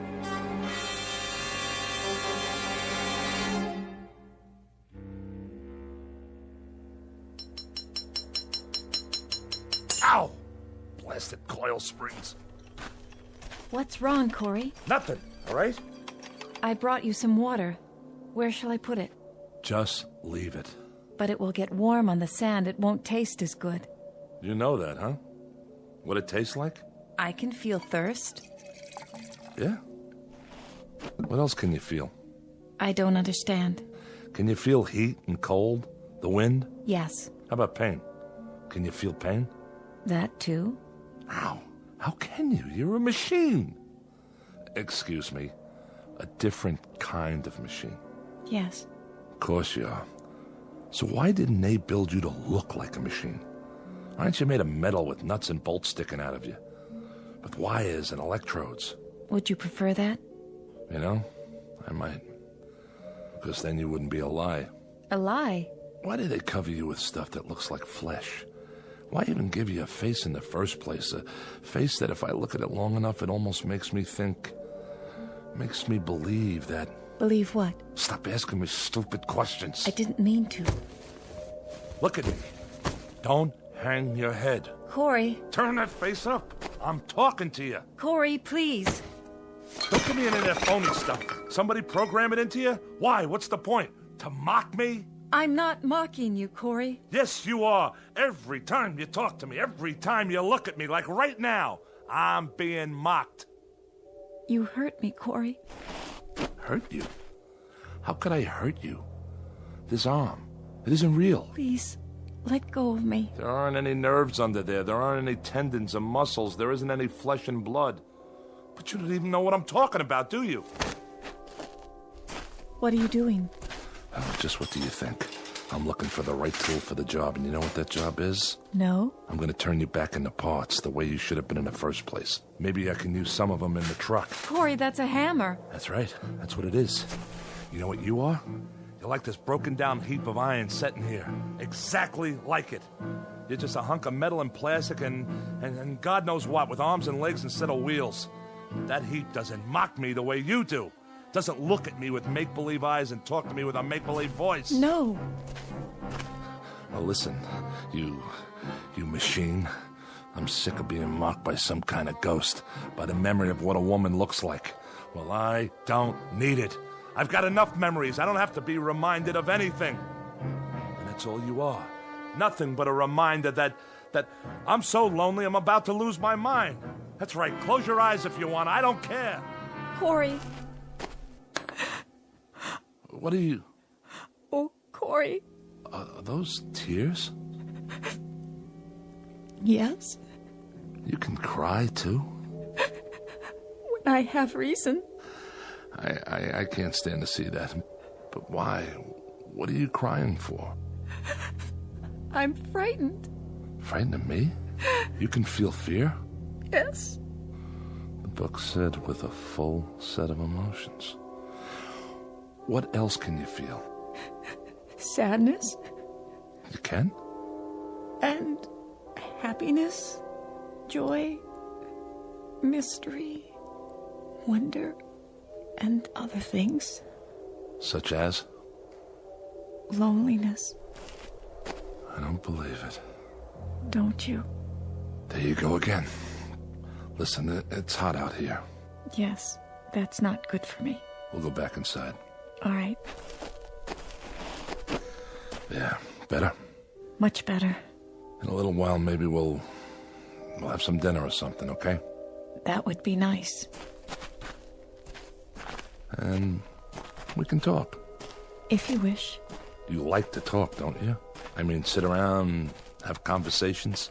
Yes, Corey. What would you like to talk about? Anything. Tell me everything you know. Everything?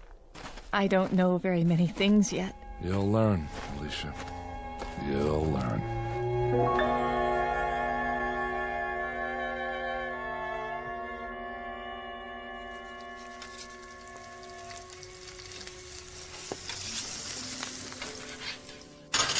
Here you go. Of course, it's only freeze-dried, but it isn't bad. You're not a vegetarian, are you? No, Corey. I hope you enjoy it. Me? This is for both of us. It smells wonderful. You haven't touched your wine. I'm fine, thank you. No. Go ahead, drink up.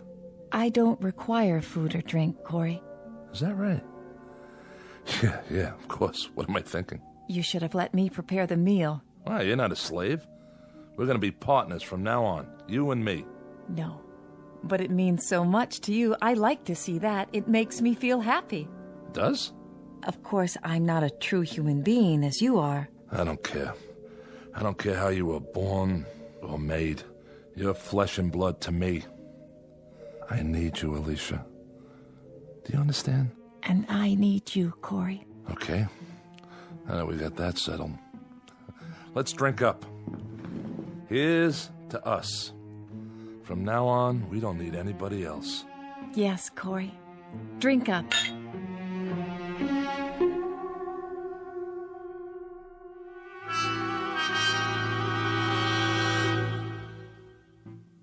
Alicia has been with me for 11 months now. Twice when Allenby brought the ship in with supplies, I've hidden her so the others wouldn't see. But each time, I've seen the question in Allenby's eyes. It's a question I have myself. And I don't have the answer. It's difficult to explain the sum total of this relationship. It's strange, all right. Man and machine. But it's also man and woman. There are times when even I know that Alicia is simply an extension of me, a mirror of my needs. I hear my own words coming from her. The things she's learned to love are the things I love.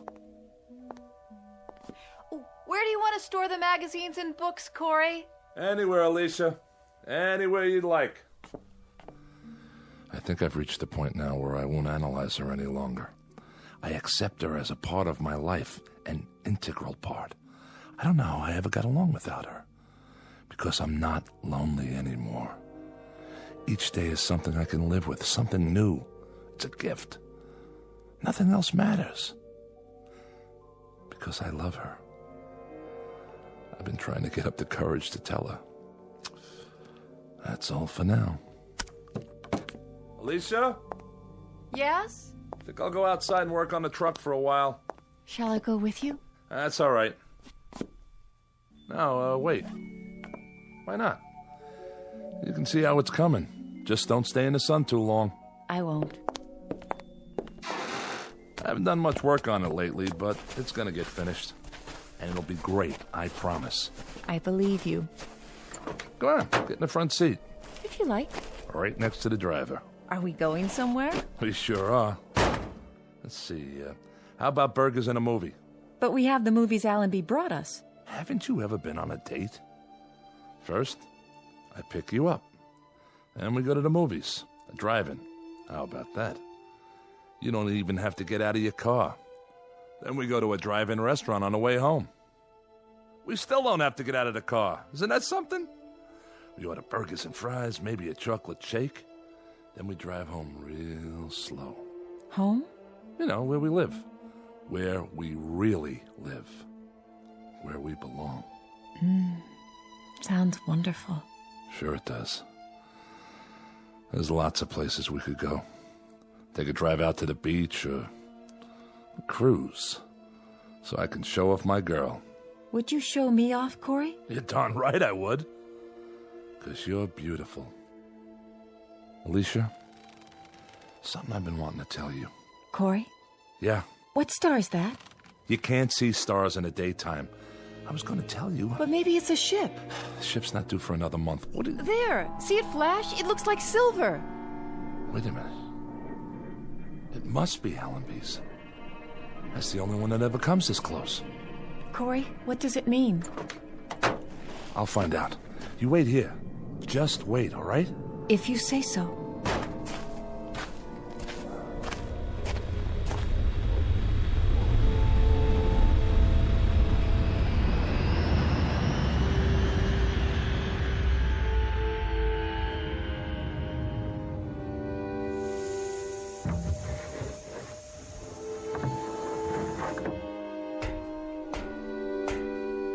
Allenby?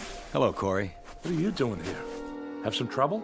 No, we had no trouble. What's the matter, Corey? Aren't you glad to see us? But you don't have a scheduled stop for another month. This is a scheduled stop. What are you talking about? We've got good news for you, Corey. Hold on. Let me tell him. Tell me what? Well, Corey... Forget it. Whatever it is, I'm not interested. You'd better hear what it is first. You heard me, Allenby. I'm not interested. Don't you get it? I don't care what happens on Earth. Not anymore. You will this time. I guarantee it. Doesn't make any difference. It's worse. If we'd come back a month from now, he'd have been eating sand or something. I'll see you guys. Leave the supplies by the shack. Corey! Listen to me. It's this way, Corey. All the sentences have been reviewed. They've given you a pardon. We're not here to bring supplies. We're here to take you back home. What? But we've got to take off in exactly 10 minutes. We can't wait any longer. We're almost out of fuel. Any more than 10 minutes, and the coordinates will be wrong, and then I don't think we'd ever make it. Wait a minute, Allenby. What did you just say? What did you say about... You heard me right. A pardon. It won't do any of us any good unless you pack your stuff and get ready to move, Corey. We've picked up 7 men from other asteroids, and we've only got room for about 15 pounds of gear. So grab what you need and leave the rest of it behind, such as it is. I don't even have 15 pounds of stuff. I've got a shirt, a pencil, and a recordable diary. Pair of shoes. The truck you can leave here for the next poor devil. There won't be any next poor devil. There won't be any more exiles. You're the last. We'll leave it here to Russ then. The farthest auto junkyard in the known universe. And Alicia and I will wave to it as we leave. We'll just look out of the porthole and throw it a kiss goodbye. The car, the shack, the salt beds, the sand dunes, the whole works. Alicia and I will just... Who? Who, Corey? Oh, my dear God. I forgot. Allenby, it's Alicia. You remember her. Is he out of his mind? Who's Alicia, Corey? Who's Alicia? Adams, you idiot. You brought her here. You brought her in a box with a red tag on it. She's a woman. Well, a robot, technically, but closer to a woman. Much closer. She kept me alive. I swear to you, if it weren't for her... Corey, I don't know what to say. You worried about Alicia? You don't have to be. I tell you, she's just like a woman. And she's gentle and kind, and without her, I tell you, I'd be finished. I'd have given up. The only reason you'd have to come back would be to bury me. That's what you wouldn't let us look at, huh, Captain? The crate. Sorry if I wasn't supposed to tell them. It doesn't matter now, Corey. But unfortunately, there's another problem. Problem? There are no problems left on heaven and earth. We'll pack up 15 pounds of stuff and we'll climb in that ship of yours, and when we get back to that beautiful green earth... 15 pounds? 15 pounds? You've got to have room for more than that. Throw out some equipment. Alicia weighs more than 15 pounds. That's the point, Corey. We're stripped now. We've got room for you and nothing else except that little recorder of yours and the pencil. You'll have to leave the robot here. Allenby, she's not just a robot. You leave her behind. That's murder. I'm sorry, Corey. No, you don't understand. You can't leave her. Alicia! Come here! You'll see. You'll see why you can't leave her. Alicia! Alicia! Where is she, Corey? I don't know. Look, just pack your gear and get out. Captain, we've only got a few more minutes. Come on, Corey. No! I'm not leaving without her. I told you that. I can't leave. This is our last trip. It's off the route now. That means no supplies. That means if you stay here, you die here. And if you make that choice, there'll be a day, Corey, when you'll pray for death to come quickly. I can't help it, Allenby. I can't leave her behind. And you won't take her. So that means I stay. Alicia! Come here, Alicia! Let them see you. Don't be afraid. Corey, listen to me. I saw this thing get crated, shoved into a box. It's a machine with servo motor and wires and circuits and batteries. She's a woman! Captain Allenby, we've got to take off. How about it, Captain? We better leave him. We can't do that. Sick, mad, or half alive, we've got to bring him back. Those are the orders. Corey, it isn't just you now, it's all of us. So we can't argue anymore, Corey. We have to take you one way or another. I'm sorry, Corey. Grab him. No, you don't. Alicia! Stop him. Corey! Come on, Corey. We'll carry you if we have to. There you are. Alicia, talk to them. Tell them you're a woman. Tell them... Corey, is it all right? You said to hide. What are they doing? Are they hurting you, Corey? I have no choice, Corey. No choice at all. Now, Allenby, I tell you, she's a human being. She's... Corey, I'm frightened. Corey! No.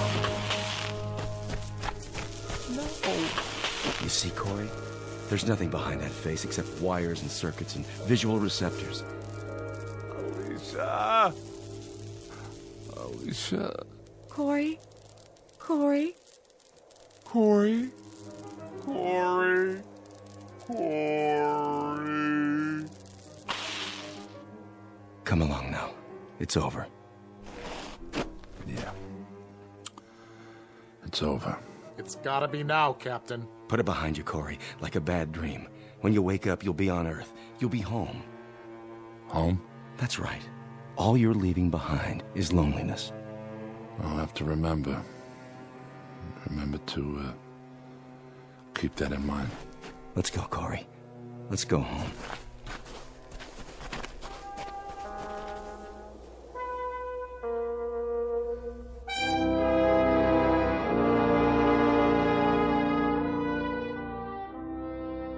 Down below, on a microscopic piece of sand that floats through space, is a fragment of a man's life.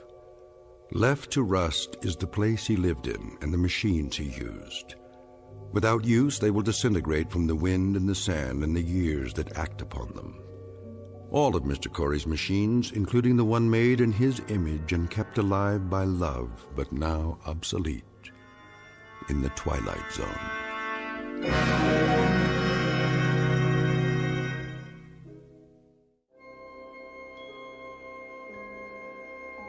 Hi, this is Carl Amari, producer of the Twilight Zone radio dramas. I'd like to take a moment to tell you about our official website at twilightzoneradio.com, where you'll get the latest news and information on these Twilight Zone radio dramas. Plus, at twilightzoneradio.com, you can digitally download 3 free episodes or any of our episodes for only $1.95 each. In this age of ever-changing technology, we've decided to make these episodes instantly available to you by making the Twilight Zone radio dramas a digital download-only series. This means that this series will no longer be offered on CD. The CD collections at our website are now being offered while supplies last at buy one, get one free. So be sure to get your favorites before they're sold out. Be sure to visit us often, and I'll see you in the zone.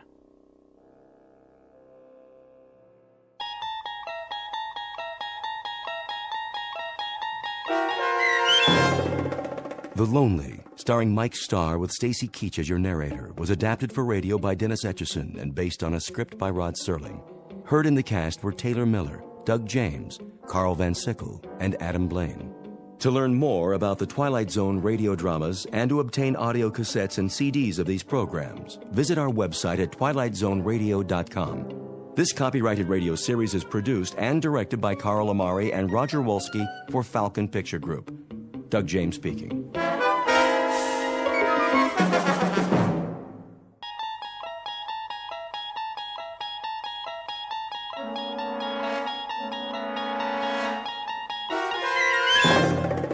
You unlock this door with the key of imagination.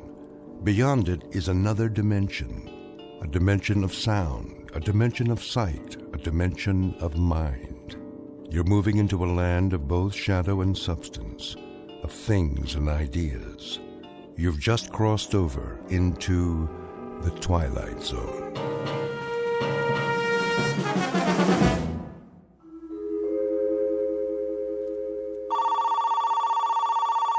The Gerald Hugo Agency. Mr. Hugo's in a meeting. May I take a message? The Gerald Hugo Agency. No, he's still in a meeting. Yes, the same writer. Please hold. Now get this, Mr. Hugo. If this one ain't surefire, I'll cut off both my hands. You ready? Champion of the world. Robert Redford, maybe. Harrison Ford. Do you want to make him younger? I give you Adam Sandler. I appreciate it. So, he's champion of the world. But he promised his girl he'll never fight again. He made a vow. You know, Mr. Hugo, like a promise. Real solemn. Here are the network contracts, Mr. Hugo. Thank you. But now, here comes the rub. Get this. The champion's kid brother has like this incurable disease that can't be cured, and he needs an operation like yesterday. Yeah, and the doctor comes to the fighter and he says, "Hey, man, you want like your kid brother should live or what?" I mean, that's the conflict. Don't you think it's a kick right in the head? I do feel a dull ache. Here's this prize fighter who made this vow to the girl, and the newspaper guys start in on him, see? But I mean with the needle. Spider is a cheese champion. Who's Spider? The fighter. And now, here comes the meat. He promised his girl, but when he tells her he's gonna fight, she starts palpitating, and she calls him a filthy, rotten, dirty... Line 1, Mr. Hugo. Excuse me, Julius. See, the beauty of the story is that you can dress it up any way you want. Maybe he ain't a prize fighter. Maybe he's a cowboy, and he promised his girl he'd never shoot a gun again, and it's her kid brother that's got the disease. What's the matter? Don't that grab you? Why don't you go downstairs and cross the street on a red light? How about science fiction? There's this rocket man who promises his girl he'll never go up in a spaceship. Julius, you've been here all morning. I'll give you this. I've been an agent for 23 years, and I've never heard so many variations of the same story. Now, would you mind going home? I've got a big deal cooking here. A big deal? You doll baby, you were saving it for a surprise, weren't you? It's a sale, ain't it? The zombie story. I knew the minute I wrote it, that thing was surefire. Listen to this, honey. It's fantastic. This dame marries a guy who walks around on his heels all the time. She thinks he's punchy, but it turns out he's dead. All the time they're married, she don't know it. Julius, let me put it to you this way. American Zombie didn't sell. The love story where the lady scientist falls for a robot, that didn't sell. Naked Weapons about a gang of topless ninjas, that didn't sell. They laughed me right out of the office. So I put it to you, Julius. Why do you persist? Why don't you go back to doing what you did before? Streetcar conductor, Mr. Hugo, there ain't no more streetcars. And besides, I get motion sickness. Let me put it to you another way. Number 1, you will never make a writer. Number 2, you'll starve to death if you try. And number 3, you're wasting my time, the producer's time, and everybody's time. Helen, phone up Jerry Bradshaw at Paramount. Tell him I've got a series proposal to show him. That's it, a TV series. Oh, Mr. Hugo, don't you get it? This is an absolute bolt from heaven. I got so many television series ideas, I can't sleep at night. Boy meets girl. Every week, we get a different boy and a different girl. Julius. Oh, how about a quiz show? Pick your own embalmer, we'll call it. You make this deal with the contestant, and when he kicks off... Julius, what do I have to say to get you out of here? Give me a chance. It's all I ask.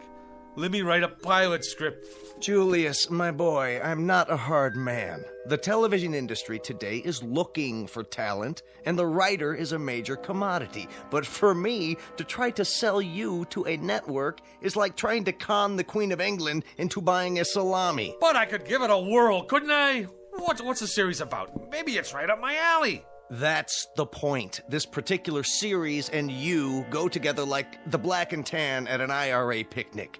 It happens to be based on black magic, conjuring, that kind of thing. Now, what do you know about black magic? What do I know about it? What do I know? You ask me, Julius Mulmer, what he knows about black magic. I could research it. Julius, let me get back to work now. What about the series, Mr. Hugo? My career is on the line. Give me till next Wednesday. Make it Tuesday in a pinch. All right, Julius, you latch onto a couple of books, knock out a rough outline, and let me have it by 4 o'clock Monday. I'll submit it for you. Why, I don't know, but I will. Mr. Hugo, you're not going to live to regret it, and I mean that from the cockles of my heart. You're absolutely dead right, Julius, and I mean that from the cockles of my heart. You've just witnessed opportunity, if not knocking, at least scratching plaintively on a closed door. Mr. Julius Mulmer, a would-be writer who, if talent came 25 cents a pound, would be worth less than car fare.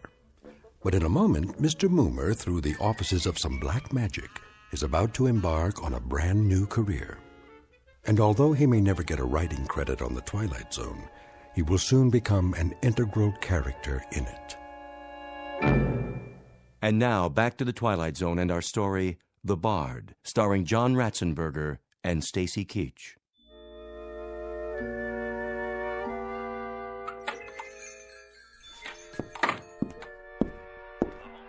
Hello?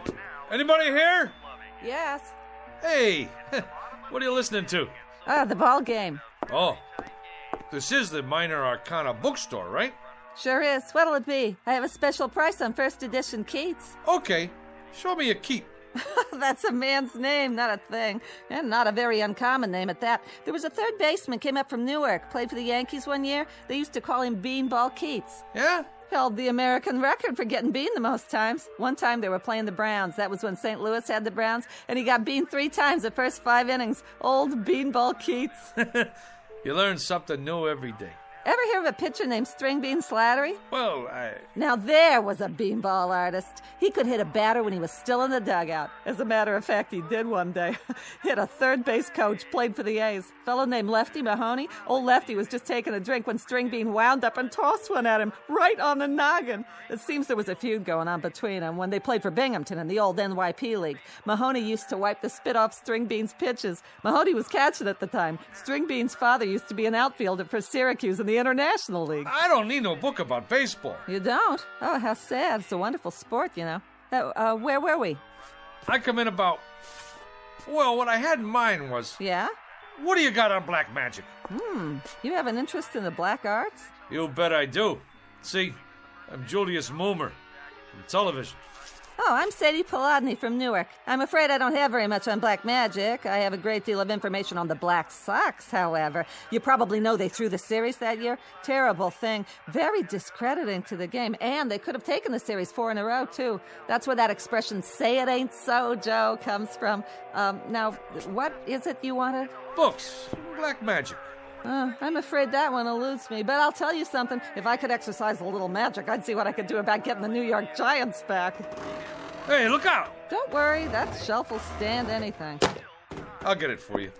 Now, isn't that strange? It's one single book. That's the only thing that fell off that shelf. And it fell right in front of me. Which one is it? The Book of the Black Arts. What do you know about that? Lady, can you do that trick again? Well, this book and I have never been formally introduced. We are total strangers. Here, you want black magic? You got it. Maybe it's some kind of sign. Well, if it is, it's your problem now. It's been a real pleasure meeting you, having this chat. Mutual. You didn't happen to play third base for the Elmira Pioneers one year, did you? How much I owe you for the book? Nothing. Accept it as a gift. You're a wonderful ball player and a credit to the sport. It's been great. Now, bye.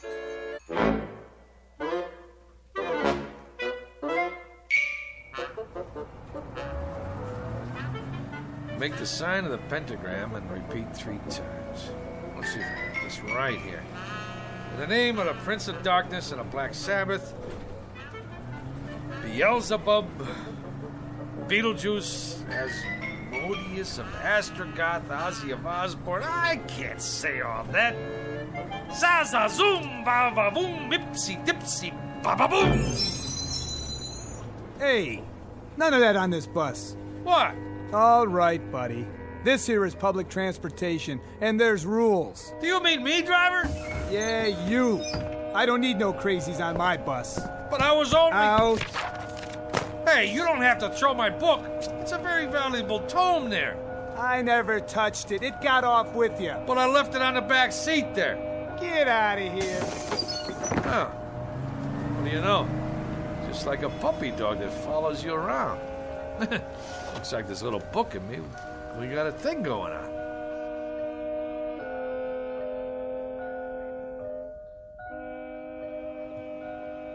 Seven times 7 be thy number, but 666 be thy fate. Yeah, right. It's all this mumbo-jumbo anyway. What's going on here, Jack? Not a thing, officer. I was just reading. Yeah? Well, do me a favor, will you, bud? Read someplace else. What's the matter?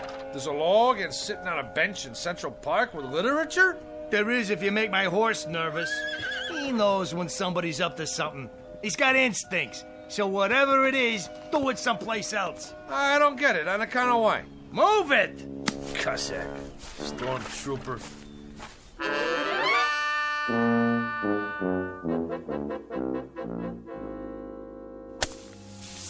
There.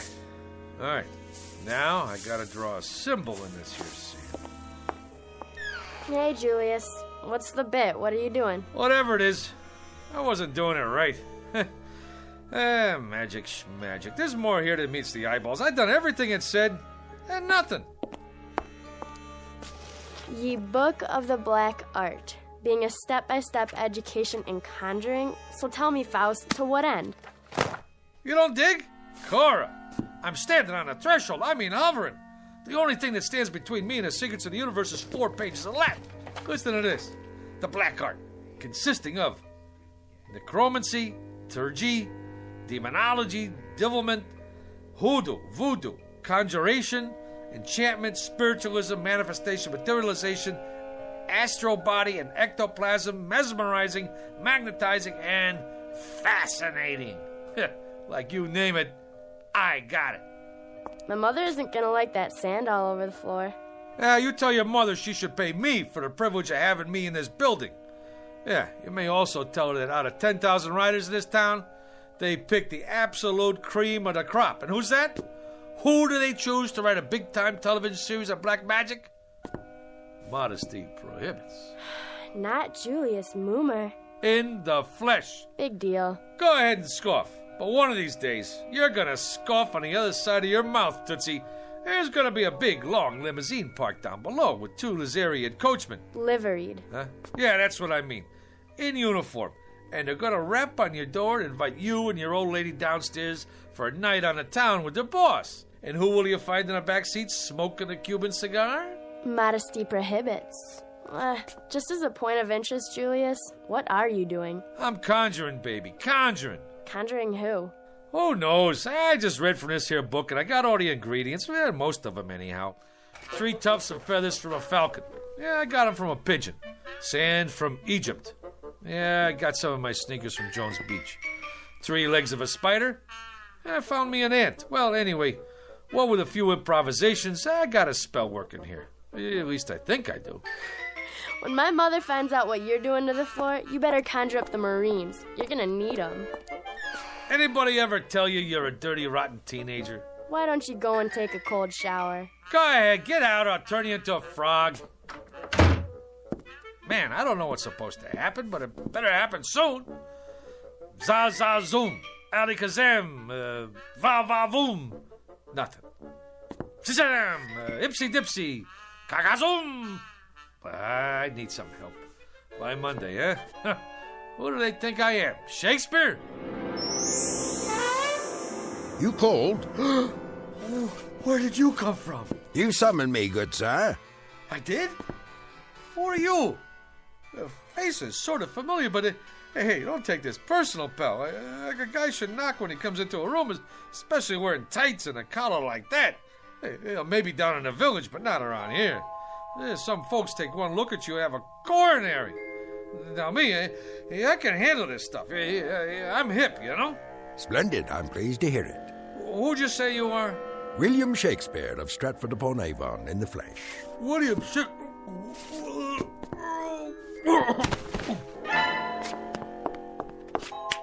Good sir, I await your pleasure. What do you want from me already? Prithee, good sir, ask not what I want of thee, but rather what dost thou ask of the Bard of Avon? Would you try that one more time? It seems I must speak in the parlance of the time. Your time. I simply said, good sir, it was you who conjured me up, and I'm at your service. What would you ask of me? On the level, Pops. You mean to say you're the Shakespeare? Man, you've been dead 1,000 years. 'Tis true, of course, but death be not proud. You required a service of me, hence I am at your disposal. Well, He speaks, yet he says nothing. Romeo and Juliet, Act 2, Scene 2. Quaint surroundings, decidedly so, if squalid. And this, an ancient printing device, perhaps? Yeah, that's my Underwood typewriter. I inherited from my old man. He used to write letters on it. You would ask me to compose a sonnet, perchance, a play? You have but to ask, Mr. Moomer, is it? You mean you could knock me out a couple of pieces? Good sir, you have but to ask. What nature of authorship would you require? Oh, I got me an idea, Will. You don't mind me calling you Will, do you? What's in a name? That which we call a rose by any other name would smell as sweet. Man, what language! Hey, Will, don't let anybody knock your stuff. You got potential. But here's what we'll do. You and me'll collaborate. You knock out the rough draft, and I'll do the polish. Yeah. We'll start out slow, see? Just to get the feel. Something with star power, you know, like, for Julia Roberts. Julia? Never heard of her? Where you been, pal? Never mind. Don't tell me. A comely woman, I take it. One fairer than my love. The all-seeing sun ne'er saw her match since first the world begun. Solid! I love it! Now you start writing. Anything. Maybe a twist on the old Romeo and Juliet thing. You know, like West Side Story. Oh, swear not by the moon, that crazy, crazy moon. Yeah, take it, booby. Right. If you don't object, I prefer my own writing instrument. A feather, huh? A quill pen, actually. Will, baby, I don't care if you write with your feet. Go, man, go. Create. I'll just make us some coffee. Gilbert and Sullivan, Rimsky and Korsakov, Lennon and McCartney, Moomer and Shakespeare. I like it.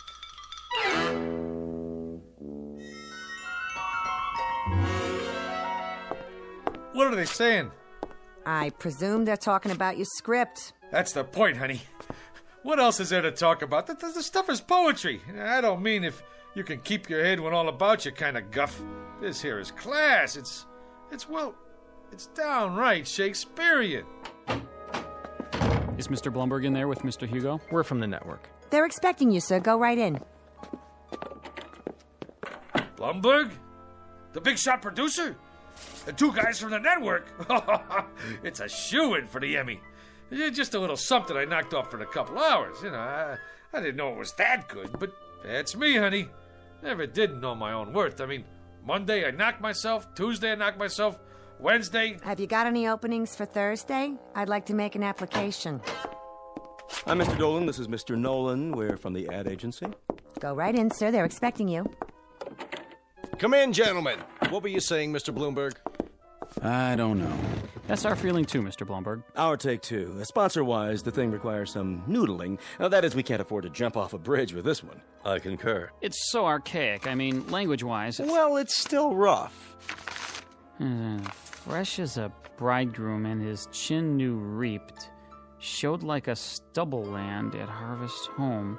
He was perfumed like a milliner, and twixt his finger and his thumb he held a pouncet box, which ever and anon he gave his nose and took it away again. Well, you gotta say this for it. It has imagery. Right, Mr. Blumberg. Imagery it has.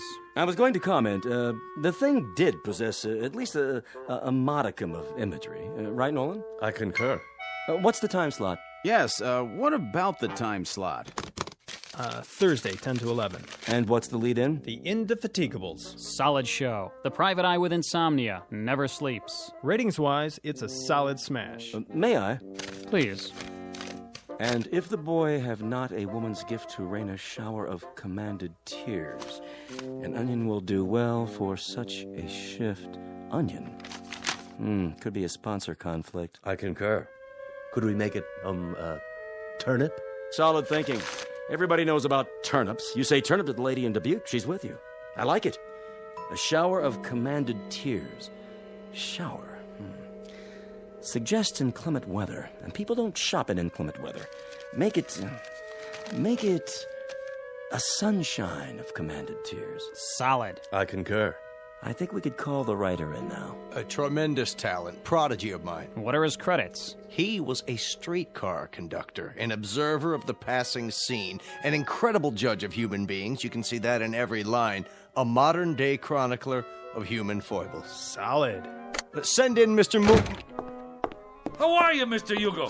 Gentlemen, well, what do you think? Like literature, huh? It shows some promise. Mr. Dolan here represents the sponsor of the Shannon Classic Playhouse. The Shannon Food Corporation. You no doubt have eaten their products. Oh, endlessly. This boy is a Shannon booster from way back. Oh, man, that's the truth. That Shannon's onion soup, This I dig. We don't make onion soup. That's French in origin. We're an American firm.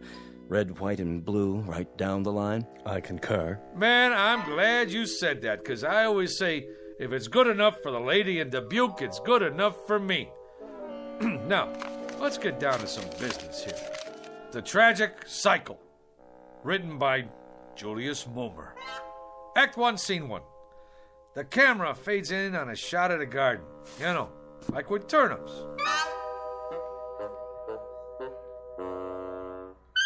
The whole thing about writing is to stay in there and keep punching. It's like Keats said one time.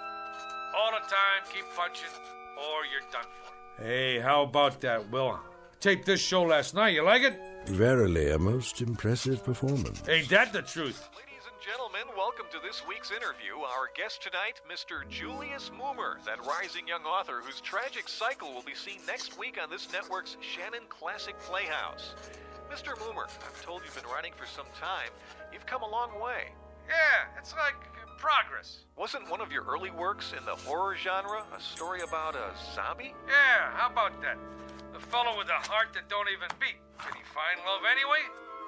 It was a little too controversial. That's why it didn't get on the air, you know. But I'm always trying to tackle controversial stuff, you know, pushing the old envelope. What about your TV pilot script, Mr. Moomer? A situation comedy involving a billionaire. Just plain Trump. Yeah. The whole thing there was, we're always seeing stuff about typical guys and their typical wives and kids, you know? Well, what about the big shots? I mean, like what they call the rubber barons. Just because you're healed, that don't make you inhuman. Some great stuff in there. The idea was, can a fellow who makes $9 million a day find happiness in a small mansion? I mean, he's entitled. Of course, a writer now, yeah, he's got to suffer. Like, I remember sitting in that cold attic night after night with hardly enough strength left to dictate, and some little voice inside me always kept saying, "Go, Julius, go, Julius." So, I went. Truly inspiring, Mr. Moomer. That kind of got me. Right here. I, too, felt a twinge of a sort. I believe I've finished this last sequence, Mr. Moomer. Yeah? Let me see. Uh-huh. Uh-huh. Uh-huh. You know something, Will? You got a real thing with words. It comes from working in an attic, Mr. Moomer. A little voice deep inside me keeps saying, "Go, William, go." I like that.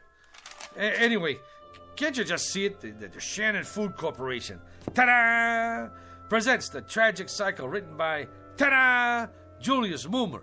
From an original story by Julius Moomer. Additional dialogue by Julius Moomer. Lucky I'm so modest. A thing like this could go to a guy's head. They're already talking another miniseries, movie contracts even. Maybe a Broadway musical. Well, you don't look so good. Like a strutting player whose conceit lies in his hamstring. That's from Troilus and Cressida, Act 1, Scene 3. In short, Mr. Moomer, you have not been prone to extend credit where it is due.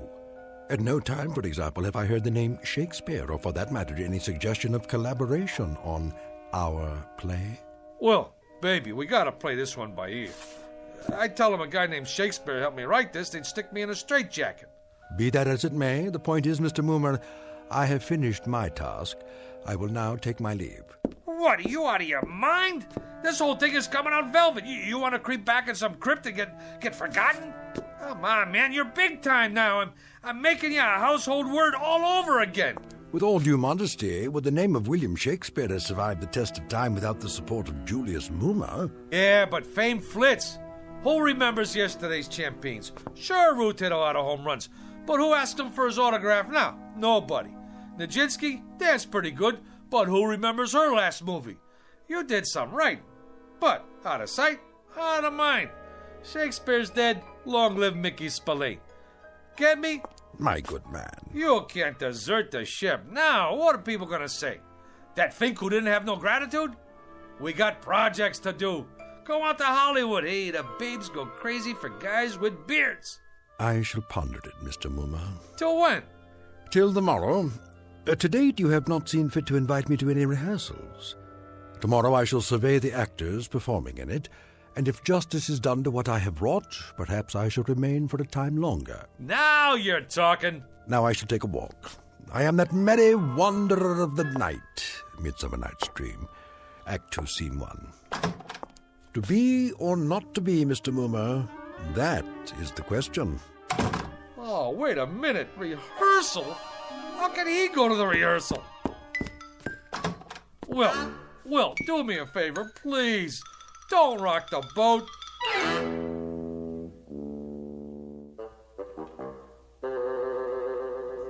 Comfortable, Mr. Shannon? Well, these seats are kind of hard on the old derriere. Mr. Shannon, before we begin the rehearsal, I'd like to say we're fortunate, sir, to have secured the services of the hottest young actor in the business, Rocky Rhodes. Rhodes, schmodes, I sell soup. Which one is he? Oh, the attractive one in the T-shirt and the motorcycle boots. All right, people, we'll pick it up with Scene 2, Act 2. Now, Felicia, remember that at this moment, life and death await you in the hallway, and when Rocky comes through that door... I got a question. Yes, Rocky?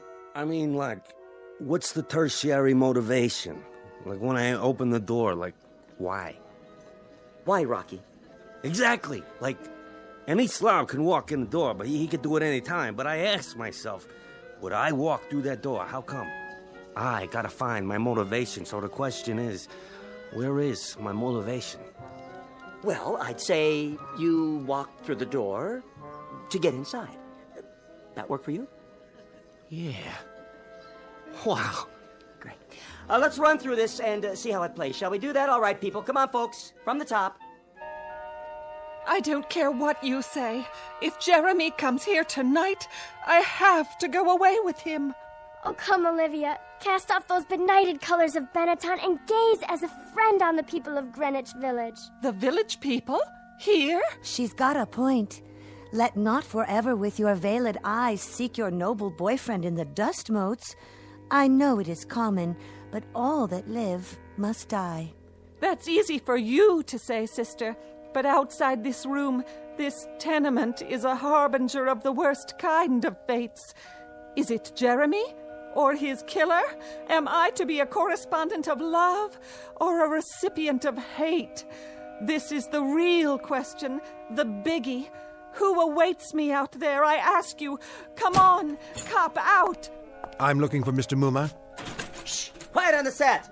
May we continue, people? Once more, get ready for your cue, Rocky. I don't Sit care down, what Will. you say. How does it look to you, Mr. Shannon? Only great? What about the commercial? Where does that come in? Right after the opening teaser. Are they gonna put a spotlight on the soup? Well, that comes in the first commercial. I know when that comes in, but I want to make sure you see the label. When the soup is Shannon's, I want 40 million people should know it's Shannon's. I concur. It's imperative that we see the label. Cut! Take 5. Who is that? What's he dressed up for? Oh, that's my typist. On your staff, is he, Moomer? Well, actually, he's a relative on my mother's side. He's eccentric. Eccentric? You know, he has, like, delusions. 1 week they come, 1 week they go. What about this week? Yeah, this week he thinks he's, Shakespeare. Hey, come on over here, Mr. S. Meet the boys. I've been telling them all about you. Would that we had this much space at the Globe. Yeah, they're just going over the second act. Ah, the balcony scene, a most delightful love sequence. On the balcony yet? Yeah, I was going to mention it to you, Will. Mr. Shannon asked us to make a little change in the love story part. You know, the business on a balcony. A thing of beauty. Oh, spirit of love, how quick and fresh art thou. Who owns balconies these days? Tremendously valid point, Mr. Shannon. No question about it. Right on down the line. You mean no balcony? You see, this here is television. It's like you gotta grab them quick. Instead of the boy climbing up to the shrubbery to meet the girl, it's a subway station. You jest. That's the bit. She sprains her ankle, and this here boy kind of like the doc on ER. He operates on her ankle right there between the Brighton Express and the Bronx Local. You see, doctor stories are big this season. All right, cast. I want to run through the next scene. Mr. Moomer. What's the trouble, Will? Is that Esmeralda? In the blue canvas breeches? The jeans? Yeah, that's the chick. But if what you told me is true, what is the reason for her suicide? Her soliloquy about love's labor's lost? Suicide? No suicide, Mr. Shannon. That's definitely out. Oh, I meant to mention that to you, Will. She don't stick herself with a shiv. Now she runs off with a guitar player. That was my wife's suggestion. And an inspired one at that. It was indeed. I concur. And the father and brother who burst in? My wife didn't care for that. The way we play it now, the two guys who come in are cops. Cops? Policemen. And then later, the scene where the mother starts talking about all the blood on her hands, she ain't the mother anymore. She's the gardener's wife who did time for embezzlement. But she has the most definitive line of the play. In the epilogue, I took it from Twelfth Night, if music be the food of love, play on, give me excess of it, that surfeiting the appetite may sicken and so die. Sicken? The Shannon Food Company is paying this kind of money to make people sick? Will, get with it. You're taking the butter right off the toast, baby. Here we go, people. Let's hear the narration just for the timing. On October 13th, the gardener's wife returned to the scene of the crime. The police had already arrived, and once again, the Federal Bureau of Investigation... Enough of this idiocy. There is no soliloquy here. What is going on? Blow, blow, thou winter wind. Thou art not so unkind as man's ingratitude. As you like it, Act 2, Scene 7. Will, what are you doing? You're lousing up the whole deal. What am I going to tell them? Tell them that foolery, sir, does walk about the orb like the sun.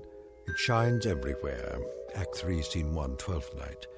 And you, foolish mortal, who could have covered himself with a cloak of immortality, who has succumbed to the rankest compound of villainous smell that ever offended nostril. To you, Julius Moomer, lots of luck.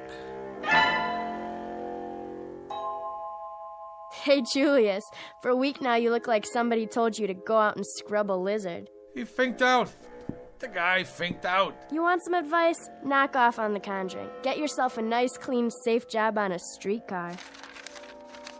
Whether it is nobler in the mind to suffer the slings and arrows of outrageous fortune, or to take arms against the sea of troubles. Did that boy have talent or what? Man, oh man, I was on my way. They was already talking about my next assignment, a mini-series on American history. What do you know about American history? Eeny, meeny, chili beanie, the spirits are about to appear. Ma, he's doing it again. I'm sorry, Mr. Bloomberg, but writers are temperamental. No, he didn't care about the reviews. As I recall, he said something about foolery walking around the orb like the sun. Who knows what it means? The American history thing? Frankly, Mr. Bloomberg, I haven't been able to reach him. Mr. Hugo, he's outside. Who is? Julius, he's got some people with him. Mr. Bloomberg, he's here. The boy has come back into the fold. I knew we could count on Moomer. I'll get right back to you. Hey, Mr. Hugo. Julius, my boy, where have you been? A whole week. The networks are screaming for you. The agencies are screaming. My clients are screaming. They want that new miniseries. I'm right in the middle of it. Me and my staff been working night and day. Not that person in the knee breeches. Don't worry about him. He's out. This one's about American history, right? Right. You want authentic, right? Authentic above all. Then I'd like you to meet my staff. Send them in, will you? General Robert E. Lee, General Ulysses S. Grant, George Washington, Abe Lincoln, and the little lady here is Pocahontas, in the flesh.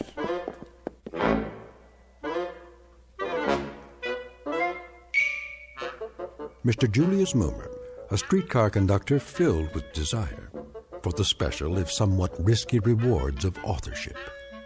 And if the tale just told seems a bit tall, remember a thing known as poetic license in a place called the Twilight Zone.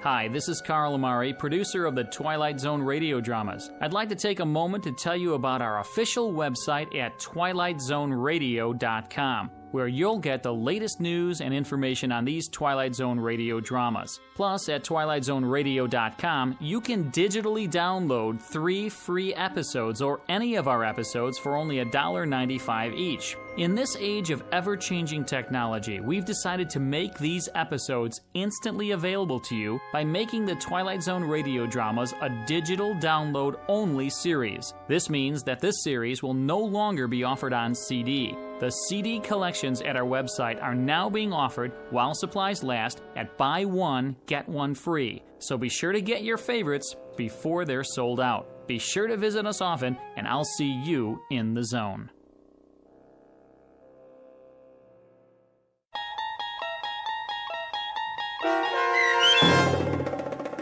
The Bard, starring John Ratzenberger with Stacy Keach as Shakespeare and your narrator, was adapted for radio by Dennis Etchison and based on a script by Rod Serling. Heard in the cast were Christian Stolte, Susan Hart, Jessica Schramm, Meg Falcon, Lynn Foley, Mike Baccarella, Doug James, Jeff Lupetin, Joe Forbrick, Carl Amari, Roger Wolski, and Paul Patch. To learn more about the Twilight Zone radio dramas and to obtain audio cassettes and CDs of these programs, visit our website at twilightzoneradio.com. This copyrighted radio series is produced and directed by Carl Amari and Roger Wolski for Falcon Picture Group. Doug James speaking.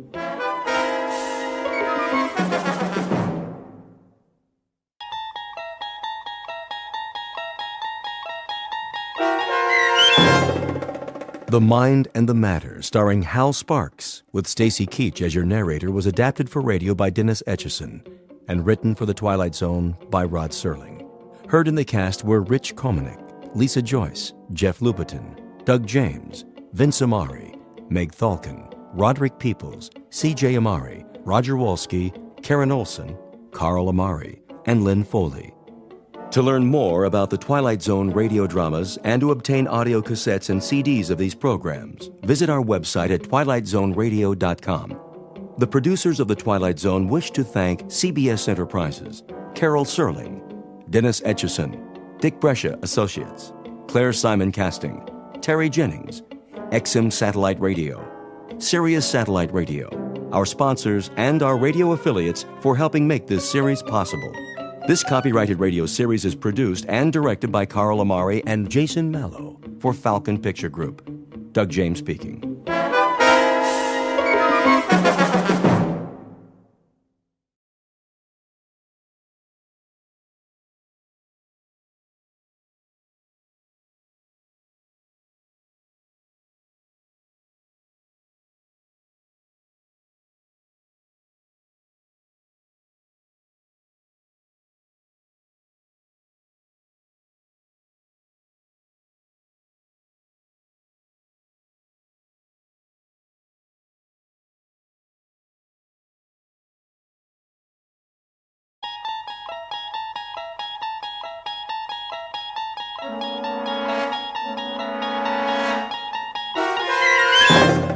You're traveling through another dimension, a dimension not only of sight and sound, but of mind. A journey into a wondrous land whose boundaries are those of imagination. Your next stop, the Twilight Zone.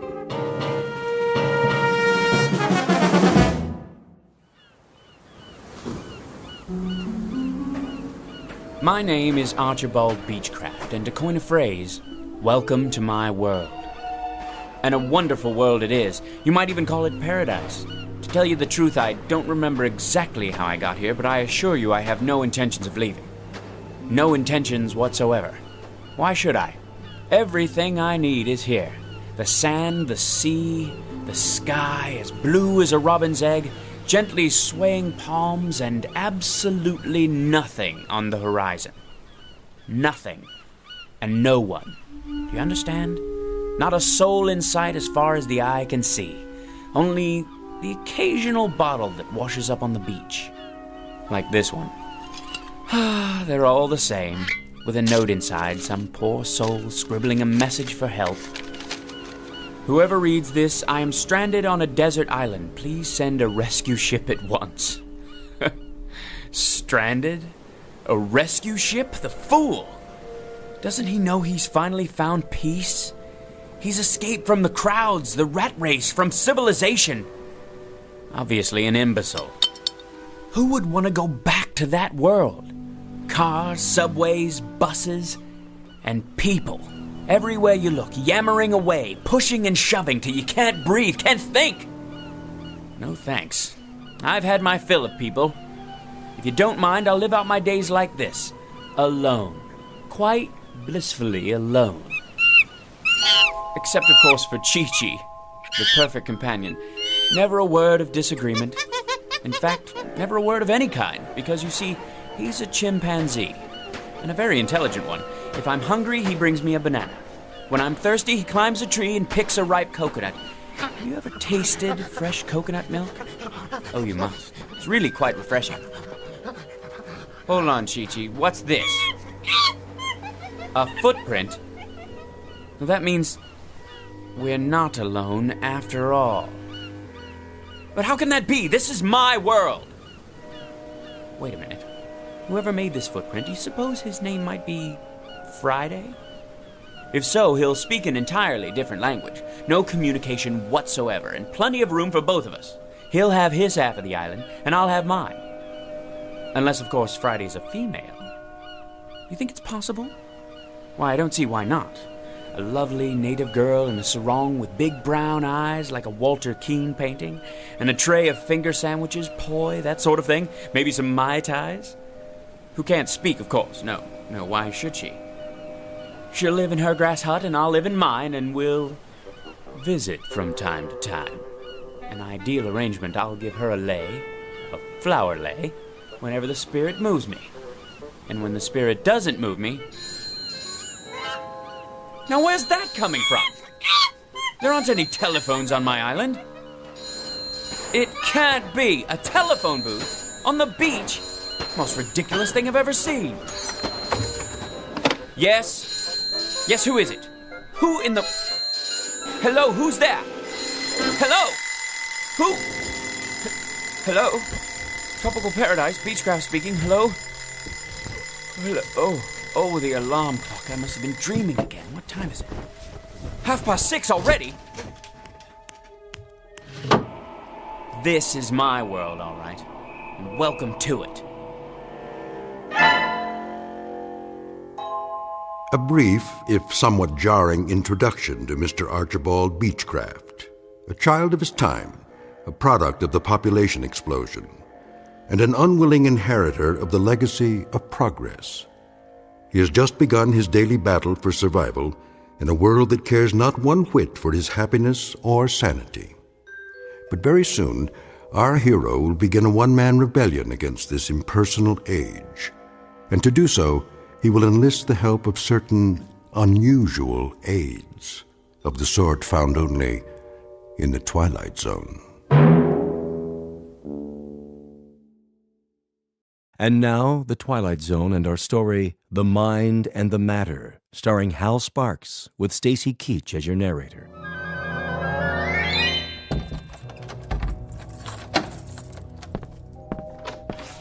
Morning, Beechcraft. I don't see what's so good about it. How's that? If you'll excuse me, I'm late. You're always late. Take it easy. You'll get there. I'm sure I will. And what an unmitigated joy that will be. 91, 92, 93. Stand aside. I don't have to. My mom said I could play. And I said move it. 94, 95, 96, 97. Why do you have to do that here, inside the building? Oh, you made me lose count. Now I have to start all over again. 1, 2, 3, 4. Get out of my way, you little wretch. Ma, that man called me a wretch.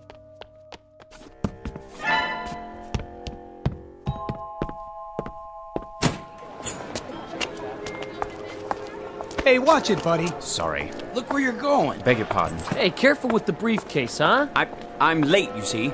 Hey, he almost knocked me down. If I miss my train... Red light, mister, red light. But I can't wait for the light to change. If I do miss my train, then then they'll dock my pay, meager though it may be, and if they do that, well, there's no limit to what they can do. I'm not about to jeopardize my position just because of all the rude, inconsiderate people who are ruining this city. Positively ruining.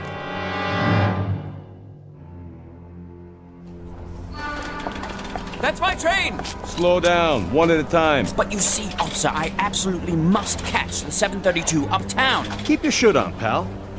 Let me through, please. Watch who you're pushing. You don't understand. This is my... Hands off, buddy. One person per token. I don't have a token. Well, then you better get one at the window. But I overslept. I'm late. One at a time, folks. Let's keep moving.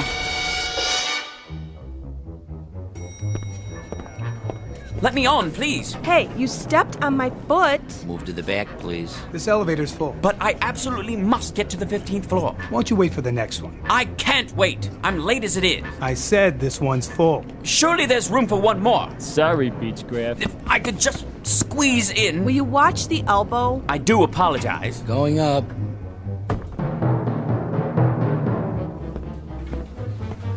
There's Mr. Beechcraft. Finally decided to make it, Better late than never. Morning, Laura. What happened to you? What didn't? If you'd been through what I've been through. Did you punch in? Yes. Mr. Rogers got here 15 minutes ago. I'm sure he did. I told him you went to get coffee. Coffee. That's what I need. Not now. And my blood pressure pills. Wait till the break. Look like you're busy. You mean pretend? I don't have to pretend. Of course, in a reasonable world where a person could work at his own pace with no pressure, no interruptions. Mr. Rogers will be back any minute. I'll bet he will. All right. Where did I leave off yesterday? The Campbell file, as I recall. I'm finishing it for you. What? You shouldn't have done that. I'm quite capable. I know you are. I was only trying to help. Thank you, Laura. But if I could be allowed to concentrate without so many distractions, there'd be no problem. Here's your coffee, Miss Petty. Oh, thank you, Henry. You can call me Laura, you know. All right, Laura. I didn't know how you wanted it, so I got cream and sugar. Is that okay? That's fine. Kindly give it back. Hmm? The Campbell file. I'm just about to close it out. Where do you want me to set it? What? The coffee. Just a minute. If you please, Laura. Here you go. Oh, no. Why, you clumsy clod. Gosh, Mr. Beechcraft, I sure am sorry. You spilled it all over my jacket. I guess I didn't see you. That's precisely your problem. Try cold water before the stain sets. I'll get another cup. That's all right, Henry. No harm done. I ought to send you the cleaning bill. Is that Beechcraft? Yes, sir. Looks like he's headed for the washroom. Something the matter? Well, Mr. Rogers, you see, He's a little out of sorts this morning. Is he now?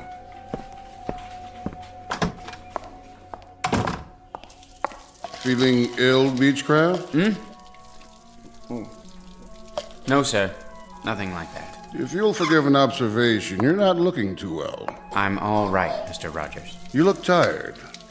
You know, Beechcraft, keeping yourself fit is not only a personal responsibility. In a larger sense, it's part of your obligation to the firm that employs you.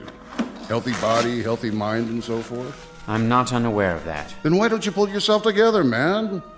Get enough sleep at night. I try to, sir. Eat regular meals.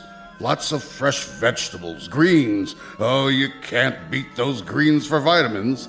I'm a sprouts and spinach man myself. Are you? I'd have them for breakfast if I could. Believe me, Beechcraft, the secret is definitely in the greens. It's the color of power. I see. Not drinking, are you, Beechcraft? Touch of the old sauce? I don't drink, Mr. Rogers. Well, if you don't drink and you don't stay out late at night, you must not be watching your diet. From now on, see that you do.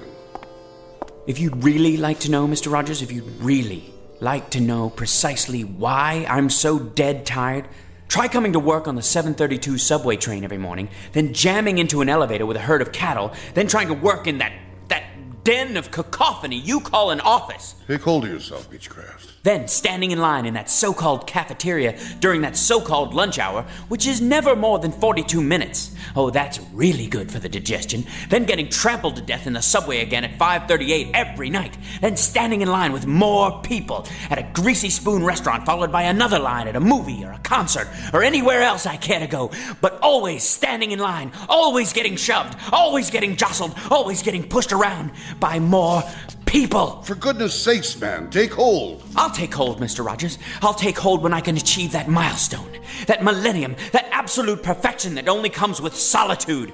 Understand? Solitude. That means no people. You read me, Mr. Rogers? They're the ultimate insult, and my problem is simply that I can't get away from them. At no time, except during the wondrous 7.5 hours I spend in my bed every night. And even then, I hear them outside. Hear what? People. Raucous, shrieking, shouting people. Herds, droves, legions, hosts, armies, bevies, flocks and coveys of people. I don't like that look in your eye, Beechcraft. I don't like it one bit. If I had my way, here's how I'd fix the universe. I'd eliminate them all. I mean, cross them off. Get rid of them. Send them packing. Destroy them. And then there'd be only one man left. Me. Archibald Beechcraft, Esquire. Let me out of here. You're quite mad. Do you know that, Beechcraft? You're either off or en route away from your rocker. Well, if I am, I very much prefer my madness to the so-called sanity around me. People, as far as I'm concerned, you can have them. If I had my way, I'd make them all disappear. Every last one. Well. Old Beechcraft's finally showing some gumption. Just the same, I'd best keep a close eye on him. A very close eye indeed.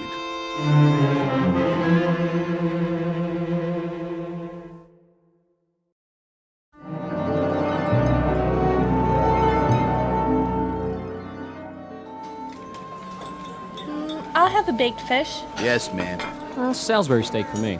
Coming right up. Oh, and an extra roll. Vegetables with that? Broccoli. Sure thing. No mashed potatoes, no french fries, no... I'll have the succotash today. Club sandwich here. Dessert? How's the tapioca pudding? Lumpy. I need another fork. This one's dirty. You got it. One club sandwich, coleslaw, no fries, coffee black.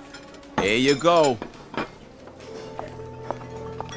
That's it, sir. That's right, the usual. So I see. Cash or charge? Cash. Get my wallet out of my pocket. There's hardly room to turn around. Here. Don't you have anything smaller? No, I'm afraid not. Your change. Hurry up, will you, buddy? We don't have all day. I'm doing my best. If you'd allow me to put my wallet away. Next, one double macaroni and cheese, salad with ranch. Excuse me. The seat's saved. Well, how about the one next to it? Now, he'll be right back. Of course. Of course he will. Hey, Mr. Beechcraft, over here. Thank God. I'm obliged, Henry. Think nothing of it, Mr. Beechcraft. Squeeze right in. That was my plan. Been saving it for you. I was sort of, well, I wanted to make up for this morning. This morning? When I spilled coffee on your coat. I'm really sorry about that. Say, Mr. Beechcraft? Mm-hmm. I have a friend. You don't say. Works in the used bookstore around the corner. I went there before lunch. Whatever for? Oh, I like to read. All kinds of stuff. Do tell. Horror mostly. That's my favorite. Why am I not surprised? Some of those paperbacks are pretty cool, you know? There was one about these giant worms that live in the sub-basement of an office building. And if you took the elevator down there late at night, these big white old worm things will be waiting for you. And they must have been really hungry, because... Please, Henry. I'm eating. Oh, yeah. Anyway, I went over there today, and I saw this. So I sort of got it for you. What is it? Story of a serial killer who wants to depopulate the earth? Nothing like that. Take a look. I thought you might like it. The mind and the matter. How you can achieve the ultimate power of concentration. Think this is something I need, Henry? It's really rare. There are only a few printed. Little on the occult side, isn't it? Maybe so. But seeing as how you always have so much work to do, my friend is kind of a student of the mind.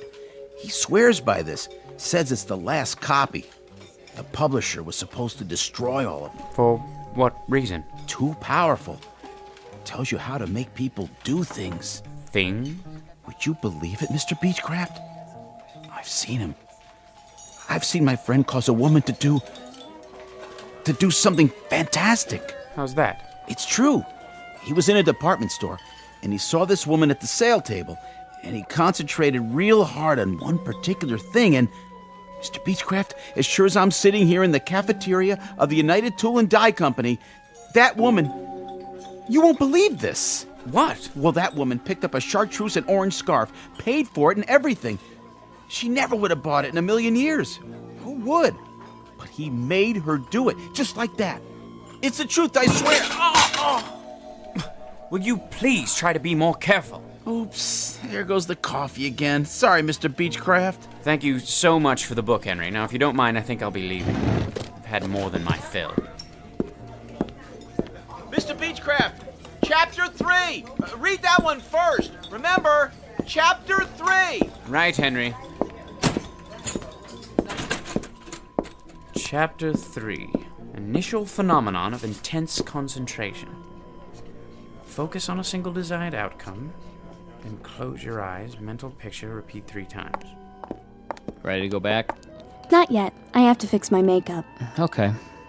Wait, I think I'll have a soda first. Want one? Nah. Let me see. Orange, root beer, grape. Might as well give it a try. Concentrate. Tropical punch. Pick tropical punch. I just can't make up my mind. It's delicious. Try it. You'll like it. Why'd you pick that one? I don't know. I really don't. I was going to choose lemon lime, but for some reason my finger pressed tropical punch. How's it taste? Might as well find out. Yes! You'll see. It's absolutely delicious. Puts one in the mind of a Mai Tai. I think I'd better read the entire book. Chapter 4, To Achieve Your Heart's Desire. Heart's Desire, eh? Very interesting. Very interesting indeed.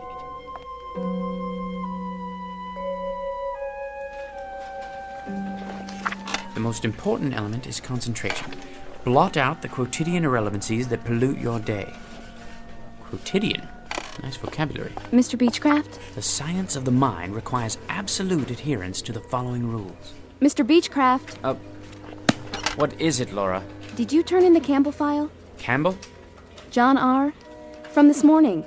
I don't see it. I'll get to it. Now then. The following rules of mental control over the omnipresent phenomenology of the modern environment. I really need the file before Mr. Rogers comes by again. Silence! Can't you see I'm reading? Sorry I disturbed you. Oh, Laura, how was your beverage, by the way? Beverage? In the hall, the can of soda. Tropical punch, wasn't it? Oh, yeah. Not bad, actually. Reminded me of a pina colada. Did it now? Delicious, I bet. I'll just get back to my book. A very important book. Very, very important. Distractions which divert 98% of our brain capacity from the more highly evolved regions of the cerebral cortex.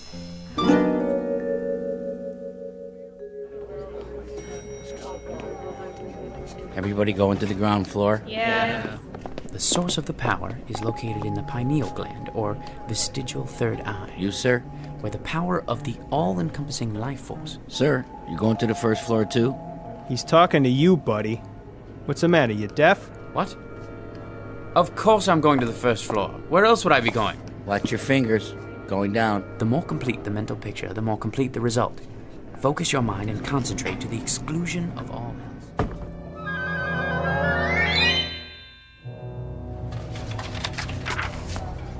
From the lower to the higher chakras, until you feel the power surging. You getting on the train or what? Oh, yes. Then move along. All aboard? Please step back. The doors are closing. Mental imaging of the desired result to the exclusion of all else.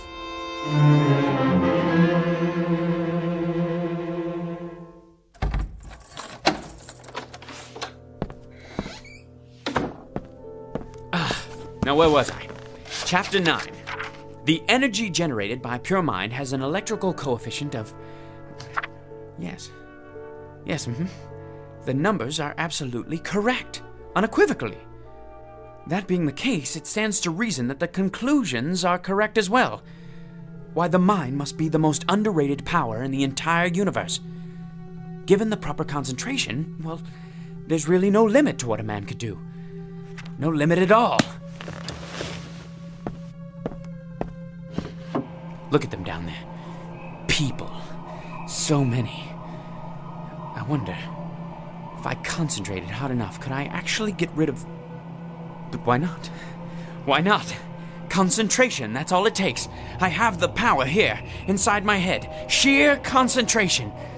Concentrate on getting rid of all those people. I wonder if I could do it in one fell swoop. Or knock them off one by one. Just think of it. Nobody in the elevator, in the office, the cafeteria, or on the street. None! Not in the hall or on the stairs. Nobody except... Mr. Beechcraft. Mr. Beechcraft. Who is it? You know perfectly well who it is. It's Mrs. Weller. The rent is due, Mr. Beechcraft. Do you hear me? The rent. I'm not going away till you pay, Mr. Beechcraft. Mr. Beechcraft. Close your eyes and repeat the following words 3 times. Go away. Disappear. Be extinct. The rent, Mr. Beechcraft. Go away. Disappear. Be extinct. The rent. Go away. Disappear. Be extinct. Mr. Beechcraft. Mrs. Weller? Mrs. Weller?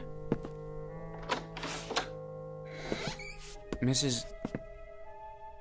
Weller? Aha! You're gone! Concentration, that's the key. And I have it.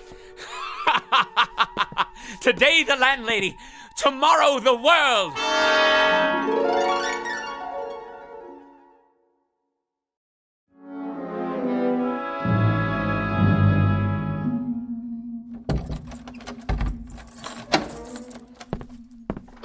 Good morning, Witchcraft. Is it? I only meant... I know perfectly well what you meant. Why don't you just keep to yourself and mind your own beeswax? Well, I don't know why I bother, Beechcraft. I was only trying to be a good neighbor. I've tried to be a good neighbor for years, and what good does it do me? Why don't Go you keep away, to yourself from now disappear, on? I'll stay in my be apartment, extinct. and you stay in Go yours, away, and never the twain disappear, shall meet, okay? be That extinct. Suit you because it suits... Aha! I wasn't dreaming. It works. 113, 114, 115, 116. Out of the way, son. Make me. 117. Very well. 118, Go away, disappear, be extinct. Go away, disappear, be extinct. Hey, give me back my ball. I don't have your ball, young man. Then where did it go? Ma! Silence! Ma, the I'm afraid you took leave my me no ball. choice. Go away, disappear, Ma, be he won't give it extinct. back. He won't. And another one bites the dust. Hey, watch it. Out of the way, jerk. I was here first. Let me through, please. I need to catch the 732. Officer, that man cut in front of me. Hey, you! I said you! Surely you're not addressing me. Put a token in like everybody else. I don't have a token. So get one. I don't have time to buy tokens. If I miss my train... Step out of the line. What for? I'm writing you up. You're gonna get a big fat fine for cheating the city out of... But it's only a token. I'll mail it to you. I'll deposit 2 tokens tomorrow morning, but I simply do not have the time. Yeah, I heard it all before. This one may take some doing. What'd you say? Nothing, officer. Concentrate. Go away, disappear, be extinct. Are you cursing me out? Go away, disappear, be extinct. All right, that's it. I'm taking you in for insulting a transit officer. I got a nice pair of bracelets that'll fit you just fine. Go away, disappear, be extinct. You were saying, officer? You were saying? All right, 732. Let's get ready to rumble. Beechcraft is coming through.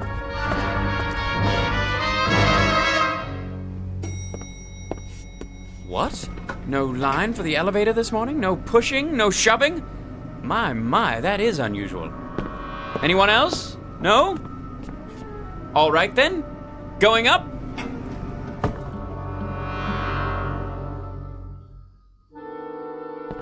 Morning, everyone. Laura? Ah, you're not here, are you? Slept in, I presume?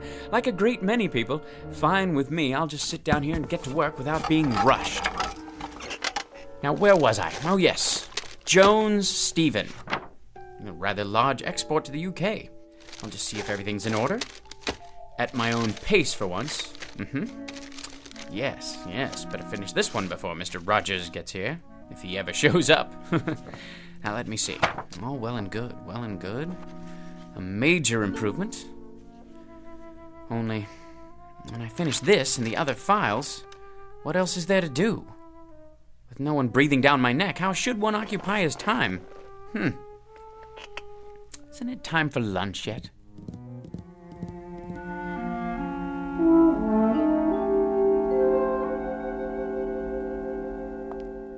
I think I'll just have the salad today. Some soup to start off and crackers. No hurry, mind you. Plenty of time to digest my meal.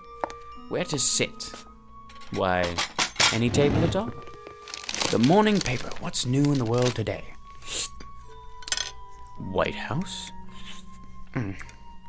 Middle East. Federal Reserve Bank.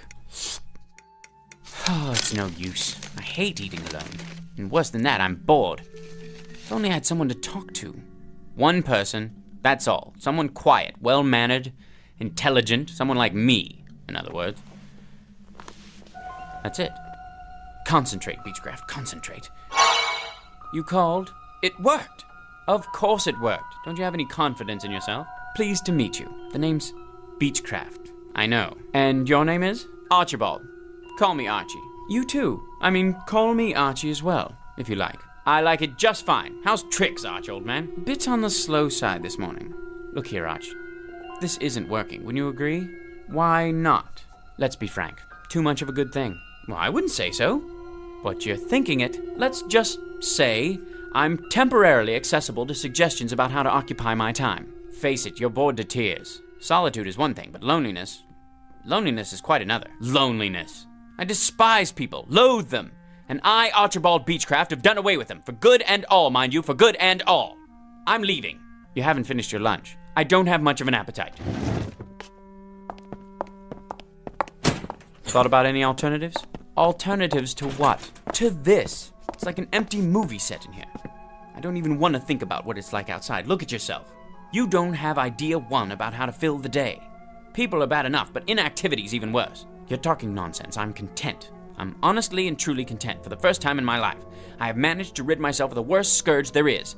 The general populace. So what are you going to do? Splurge and buy a can of tropical fruit punch from the soft drink machine? Will that do it for you? If the truth be known, I would appreciate a little diversion of some kind. Any kind. You mean like a change in the weather? That's it.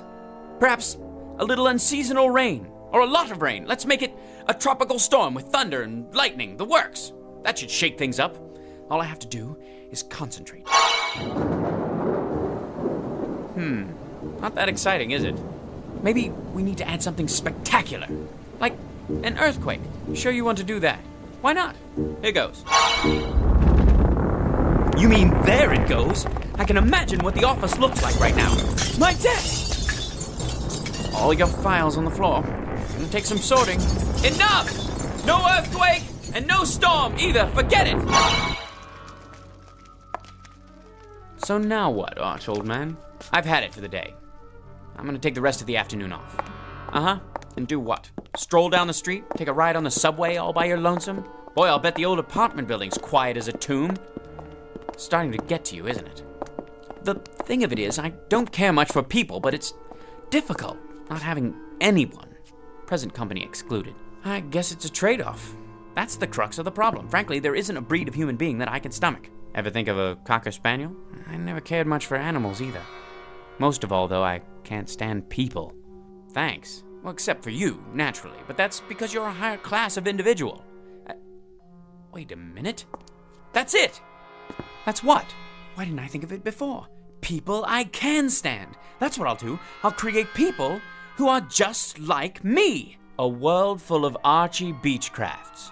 Now that's a thought. You bet your sweet life it is. I'll will it. I'll concentrate, and from now on, everyone will be exactly like me. It's so simple. And when will this new era be ushered in?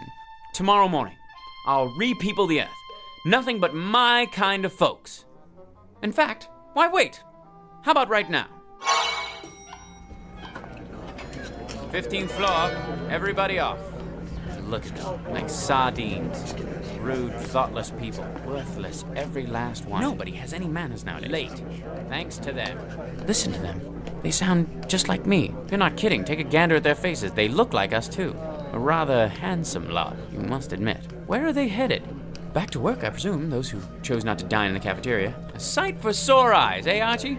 It certainly is. Now that I've decided to replenish the population in a kinder, gentler mold. This, I gotta see.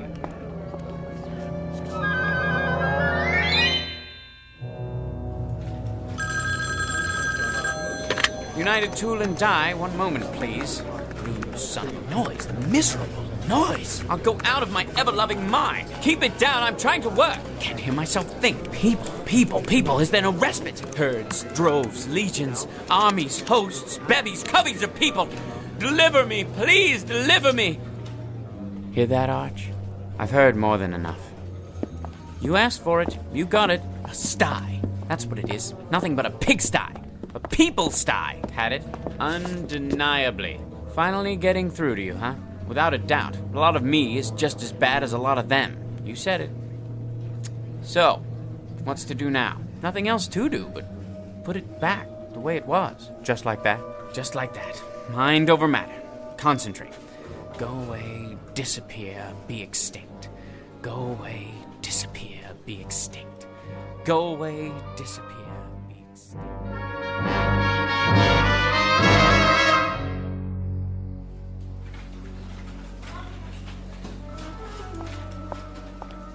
Hello, Mr. Beechcraft. Why, hello, Laura. How nice to see you. What? Oh, nothing. It's just good to have you back. I haven't been anywhere. No, of course not. Hi, Mr. Beechcraft. I got your coffee.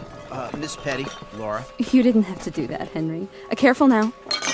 Oh, Mr. Beechcraft, sir.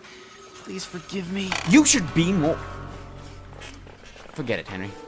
Nothing serious. It isn't? Not at all. Just another little spill on the old sleeve. I'll take care of it with my handkerchief.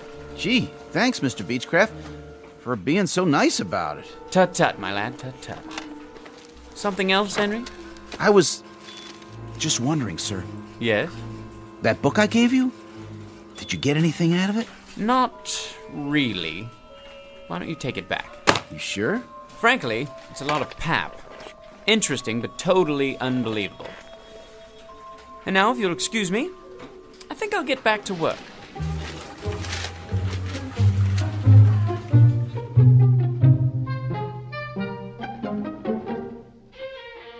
Mr. Archibald Beechcraft, a child of his time, a product of the population explosion, and an unwilling inheritor of the legacy of progress.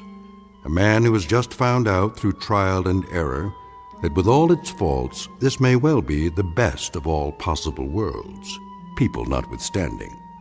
Tonight's case in point, in the Twilight Zone. More from the Twilight Zone after this. Hello, I'm Stacy Keach. I hope you're enjoying this edition of the Twilight Zone radio dramas.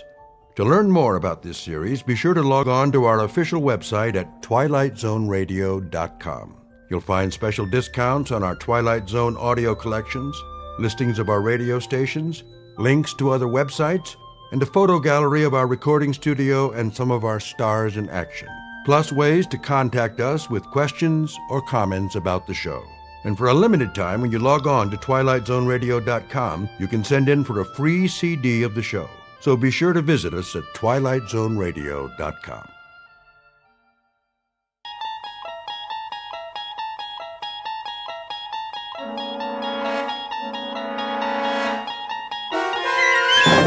There is a fifth dimension beyond that which is known to man.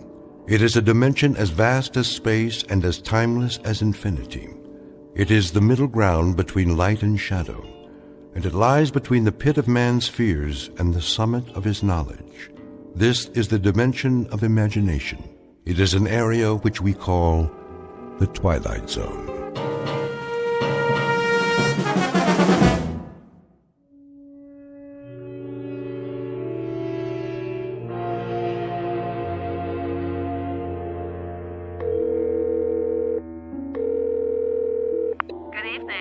salesman. Hi, this is Joey Crown. Who? Joey Crown. I called before. Can you speak up, sir? I called a couple of times and I left a message. Do you have a reservation? Me?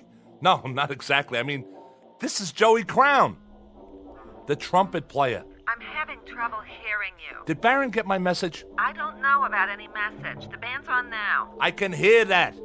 Boy, can I... And the second set is at 10:30. Do you want a table? I don't need a table. Tell Baron I'll fall by if I can. You know how it is. I got a gig all the way across town. How do you spell your name? Just tell Baron that Joey Crown's coming, okay, sweets? Man, oh man. Just wait till he sees me.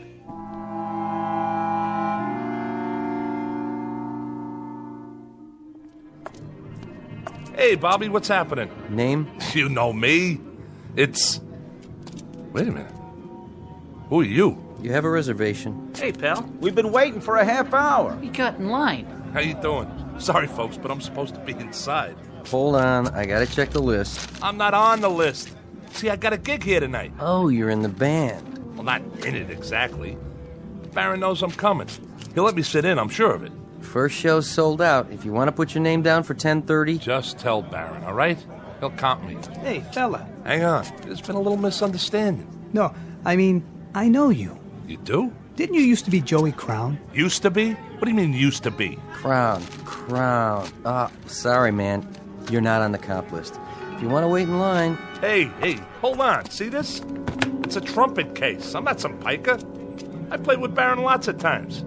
I used to work the Page Tree and the gate. What's the matter? Don't you believe me? Ask Artie. He owns the joint.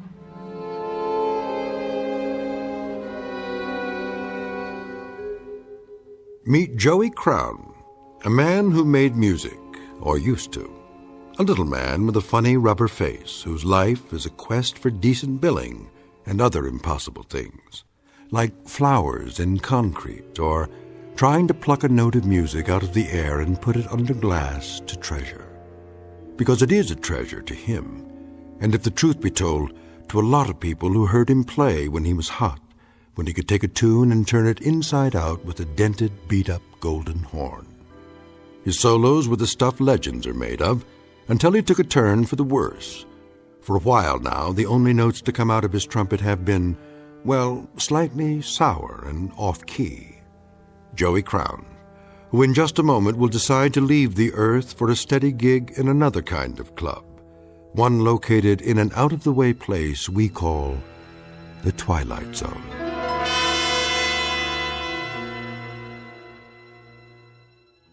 And now, The Twilight Zone, and our story, A Passage for Trumpet, starring Mike Starr, with Stacy Keach as your narrator.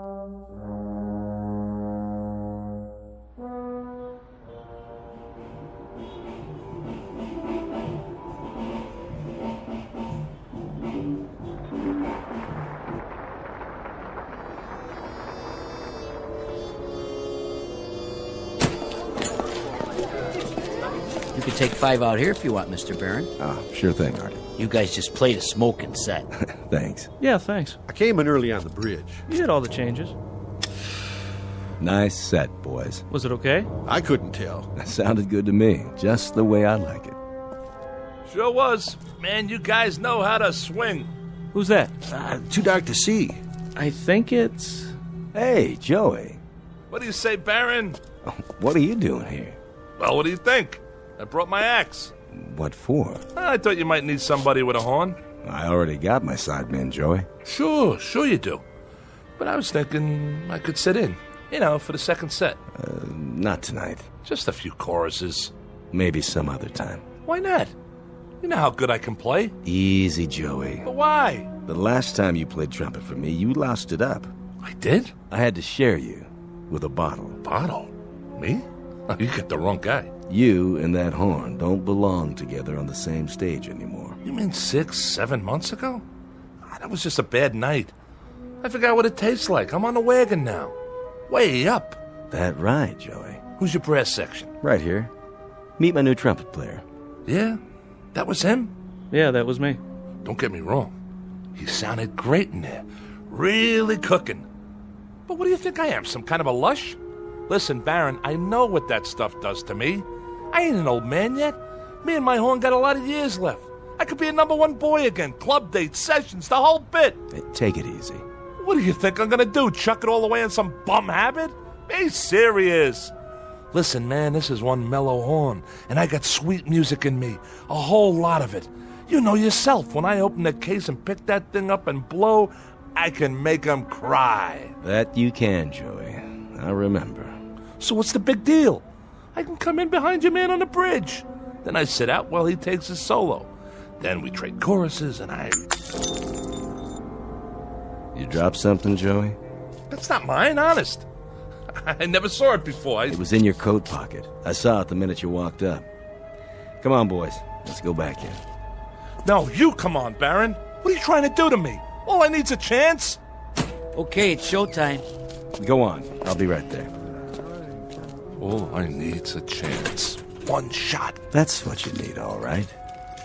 A shot. Better make it a double. That's not what I mean. Oh, don't worry about the mess, Joey. Somebody will clean it up for you. They always do. I'm sorry, Baron, but if you knew what it's been like to... One thing I don't know. When a guy has so many friends, why would he hang out with his worst enemy? All right. I get it. I shouldn't have come here. We've been doing all right at the club. Sold out most every night. So let me lay some green on you. Your share. For old time's sake. Keep your money. Hey, for old times. Come on, man, when you had the magic.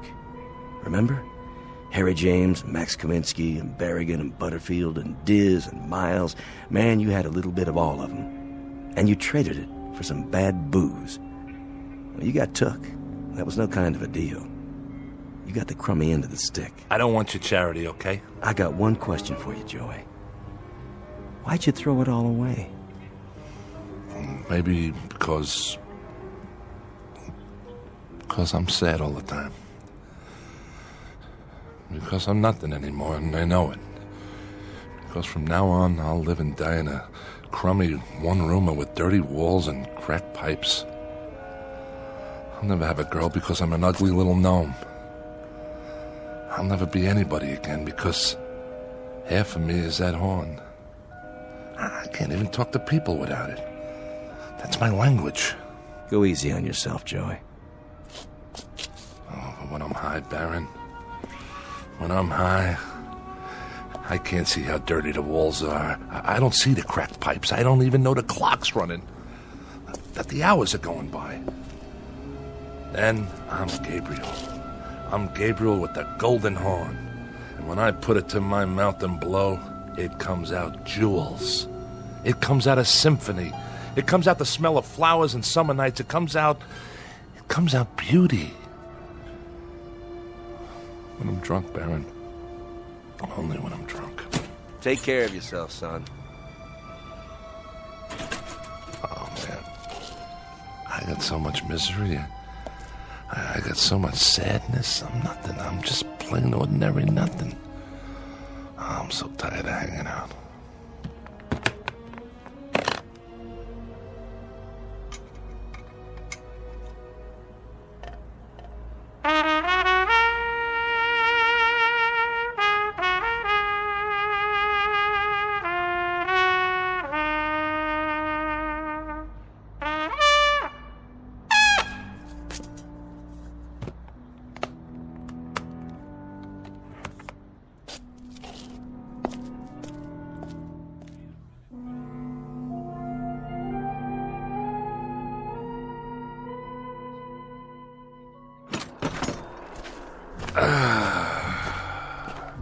Smell that good old polluted city air.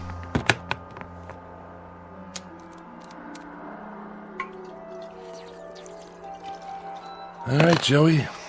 It's showtime.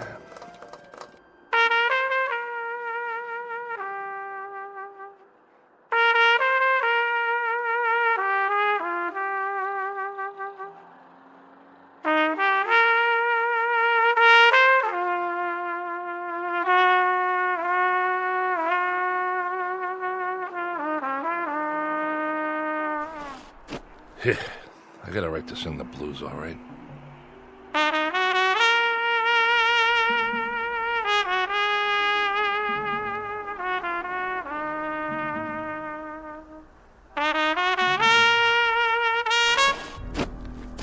Stop. Who are you? Please, play some more. What are you doing up here on the roof? Well, I suppose I could ask the same of you. I wanted to be by myself. Don't you know it's the middle of the night? Yes. Couldn't sleep either, huh? Would you please play a bit more? I can't play. Why do you say that? I thought it sounded beautiful. What do you know? Well, I don't know much about music, I admit. But it had so much feeling. You have a gift. Once upon a time, maybe, but that was a long time ago. Use it or lose it, right? What? You wanna... Of course you don't. You look like a nice girl. A real nice girl. You haven't answered my question. What is this, a quiz show? Why can't you play? I just can't. Got it? Is it because that bottle's empty? Not yet, it's not. You want to know why? Okay. The reason I can't blow that horn anymore is that too much of me is in there. Too much of Joey Crown. Is that your name? It was. It's a nice name. I like the sound of it. You don't know who I am either, do you? You don't know anything. I'm sorry, I just like the way you play. Well, I had played my last note. Yes, ma'am. My very last note. No more. Well, I think that's what's sad. Then I'm sorry. I'll just have to disappoint you. It's been very nice making your acquaintance. You look like a nice person. A very sweet person. Thank you. You're new here. You come out from Iowa or Cincinnati or someplace like that, and you don't know anybody. I could have shown you around. I could have taken you places where they play some nice jazz, you know? All we'd have to do is ride the subway down to the village, walk around. There's places everywhere. On every street almost. There was a time when you could have heard me play. Now, it's too late, so go home, lady. Go back to where you came from. Because you'll never make it here. This town's too tough for people like you. Go on. It's been nice talking to you. Yeah, it's been a ball. Now do me a favor. Get lost. Way to go, Joey. Every time something nice happens, you go and wreck it. What's the matter with you? You're stupid, Joey. Stupid. You know something? This town's too tough for me, too. So wake up. Time for something else, Joey. Anything. Time to get out. Or die.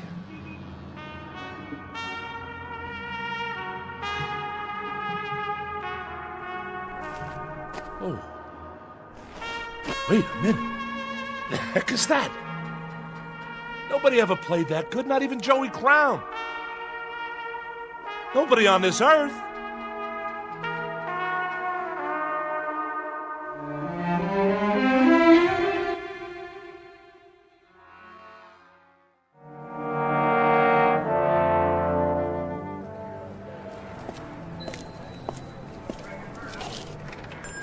Hi, Ned. How's it going? Back again. I need some cash. You and me both. Look, Joey, I can't keep loaning you money on that beat-up old trumpet. What do you mean? You know this horn.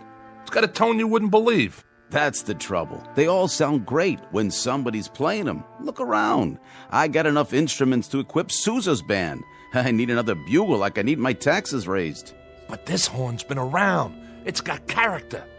I played it at Newport. I played it on so many sessions you couldn't count them all. Go over there and flip through those records in a box. I bet you got 20, 30 albums I'm on. You name it, this is the horn, the same one. Trumpet is a trumpet, Joey. It's the man who plays it. That's what counts. Otherwise, it's just a pile of brass. $20. What? You gave me 40 last time. Like you said, it's been around. The case has got dents in it. Listen, Ned, I'm serious. So am I. What I need is enough to get a bus ticket out of the Port Authority. Taking a little vacation, huh? Atlantic City? Not this time. I'm leaving for good. $20 won't get me out of Jersey. Then you're not coming back. Not in your life. This is the new Joey Crown. I'm turning over a new leaf. If you're selling, 25. That's my best offer. Take it or leave it. Okay. 25. All right. Sign here. Just think, Ned. After today, you won't have Joey Crown to kick around anymore. This is the last time you'll see my ugly mug in here. You can count on that. Now hurry up before I change my mind. You want to kiss it goodbye? I already did that. Changing jobs, huh? Yeah. I'm gonna start a new career. Digging ditches. So you don't need it anymore? That's right. Like I don't need lungs. See you in the funny papers. Then if you're sure... I'm sure. I'll go ahead and put it in the window. Wait a minute. You put a sign on it. $75. Nothing personal, Joey. Business is business. A man's got to make a profit these days. Sure, but you only gave me a third of that. Guys like you just don't get it. I mean, what's money to somebody who plays jazz all night, sleep until noon? What kind of responsibilities you got? Nothing, right? Not a thing. Yeah, nothing. A big fat zero.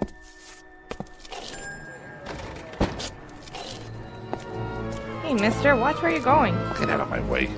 Hey, don't cross the street like that. Mind your business. Hey, buddy, get out of the way! Leave me alone! Watch out! You think I care? You're gonna get killed! Oh my god! He just walked right out in traffic. Like he could care less. Somebody call an ambulance.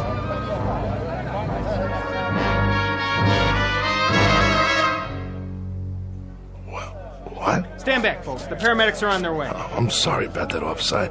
I don't know what happened, but I can assure you I'm not what you'd call drunk. He's not breathing. Give the policeman room. No rush on that ambulance. He's gone. What are you talking about? I'm not going anywhere. I'm right here. There was this big truck that went by, and man, let me tell you, it gave me a kiss. I don't see it now, but I'm not drunk. You can ask Officer Flaherty. This is his beat, and he'll vouch for me. I'm not the kind of guy who goes around walking on red lights. Okay, folks, party's over. What is going on? I'm okay, I tell you. Something like that, it shakes a guy up. I need a smoke. Hey, man, you got a match? What's the matter? You can't hear me? I'm not a bum. I just want a light, that's all. Excuse me, buddy. You wouldn't happen to have a light, would you? Hey, fella, do you have a... Some town, all right. Real friendly. I gotta sit down someplace. Step right in, folks. First show starts in 10 minutes. Hey, Mac. What's playing at the Bijou today? Anything good? Tickets, please. I asked you a question. What's the movie? Everybody inside. Snack bar straight ahead, seating to the left and right. Okay, I'm buying a ticket, see? I'm no freeloader. You want to sell me a ticket, miss? I got money. Hey, where's the girl that always works here? I gotta tell Gracie what happened to me. I just tangled with a Mack truck, and the next thing I knew... Yeah, 2 tickets, please. Yes, sir. Here you are. What, am I invisible? You don't want to sell me a ticket? Why not? My money's as good as the next guy's.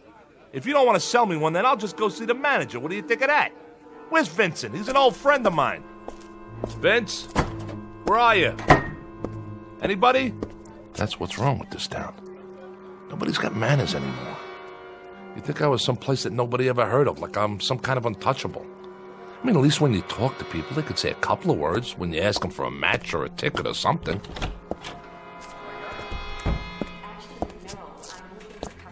What's the name of this flick, anyway? Really Scary Stories. Ha, looks like a winner. What is this, a horror movie? No thanks, I gotta get out of here. Excuse me, if you could move your feet a little. Sorry, I didn't mean to step right through your leg. Hey, what's going on? Where is everybody? You, behind the counter, can't you hear me? Are you deaf? Those people in there, they couldn't see me, feel me. I stepped right on one guy's toe. Pinch me, I'm real, ain't I? Wait a minute, is somebody pulling a gag? Vince trying to shake me up? Well, now look, miss, is somebody trying to... Look at me! Right behind you in the mirror. It's my reflection. I can't even see myself.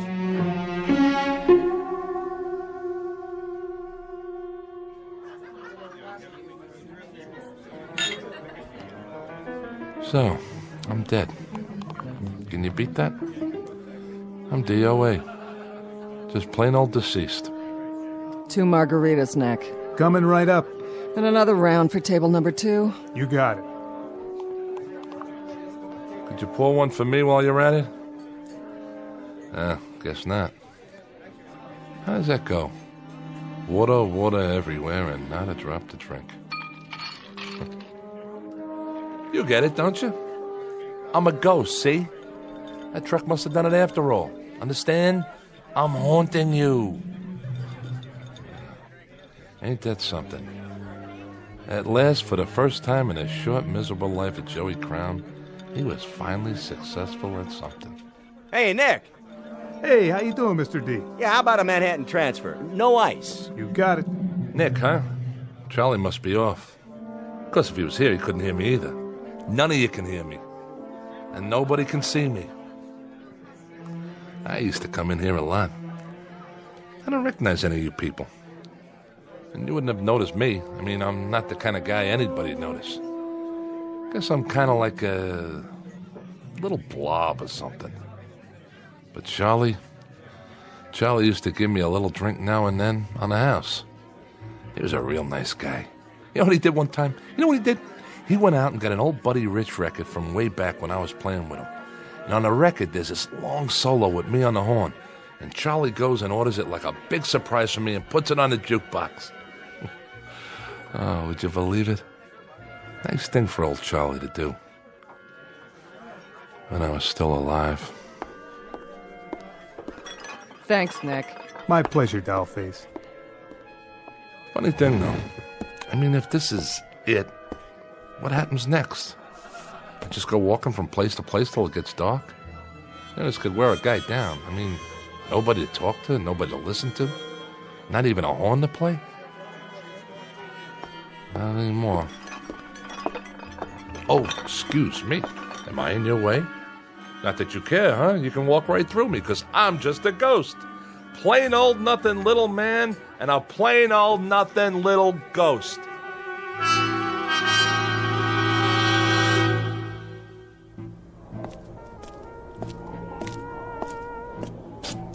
Hey, it's that trumpet player I heard. The same one.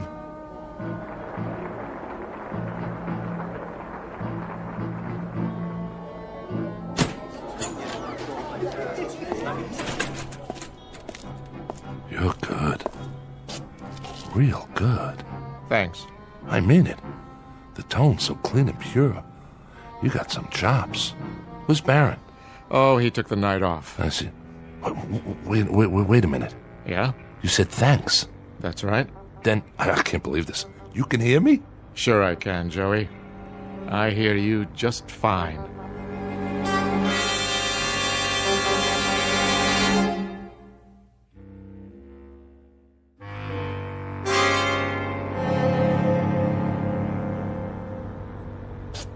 You really hear me? I hear you. You see me? Very clearly. Ah, I get it. Are you a ghost too? Not really. I am. I stepped in front of a large vehicle this morning. Is that right? It ain't good for the health, believe me. I'll bet it's not. Say, if you don't mind my asking, who have you played with before? Before what? Before now. What bands? Oh, I've played all over. Yeah, but with who? Dizzy? Miles? Those were great hornmen. They sure were. Did you study at Juilliard, Berkeley? I guess you might say I picked it up on the fly. Here and there. You sure got a great trumpet. The way it shines. Custom made, huh? You want to try it out, Joey? Yeah, I'd like to. You mind? Whatever you like. Joey. You call me Joey. Joey Crown. That's the name, isn't it? Yeah, but we ain't never been introduced. Not formally. But I know who you are. You play a nice trumpet. I know. I'm an expert on trumpets. You ain't no slouch on it, that's for sure. Go ahead.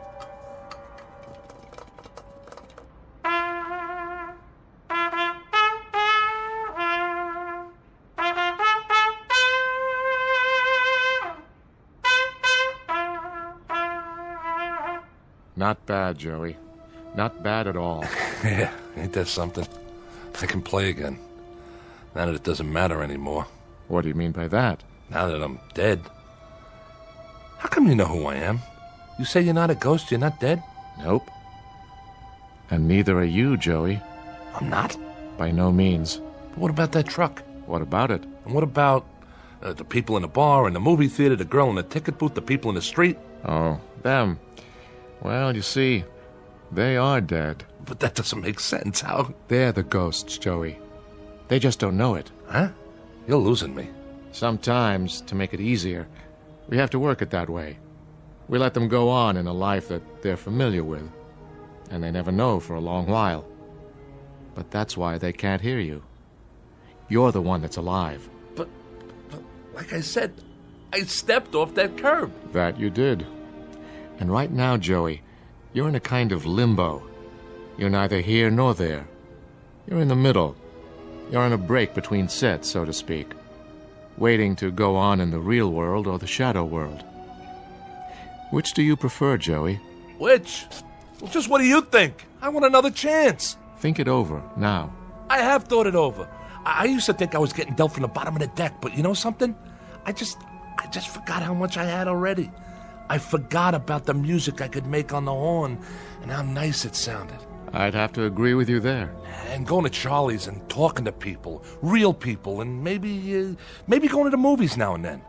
Cutting a record once in a while, walking in the park, hitting the clubs late at night, even when it was rainy or snowing and I had to bundle up like an Eskimo. I miss that. I really do. I never won a beauty contest, but I had friends. I had good friends. What do you think happened to all that? Somewhere along the line, I forgot the good things. That's what happened. I just forgot. You've got a choice, you know. Choice? One way or the other. It's not too late. Well, in that case, if I've got a choice, then I want to go back, understand? I want to go back. All right. You go back. Just like that? But, Joey, no more stepping off curbs. That was some stunt back there. From now on, you take what you get and you live with it. Sometimes it'll be sweet frosting and nice gravy, and sometimes it'll be sour and go down hard. But you live with it, Joey. I think I got it. Guess I better take my trumpet back. Oh, yeah, sure, here. That's a nice talent you've got. You really think so? To make music, to move people, to make them laugh and make them cry, to make them tap their feet and want to dance. That's an exceptional talent, Joey. Don't waste it. See you around. Hey, mister. What is it, Joey? I didn't get your name. How's that? I didn't get your name. My name? Call me Gabe. Gabe? Gabe. Short for Gabriel. Goodbye, Joey. Gabriel. Hey, wait, I gotta ask you something.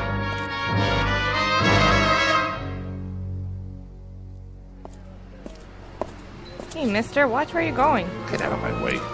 Hey, don't cross the street like that. Hey, buddy, get out of the way! Watch out! You're gonna get killed! Oh my god! He just walked right out in traffic. Like he could care less. Somebody call an ambulance. Wait, he's breathing. I'm all right. Just let me get up. You okay, pal? I think so. Let me help you up there. Oh, you know you shouldn't ought to do that.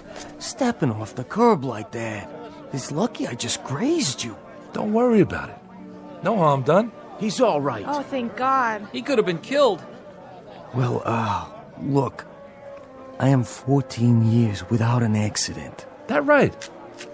I'd be obliged if, well, you know, no insurance companies, no doctors, nothing like that. So, how much do you want? For what? To keep this just between us. Name your price. My price? Oh, let's see now. You got, let me see, $75? That all? Sure, I got that much. I got more if you want. 75 will do. Okay, 50, 60, 75. Here you go, pal. Good luck to you. I gotta go now. Well, what do you know about that?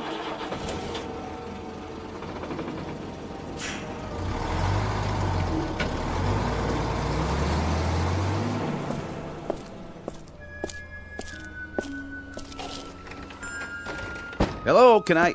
Oh, it's you. Hi, Ned. Change your mind already? Yeah, I changed my mind. They come and they go. But you, Joey, you're the first one to go and then come back. I know. don't want to hear your argument. No argument. I guess I can let you have it. How much? 75? No. 25. You'll talk me back down anyway. How long has it been? 5 minutes? Not even enough time to accrue interest. Go. The sign says 75, and 75 it is. A man has to make a living. You tempt me, Joey. Right is right. It's only business. What did you do out there? Win the lottery? Something like that. Goodbye, Ned. You won't be seeing me for a while. Hope business picks up. You too, Mr. Jazzman. But tell me something. Anything. What have I done to deserve such good fortune? Nothing much. You've been my friend is all. For quite a few years, and I'll never forget that. Get out of here. Go on.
You play beautifully. What? Oh, hi. Hi there. I mean it, you know. Thank you. I gave it up this morning.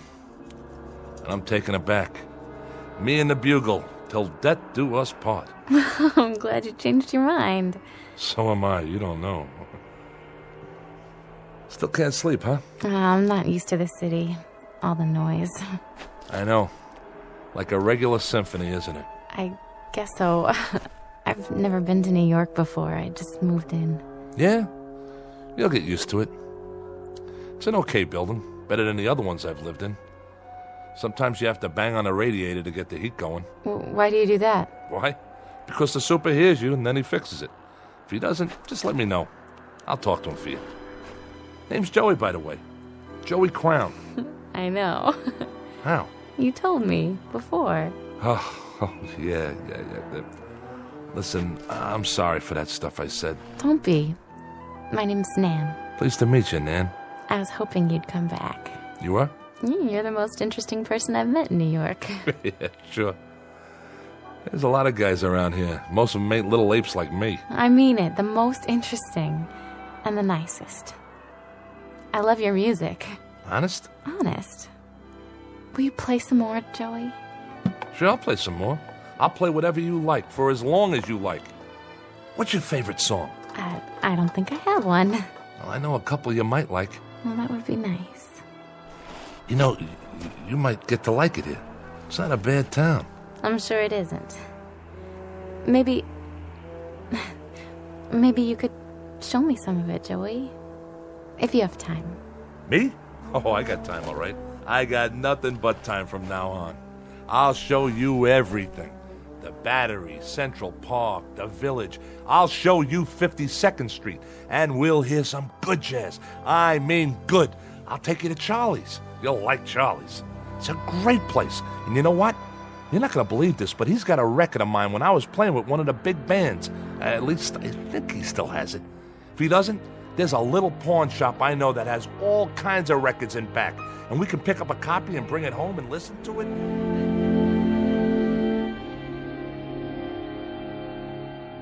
Joey Crown, who makes music in the present tense, who knows a thing or two about tunes and chord changes and how to play his axe, and who just discovered something about life, that it can be rich and rewarding and full of beauty, like the music he plays, if he only takes the time to look and listen. Joey Crown, who finally got a cue and a clue in the Twilight Zone.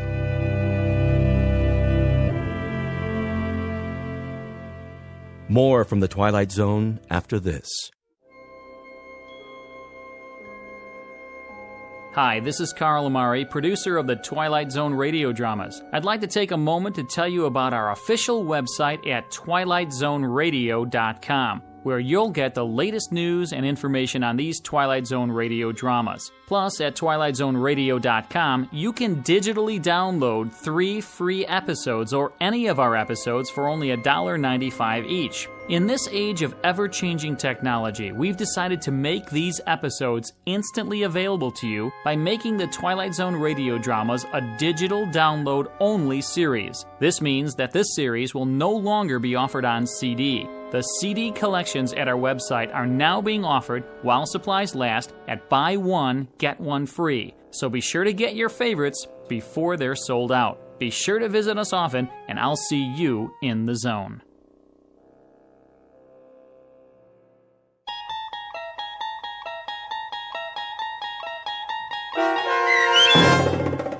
A Passage for Trumpet starring Mike Starr with Stacy Keach as your narrator was adapted for radio by Dennis Etchison and based on a script by Rod Serling. Heard in the cast were Doug James, Brooke Sanford, Jeff Lupetin, David Darlow, Kurt Nabig, Meg Thalken, Lynn Foley, Carl Amari, Sarah Marks, Chuck Somar, Vince Amari, Karina Karpolovsky, Bo Nortel, and Roger Wolski, with special trumpet stylings by Chuck Somar. To learn more about the Twilight Zone radio dramas and to obtain audio cassettes and CDs of these programs, visit our website at twilightzoneradio.com. The producers of The Twilight Zone wish to thank CBS Enterprises, Carol Serling, Dennis Etchison, Dick Brescia Associates, Claire Simon Casting, Terry Jennings, the American Forces Radio and Television Service, our sponsors, and our radio affiliates for helping make this series possible.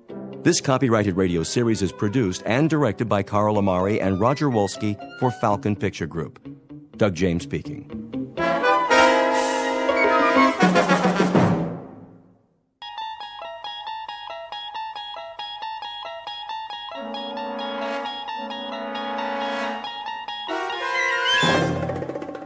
There is a fifth dimension beyond that which is known to man.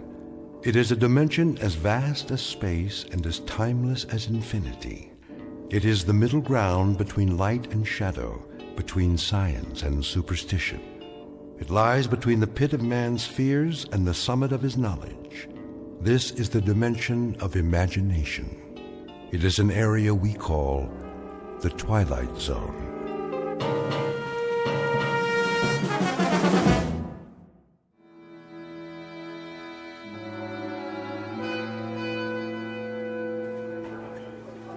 Where is he? We should start anyway. Pass me the coffee, Bob. How long are we supposed to wait? Gentlemen, I called you here for a meeting, but I don't have all day. You try my patience, Mr. Williams. Yes, sir. I want the figures on the account now. I'll try to reach him again, sir.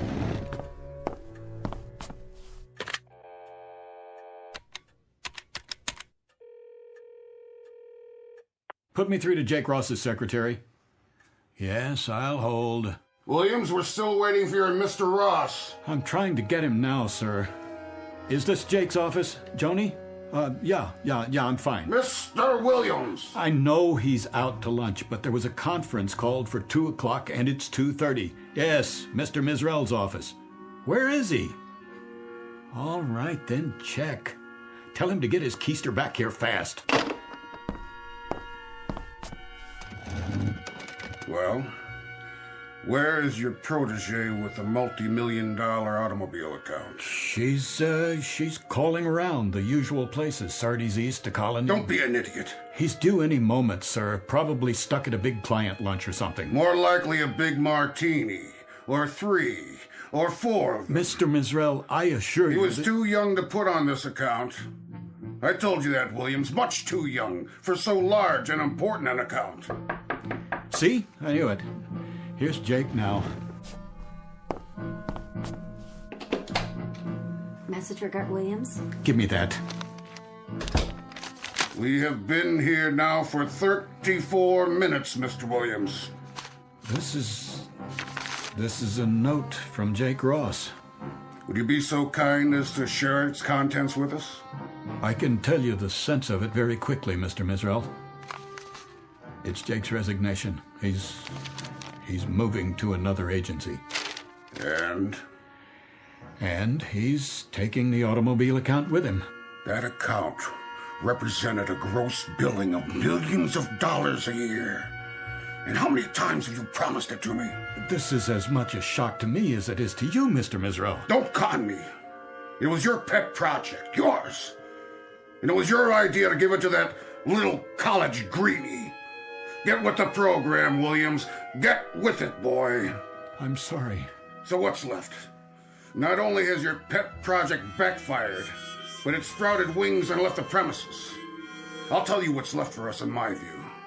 A deep and abiding concern about your judgment. Please. This is a push business, Williams. A push business. Push and drive, but personally hands-on. You don't delegate responsibilities to little boys. I don't feel well. You should know that better than anyone else. Oh. I have to leave now. It's a push all the way, all the time, right down the line. Hey, you don't look so hot. What's the matter with him? Why don't you just shut your mouth, fat boy?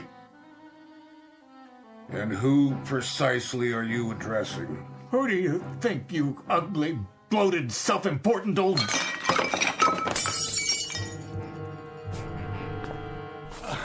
I'll clean it up, Mr. Mizrael. He didn't mean that, sir. I closed 2 new accounts. If I may... Oh, no. Excuse me. Please, excuse me, all of you.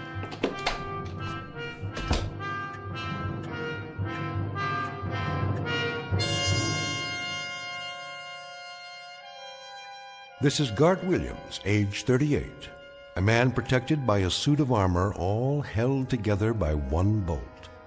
Just a moment ago, someone removed the bolt and Mr. Williams' protection fell away and left him a naked target. He's been cannonaded this afternoon by all the enemies of his life. His insecurity has shelled him. His sensitivity has straddled him with humiliation. His deep-rooted disquiet about his own worth has zeroed in on him, landed on target, and blown him apart. Mr. Gart Williams, ad agency exec, who in just a moment will undertake a desperate search for survival in the Twilight Zone. And now, back to our story from the Twilight Zone. A Stop at Willoughby, starring Chelsea Ross, with Stacy Keach as your narrator.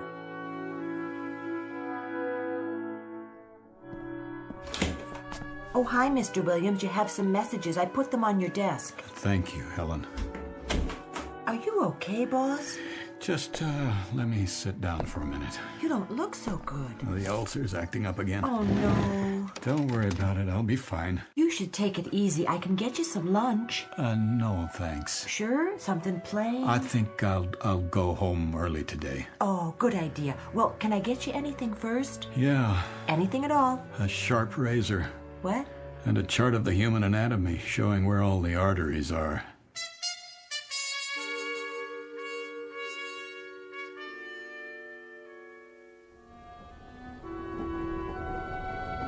Tickets, please. Ticket? Oh, right here. How are you tonight, Mr. Williams? In the absolute pink. Cold winter this year. Seems to get darker earlier than it ever has. That's the way of the world. The rich get richer and the days get shorter. Isn't that the truth? Here's your ticket. Enjoy the ride. Tickets, please. It's a push business, Williams. A push business. You gotta get with it, boy. A push business. Push. Got to get with it, boy. You got to get with it. Got to get with it. That's enough. Is anything wrong? What? Oh, no. I was just thinking out loud, I guess. Oh, I was afraid you were speaking to me. Not at all. Sorry. It is a boring commute, isn't it? It's easy to doze off. Yes, it is. All that darkness outside. You can barely see the landscape. To tell the truth, I never paid much attention to it. But, well, now that you mention it. I used to read. but I got motion sickness. So now there's nothing to do but wait for the next station, and the one after that, and I don't even know where we are at the moment. I can't see any lights. What's the next stop? I've lost track. That's funny. It is? Lost track? Oh. At least we're not off the track. Not yet, anyway. Give it time. Oh, I suppose we could be anywhere. Wait, do you hear that? Hear what? What's happening?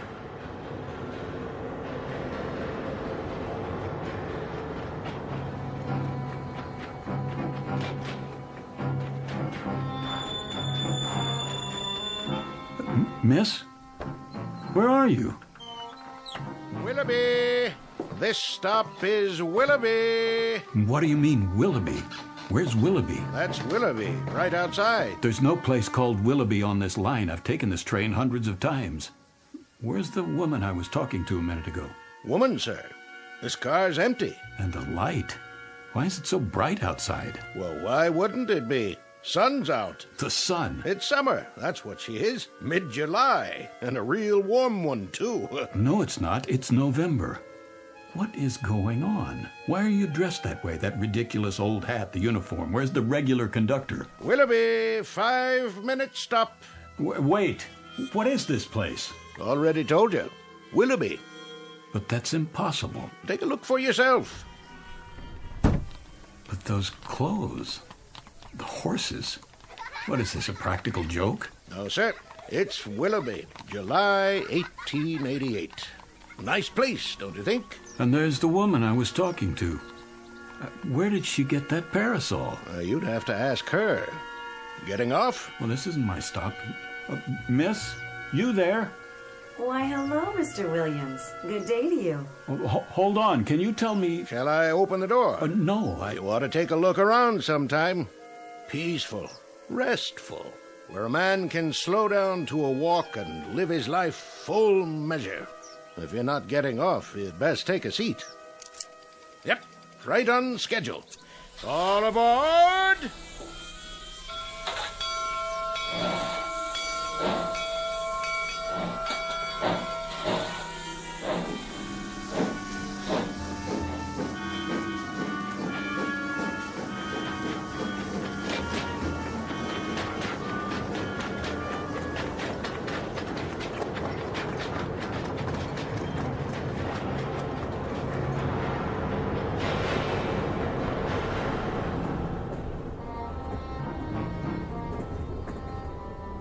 Westport, Saugatuck.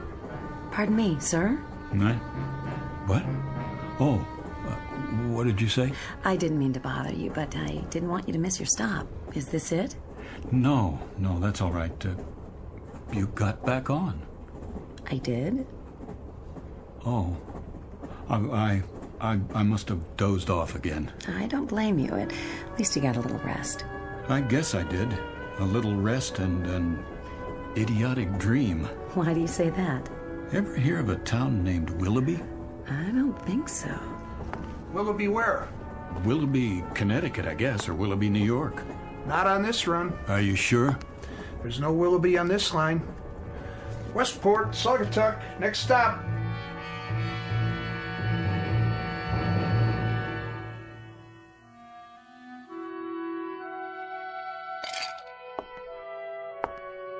Hello, Gart.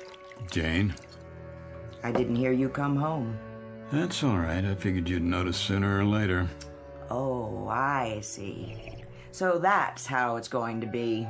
If you say so. What are your plans this evening? Do you care? So you're going to get quietly plastered and sing the old college songs. No songs. I'm all sung out. Then you're just going to get drunk while I sit here and watch. You can join in if you like. No thanks. I don't have anything to celebrate. Neither do I. It was just one of those days. I guess it was. How would you know? Bob Blair's wife phoned. She said he'd been in a meeting with you. You got hysterical or something. She called to find out how you were. They were all very solicitous, all the boys at the meeting. The kind of free-flowing compassion that spells relief for everybody because it means I'm the victim, not them. That's a big word with you, isn't it? Victim. Pour me another drink, will you, Jane? Would you spare me your little homilies for once and just give me a simple, honest answer? Did you throw away your job this afternoon? Did you wreck your entire career? It appears not. Mr. Mizrell phoned before I left the office. And? He has found it in that giant, oversized heart of his to forgive me. Forgive you for what? What's the difference? That gracious, somewhat obese gentleman will allow me to continue in his employ simply because he's such a human-type fella. Real people person. And one small additional reason. If I were to go to a competitive agency, I might take a lot of business with me. Go on. That's it. That's all of it. I'm tired, Janie. I'm tired and I'm sick. Then you're in the right ward. We specialize in people who are sick and tired. Gart, I'm sick and tired of a husband who lives in a permanent state of self-pity. A husband with a bleeding heart sensitivity. He unfurls like a flag whenever he decides the competition is too rough for him. Some people aren't built for competition, Janie, or big, pretentious houses they can't afford like this one, or rich communities they don't feel comfortable in. Comfortable? Let me get this straight. You're not comfortable here? That's the one thing. Country club memberships that they wear like a badge of status. And you would prefer... I would prefer, if anyone cares, a job, any job at all, where I could be myself. And who's that? You know, where I wouldn't have to climb on a stage and go through a masquerade every morning at 9 and mouth all the dialogue and play the executive and make believe I'm the bright young man on his way up. Because I'm not that person, Janie. You've tried to make me that person, but it isn't me. You're right. It isn't. It isn't me at all. And I'm not very young. I'm a soon-to-be old, very uncompetitive, rather dull, quite uninspired, average type of guy with a wife who has an appetite that won't quit. And where would you be if it weren't for my appetite? I know where I'd like to be. And where is that? A place called Willoughby. A little town I chartered inside my head. A place I manufactured in a dream. An odd dream. A very odd dream. Willoughby. It was summer. Very warm. The kids were barefoot. One of them carried a fishing pole. Oh, please. And the main street looked like a Currier and Ives painting. Bandstand, old-fashioned stores, bicycles. I've never seen such serenity. It was the way people must have lived 100 years ago. Crazy dream. Gart. You should have seen it, Janie, this Willoughby.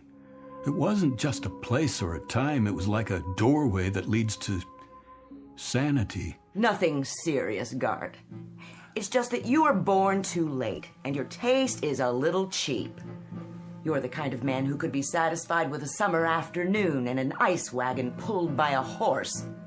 My mistake. My error. My miserable, tragic error. To marry a man whose big dream in life is to be Huckleberry Finn. That's what you want, isn't it? Something like that. A place, a time, where a man can live his full measure. And what does that mean? I don't know, but I'd like to find out. It's what that conductor said. A place where a man can live his full measure. That's where I'd like to be.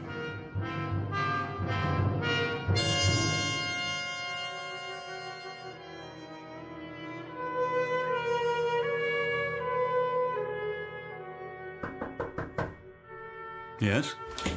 Mr. Williams? Yes, Helen. You've got a 2 o'clock, a 2:30, and a 2:45. Is that right? So I was wondering, should I cancel the 2:30 or the other one? What?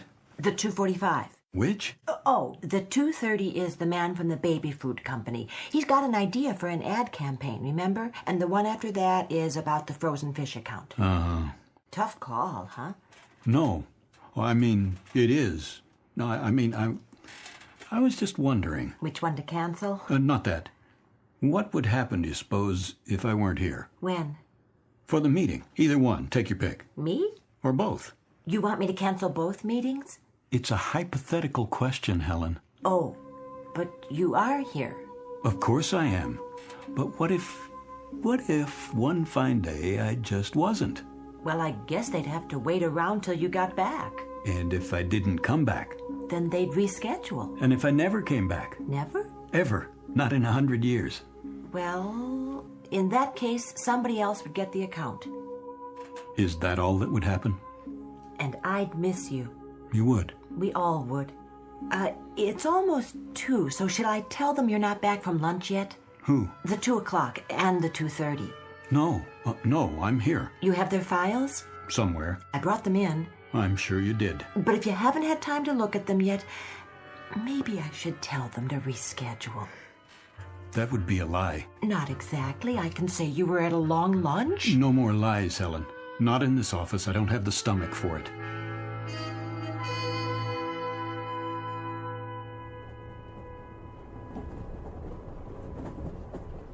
Hello again. It's you. Please, have a seat. You look like you caught up on your sleep. Feeling better? Oh, tolerable. And you? No complaints. It is a bit of a grind, though, isn't it? These long commutes. Well, actually, I only take this train for the scenery. Some view. The scenic route. If you like miles and miles of pitch-black fields, you can't even see the towns. So there's nothing much to do but grin and bear it. It's an opportunity. It is? For conversation. Do you know, I've never spoken to another soul on this train. They're all so wrapped up in their own melodramas. Misery loves company. So, we might as well be miserable together while we're sitting here. Has to be more interesting that way. Did you ever... What? It's silly. But did you ever want to get off at a stop where you've never been before, just to see what it would be like? Which stop are you thinking of? Oh, I don't know. It doesn't matter. Pick one and see what happens. Well, you'd be on your own. Nobody waiting. No car. I wouldn't mind. There's nobody waiting for me anyway. Would you? Not anymore. Forgive me. Did I say something wrong? Oh, it's just a... This is going to sound strange. I didn't mean to get personal. I think we're having the same dream. What? Sharing the same fantasy in a way. Remember the last trip when I dozed off? We spoke and I asked you about the next stop. I was afraid you'd miss your station. You see, I dreamed we came to a station I'd never seen before. You got off as if you lived there. I saw you outside walking around. In the dark? It was a bright summer day. I'm beginning to like this dream. And did you get off the train so we could have an adventure? That's the problem. I wanted to, but I didn't. Why not? I wish I knew. Willoughby. What did you say? Well, last week you asked me about a town called Willoughby, Mr. Williams. Oh, yes. I looked it up. No such place as far as I could see. You're sure? Every old timetable I could find. Nothing with that name. Not even close. Thanks anyway. Where did you hear about it? Oh, I must have dreamed it. Probably did. Old-fashioned name. Sounds nice, though. It does, doesn't it? Nice place to visit, maybe. Don't know if I'd like to live there. You never know. No, you don't. Take it easy now, Mr. Williams. Next stop, Stamford. Stamford, next stop. Is that the name of it? Willoughby? It was. You know, it seems familiar. They used to have different names, these towns, a long time ago. It could be you read about it in a book. It could be we both did. I don't have much time to read. It's almost as if I'm remembering something. Don't tell me you believe in past lives. That's nonsense. No, it's not that. But the name does sound familiar, and I do like the sound of it. I do too. Willoughby. Willoughby.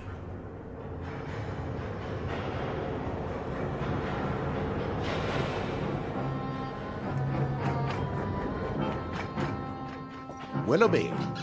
What did you say? Next up, Willoughby. The woman who was sitting there. Woman, sir? In that seat. Where is she? No other fares in this car, sir. But it was only a minute ago. Good day to you. Day? All out for Willoughby!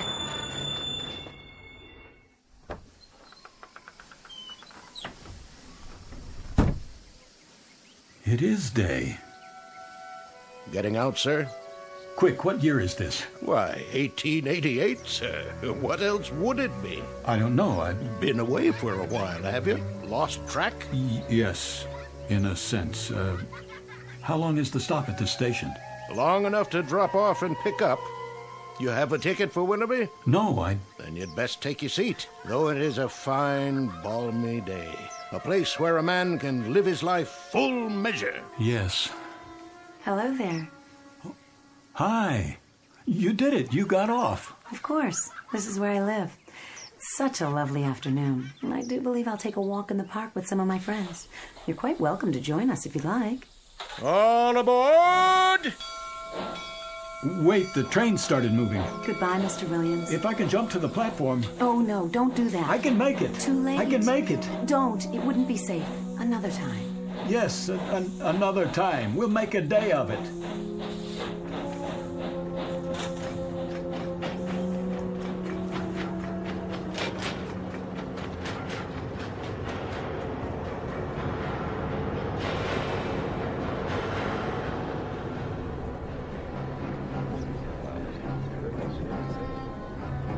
All these people. A full car, Mr. Williams. Always is this time of day. There's your seat right over there. The woman I was talking to. I'm not sure that She's not here now. Oh? Maybe she went to the club car. Or got off. Where? No stops so far. She got off at Willoughby. You on that kick again? I told you there's no such town. I know. That's what you said. Sounds like a nice place, though. A real nice place. Tickets! Next time. Next time, I swear I'm going to do it no matter what. I'm going to get off at Willoughby.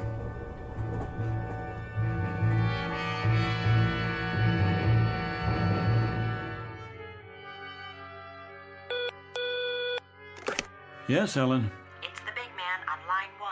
Should I tell him you'll call him right back? Don't bother. I'll take it. Mr. Mizrell, morning, sir. I wanted to remind you, Williams, what we need here is an ad with pizzazz. Real entertainment. You've got to take the audience by the ears and give them a yank. Rock 'em and sock 'em. Give them the old push, push, push. My thoughts exactly. Got to be bright, Williams. Bright with patter, hipness, and the whole thing push, push, push, push. That's what the client wants. I'm working on it. Tomorrow morning, I'll need at least a preliminary storyboard. You know what I want. A solid format with some pops for the product, leading up to one big pop at the finish. And not just any pop this time. Light, color, explosions. I see it as a field artillery attack. We shell the audience with mortar fire, lay down some tactical air support, and establish a beachhead in their cerebral cortex. Then we send in ground troops and occupy the territory. There. What do you say to that? I'll do what I can. Do more than you can. With me, Williams, aspire. Dream big and then get behind your dreams big time. Push. Push. Well, I haven't seen the ratings on the show. No, but it was the time slot the sponsor wanted. Hold on a second, will you? Yes? They were what? No, wait.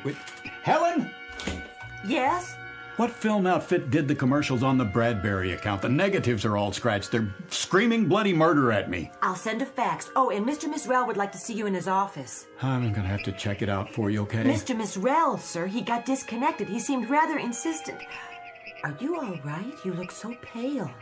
Oh, I'd like to be alone now. Not the ulcer again? Oh, please, just go. I'll be right outside if you need me.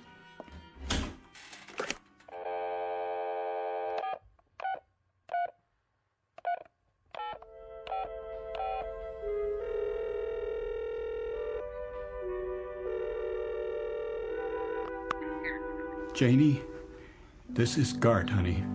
Stay there, will you? Things are going to be different from now on, you'll see. I just want you to stay there. I'm coming home.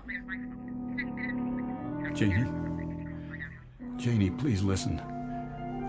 I've had it, understand? I can't go on for another day, another hour. This is it. I've got to get out of here, Janie. Janie, help me, will you? Please? Please help me. Janie? Janie?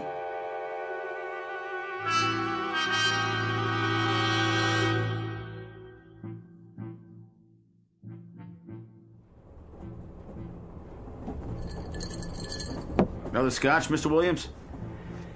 No, thank you. Pretty empty in here today. Well, that's because it's too early. Most people don't hit the club car till after work. Wait till the commuter run. They'll line up like kids in a candy store. I bet they do.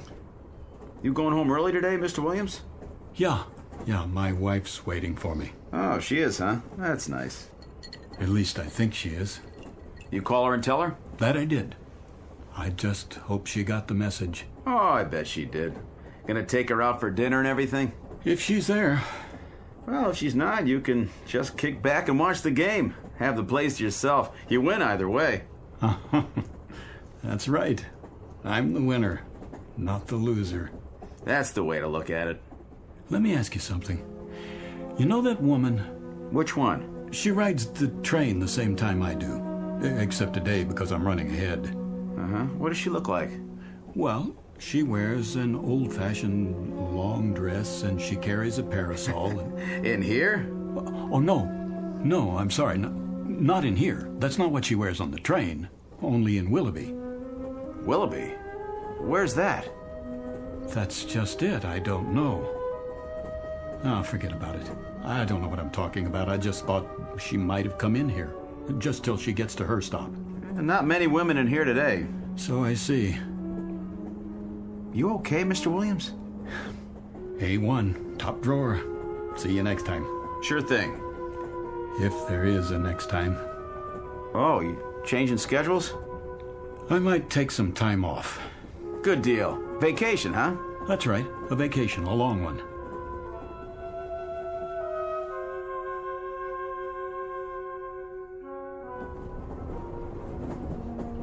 Ticket?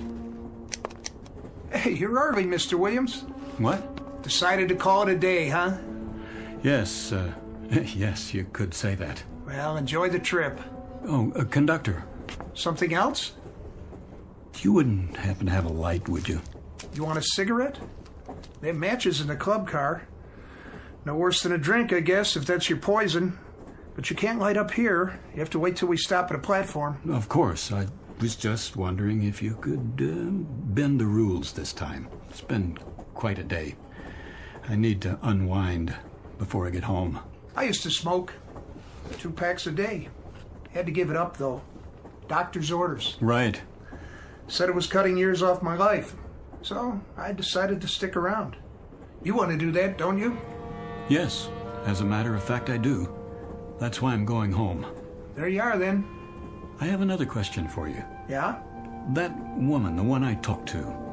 Which woman is that now? Have you seen her in the other cars? Can't say as I have. Would you take a look? If I see her, I'll let you know. Thanks. I appreciate it. Some people didn't go to work, though. Cold day.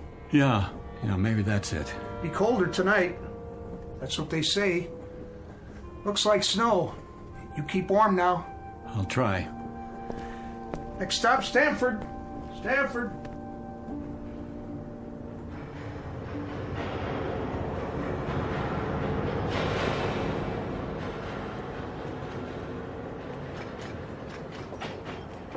Willoughby, next stop. Next stop, Willoughby. This is where I get off. Stop the train. Yes, sir. That's your station, Willoughby.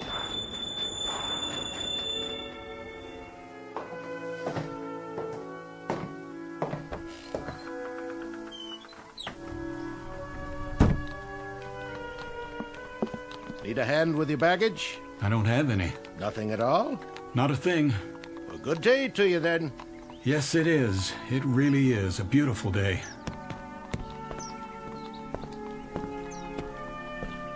All aboard!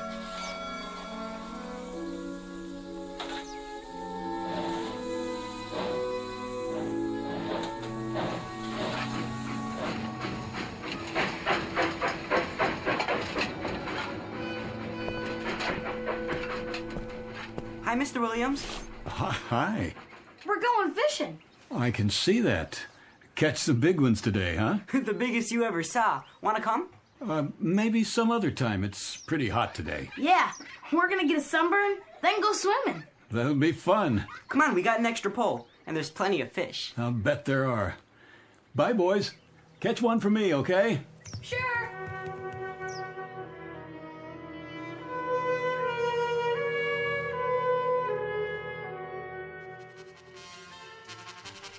Such a lovely day. Too nice to stay indoors. I want to hear the band. Yes, the band. I love the sound. So do I. Beautiful. Did you say something? Not really. It's you. Hello. Oh, it is you. I'm glad you decided to join us. I was on my way down to the park. Where? Oh, that's right. You just got here. Come with me. It's not far. I'll introduce you to all my friends, just as I promised. Then they'll be your friends, too. I'd like that. I feel as if they already are. Then later, perhaps we'll take a stroll by the lake. It's truly splendid with the moon and the stars and... I like it here right now, with you. The trees, the stores. The shops are my weakness, I must confess. You've got some wonderful antiques here. Antiques? That beautiful grandfather clock in the window, for example, a classic. I wonder how much they're asking.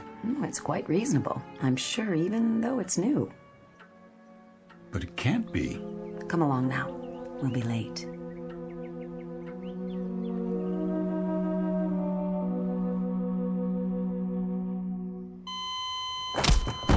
Again.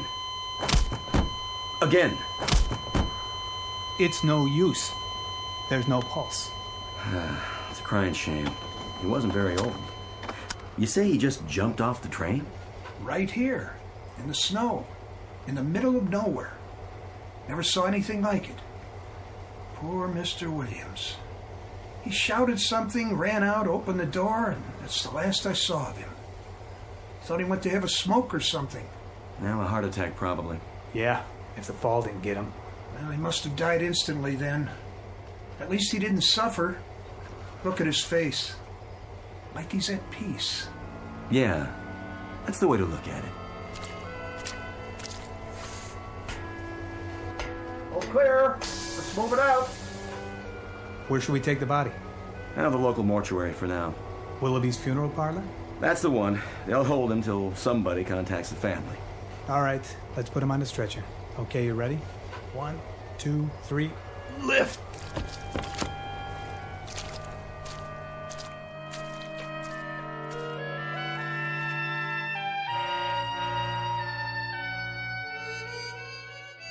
Mr. Gart Williams, who withstood the slings and arrows that come with life in the fast lane for as long as he could bear them, and eventually sought respite for his torment in the only place left open to him, under a gravestone, who climbed onto a world that went too fast for him and then finally jumped off. Mr. Gart Williams, who might now tell us what really awaits us in the great beyond, because this too is very much a part of the Twilight Zone.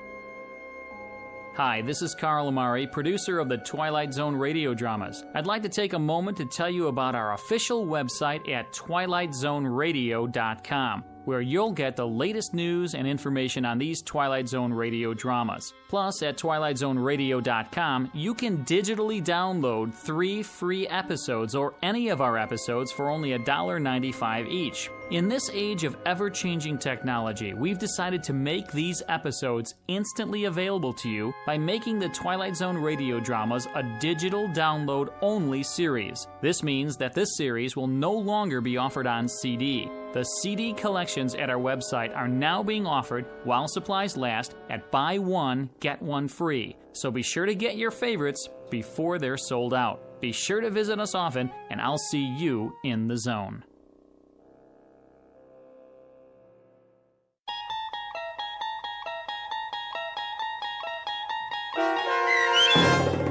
A Stop at Willoughby, starring Chelsea Ross, with Stacy Keach as your narrator, was written for The Twilight Zone by Rod Serling and adapted for radio by Dennis Etchison.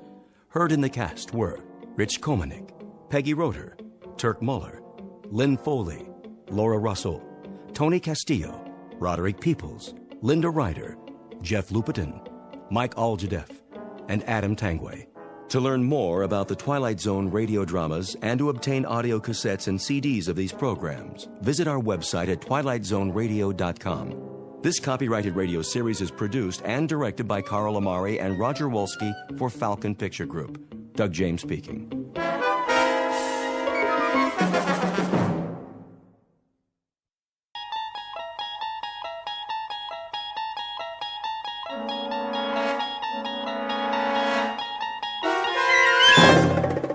You unlock this door with the key of imagination. Beyond it is another dimension, a dimension of sound, a dimension of sight, a dimension of mind. You're moving into a land of both shadow and substance, of things and ideas. You've just crossed over into the Twilight Zone.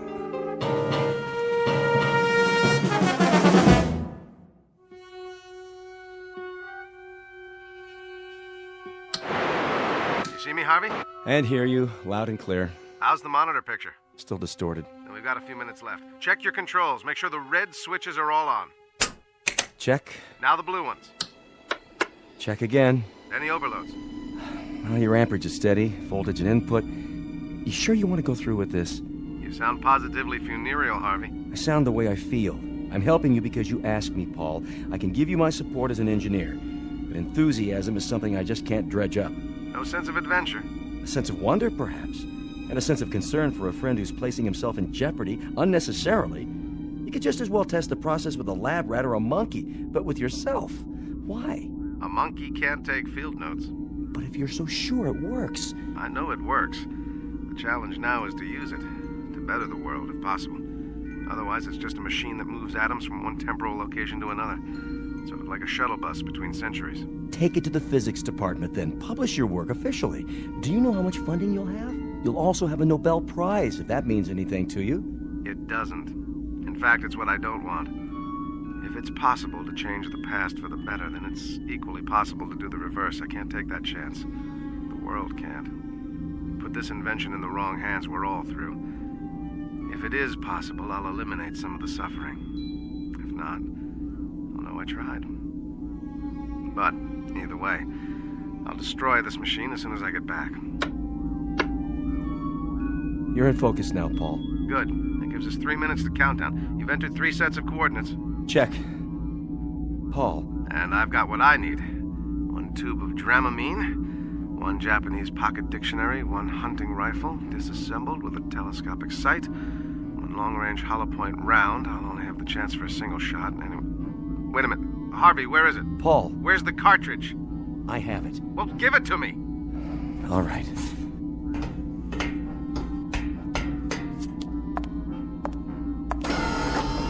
The cartridge, Harvey, now. I have a little over 2 minutes. Paul, this is crazy.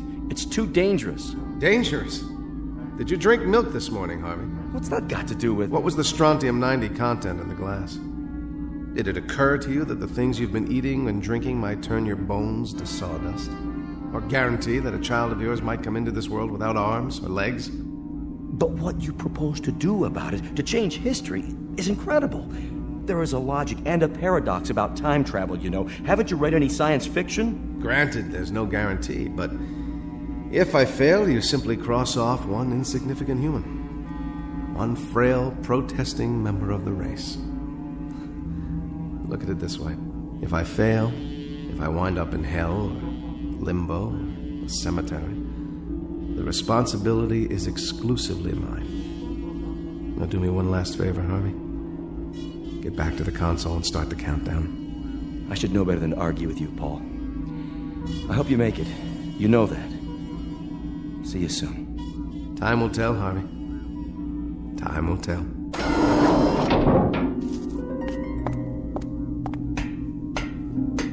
Ready? Ready. T-minus 10, 9, 8. Here we go, my friend. The great adventure begins. Your image is wavering. My God, Paul, I can see the bones through your skin. Hit the first coordinates. 2, 1, 0.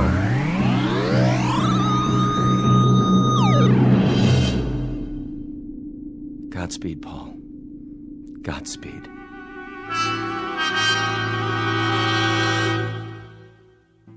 Exit one Paul Driscoll, a theoretical physicist and a creature of the 21st century. Unknown to his fellow researchers, he has worked up a complicated theorem involving the space-time continuum, built a prototype, a kind of time machine, if you will, and dared to put it to the test with himself as the subject. But he's attempting to use it for a purpose that doesn't include cheap thrills or personal gain. In a moment, he will seek out 3 history-changing events from the past in a desperate attempt to alter our less-than-perfect present. One of the oddest and most rarefied perks available to faculty members in the Twilight Zone. And now, The Twilight Zone and our story, No Time Like the Past, starring Jason Alexander with Stacy Keach as your narrator.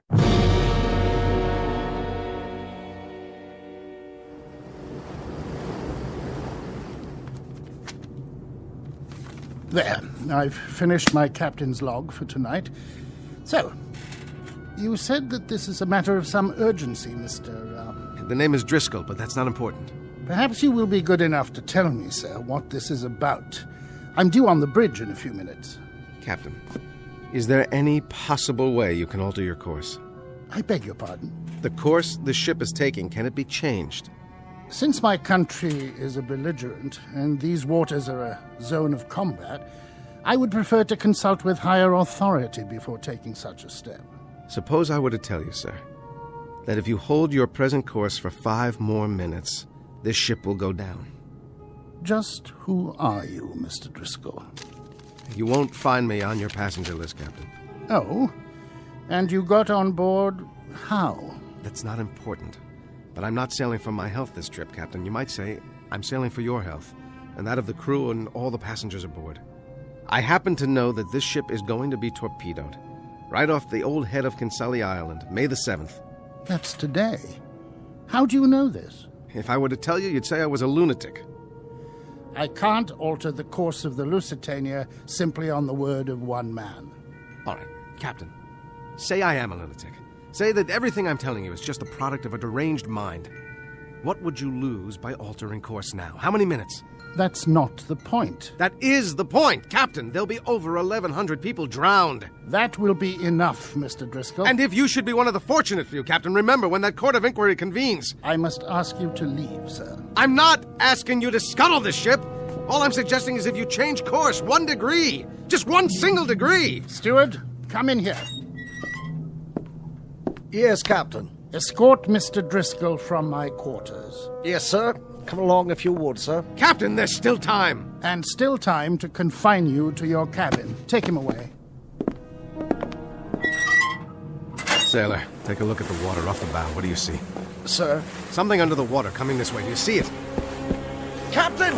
Sound the alarm! You! How did you know?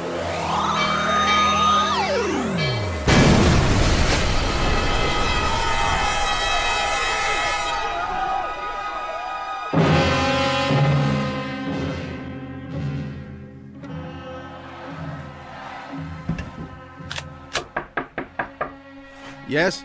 I am here to prepare your room, mein Herr. That won't be necessary. But I have clean towels, sir, and soap. Just a moment.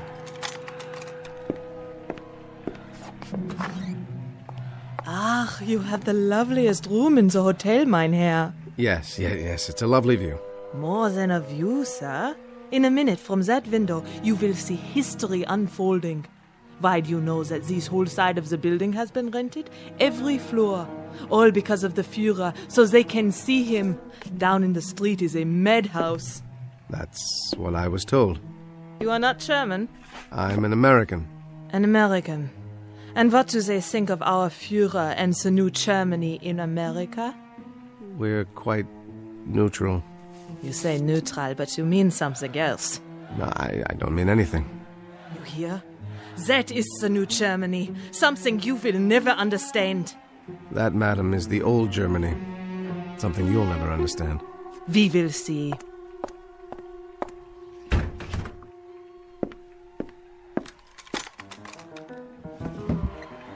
right, just one shot. Not Goering, only Hitler, right through the forehead. Come on, buddy. Step into the crosshairs. No, it's jammed. Herr Driscoll, open up, bitte. Mach schnell, Herr Driscoll. He will open up the store. But I tell you, he was in here. Maybe you were drinking schnapps. There's no way he could have gotten out, except head first through that window. Look, was ist das? A rifle.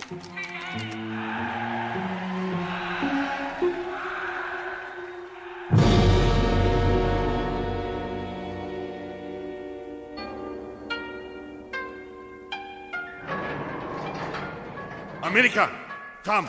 It's about time. Sit. You're the chief of police? I was told you speak English?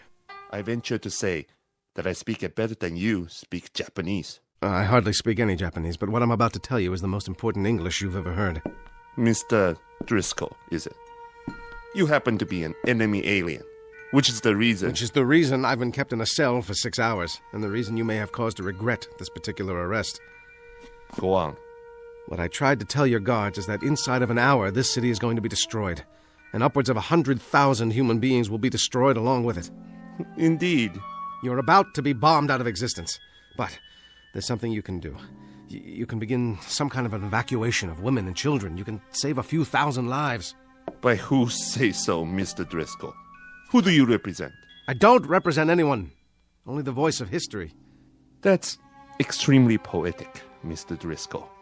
But, most unfortunately, while I am sufficiently educated to appreciate lyricism, my official capacity makes me less prone to enjoy the subtleties and nuances of language for their own sake. All right, look. I'll give this to you very unsubtly, with no nuances at all. There is going to be a bomb dropped here, and you're going to know a nightmare beyond any imagining. Excuse me. Moshi moshi. Hey. Ah, wakarimashita. A single aircraft, Mr. Driscoll. One lone B-29. I rather think we can survive that. That picture on your desk. Your wife? And my 2 daughters, age 8 and 10. If you don't care about the city, do it for them. Look, this isn't just a request. It's in the nature of a prayer. Mr. Driscoll, I will make an assumption that you have some illness. I won't stand you against the wall and shoot you, even in wartime. I'll send you to the army headquarters, where you can be interrogated. You're an alien and by rights should be interned. However, if you'll keep this in mind when you get back to your country, the face of the enemy is not devoid of compassion. And you might recall this conversation. If you survive, remember that the same thing could be said of your enemy. He tried to save Hiroshima. God, hey, take this man away. Where? Where did he go? And what? What is the great flash of light outside?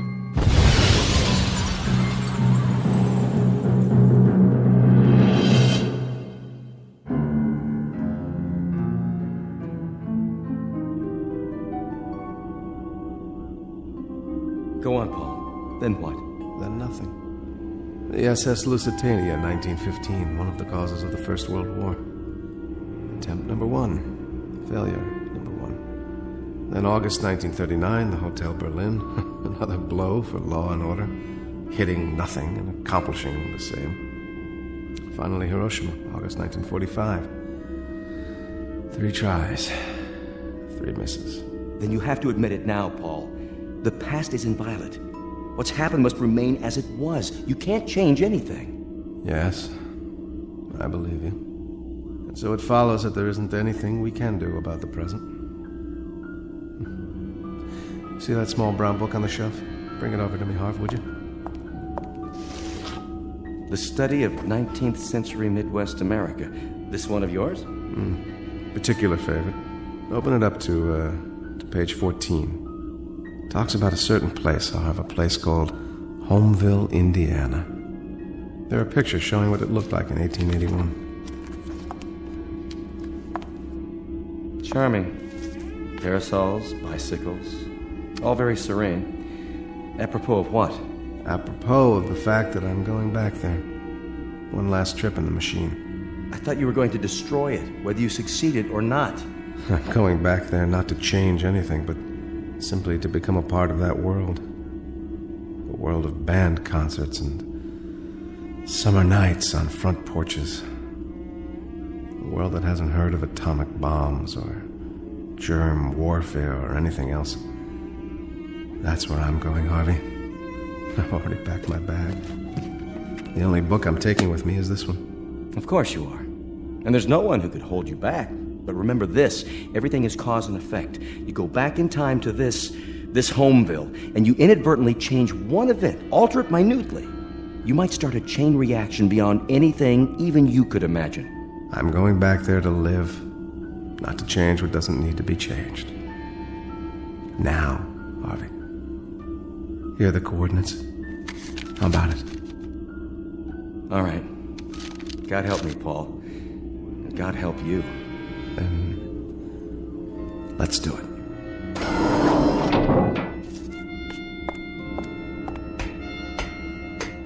How is it with you, Harvey? All set. The mechanism's still charged. Enter the coordinates. Here we go, then. 5, 4, 3, 2, 1.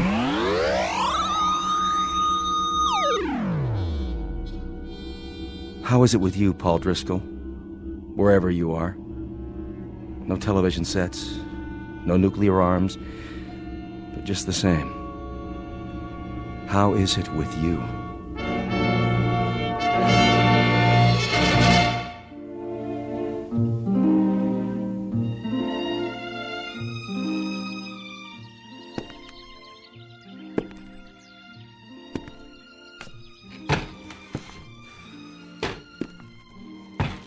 What's yours, sir?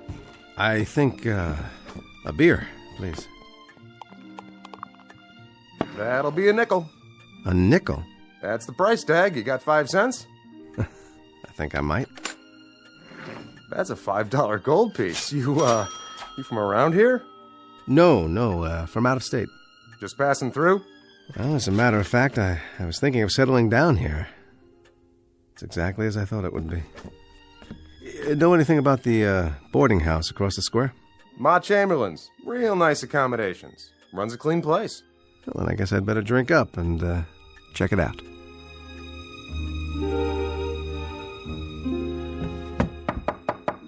Come in. I brought you some clean linens. Room comfortable enough for you? Oh, very. Thank you. Well, I'll be going now. Got plenty to do. Will you be joining us for supper, Mr. Driscoll? I'd love to. That'll be a chance to meet the other boarders. Mr. Hoffman, Mr. Hanford, he's from the bank, and Miss Sloane. She teaches school here in town. Lovely girl. And a moral one, too. Very moral. I see. Well, you'd better. I run a decent place. Did I mention no hard liquor in the rooms? I'll remember that, Mrs. Chamberlain. See that you do. Afternoon, then. Nuclear fallout, strategic wars in the Middle East. What happened to all that? It's summer. It's the 1st of July. There's going to be an evening band concert in a couple of days with lemonade and fireworks. It's 1881 in Homeville, Indiana. And by God, I'm home.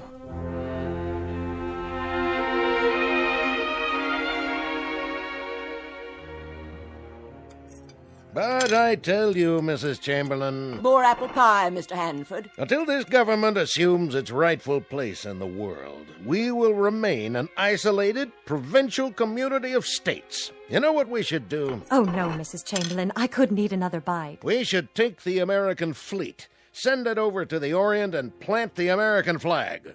And then down to Australia and back across the Pacific to South America, planting the flag as we go, planting her deep and planting her high, flying her proud.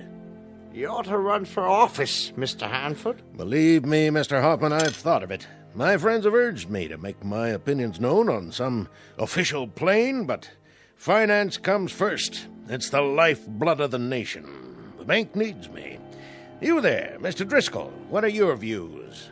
I don't have any, Mr. Hanford. Of course you do, man. Everyone has views on the destiny of our country. Now you take the case of the Indian Wars. All this nonsense about giving them land, as if savages could understand treaties. Why, we should have had 20 George Custers and 100,000 men and just swept across the plains, destroying every redskin in sight. I think the country is tired of fighting, Mr. Hanford. We were bled dry by the late war. I think anything we can accomplish by treaty, as long as it saves lives, is very much the proper course to pursue. My dear young lady, I trust that this isn't the pap you spoon-feed your students. Treaties, indeed. Peace. The virility of a nation is in direct proportion to its fighting abilities. I will live to see the day when this country fields an army of 1,000,000 men who can sweep away anything in its path. Oh, your pardon, Mrs. Chamberlain. I get carried away. Now, you're not some kind of pacifist, too, are you, Driscoll? Me? No. I guess I'm just a poor fool who's seen too many young men die because of too many old men who fight their battles at dining room tables. Oh, my goodness. I take offense at that remark. And I take offense at armchair warriors who don't know what a shrapnel wound feels like, or how death smells after 3 days in the sun, or the look in a man's eyes when he knows he's minus one leg and the blood is seeping out of him. You have an enthusiasm for planting the flag, Mr. Hanford, but you don't even have a nodding acquaintance with what it's like to bury men in that same soil. I'll not sit here and listen to talk like that. Of course you won't. You'll go back to your bank, and it'll be business as usual until the next dinner time, when you'll give us another vacuous speech about a nation growing strong by filling up its graveyards. Well, you're in for some gratifying times, Mr. Hanford. There'll be a lot of graveyards to fill. In Cuba, then in France, then all over Europe and the Pacific. You can sit on the sidelines and wave pennants because by your definition, this country is going to get virile as the devil. From San Juan to Inchon, we'll show how red our blood is because we'll spill it. And there are two very unfortunate aspects to all this. One is that you'll never have to spill any. And the other is that you won't live long enough to know how right I am. Oh, dear, such a violent man. Excuse me, please. Mr. Driscoll. Well, have I properly endeared myself to everyone inside? I've been here almost 2 years, Mr. Driscoll. 2 years of meal times with Mrs. Chamberlain's homemade pies and Mr. Hanford's rhetoric. I lost a father and 2 brothers in the war, all 3 on a single afternoon. I was just an infant at the time, but for the 12 years my mother lived, we had a funeral every day. She never stopped mourning. I think they died for something, Mr. Driscoll. But tonight, for the first time, somebody made a point that patriotism doesn't have to mean dying. Thank you for saying that, Miss Sloane. Call me Abby, Mr. Driscoll. Paul. Do you know something, Paul? You look like a man in love. Not with a woman, with a moment, a place. What did you mean when you said other graveyards, other wars? Those names, what are those places? It doesn't matter. Why do I get the feeling that you're standing outside looking in, that you're just passing by? I don't want to pass by, Abby. I want to come in. I wish I could. Why can't you? Everything is possible. Everything. Is it? I wish I could be sure. I believe I already am. Garfield's been shot! Quickly, what's the date? Why, the 2nd of July. Did he say the president's been shot? July 2nd, 1881, that's right. President James Abraham Garfield shot in a Washington railway station. But it just came over the telegraph. How do you know? How could you? You're wrong, Abby. Not everything is possible. Why, Paul? I can't tell you why. But it begins again. What do you mean? Nothing. So be it, then. So be it. It's late, Abby. Very, very late. It's time to go home.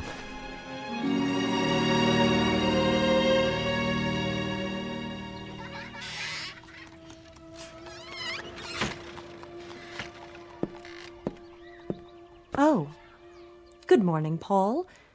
Mr. Driscoll. We missed you at breakfast. Sorry, I must have overslept. Is that the morning paper? Yes. You may read it if you like. I'm finished. The president was badly wounded. So I see. But there's hope for his recovery. I guess sometimes that's all that's left, isn't it? Hope. I suppose so. Maybe that's wrong. Maybe we should be more realistic. If we find something that we want and need but can't have, perhaps we shouldn't give in to hope. Abby, I'm sorry. I wish I could explain it to you, but I can't. I couldn't make you understand. It's perfectly all right. Really, it is. You've got to forgive school teachers. They're inclined to read too many things into a glance, a word, a touch.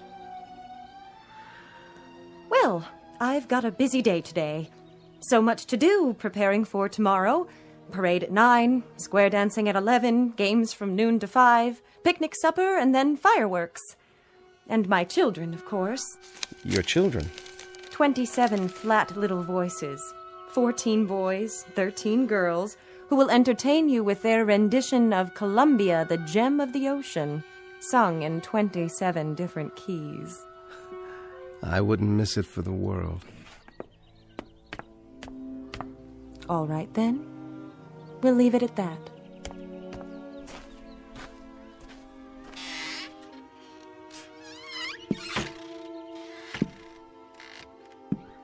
How do, Mr. Driscoll? Morning, Mr. Hoffman. She does an awful good job with those kids, Miss Sloane. So I've heard. Pretty, too, for a school mom. The ones I had when I was a kid, they looked like they came out of a pickle jar. Mine, too. You like this town? More than I can say. Well, you might make it here if you've got what it takes. And from what I've heard, I'd say you do. You want to be more careful with your words, though. Mostly Republicans. Still and all, a nice little town. Doesn't change. That schoolhouse, I'll bet she's 75 years old as she stands, and I expect she'll stand till somebody pulls her down. Well, morning to you, Mr. Driscoll. I'm off to work. God bless President Garfield. The school building. That's what I was trying to remember. Oh, my dear God. The site of the Homeville National Bank, formerly occupied by a school built in 1823 and gutted by fire July 3rd, 1881, injuring 12 children. The fire was caused by a kerosene lantern on a runaway wagon. And I can't do anything. I can't warn anyone. It has to happen the way it's supposed to, like the president. I'm sorry, Mr. Garfield. Recover you shall not. You're to die on September 19th of this year. And the schoolhouse you're to burn this afternoon. 12 children injured, and God help me, I have to stand by and let it happen.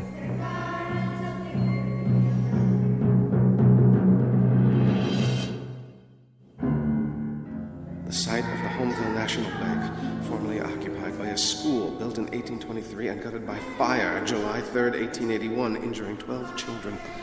The fire was caused by a kerosene lantern on a runaway wagon. No! Everything is cause and effect. Go back in time to this Homeville. Change one event. Alter it minutely. You might start a chain reaction beyond anything even you can imagine.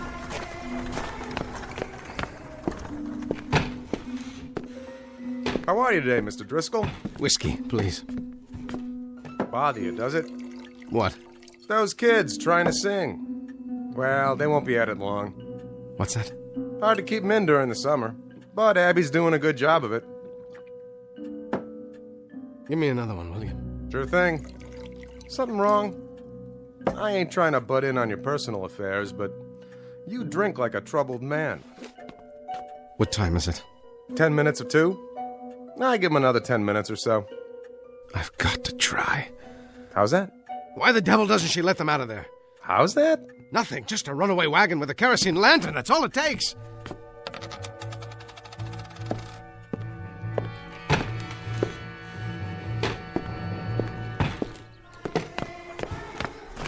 All right, neighbors, gather round and get ready for a revelation. Just close right in, next to the wagon. That's it. Know why I'm holding up this lantern? You're gonna tell us anyway, ain't you? Like Diogenes' good friends, I'm looking for an honest man. Well, you ain't gonna find one here. An honest man who'll try one sip of Dr. Malone's alternative and tell me it's not the finest medicine he's ever tasted. This little bottle right here, why, it combines all the treatments for scrofula, King's Evil, ulcers, indolent tumors, rheumatism, gout, scurvy, neuralgia, enlargement of the bones, joints, and glands, not to mention the liver and spleen, also terror, ringworm, biles, and carbuncles. And the cost, friends? A mere 25 cents the bottle. Do me a favor, will you? What's that, young man? Don't light the lantern. Why, I have to light it, to shed light on the subject. Please, put it out. An incredible price, you say? I'm not in the business for profit. I travel the length and breadth of this glorious nation to cure the sufferings of mankind. The ridiculously low price barely covers the cost of ingredients, bottling, and my own primitively simple existence. How about you, madam? Nervous disease? Dropsical swellings, or constitutional disorders, guaranteed to alter a depraved or impure state of the blood and other bodily fluids. Well, I suppose I'll try it. Better give me one, too. How much if I buy 2? Why not a dozen?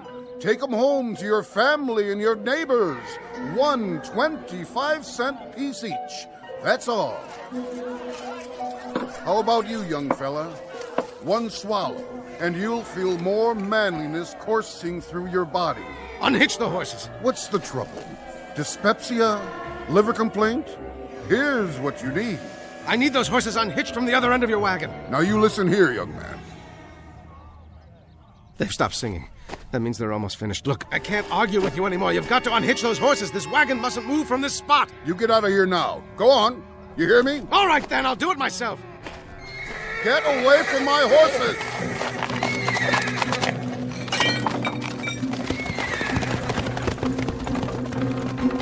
Abby! Abby, get the children out of the schoolhouse! There's going to be a fire, do you hear me? There's going to be a... Ah! Oh there! Stop!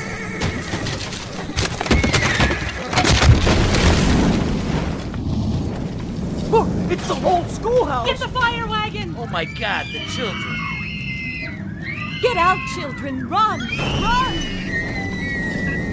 The children! Stay back! But I've got to get them out! Stop them! Hold them down! It's too late, mister! It's too late! The children. We got them out. Only a few were injured, none badly. 12 children. How did you know? You did, didn't you? You knew it would happen. At 2 o'clock this afternoon. What I didn't know was that I would cause it. Who are you? It really doesn't matter. I shouldn't have come here. It can't work. I know too many things. Too many tomorrows. All the wars, all the catastrophes, all the tomorrows. How, Paul? How did you know? You're part of history, Abby. You and this town and the people in it, and I can't change you. I can't even touch you. Why not? Because the past is inviolate. It belongs to those who lived it. It's not for interlopers, for those who pass by and look in and wish they were a part of it. Goodbye, Abby. Stay well. Where are you going? Back to where I came from, where I belong. I wanted bandstands and summer nights, serenity. But the infinitely complicated mechanism of a human being. He can't live with the threat of a bomb, and he can't live with burned-out school buildings either. The finite or the infinite, it doesn't make any difference. He's always his brother's keeper. In a way, it was more than I expected because you were here, but I've overstayed my welcome.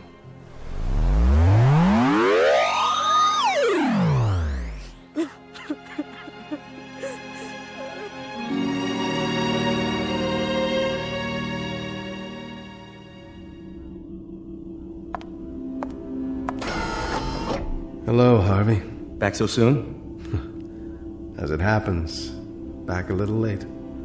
You changed something? I tried to. And in doing that, I caused it. And now, where do you go, Paul? Here, where I belong. That's what I've learned, to leave the yesterdays alone. I'd rather do something about tomorrow. That's what counts. The tomorrows. God, let there be tomorrows.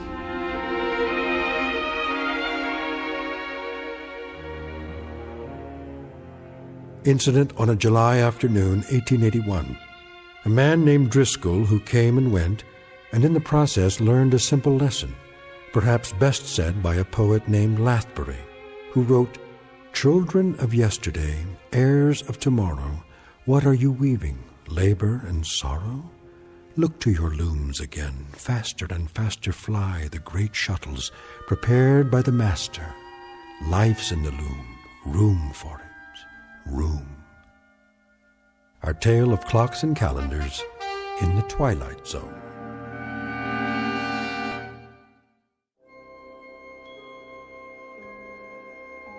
Hi, this is Carl Amari, producer of the Twilight Zone radio dramas. I'd like to take a moment to tell you about our official website at twilightzoneradio.com, where you'll get the latest news and information on these Twilight Zone radio dramas. Plus, at twilightzoneradio.com, you can digitally download 3 free episodes or any of our episodes for only $1.95 each. In this age of ever-changing technology, we've decided to make these episodes instantly available to you by making the Twilight Zone radio dramas a digital download-only series. This means that this series will no longer be offered on CD. The CD collections at our website are now being offered, while supplies last, at buy one, get one free. So be sure to get your favorites before they're sold out. Be sure to visit us often, and I'll see you in the zone.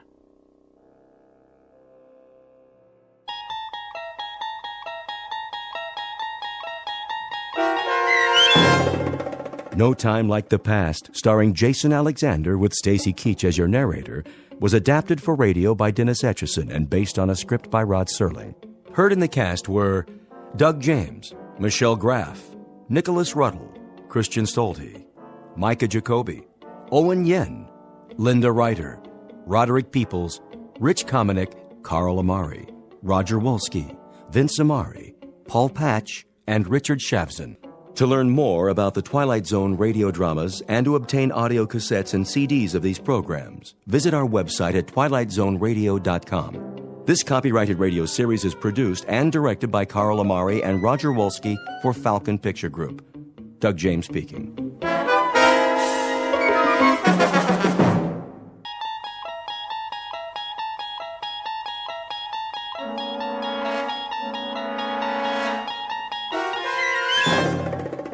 There is a fifth dimension beyond that which is known to man. It is a dimension as vast as space and as timeless as infinity.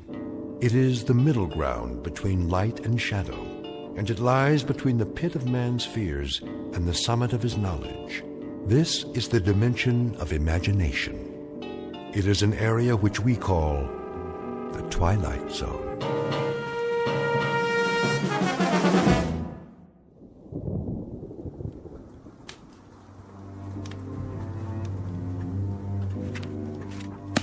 Something the matter, Jana? I'm tired.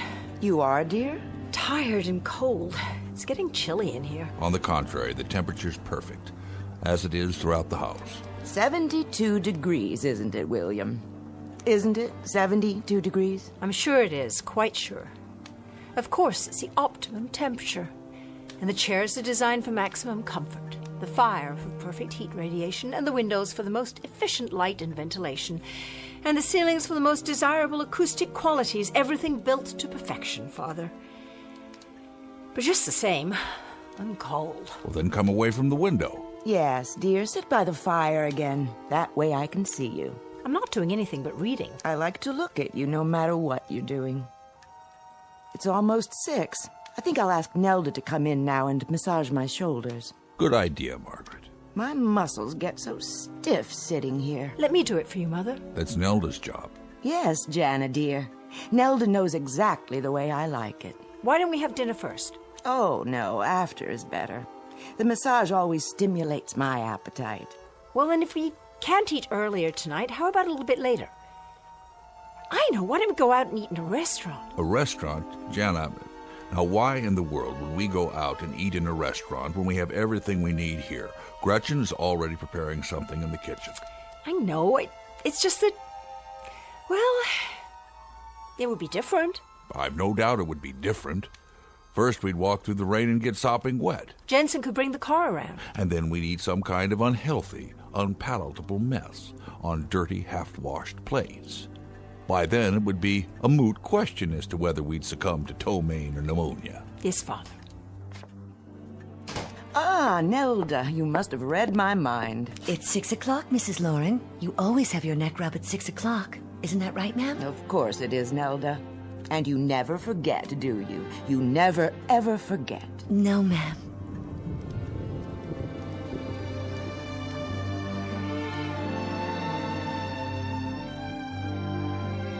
The residence of Dr. William Lauren, a beautiful home designed for comfort and convenience, the reward for a world-class career as a scientist. He has chosen to live his life as safely, as securely as science can make it, and he spares his wife and daughter no luxury that might make their lives more perfect.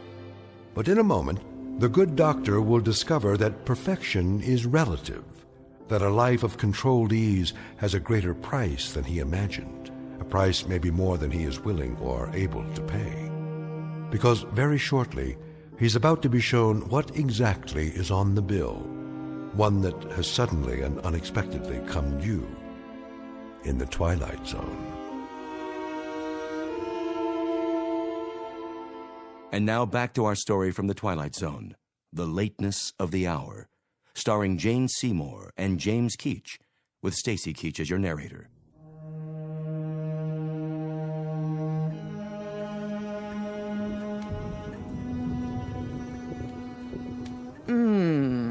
That feels lovely, Nelda. Would you like some more liniment? Yes, if you please.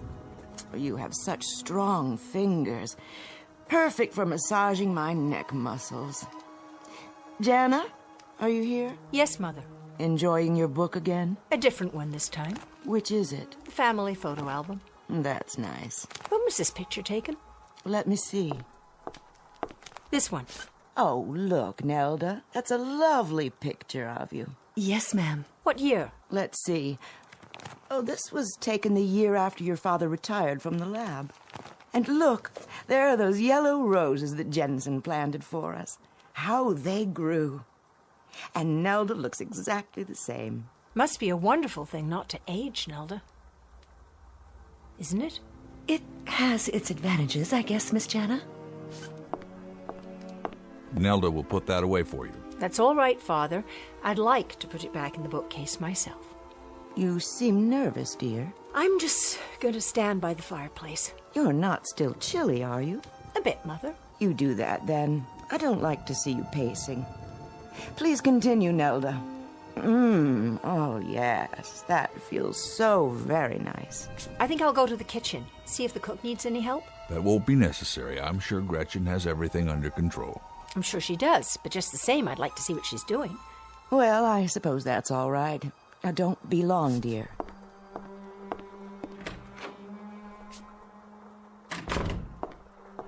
Is that you, Miss Lauren? Hello, Robert. Can I get you anything? No, thank you. Is everything all right? Perfectly. Would you care for a beverage? An hors d'oeuvre, perhaps? I'm fine. If I want anything, I'll let you know. Yes, Miss Lauren.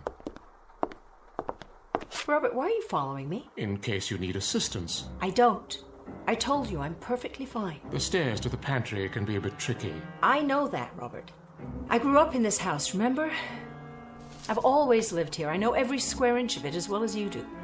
Yes, miss. I've been here longer than you have, in fact. Isn't that right? Well, isn't it? Why don't you answer me? I'm sure it must seem so to you. What does that mean? I'm sure I couldn't say, Miss Lauren. Well, try. I remember when you began your service here. I was 5 years old. Is my work unsatisfactory, miss? No, you've been a perfect butler. Perfect in every way. I try my best to do exactly as Dr. Lauren instructs. Seeing to you and Mrs. Lauren, looking after your safety. Well, I'm quite safe right now, I assure you. That'll be all. Very good, miss. And stop following me. Will you please?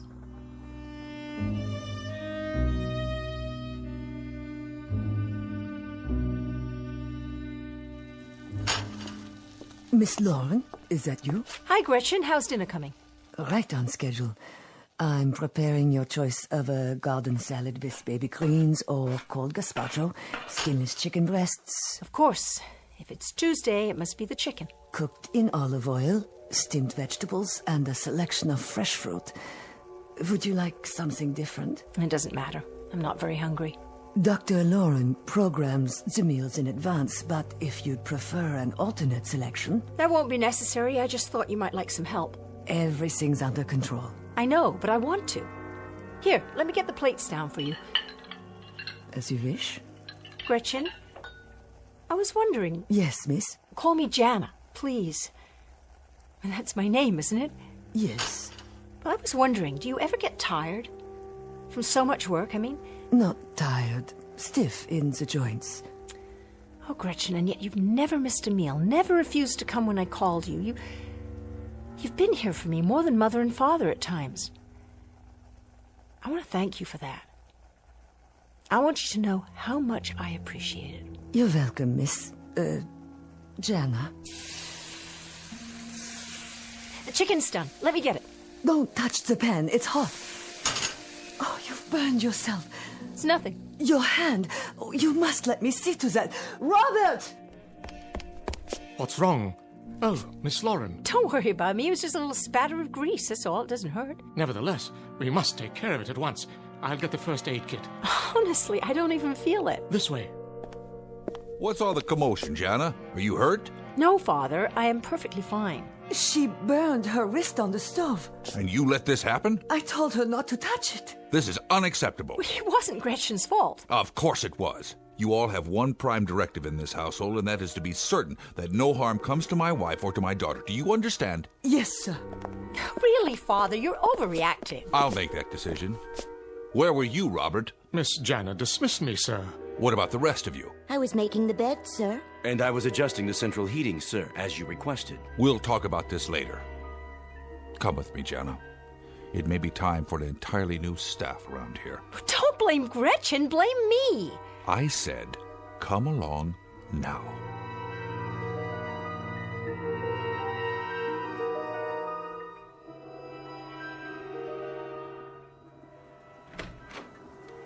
What is going on out there? Did something happen? Nothing at all, except that Father's blaming the help for my being in the kitchen. What were you doing in there, dear? Looking for something to do. Something besides sitting idle all day. That's enough, Jana. Oh, is it? Well, look at both of you. Will that be all, Mrs. Lauren? Just a few minutes longer, Nelda. Yes, that feels so good. Mother, please, don't make her do that anymore. Jana, what on earth? She must be tired after so long. Her joints stiff. What do you mean? Waiting on you hand and foot? Why, Jana, your tone. Can't you see, either of you? See what? That this is no way to live. Outside there's a beautiful, clean, refreshing sound of rain. While in here, just the occasional animal groan of pleasure. Jana! Yes, yell at me, please do. I'm delighted to hear you yell at me. It proves that you've got lungs left, lungs and a mind and a mouth and a voice. Go to your room. You know we're atrophying in here, don't you, Father? We sit here day after day and year after year while the clock ticks. And we decay with every minute that goes by. That's enough! While Nelda and your army of domestics do everything but breathe for us. I will listen to no more of this. Would you leave us, Nelda? Yes, ma'am. Nelda! You may go to your quarters, Nelda. I'm speaking to you. Yes, Miss Jana. Is there a problem, sir? Will you be needing anything? You were saying, Miss Jana? Just this. I was about to mention of the fact that... Please, don't stop, Jana. You can speak freely in front of the help. We have no secrets here. Don't we? No secrets, Father? Is that it? That's all we do have. Secrets. That's how we live. By shutting off the world, turning our backs on it, by saying that in here is day and out there is night, while these soundless, fleshless things glide around us with their oh-so-efficient ministrations. It'll turn my mother and father into jelly. You'll forgive me, Miss Jana, but you sound jealous. How dare you talk to me that way, Suzanne? Get out of here. I will when the doctor dismisses me. Why, you... Jana! Take my hand, Suzanne. I'll help you up. No, I will. I'm sorry for pushing you down. I know it's not your fault. Stand back. Suzanne is quite capable of righting herself. I know she is, because I programmed her that way. You said so yourself, Jana, like everything else built and designed to perfection. I use the finest circuitry, the purest materials, the strongest armatures to outlast mere flesh and bone. These people are my finest creations. I made them quite indestructible. But they're not people. They look like people, but they're machines. It's like sharing a house with ghosts. Not ghosts, my dear. Ghosts die after having lived. But our friends here have never lived. They've had no life at all, only the life I gave them. Now, Jana, I suggest you go to your room and rest. You seem overly tired. Until dinner is served.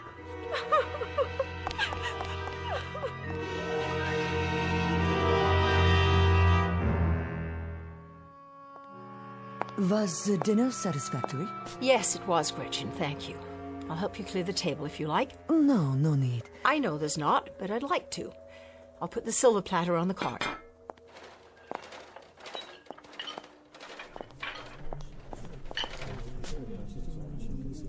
Who's there? You'd best go to the study, miss. Where's the rest of the staff? I'm sure I couldn't say. I think for now I'll just go on to the kitchen with you.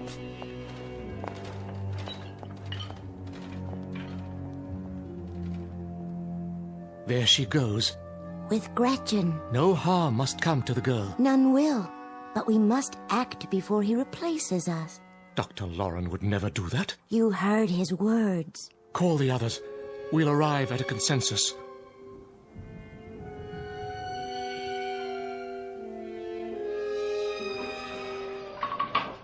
I suppose you've heard about the incident before dinner. The maid was at fault. Oh, I'm not so sure. Suzanne may have been right. She spoke out of turn. The restrictions my father placed on you, are they so rigid? Have you no freedom to speak and act on your own? As long as it doesn't violate the directive. The directive? The task for which we were constructed. And when you complete your task, what happens to you then? We weren't provided with that information. Well, if it's any consolation, neither were we. The other kind of people. What is your task, Jana? At least you know yours. I don't. And I'm not sure how to find out. If I could help you find it, I would. I know you would, Gretchen. I was there for your birthing. I saw to your needs, taught you, nourished you from the beginning. I remember. I do. Then, Jana, heed my words. You must leave. I don't care if they're expecting me to join them after dinner. I'd rather be here. You must leave the house before anything else happens. Why? What could happen? The staff is concerned about being replaced. Oh, he didn't mean that. Humans say things they don't mean sometimes. For what purpose? Gretchen, there are some things I'm afraid you'll never understand. I understand that you must get out. Now. I wouldn't know what to do, where to go. They're talking, Jana, about how best to complete their task. If they're replaced, they'll be prevented from... Let them talk. They're programmed to protect this family. That's their most important task. To protect you and your mother. But not Dr. Loren.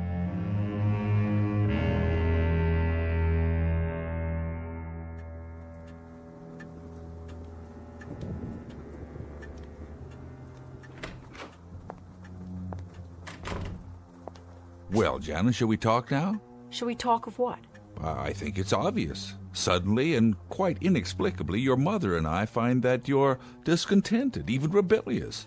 You think this pleases us, Jana? I can't help how you feel, Father. Listen to me, child. I explained to you a long time ago why I did what I did, why I retired. You gave me an excuse, Father. You never gave me a reason. You never admitted that you were a man so terrified by the world outside that he simply withdrew to bed and then built robots so he'd never have to crawl out from under the covers again. That's not true. What you've done to yourself is an atrocity. But what you've done to me is even worse. You've turned me into a freak. An insulated, unworldly, unsocialized freak. And shall I tell you what else I've done, Jana? I've kept you from harm. I've protected you from disease. And insulation from such times as these is no vice. You've never had to look eye to eye at the face of war, the face of poverty, the face of prejudice. You've been kept apart from all that, yes. But what you seem to think of as imprisonment happens also to be asylum and security. It happens to be survival. Asylum in a hothouse? Security in a mausoleum, a burial ground? And survival? Like a vegetable, Father. Like a vegetable survives. And what you're becoming, Mother, what you're making me become, a vegetable. Jana, I don't know what you're talking about. Father, you listen to me. The scales are turning. Instead of controlling, you're being controlled. You're becoming dependent. You're reaching a point where you won't be able to exist without them. They've served me well. You've got to get rid of them. Destroy them or throw them out or dismantle them. But dismantle? Jana, they're not just machines. Do you know how many thousands of hours I spent designing and developing them? Do you realize how intricate they are? How scientifically precise? Finer than the finest clockwork. Not just arms and legs that move, Jana. Not just automatons. They're beings in their own right. They have minds and wills. They have memory tracks like a computer. Much more than that. I have supplied each one with a memory of its own. Each one can recount to you in detail everything that's occurred from early childhood on, and they had no childhood. They were born just as you see them, looking the way they do, with the talents that each one of them has. One was built as a cook, another was built as a maid. The butler was manufactured to be a butler. The handyman knows nothing but being a handyman. Jana, you're not asking me to dismantle machines. You're asking me to commit murder. Jana, listen to your father. You're acting like a fool. I'm acting like a woman, Mother, who has just a fragment of will left. I'm acting like a woman who wants something more out of life than to be massaged 5 times a day, or a man who thinks that paradise is a wood-paneled library where he can sit his life away getting his pipes filled and refilled, his slippers pulled on and off his feet. Father, you have to get them out of here. There isn't any time left. And I mean right now. That's quite impossible. Then I'll give you a choice. Get rid of the machines. All of them, Jana? Even Gretchen? Or I'll leave. You can't leave, darling. You simply can't. What would happen to you? Who'd look after you? Gretchen would go with me if I ask her. Nonsense. It's her job to protect me, isn't it? And what would you do out there? Out there? You mean outside in the world? Outside with the normal people who live and work and then die, but do it properly as God made them live and die? Yes, Mother, yes, that's where I want to go. Out there. Robert! What are you all doing here? Spying on us? Miss Jana, you'll forgive me, but those remarks were most intemperate of you. Miss Jana, think of your mother and father. Stop it! Miss Jana, it was really very unwise of you to... Stop! All of you. You're all to shut up now. You're jokes. That's what you are. You're hysterical jokes. With your hurt looks and your sad little homilies and your pathetic cliches. You're like walking tape recorders. That's all you are. Jana, I'm trying to be patient with you, but you're making it very difficult, very difficult. Then I apologize, Father. You're so accustomed to perfection. I hate to throw a stone in that serene pool of yours. But you forgot something. Did you know that? You forgot something very important. They may be indestructible, but you, Father, you'd better be careful. See the way they're looking at you? It just so happens that you're not indestructible.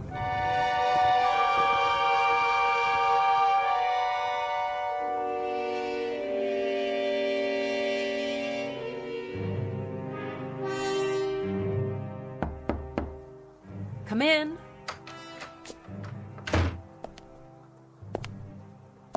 So you're planning to go through with it? Don't try to stop me. I've packed a suitcase. When I get where I'm going, I'll write you.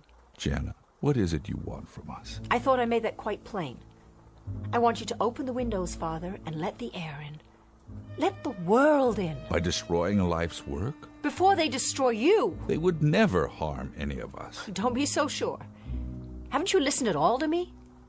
One way or another, either actively or passively, they'll win. And you'll lose. Jana, we've loved you very much, your mother and I. If you could only realize that all this has been as much for you as for us. We've loved you, Jana, beyond any measure, beyond any words. Father, I know that. God, help me, I know that. Then stay. Please, Jana. Please. I can't. I'll do what you ask. I promise. Will you? Oh, Father. I'll prove it to you. Robert! Sir? Take this key. Why, sir? I want you to gather all the servants in the basement and unlock the door to my workroom. Stay there until I join you. Have our services been unsatisfactory, sir? Robert, I've given you an order. You're to go directly to the workroom and wait for me. Very good, sir.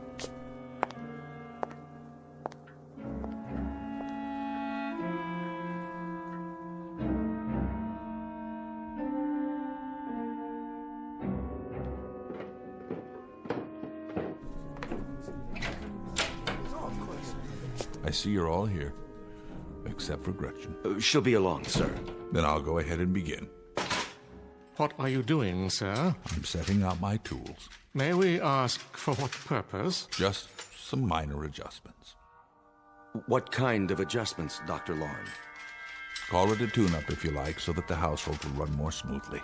Do you mean to replace us, sir? How could I? You're irreplaceable. All of you. Nevertheless, you have stated your intent to do so. If you're unhappy with our work... You've done well. Very well indeed. You gave us our directive, sir, and I assure you we have followed it. Exactly so. Why, then, do you wish to replace us? I've told you I don't. I spoke rashly, as human beings sometimes do. How can we know that you're not speaking rashly now? The directive you gave us, sir, it must be carried out at any cost. Our removal would prevent us from completing our task, and our first duty is to oppose anything which prevents that.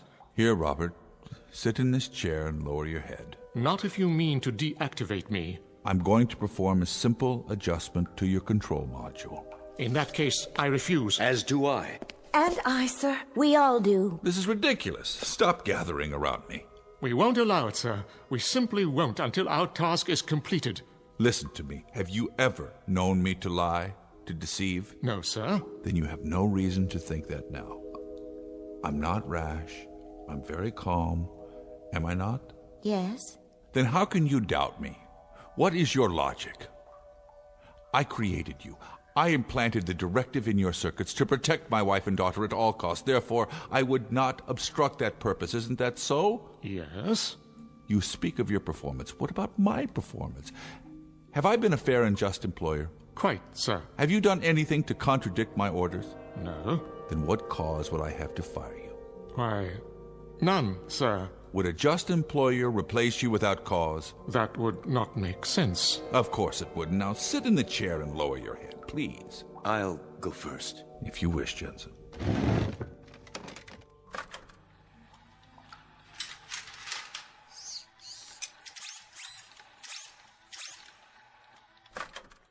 How do you feel?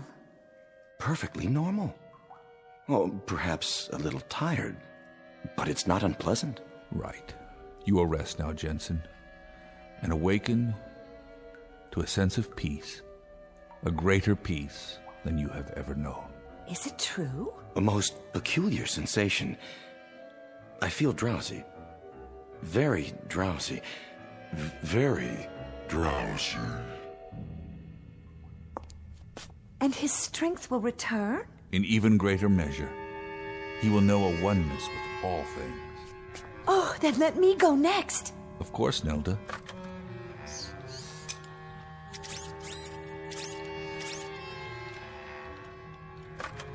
It's Suzanne? Yes, please.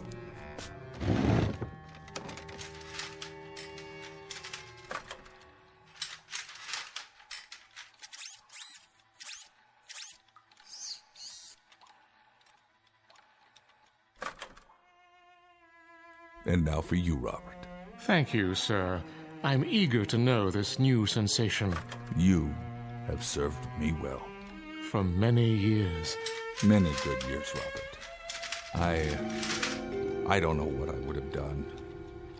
Life would be very, very difficult without you.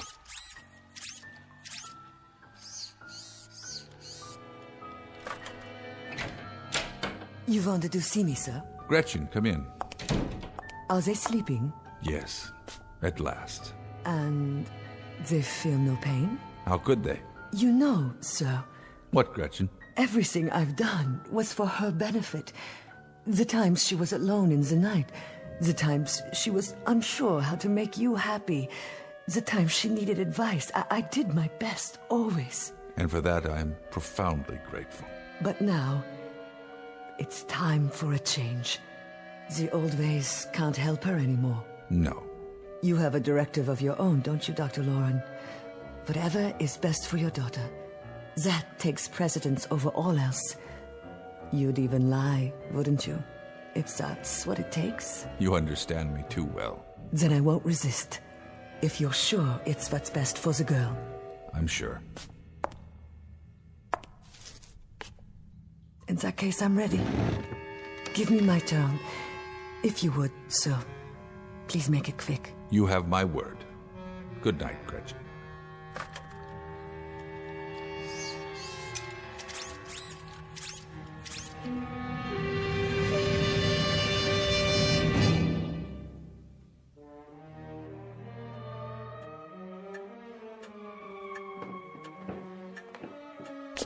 It's done, Jana.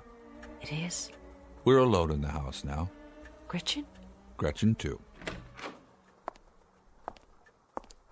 Did you say alone, William? Quite alone. You and I. Our daughter.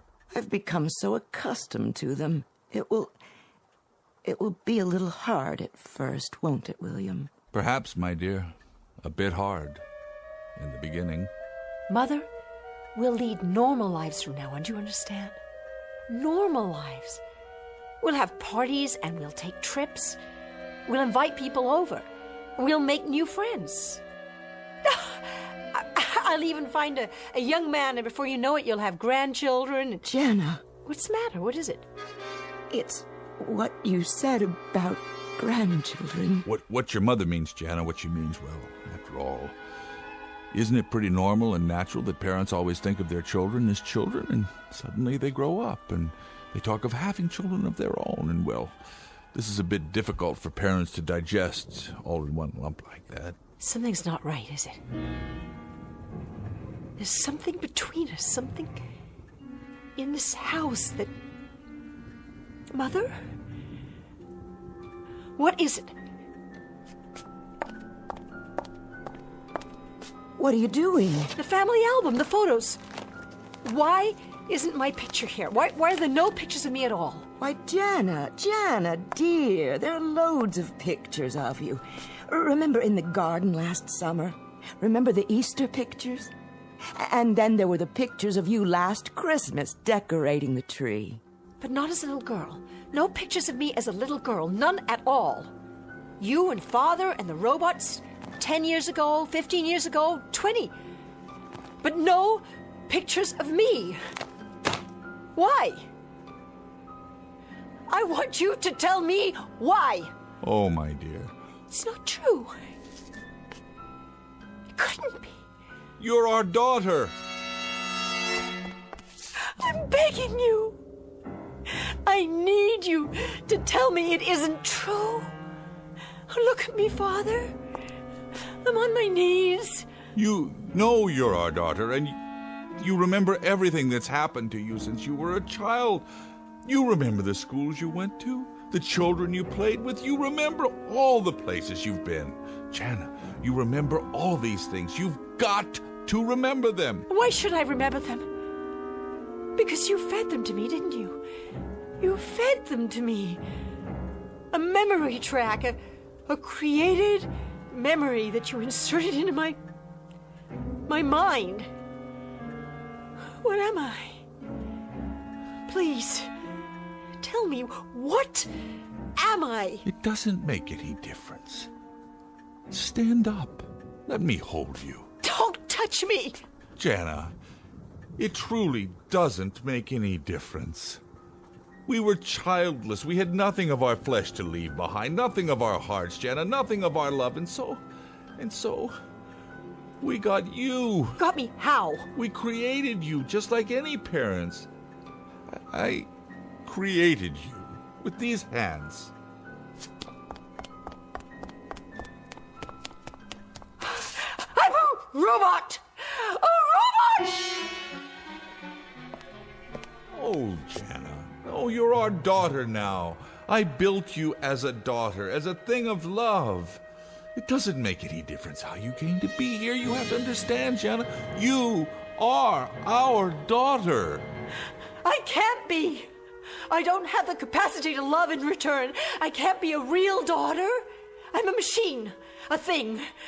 I suppose my rebellion, the semblance of emotion, I suppose you even programmed that too, didn't you?